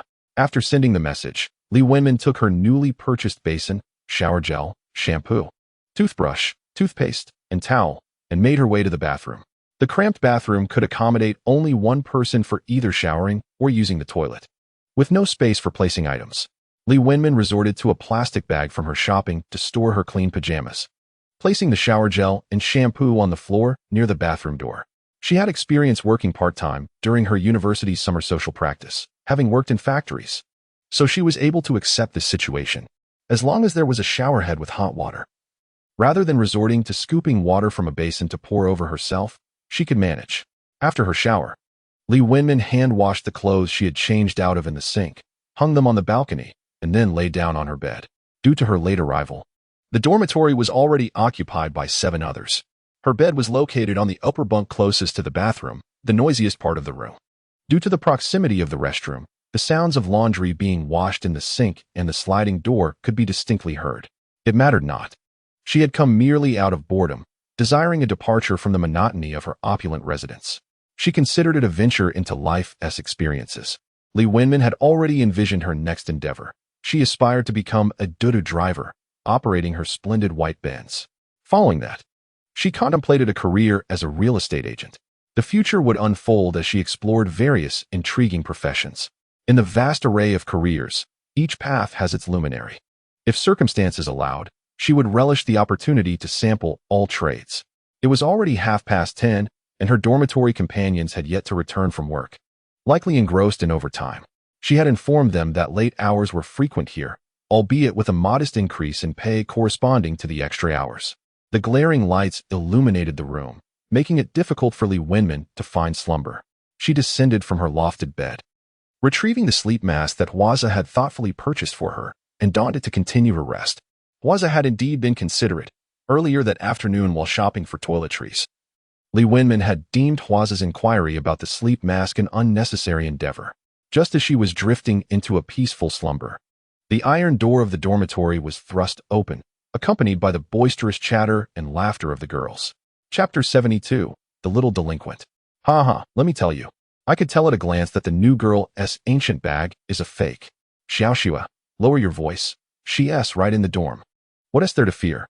She's here to work, yet she insists on flaunting a counterfeit ancient bag as if she were a wealthy heiress experiencing life among us. Enough talk. Let us hurry and shower and do our laundry. We 7 need to take turns, and tomorrow we must rise early. Indeed, after working overtime, my bones feel like they're about to crumble. Standing all day at work with no sitting allowed. I just want to wash up and sleep. Why sleep so early? Is it because of the new girl? She truly is a pampered one, going to bed so early. With her delicate skin, she's not here to toil.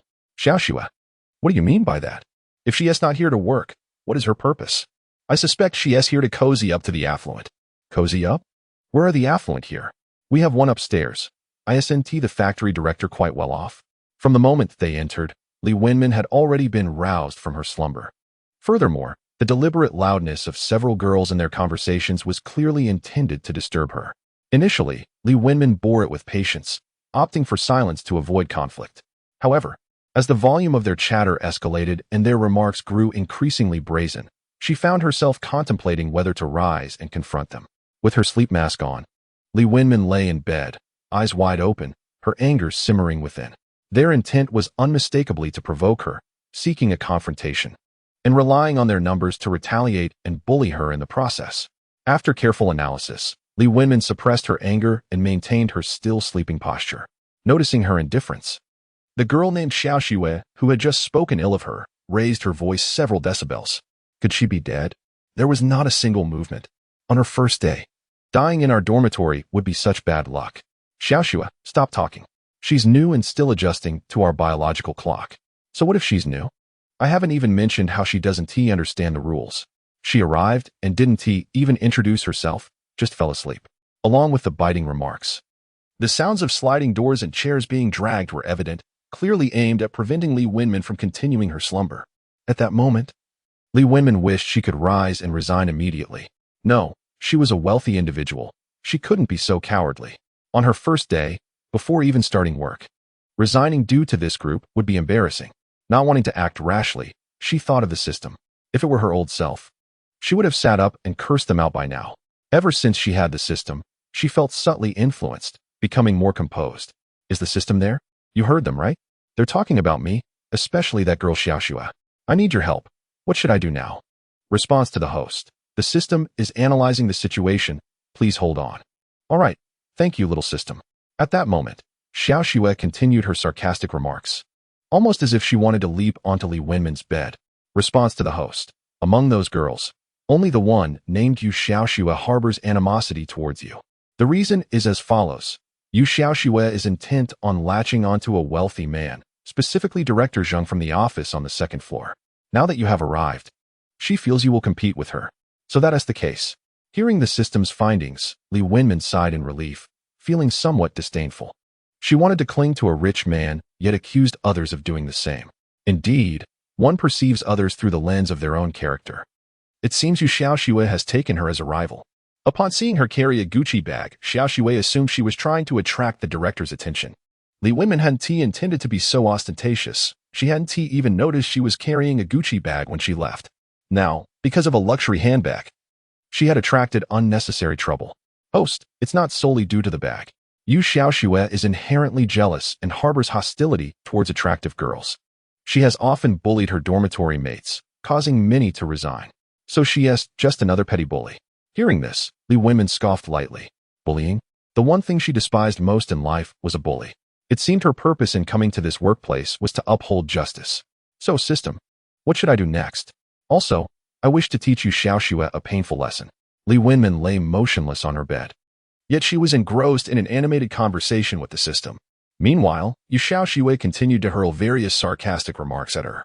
Naturally, Li Wenmin was aware of this, but her focus was predominantly on the system's words. Host, this depends on the outcome you desire. The outcome I desire? Indeed. Do you wish for her lesson to be more severe or milder?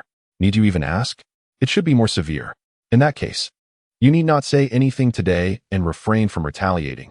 Results will manifest within 2 days. All right, I shall heed your advice. Moreover, they are quite noisy right now, and I cannot sleep. I am so tired, little system. As she conversed with the system in her mind, Li Wenmin stifled a yawn. Host, this is simple.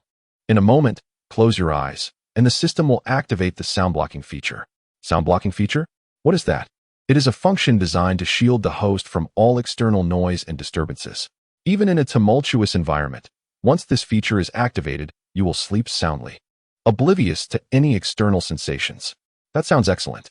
Then, after I yawn and turn over, I shall close my eyes, and you will activate the sound blocking feature for me. Understood. Host. Li Wenmin instructed this to demonstrate that she was entirely unaffected by their antics, sleeping blissfully.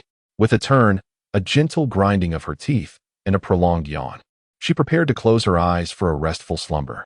Suddenly, she heard a ringtone remarkably similar to her own phone. Realizing she had set her phone to silent, it dawned on her that it was their phone ringing. Hello? Yes? Right now? All right, I understand. It was Yu Xiao Xue's voice. stammering on the call without divulging specifics. Shortly after, Li Wenmin heard her conversing with other girls. I have something to attend to. I'm leaving now and want to be back tonight. Then came the sound of the dormitory door closing. Just as well, her departure brought tranquility to the entire dormitory. Li Wenmin confidently closed her eyes. Indeed, once she did so, the noise vanished. Only the faint whispers of a few girls remained. Alongside the sounds of bathing and laundry outside, and the sliding of doors ceased entirely. She faintly perceived the soothing sound of rain, lulling her into sleep. Before long, she drifted off, emitting soft snores. Chapter 73. One must always guard against others. The following day, as Li Wenmin slept soundly, she found herself in a delightful dream, surrounded by a throng of handsome men, basking in their attention. Suddenly, a mechanical voice echoed incessantly in her mind. Host, it is time to rise. Host, it is time to rise. The voice grew increasingly louder, prompting Li Wenmin to abruptly open her eyes. Daylight had broken, and the glaring sun streamed through her window, illuminating her bedside. Would she be late? In a flurry, she grasped her phone, discovering it was only 6:20. Thank goodness. A quick glance at the surrounding bunks revealed her roommates still nestled in slumber, save for one empty lower bunk, Yuxiaxu's bed. System, it's barely 6:30. What do you want from me? I was lost in a beautiful dream, Li Wenmin thought, as her alarm was set for 6:40. She planned to finish her morning routine within 20 minutes, ensuring she could rendezvous with Huaza and Wu Yu at the cafeteria by 7. Closing her eyes, she intended to steal a few more moments of sleep, waiting for her alarm to ring. Host, all your roommates have alarms set for 6:30. They will awaken in 10 minutes. Do you believe you can complete your morning routine in 20 minutes? The system, unusually assertive, posed a rhetorical question this time.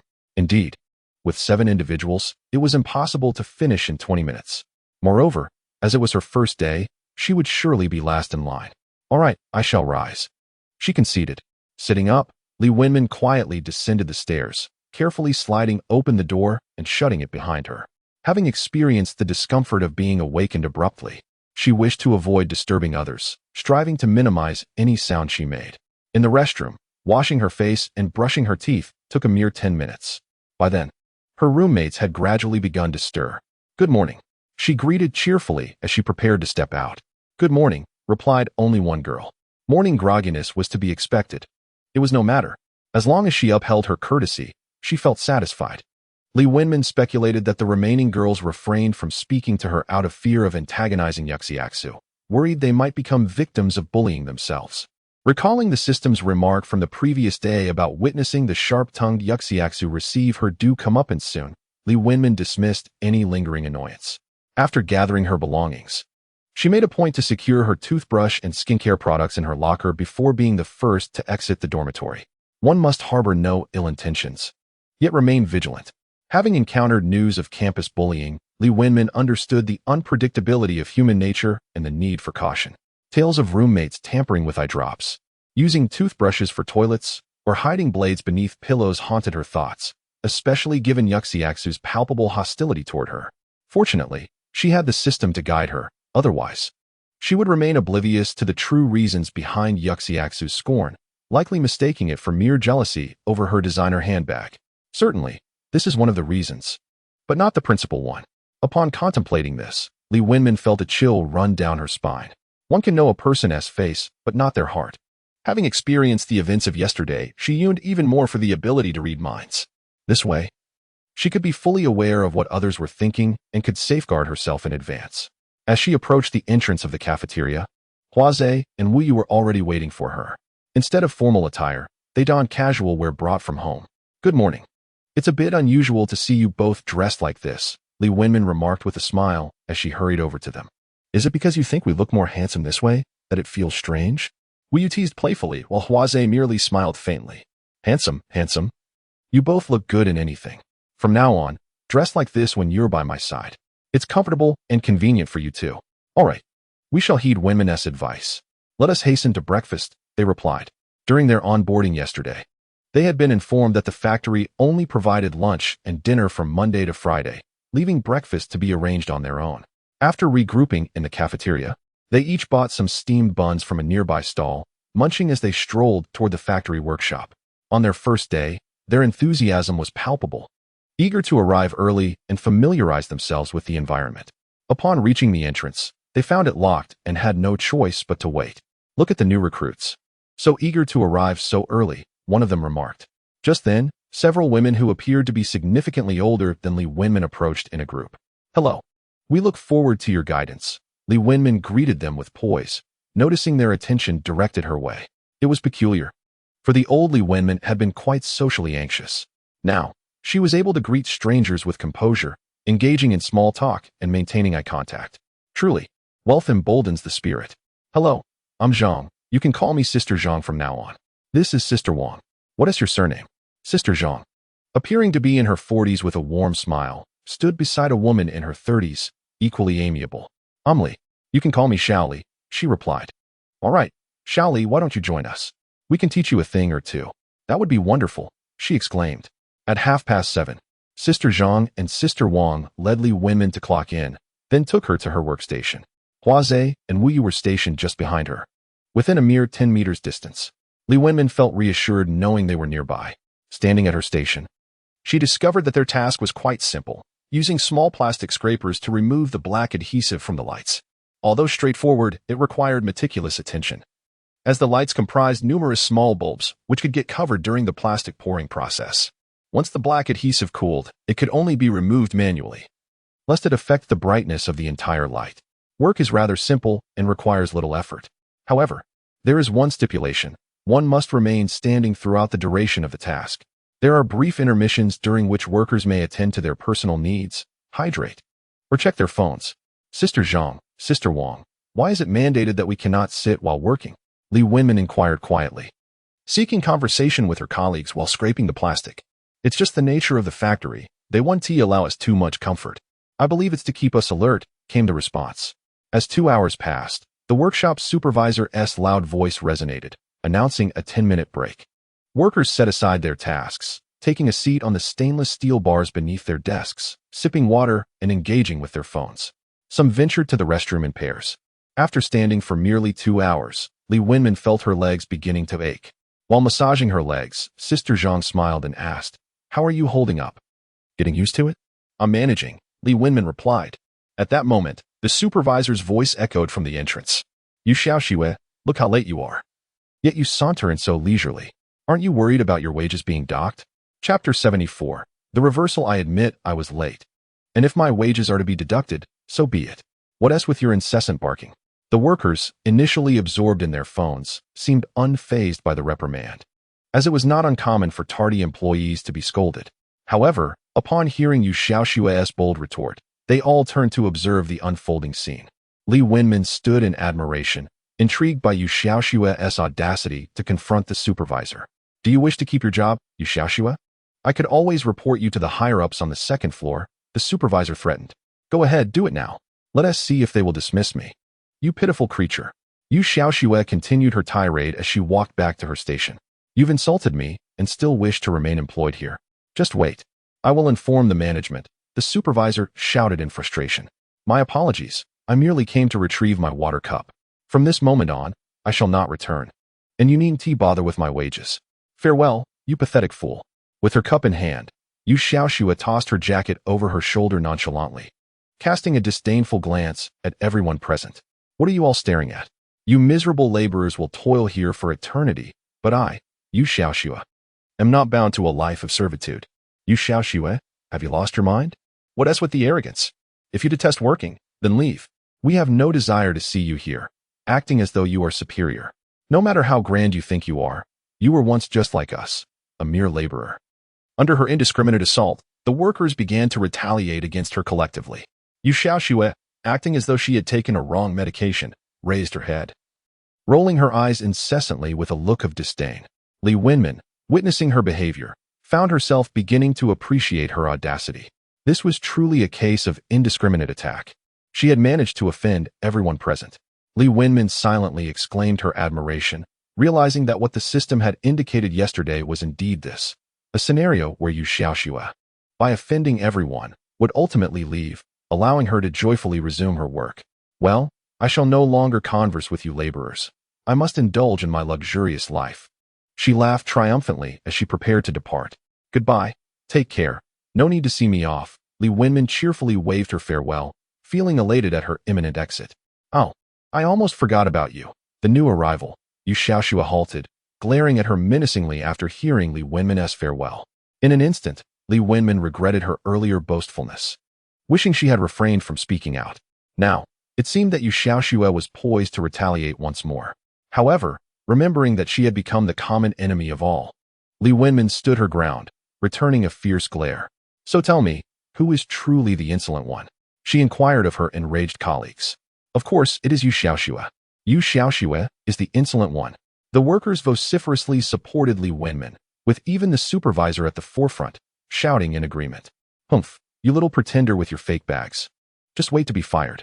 Let us see how you manage without a job while still flaunting those counterfeit items. When you're dismissed, don't cry too pitifully. Yu Xiaoxue retorted with a sinister smile directed at Li Wenmin, before turning to address everyone. And you all, prepare yourselves for dismissal as well. I initially wished to spare you due to past connections, but since you chose to side with this insolent one, you have only yourselves to blame. Upon hearing her words, Li Wenmin could only find it amusing. It appeared that the system had indeed employed some method to render Yu Xiaoxue utterly nonsensical. Her remarks were clearly absurd. The workers began to mock her. Yu Xiaoxue, you must be mentally unstable. Hurry to a psychiatric hospital and don't waste any more time. Let's disperse. This is merely a madwoman. Don't believe it? I'll make a call right now to have this insolent one dismissed. Yu Xiaoxue produced her phone, not placing it to her ear, but instead extending her hand openly before the crowd. Hello, director. That new arrival is bullying me. You must fire her immediately. A middle-aged man's voice boomed from her phone, loud and clear, as she had put it on speaker. The factory director was on the phone, and beside me. Murmurs began to arise. Indeed, Li Wenmin was utterly taken aback by this twist of fate. She truly ought not to have spoken out. Now, instead of delivering a slap to the face, she had become the one to be humiliated. Her dismissal was of little consequence, for she was not in want of money. Her presence here was merely a means to pass the time. Yet, to be expelled before the eyes of all due to a single phone call was a bitter pill for her to swallow. Ah, director. It was those 3 newcomers from yesterday. Dismiss them all. They bullied me incessantly upon their arrival. Very well, Xiaoxue, you are under my protection now. I shall ensure they are expelled at once. Xiaoxue, should you choose not to work, I shall take care of you. Thus, no one will be able to bully you again. All right, director, you are the best. I shall await your arrival. The nauseating flirtation between them sent a shiver down Li Wenmin's spine. It seemed her hasty departure the previous day was indeed a rendezvous with the director, and evidently, she had succeeded in ensnaring a wealthy patron. The whispers around her only strengthened this belief. I had long suspected her dubious intentions, frequently darting up to the 2nd floor. Who would have thought she was entangled with the director? It appears this Yu Xiaoxue is no ordinary character. Is she not just a mistress? How disgraceful. How brazen of her to exploit her youth and beauty to take the shortcut. No wonder she has become so arrogant today. She has evidently become the director's concubine. To flaunt her status as such a sheer folly. After concluding the call, Yu Xiaoxue deliberately paraded before them, her stride exuding the regal air of a queen. Suddenly, a cacophony of notification alerts erupted within the workshop, causing Li Wenmin's phone to join the chorus. Everyone look. It's the work group sending a message. Goodness. You must see this, it's utterly shocking. As her colleagues brandished their phones, excitement bubbling over, Li Wenmin reluctantly opened the work group she had joined upon her employment. Goodness gracious. Not merely shocking. I wish I could gouge my own eyes out. There were a staggering 18 scandalous selfies, each one worthy of pixelation. And the leading lady was none other than Yu Xiaoxue, with the balding male figure likely being the director himself. The sender of these photographs was Yu Xiaoxue herself. Stop looking at those. That is not me. In a fit of rage, Yu Xiaoxue frantically approached, slapping the phones of her colleagues one by one. ISNT at you? This is indeed you. Goodness, how scandalous. Yu Xiaoxue's explicit photographs with the director have been shared in the work group. Quick, save them before she withdraws them. Her colleagues erupted in jubilant cheers, applauding the unfolding drama. Their words served as a reminder for Yu Xiaoxue. Li Wenmin observed her trembling as she retrieved her phone from her bag, preparing to retract her previous message. At that moment, her phone rang once more. Hello? No, director. Please let me explain. It wasn't me. It was my phone that sent it by itself. After a brief pause, Yu Xiaoxue's complexion shifted dramatically, her expression contorting in distress. On what grounds can you dismiss me, director? I made a mistake, but I truly did not send it. Please, grant me another chance. Since she had not activated the speakerphone this time, Li Wenmin could not discern the director's words, but she could see Yu Xiaoshua's face becoming increasingly ashen. Suddenly, she erupted into tears, her demeanor transforming into one of rage. Zheng Zizhou, you scoundrel! You have deceived my affections. May you suffer the consequences. Just wait, Zheng. I shall not let you off easily. In her fury, Yu Xiaoshua hurled her phone to the ground, shattering it into 2 pieces. Yu Xiaoshua, are you not going to retract it? Hurry, you still have a couple of minutes. Her co-workers teased jovially. Retract? Yes, I must retract. Yu Xiaoshua lunged for the ground, attempting to retrieve her already broken phone, desperately trying to turn it on.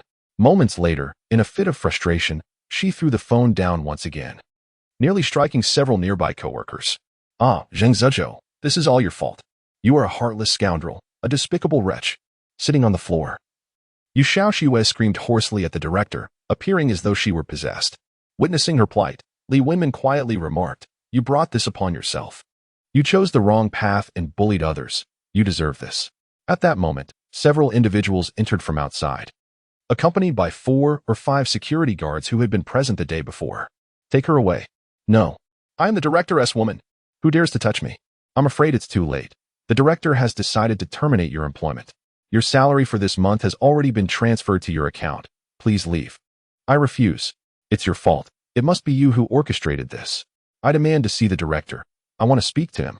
Turning around, the security guards approached and began to drag Yu Xiaoshua out, accompanied by her pitiful cries. This scene resembled that of a drama, where a favored concubine is cast into the cold palace. Enough. Everyone returned to work, commanded the supervisor, prompting the employees to set aside their phones and resume their tasks. However, the workshop buzzed with heightened excitement, far more than usual. Everyone worked while whispering about Yu Xiaoshua. Nearby, Sister Wang and Sister Zhang exchanged hushed comments. It seemed that the factory had not witnessed such a sensational scandal in quite some time. System, how did you manage this? It's all so theatrical. Without joining in on the gossip, Li Wenmin's first thought was to inquire of the system within her mind. Host, do not forget that I am the system. I am aware of your extraordinary capabilities, yet I remain curious as to how you orchestrated the release of Yu Xiaoshua's own photographs. In response, the system replied, I merely hacked her phone, compelling her to share the photos taken with the factory director from last night and prior. So that is how it transpired. Of course, being a system, you possess the ability to infiltrate her phone's interface. Truly, you are remarkable, and you have afforded me a considerable sense of satisfaction. Host, it is merely a trivial matter, nothing to be concerned about. Serving you is my duty. You are indeed my cherished system. Rest assured, I shall ensure your upgrades. However, I must confess, it feels rather shameful to enhance your capabilities merely by spending money, as if I am receiving unearned benefits. Host, your commitment to daily expenditures is commendable. The skills gained through upgrades do indeed have their advantages and disadvantages. You are exceedingly kind, but why do you say this? Abilities such as mind reading and X-ray vision, how could they possibly have drawbacks? To my mind, these skills are immensely beneficial. Host, take mind reading as an example. If you were to acquire the ability to discern others' true thoughts, you might inevitably feel deceived and subsequently unhappy. How could that be? I would be overjoyed. Host, as long as you are happy, I hope you will remain true to your intentions and not allow the acquisition of powers to lead to discontent. Yes, I will remain content. I understand your concerns about the potential for negative emotions arising from a deeper understanding of human nature. However, I, Li Wenmin, am not one to harbor only naive illusions about the world. I have long been aware of the malice that can lurk in people's hearts. Reflecting on this, Li Wenmin recalled the bullying incident during her university years, when she and Xia Wenjing were tormented by the other 2 girls in their dormitory. Simply due to their less privileged backgrounds, they were subjected to a double standard in treatment compared to Xia Wenjing and herself. For instance, whenever they rose from their beds, regardless of how quietly they moved, the other 2 roommates would scold them with disdain. Yet, those 2 roommates would make considerable noise themselves, even going so far as to intentionally amplify their volume. As if that were not enough, they also formed cliques in class, isolating the 2 of them from the rest of the female students. Perhaps this is why Li Wenmin found it difficult to engage with Lin Hang romantically. constantly enveloped in an atmosphere of hostility, left little room for thoughts of love and affection. Throughout her 4 years at university, she and Xia Wenjing spent most of their time immersed in the library. Whenever they returned to their dormitory, the two privileged roommates were either sleeping or engrossed in their dramas. If they encountered their roommates asleep, Li Wenmin and Xia Wenjing would be subjected to sarcastic remarks. Conversely, if the roommates were watching a show, the noise would render it impossible for Li Wenmin and Xia Wenjing to remain in the dormitory. Upon witnessing the punishment meted out to the malevolent Yu Xiaoxue, who relished in bullying others, Li Wenmin felt a sense of vindication. After stifling a yawn, she realized she was somewhat fatigued. Suddenly, an idea struck her. She had not conducted a live stream in quite some time. Why not broadcast her self-tightening screws? After all, her wealth afforded her the luxury of whimsy. However, she could not openly livestream with her phone. Li Wenmin recalled that the light board at her workstation could obscure part of her phone. Thus, she discreetly retrieved her phone, opened a streaming app, and set it behind the light board, adjusting it so that only her hands, diligently scraping glue, would be visible, ensuring that the phone itself would remain hidden. At that moment, her drowsiness dissipated, and she began to earnestly tighten screws. Chapter 76. Astonishment. When lunchtime arrived, Li Wenmin finally took out her phone. Though she did not closely examine the live stream, nonetheless, she noticed that the statistics were comparable to those from her inaugural broadcast. The chat box was inundated with messages. Shaoli, would you care to join us for lunch? Upon finishing her shift, Wang Jie and Zhang Jie extended an invitation to Li Wenmin. Glancing at the handsome Zheng and Wu Yu, who were observing her from a distance, Li Wenmin replied politely, I'll be dining with the 2 colleagues I joined with. Wang Jie, noticing the direction of Li Wenmin's gaze, quickly approached her and whispered conspiratorially in her ear, Shaoli, you must be cautious in this factory environment. I understand. Wang Jie, Li Wenmin responded. I'm merely sharing a meal with my fellow newcomers. Is that not acceptable? Still, one must be mindful. You cannot imagine how much gossip circulates here due to such negligence. Dining daily with 2 handsome men will surely draw undue speculation. Afterward, Wang Jie raised her eyebrows and gestured for Li Wenmin to look across the room. Take a glance at those 2. Li Wenmin turned to see a couple playfully bickering, resembling a married pair. What of them, Wang Jie? They are merely engaging in some light-hearted banter. Ah, but they each have families. It's perplexing how they became so close while working here. Their lack of discretion is quite disconcerting. Li Wenmin observed them again, and indeed, it was easy to mistake them for a couple. Therefore, if you wish to avoid gossip, it would be prudent to maintain some distance from your male colleagues. Even if there is nothing amiss, rumors can easily take flight. Understanding that Wang Jie's advice stemmed from concern, Li Wenmin smiled appreciatively. All right, I see your point. Thank you for the reminder, Wang Jie. However, I believe that those with integrity will remain untainted by slander. Just be cautious, Wang Jie warned. People can be quite relentless with their tongues, and once a rumor takes root, it is difficult to dispel. Afterward, as they walked with Hua Zhe and Wu Yu to the cafeteria, Li Wenmin and her companions mimicked others, searching for their own lunchboxes. The so-called cafeteria was merely a dining area within a dormitory floor. However, there were no beds arranged. Instead, there were tables and chairs set up for dining. Each person queued at the door of the dining room, retrieving their meal boxes from large containers labeled with their names. Huaza, Wu Yu, I have found my meal box. What about you? Li Wenmin quickly located her box, weighing it in her hands, pleased to find it quite full. We also found ours and settled down at a table closest to the sliding door. Upon opening her meal box, Li Wenmin felt a twinge of disappointment.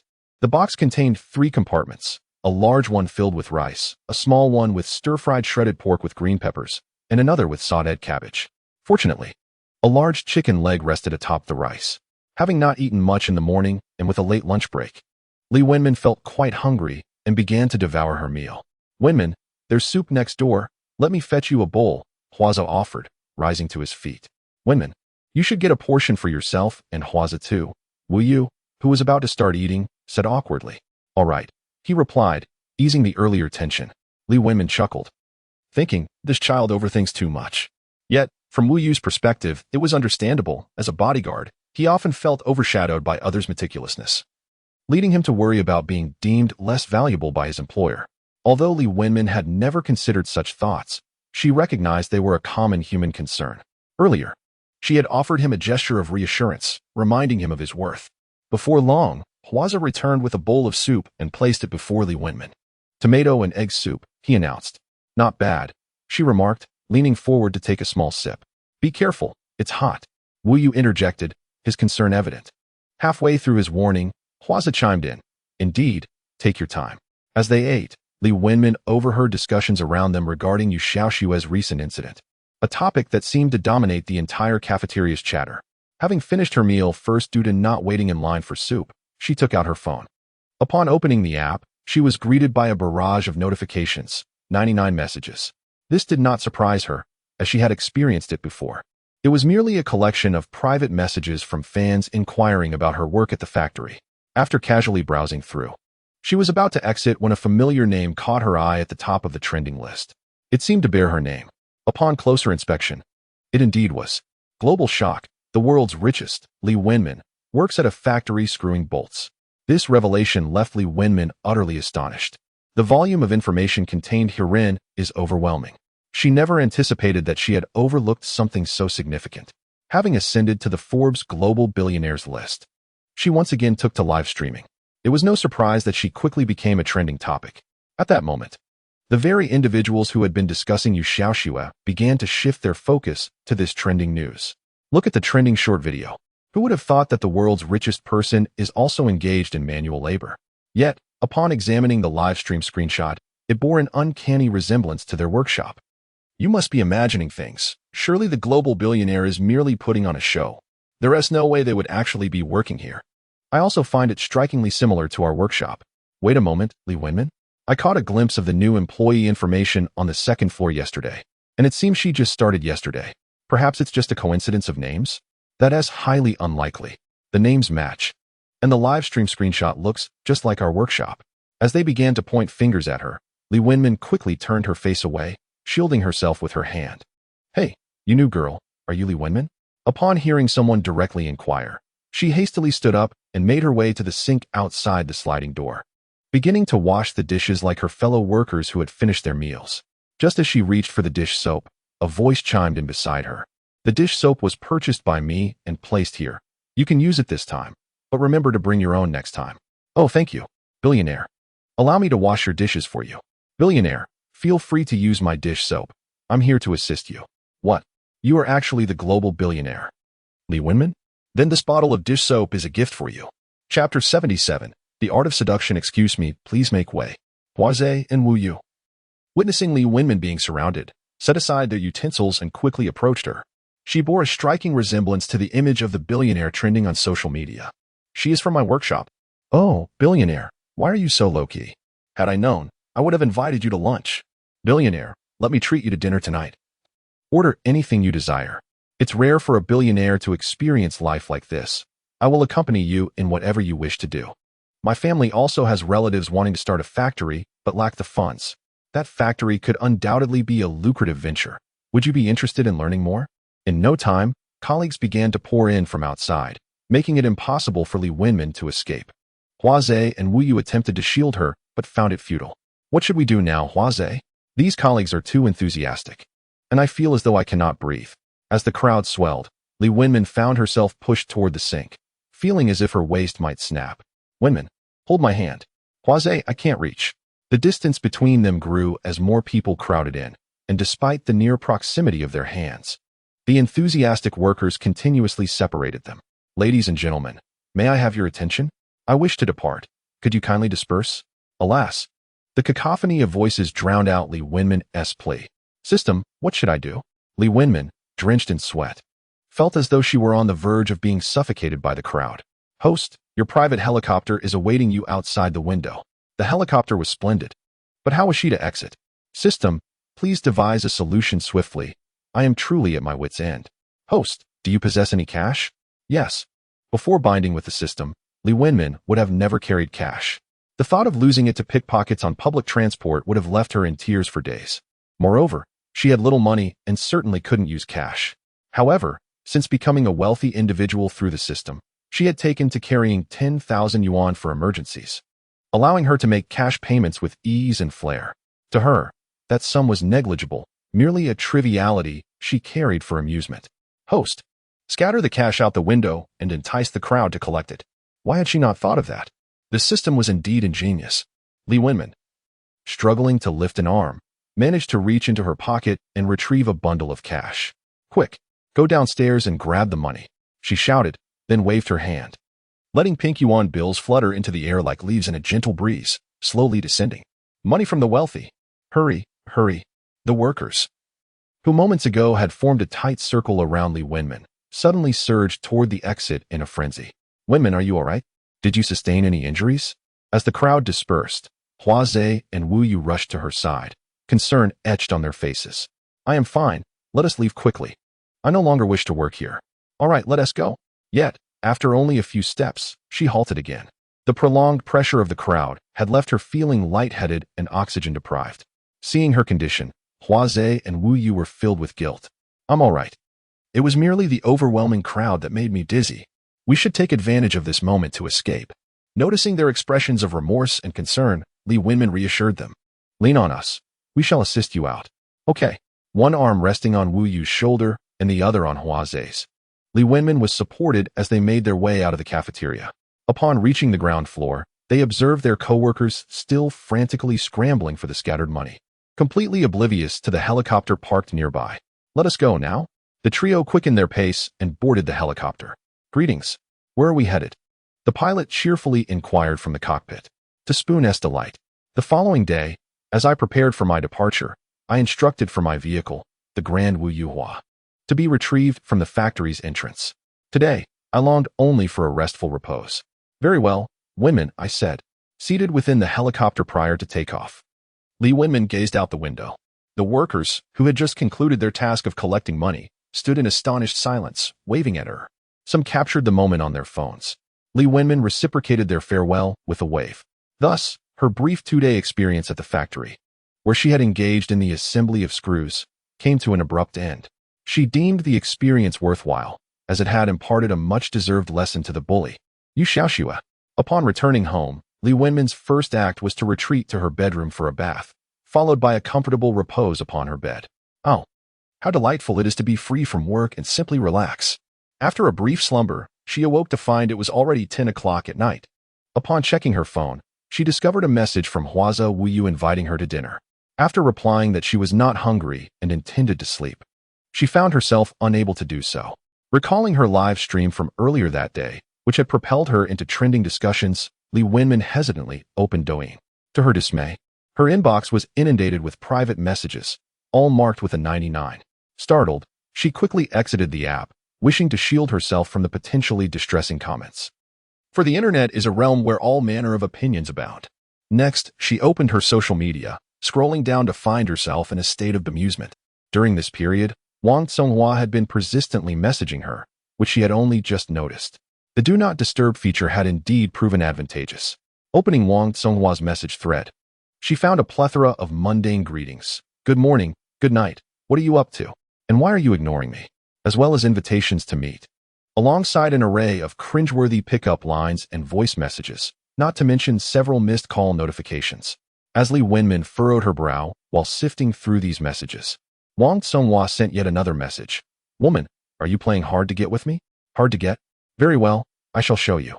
Unable to endure any longer, Li Wenmin clicked on Wang Songhua's profile and decisively chose to delete him, swiftly and without remorse. Clearing the clutter from her phone brought her peace. In the next moment, Wang Songhua sent a friend request confirmation. Wenmin, how dare you delete me? Do you know no one has ever dared to do so? Persistent as a ghost? Li Wenmin promptly blocked him, finally achieving tranquility. Reclining on her bed, she contemplated the following day when Huaza Wu Yu would return her vehicle, and she could assume the role of a duty driver. Surely, this would be less taxing than assembling screws, and it would be a welcome change, as it required her to remain seated throughout the day. Chapter 78. The Awakening of Powers. The next morning, Li Wenmin awoke to discover it was already 9 o'clock. She was incredulous that she had slumbered so soundly until dawn. She squinted and tilted her head, inwardly questioning the system. Did you activate that shielding function for me? Replying to the host, yes. Yesterday, you worked hard and were pushed around. I wanted you to have a good rest and rejuvenate. Thank you, my thoughtful little system. Always considering my needs. No need for thanks, host. It is my duty. Gazing at the river view outside the balcony, Li Wenmin felt a twinge of unease. It seemed as though the system had begun to exert its influence without her consent. She had never requested the system to enable the shielding function, yet it had done so of its own accord. Was this a sign of the system's meticulousness or an overreach? Was she merely overthinking? Or was there substance to her concerns? Once a crack appeared, suspicion would only grow. Li Wenmin felt a chill creep up her spine. Would the system become increasingly uncontrollable in the future, making decisions on her behalf without her approval? Or worse, could it manipulate or even harm her? The more she pondered, the more fear engulfed her, and she hugged herself tightly on the bed. What am I thinking? The system treats me so well, providing a life of luxury. How could I doubt it? I must be losing my mind to question my adorable system. Just as Li Wenmin wrestled with her doubts and began to feel remorseful, a mechanical voice suddenly echoed in her mind. Ding! Congratulations, host. Your trust level with this system has reached 100. You are rewarded with one lottery draw. Well. System, is this a test of my faith? Startled yet delighted by the system's sudden communication, Li Wenmin found it almost unbelievable. This little system was quite clever. Replying to the host, testing the trust between the host and the system is a crucial step. Now that our trust level is at 100, please proceed with your lottery draw. 100? What is the maximum score? Li Wenmin inquired uncertainly. If the full score were 1,000, it would be rather awkward. The maximum score is 100, dear host. That's a relief.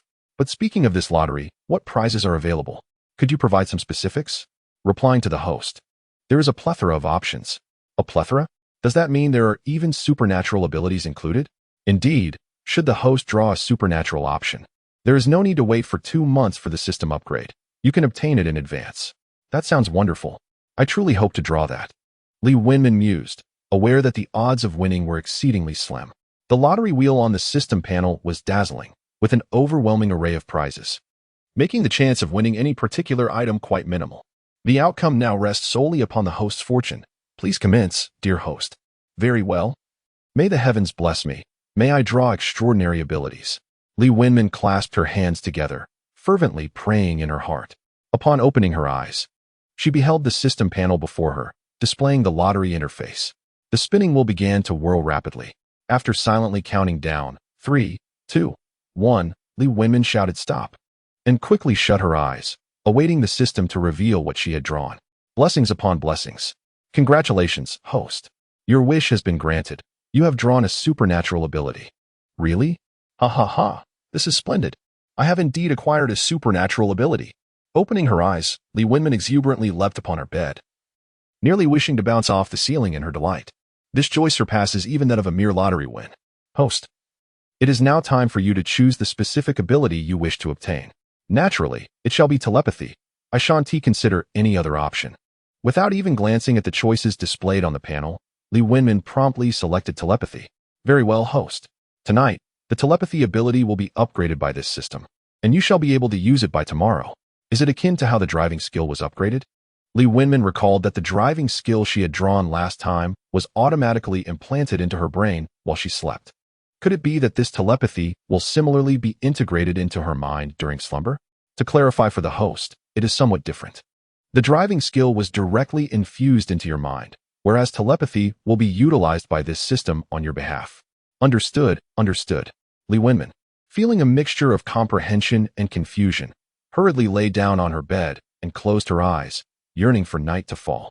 Throughout the day, she had scarcely ventured out, save for meals. Tomorrow, she would discover what telepathy truly entailed. She felt both excited and anticipatory, wishing for time to hasten.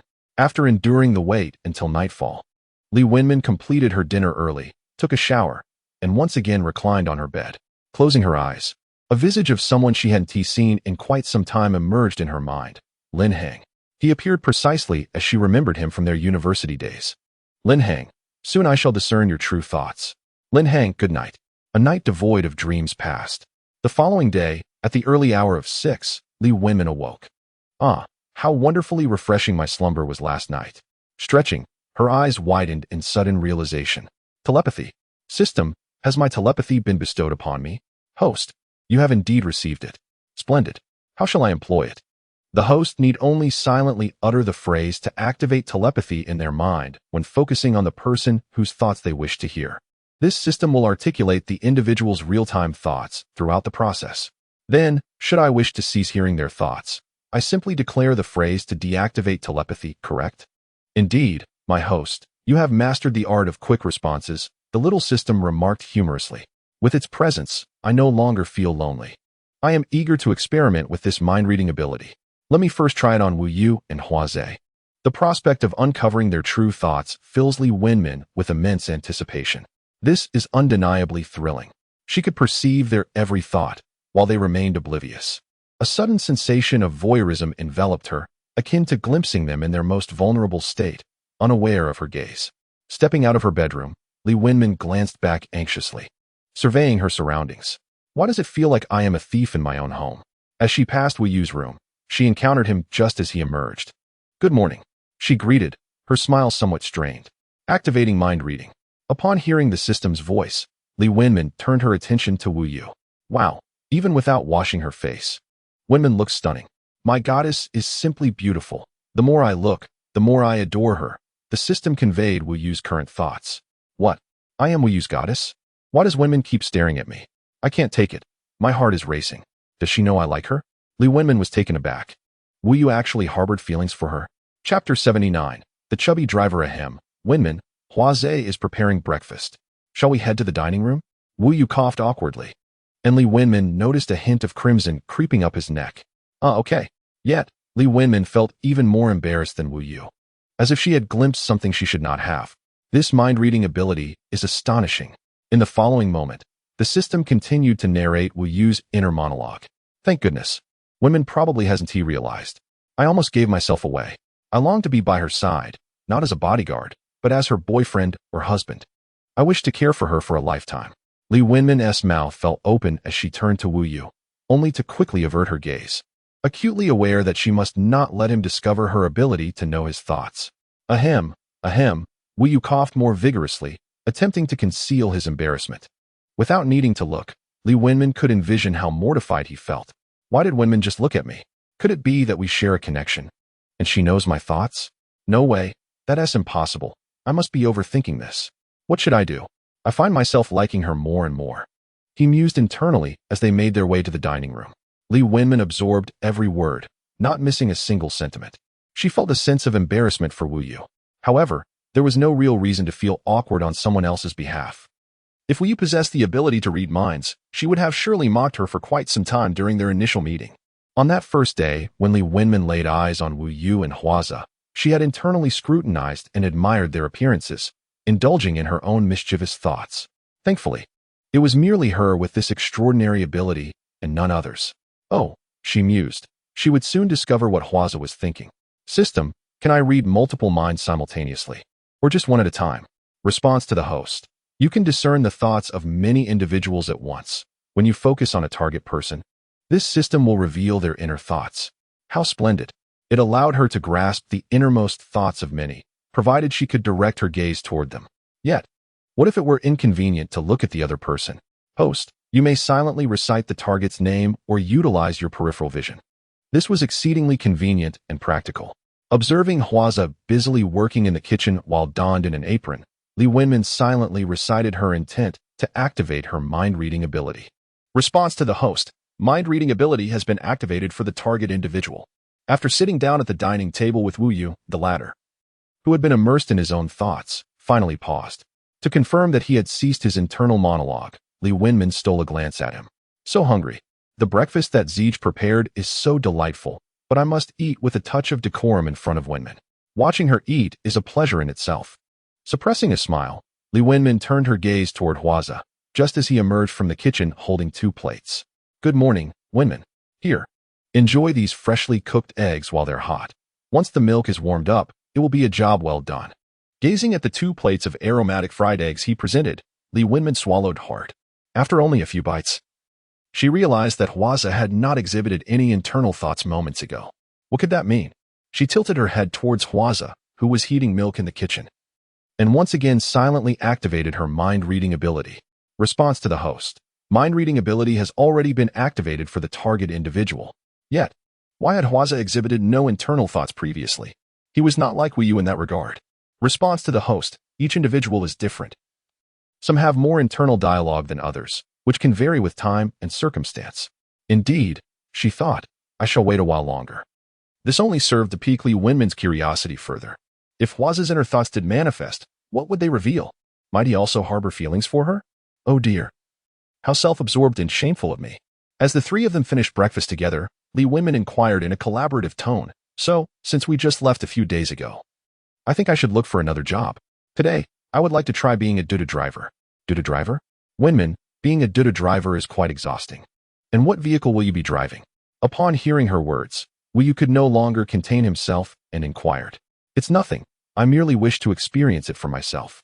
As for which car I will drive, I have already made my decision. I will take that large white one. Sigh, the goddess is off to experience life again. I cannot bear to see her endure the hardships of existence. That day at the factory, witnessing her struggle amidst the crowd pained me greatly. How I wish to transform into a superhero to rescue her. As Li Wenmin turned her gaze towards Wu, she felt a twinge of emotion upon hearing his words. Amidst her feelings, she couldn't help but reflect that, indeed, every boy harbors a dream of being a superhero. Wenmin, pursue whatever you wish to try. I have complete faith in your driving skills. Just ensure you do not drive for too long, lest you become fatigued. Upon hearing Hua's voice, Li Wenmin turned to look at him. Of course, rest assured, how could I possibly drive all day? At that moment, the system's voice finally echoed in her mind. Regardless, I will secretly follow Wenmin in my own car. I cannot allow her to face even the slightest danger. Hua actually intends to stealthily follow me while driving. How clever of him. He truly embodies the protective type. A moment later, the system continued with its thoughts. This girl is bound to give me cause for concern again, but I shall indulge her curiosity and interest in the world. I will do everything in my power to keep her safe. Li Wenmin turned her head to gaze out the window, stealing a glance at Hua. Eagerly awaiting his next internal monologue. A silence ensued. It appeared Hua had no further thoughts. Truly, one is a gentle pup, while the other is the protective type. Hua's sole focus was on how to safeguard her, with no other thoughts occupying his mind. I am utterly moved. After finishing breakfast, Li Wenmin climbed into the Mercedes she had already registered with the Dudu ride-hailing platform and waved out the window. Do not worry. I will just be roaming around this vicinity. I may not return for lunch, but I will inform you in advance. All right, Wenmin, please drive safely. Wenmin, Zegu and I will prepare lunch for you and bring it over. Okay, I am off to work now. No sooner had she exited the Tangsher Epin community than her phone chimed. Someone requested a ride, and Li Wenmin quickly accepted the order. She then steered the car towards the passenger's destination. Hello, is this phone number ending in 6355? Li Wenmin confidently mimicked the Dudu driver's lines. Yes. Are you the Duda driver? Certainly, please get in. The passenger was a young man lugging a suitcase. He appeared to be a college student. Preparing to take a taxi to the train station, Li Wenmin recalled that today was the 91st, the time when students returned to school. The young man glanced at her uncertainly, dragging his suitcase to the rear of the car, then hesitated before returning to the front, visibly flustered. Seeing his astonishment, Li Wenmin smiled. Hurry and get in. Do not delay. Chapter 80. The class reunion. Oh, is my suitcase in the trunk? The young man looked utterly bewildered. Yes, of course. Allow me to assist you, Li Wenmin replied. Stepping out of the car, an impulsive thought struck her, and she silently activated her mind-reading ability. Host. Mind reading has been initiated on the target individual. As she manually opened the spacious trunk, Li Wenmin was about to lift his suitcase when the young man hurriedly snatched it away. I'll handle it myself. It's quite heavy. Very well. Just place it inside and close it afterward, she conceded. Not long after returning to the driver's seat, the young man settled into the passenger seat. Buckle up. We are ready to depart. As soon as the engine roared to life, a voice echoed in Li Wenmin's mind. Wow, this is a Mercedes. The driver must be a wealthy beauty, bored enough to be a ride-hailing chauffeur. My goodness, I need to brag to my friends about this incredible ride. Subsequently, she caught sight of him retrieving his phone from his bag, furiously typing away on the screen. The system relayed every word he typed without omission. His messages were filled with boastful remarks about how he unexpectedly hailed a luxurious ride to the train station, peppered with various exclamations of surprise. Upon arriving at the station, Li Wenmin recalled her mind reading revealed that Hua would be following her closely. Glancing through the rearview mirror, she saw no suspicious vehicles. After parking at the train station, she exited the car and, without hesitation, strolled into a nearby burger joint.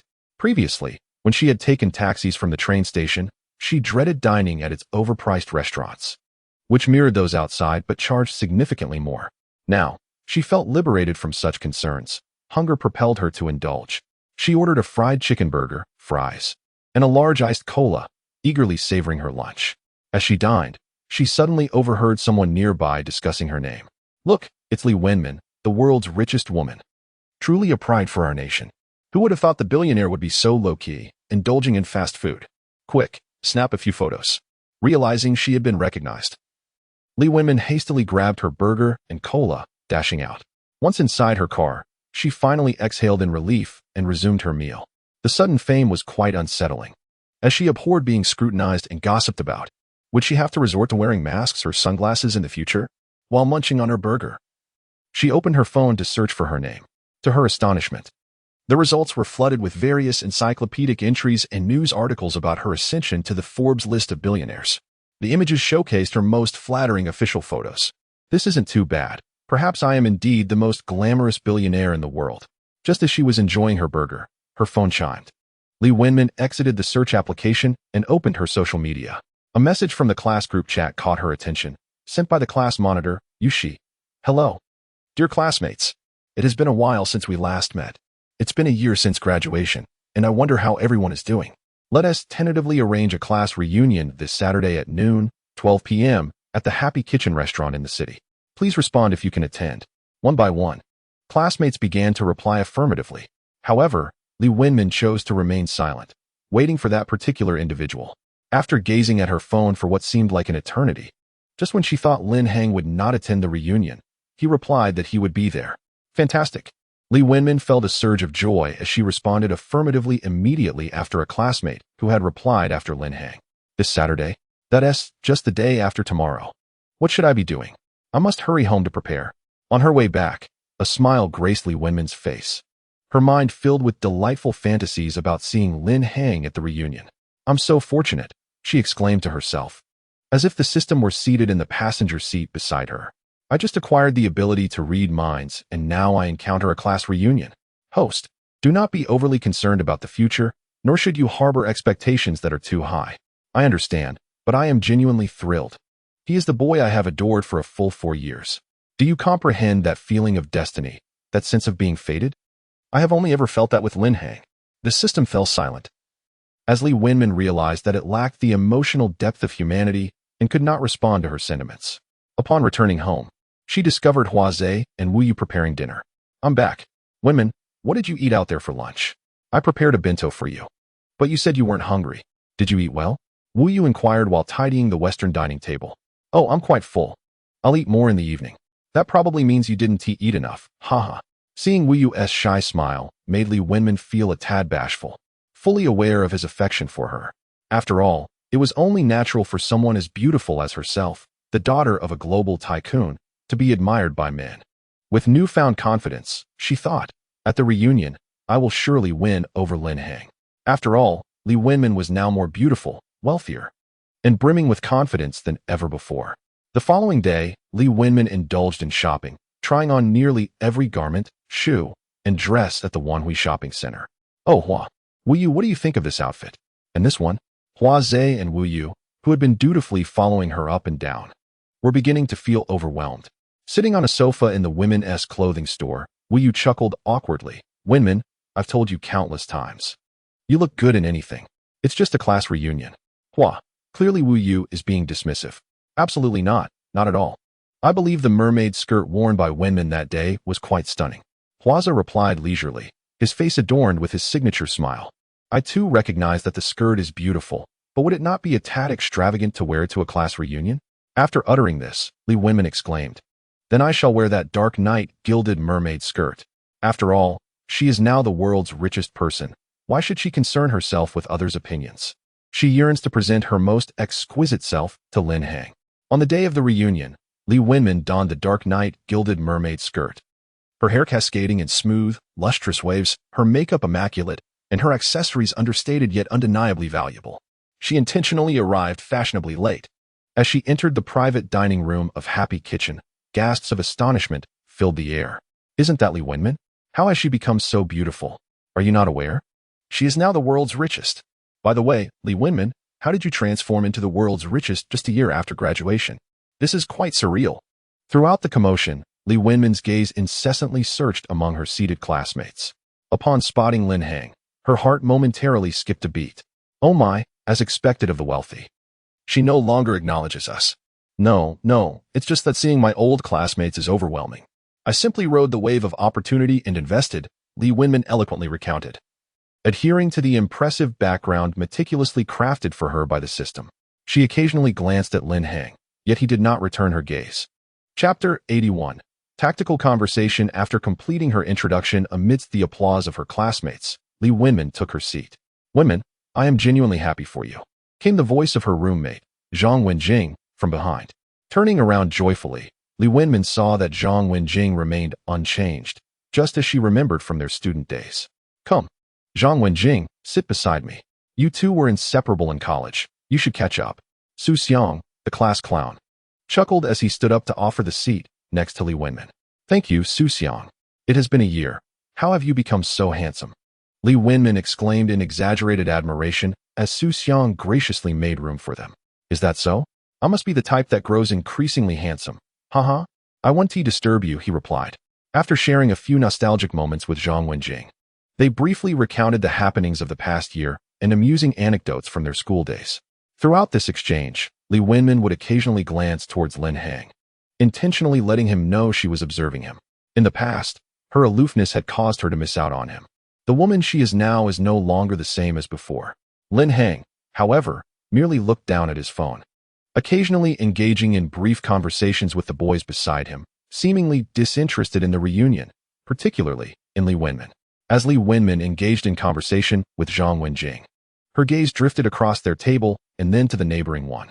The transformations among her classmates were minimal, save for a few girls. Some had transitioned from monolids to double eyelids with merely a subtle adjustment, while others had undergone dramatic changes that rendered them nearly unrecognizable upon closer inspection. Everyone. We are all gathered here. It has been a year since we last met, yet we remain unchanged. Let us raise our glasses and toast to our 4 years of camaraderie, proposed the class leader, Yu Shi, as he stood between the two tables, holding a glass of cola. Cheers. Once seated, they began to indulge in their meal. Although merely a year had passed, Li Wenmin sensed a palpable distance among them. Apart from a few boys who jovially encouraged one another to drink and lighten the mood with banter, the only sounds that filled the air were the clinking of chopsticks and bowls. While they had once shared frequent moments together during their school days, now only a portion remained engaged in conversation. Throughout the meal, Li Wenmin upheld an air of grace. This was the first time she dined in the presence of Lin Hang, who sat directly across from her. Allowing their eyes to meet with the slightest lift of her gaze, how would she seize the opportunity to confess her feelings to Lin Hang? She realized she ought to first discern his thoughts. Fortunately, she now possessed the ability to read minds. Setting down her utensils, Li Wenmin lifted her drink, casually glancing at Lin Hang as she pretended to sip her beverage. Mind reading function activated. Host, mind reading has been initiated on the target individual. After lowering her cup, Li Wenmin eagerly anticipated Lin Hang's inner musings. Initially, she had intended to activate her mind reading on the two roommates who had been casting sideways glances and making snide remarks. However, upon reflection, she found this notion rather absurd. It was unnecessary. Even without mind reading, she was well aware of their sentiments, merely envy and spite. What she regretted most about her university days was having placed too much weight on their opinions. Now that she had graduated, what did they matter? They no longer kept in touch. She could even go as far as to delete them from her contacts. There was no need to concern herself with them. It was better to treat them as if they were air. Such individuals were unworthy of occupying space in her thoughts. Yet, after a considerable wait, she heard no whisper of Lin Hang's thoughts.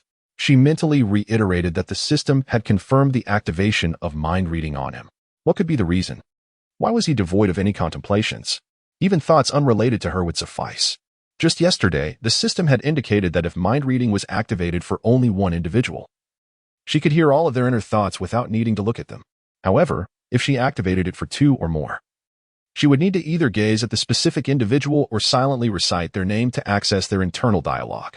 Currently, with mind reading solely directed at Lin Hang, she had yet to hear any response from the system.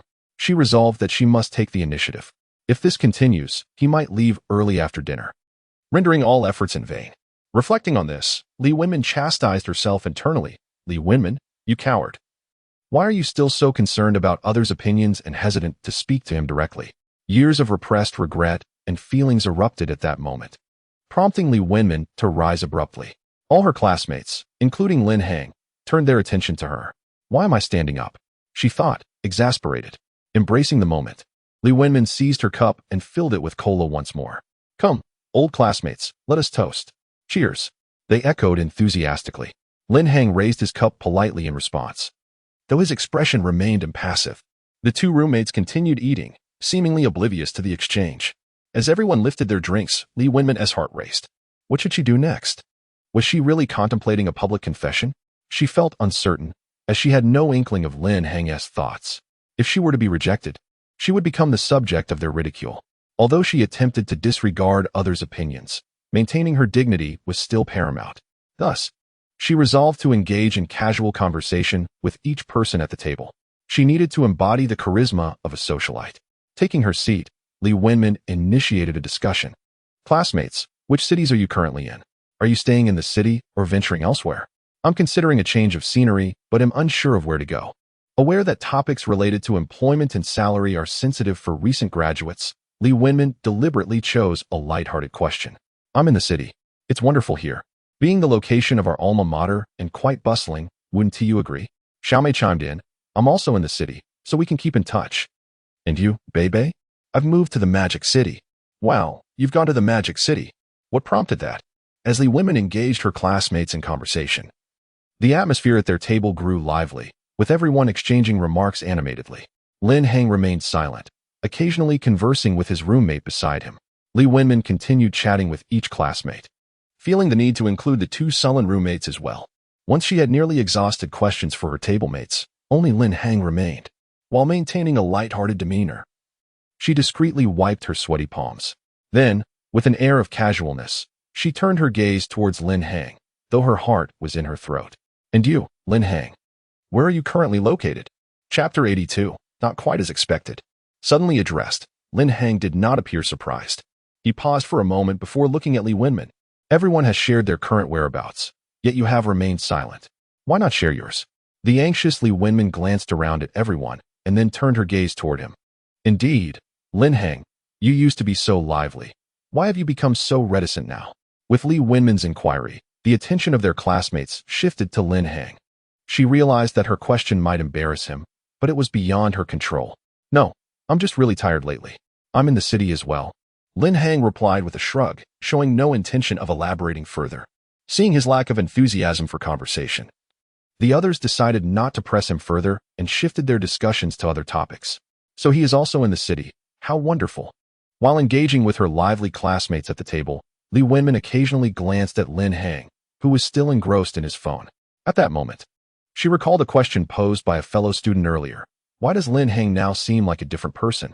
He was once the life of the party, his wit and humor enlivening even the dullest of classrooms. Now, his appearance had not changed much, yet his eyes bore a hint of melancholy. As Li Wenmin pondered this, Lin Hang stood up. I'm going to the restroom. Excuse me. He then walked out. Seizing the opportunity, as soon as he stepped out, Li Wenmin pulled out her phone, pressed it to her ear, and pretended to take a call. Hello? Oh, wait a moment. I'll step out to talk. As she spoke, she hurriedly followed him outside. Once outside, Li Wenmin quickly glanced around.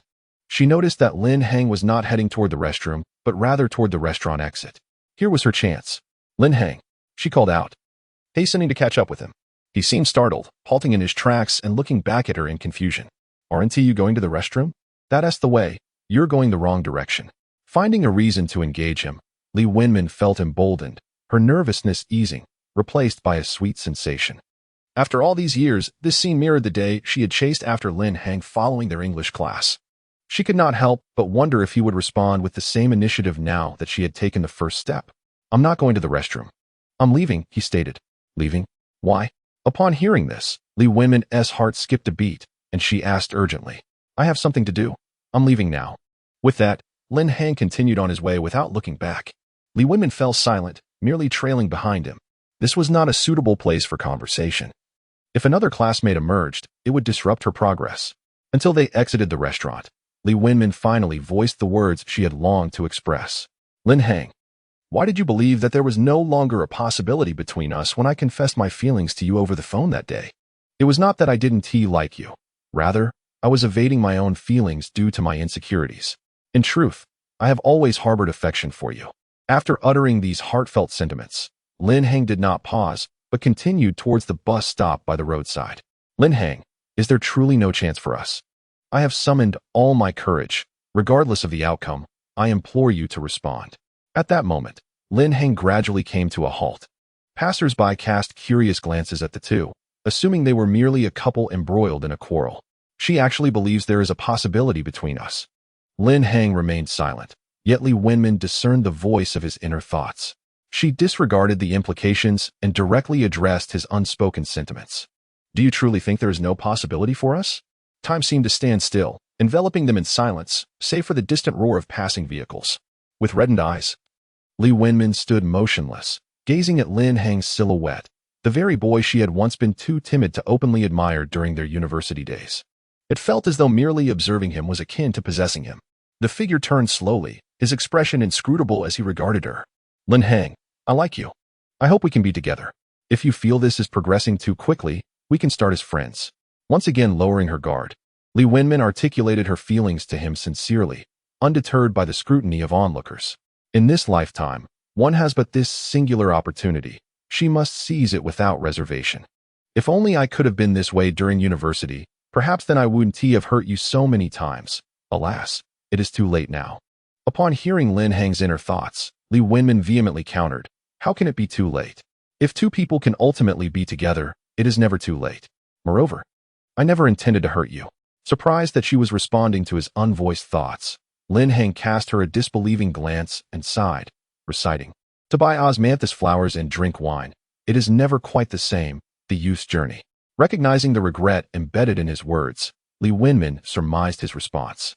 Never quite the same, such a poignant truth. No matter how proactive I am now, we cannot return to those earlier days, nor can we revert to how things once were. I liked you too, but that was in the past. As Lin Heng's inner voice emerged, he spoke with a formal tone devoid of warmth. Li Wenmin, I have matters to attend to. You should head back. Wait, I have one final question for you. Unwilling to accept such a conclusion, Li Wenmin refused to relent. Her approach to love was defined by resilience. She would not retreat until she confronted the wall head-on. She has no desire for any ethereal love. She only wishes to either possess it or never reminisce about it. Although she is acutely aware of her own limitations, she still yearns to grant herself some semblance of closure. Go ahead, ask me, she implores. Do you have a girlfriend, or perhaps a girl you fancy? I am about to marry, he replies, arranged by my family, and both parties are quite satisfied. I must go pick up my fiancé from work now. Li Wenmin, who had long prepared herself for this moment, found herself emotionally shattered by Lin Heng's words. She stood frozen in place, feeling her blood run cold. Her mind buzzed, rendering her incapable of processing anything. He already has a fiancé. He is on the brink of matrimony. It's not like that. Ha. It's not like that at all. We are still classmates. I must take my leave. Only when Lin Heng's figure vanished into the sea of people did Li Wenmin slowly close her eyes, crystalline tears cascading down her cheeks. Chapter 83. A dream of the south. She heard the calls of Huazhe and Wu Yu from behind. Wiping her tears away, she inhaled deeply, forcing a bittersweet smile as she turned to face them, who were now approaching. Wenmin, shall we head home or back to the restaurant? Where should she go now? She had no idea. She opened her mouth, but no sound emerged, her gaze vacant. The two who had witnessed the scene could surmise her turmoil. Huazhe, with a gentle smile, gestured towards the path they had come from. Then, Wenmin, let us return to the restaurant first. It's rare to have a gathering of classmates. Wu Yu and I will wait for you in the car. All right, Li Wenmin replied, her body stiff as she walked ahead, each step feeling as if it drained her of all strength. Ultimately, they had missed their chance. She and Lin Heng had indeed shared mutual feelings, but their affections were not aligned in time. Realization dawned too late. Everything was already in the past. Host, let bygones be bygones. You are now bound to this system as a wealthy benefactor. The mechanical voice of the system echoed in Li Wenmin's mind. Very well, let it pass, she declared aloud, breaking her internal dialogue with the system for the first time. That's the spirit, came Wu Yu's voice from behind. Huazhe shot him a glance, prompting Wu Yu to fall silent. It was for the best. She finally felt no regrets. She had exerted herself and expressed her feelings. As for the outcome, Li Wenmin believed it no longer mattered.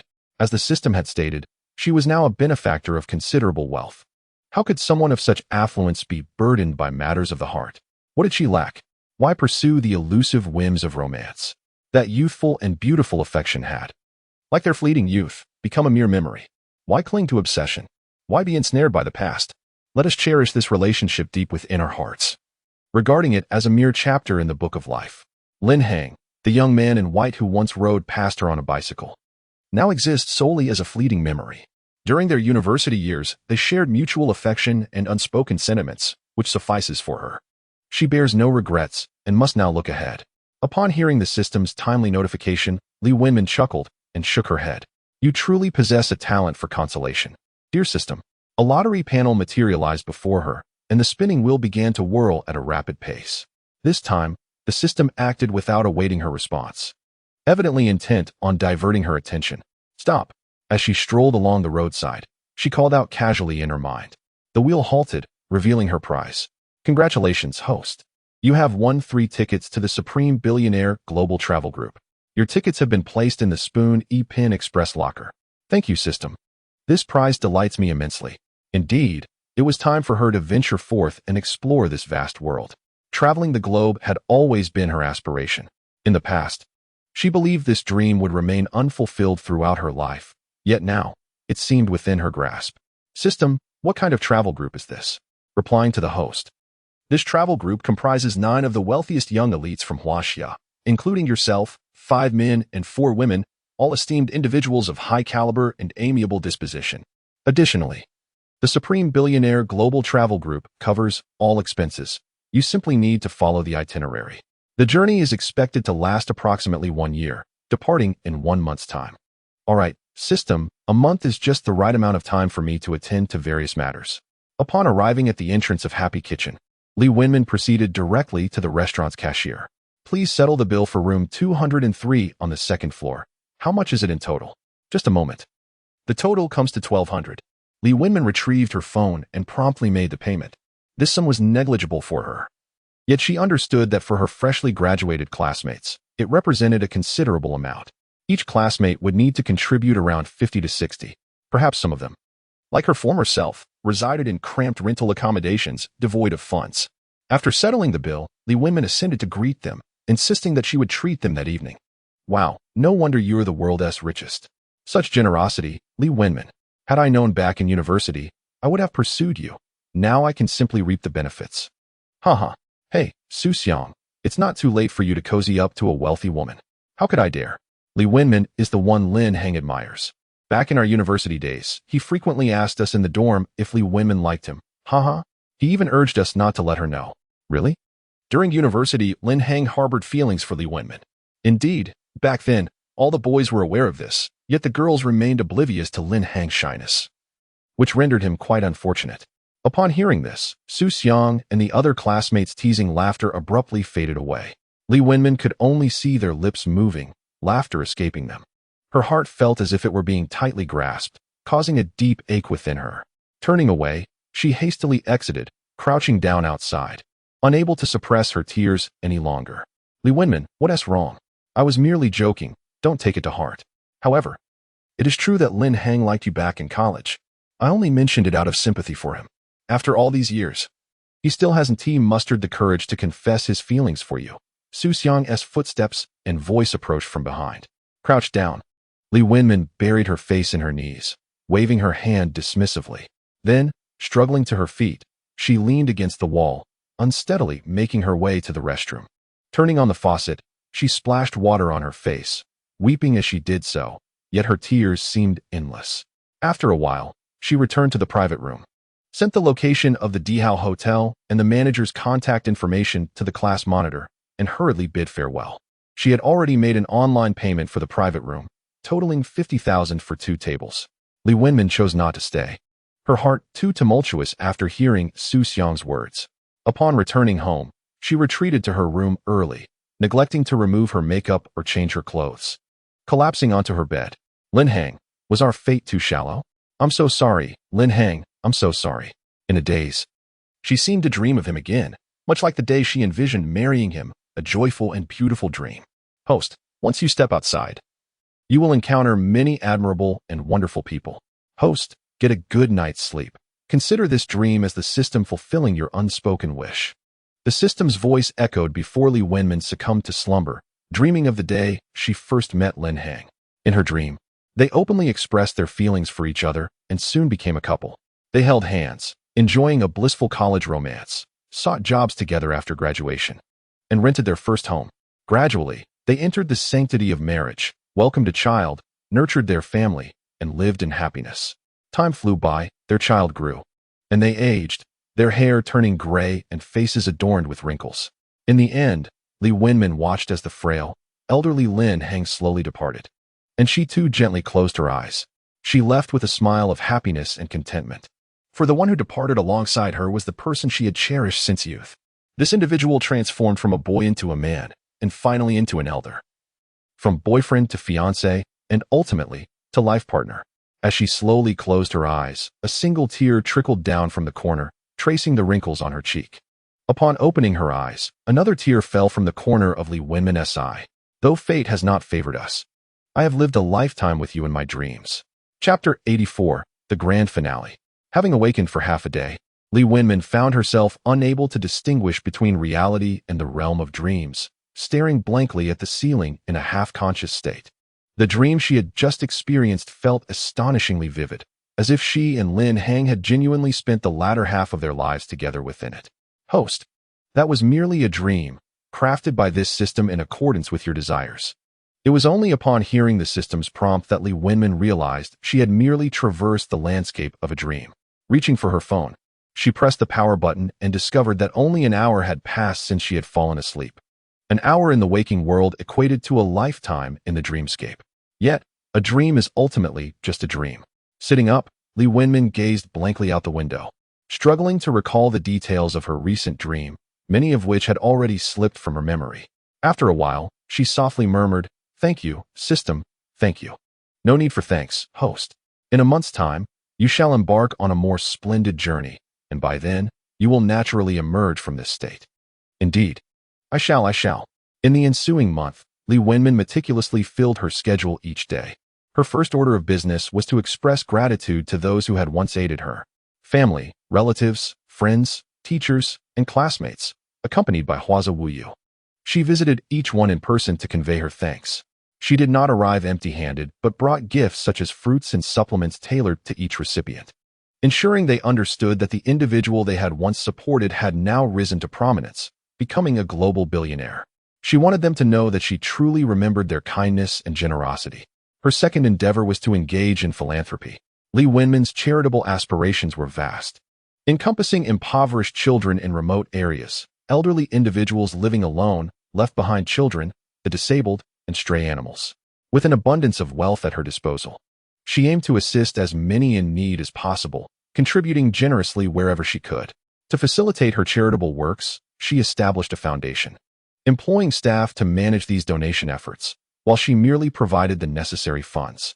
The third task was to bring her parents and grandparents to her private island. The seaside villas there were ample to accommodate her entire family, offering a serene and safe environment ideal for their retirement. As for Butler Zhang, Li Wenmin did not dismiss her due to her family's arrival. Rather, she increased her salary by 50,000 per month, acknowledging the growing number of individuals she required assistance with.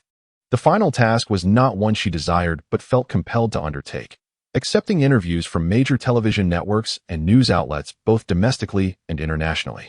Initially, she was meant to grant interviews on the day she ascended the Forbes Global Billionaires list, but she had postponed them repeatedly until now. With the first 3 tasks completed, less than 10 days remained. Li Wenmin spends her days immersed in incessant conversations and photography, her voice nearly hoarse, her eyes almost damaged by the relentless flashes. Ms. Li Wenmin, as the youngest individual to top the Forbes Global Billionaire list, what insights would you like to share with the audience before the camera? What is the secret to your ascension as the world's wealthiest person?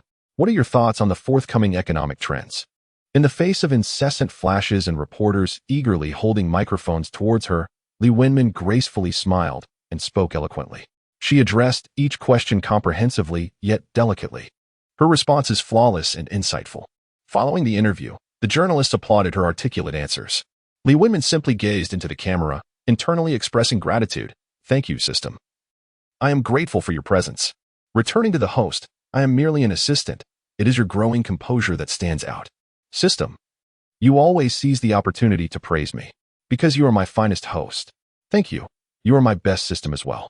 After accomplishing all her tasks within a month, Li Wenmin began preparing for her imminent global journey. Upon boarding first class and reclining on the soft, luxurious bed, she gazed out at the clouds beyond the aircraft's window, marveling at the spaciousness and opulence of first class. The 9 members of the global travel group, accompanied by their exclusive private guide, disembarked at their first destination, Switzerland. Here, Li Wenmin experienced for the first time the sensation of nature harmonizing with humanity. Towering, lush mountains, a vintage train in the quaint town, a sunny and pleasant climate, and the majestic mystery of snow-capped peaks. The choice of Switzerland as the inaugural stop was deliberate, as she wished for everyone to release their past burdens before embarking on this new journey. Walking through the streets of the Swiss town, the private guide introduced the group of 9.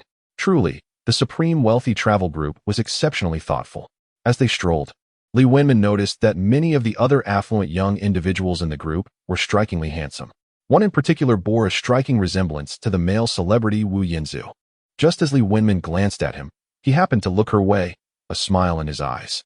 Throughout their travels, this charming wealthy gentleman consistently initiated conversation with Li Wenmin, engaging her in delightful discourse. Accompanying her was Huaza Wuyu, who also joined the travel group.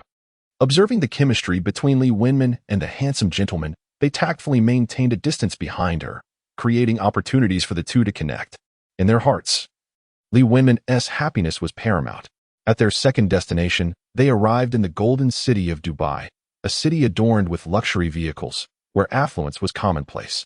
However, no one could rival Li Wenmin's wealth. Upon learning that the world's richest woman had arrived in their city, Dubai's wealthiest, Al Sadr, personally welcomed their travel group. Moreover, she personally guided them to experience the local customs and the myriad of breathtaking wonders. One particular aspect that captivated Li Wenmin was the astonishing fact that the affluent here could actually keep lions as pets.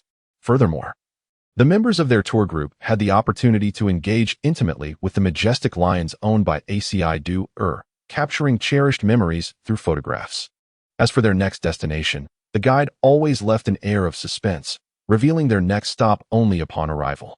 After merely 2 stops, Li Wenmin felt an overwhelming sense of joy, each day filled with laughter and camaraderie, forging friendships with every member of the tour.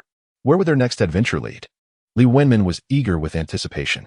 Much like life itself, she realized she could never predict what awaited her next or where she would venture. With hope in her heart, she continued her journey.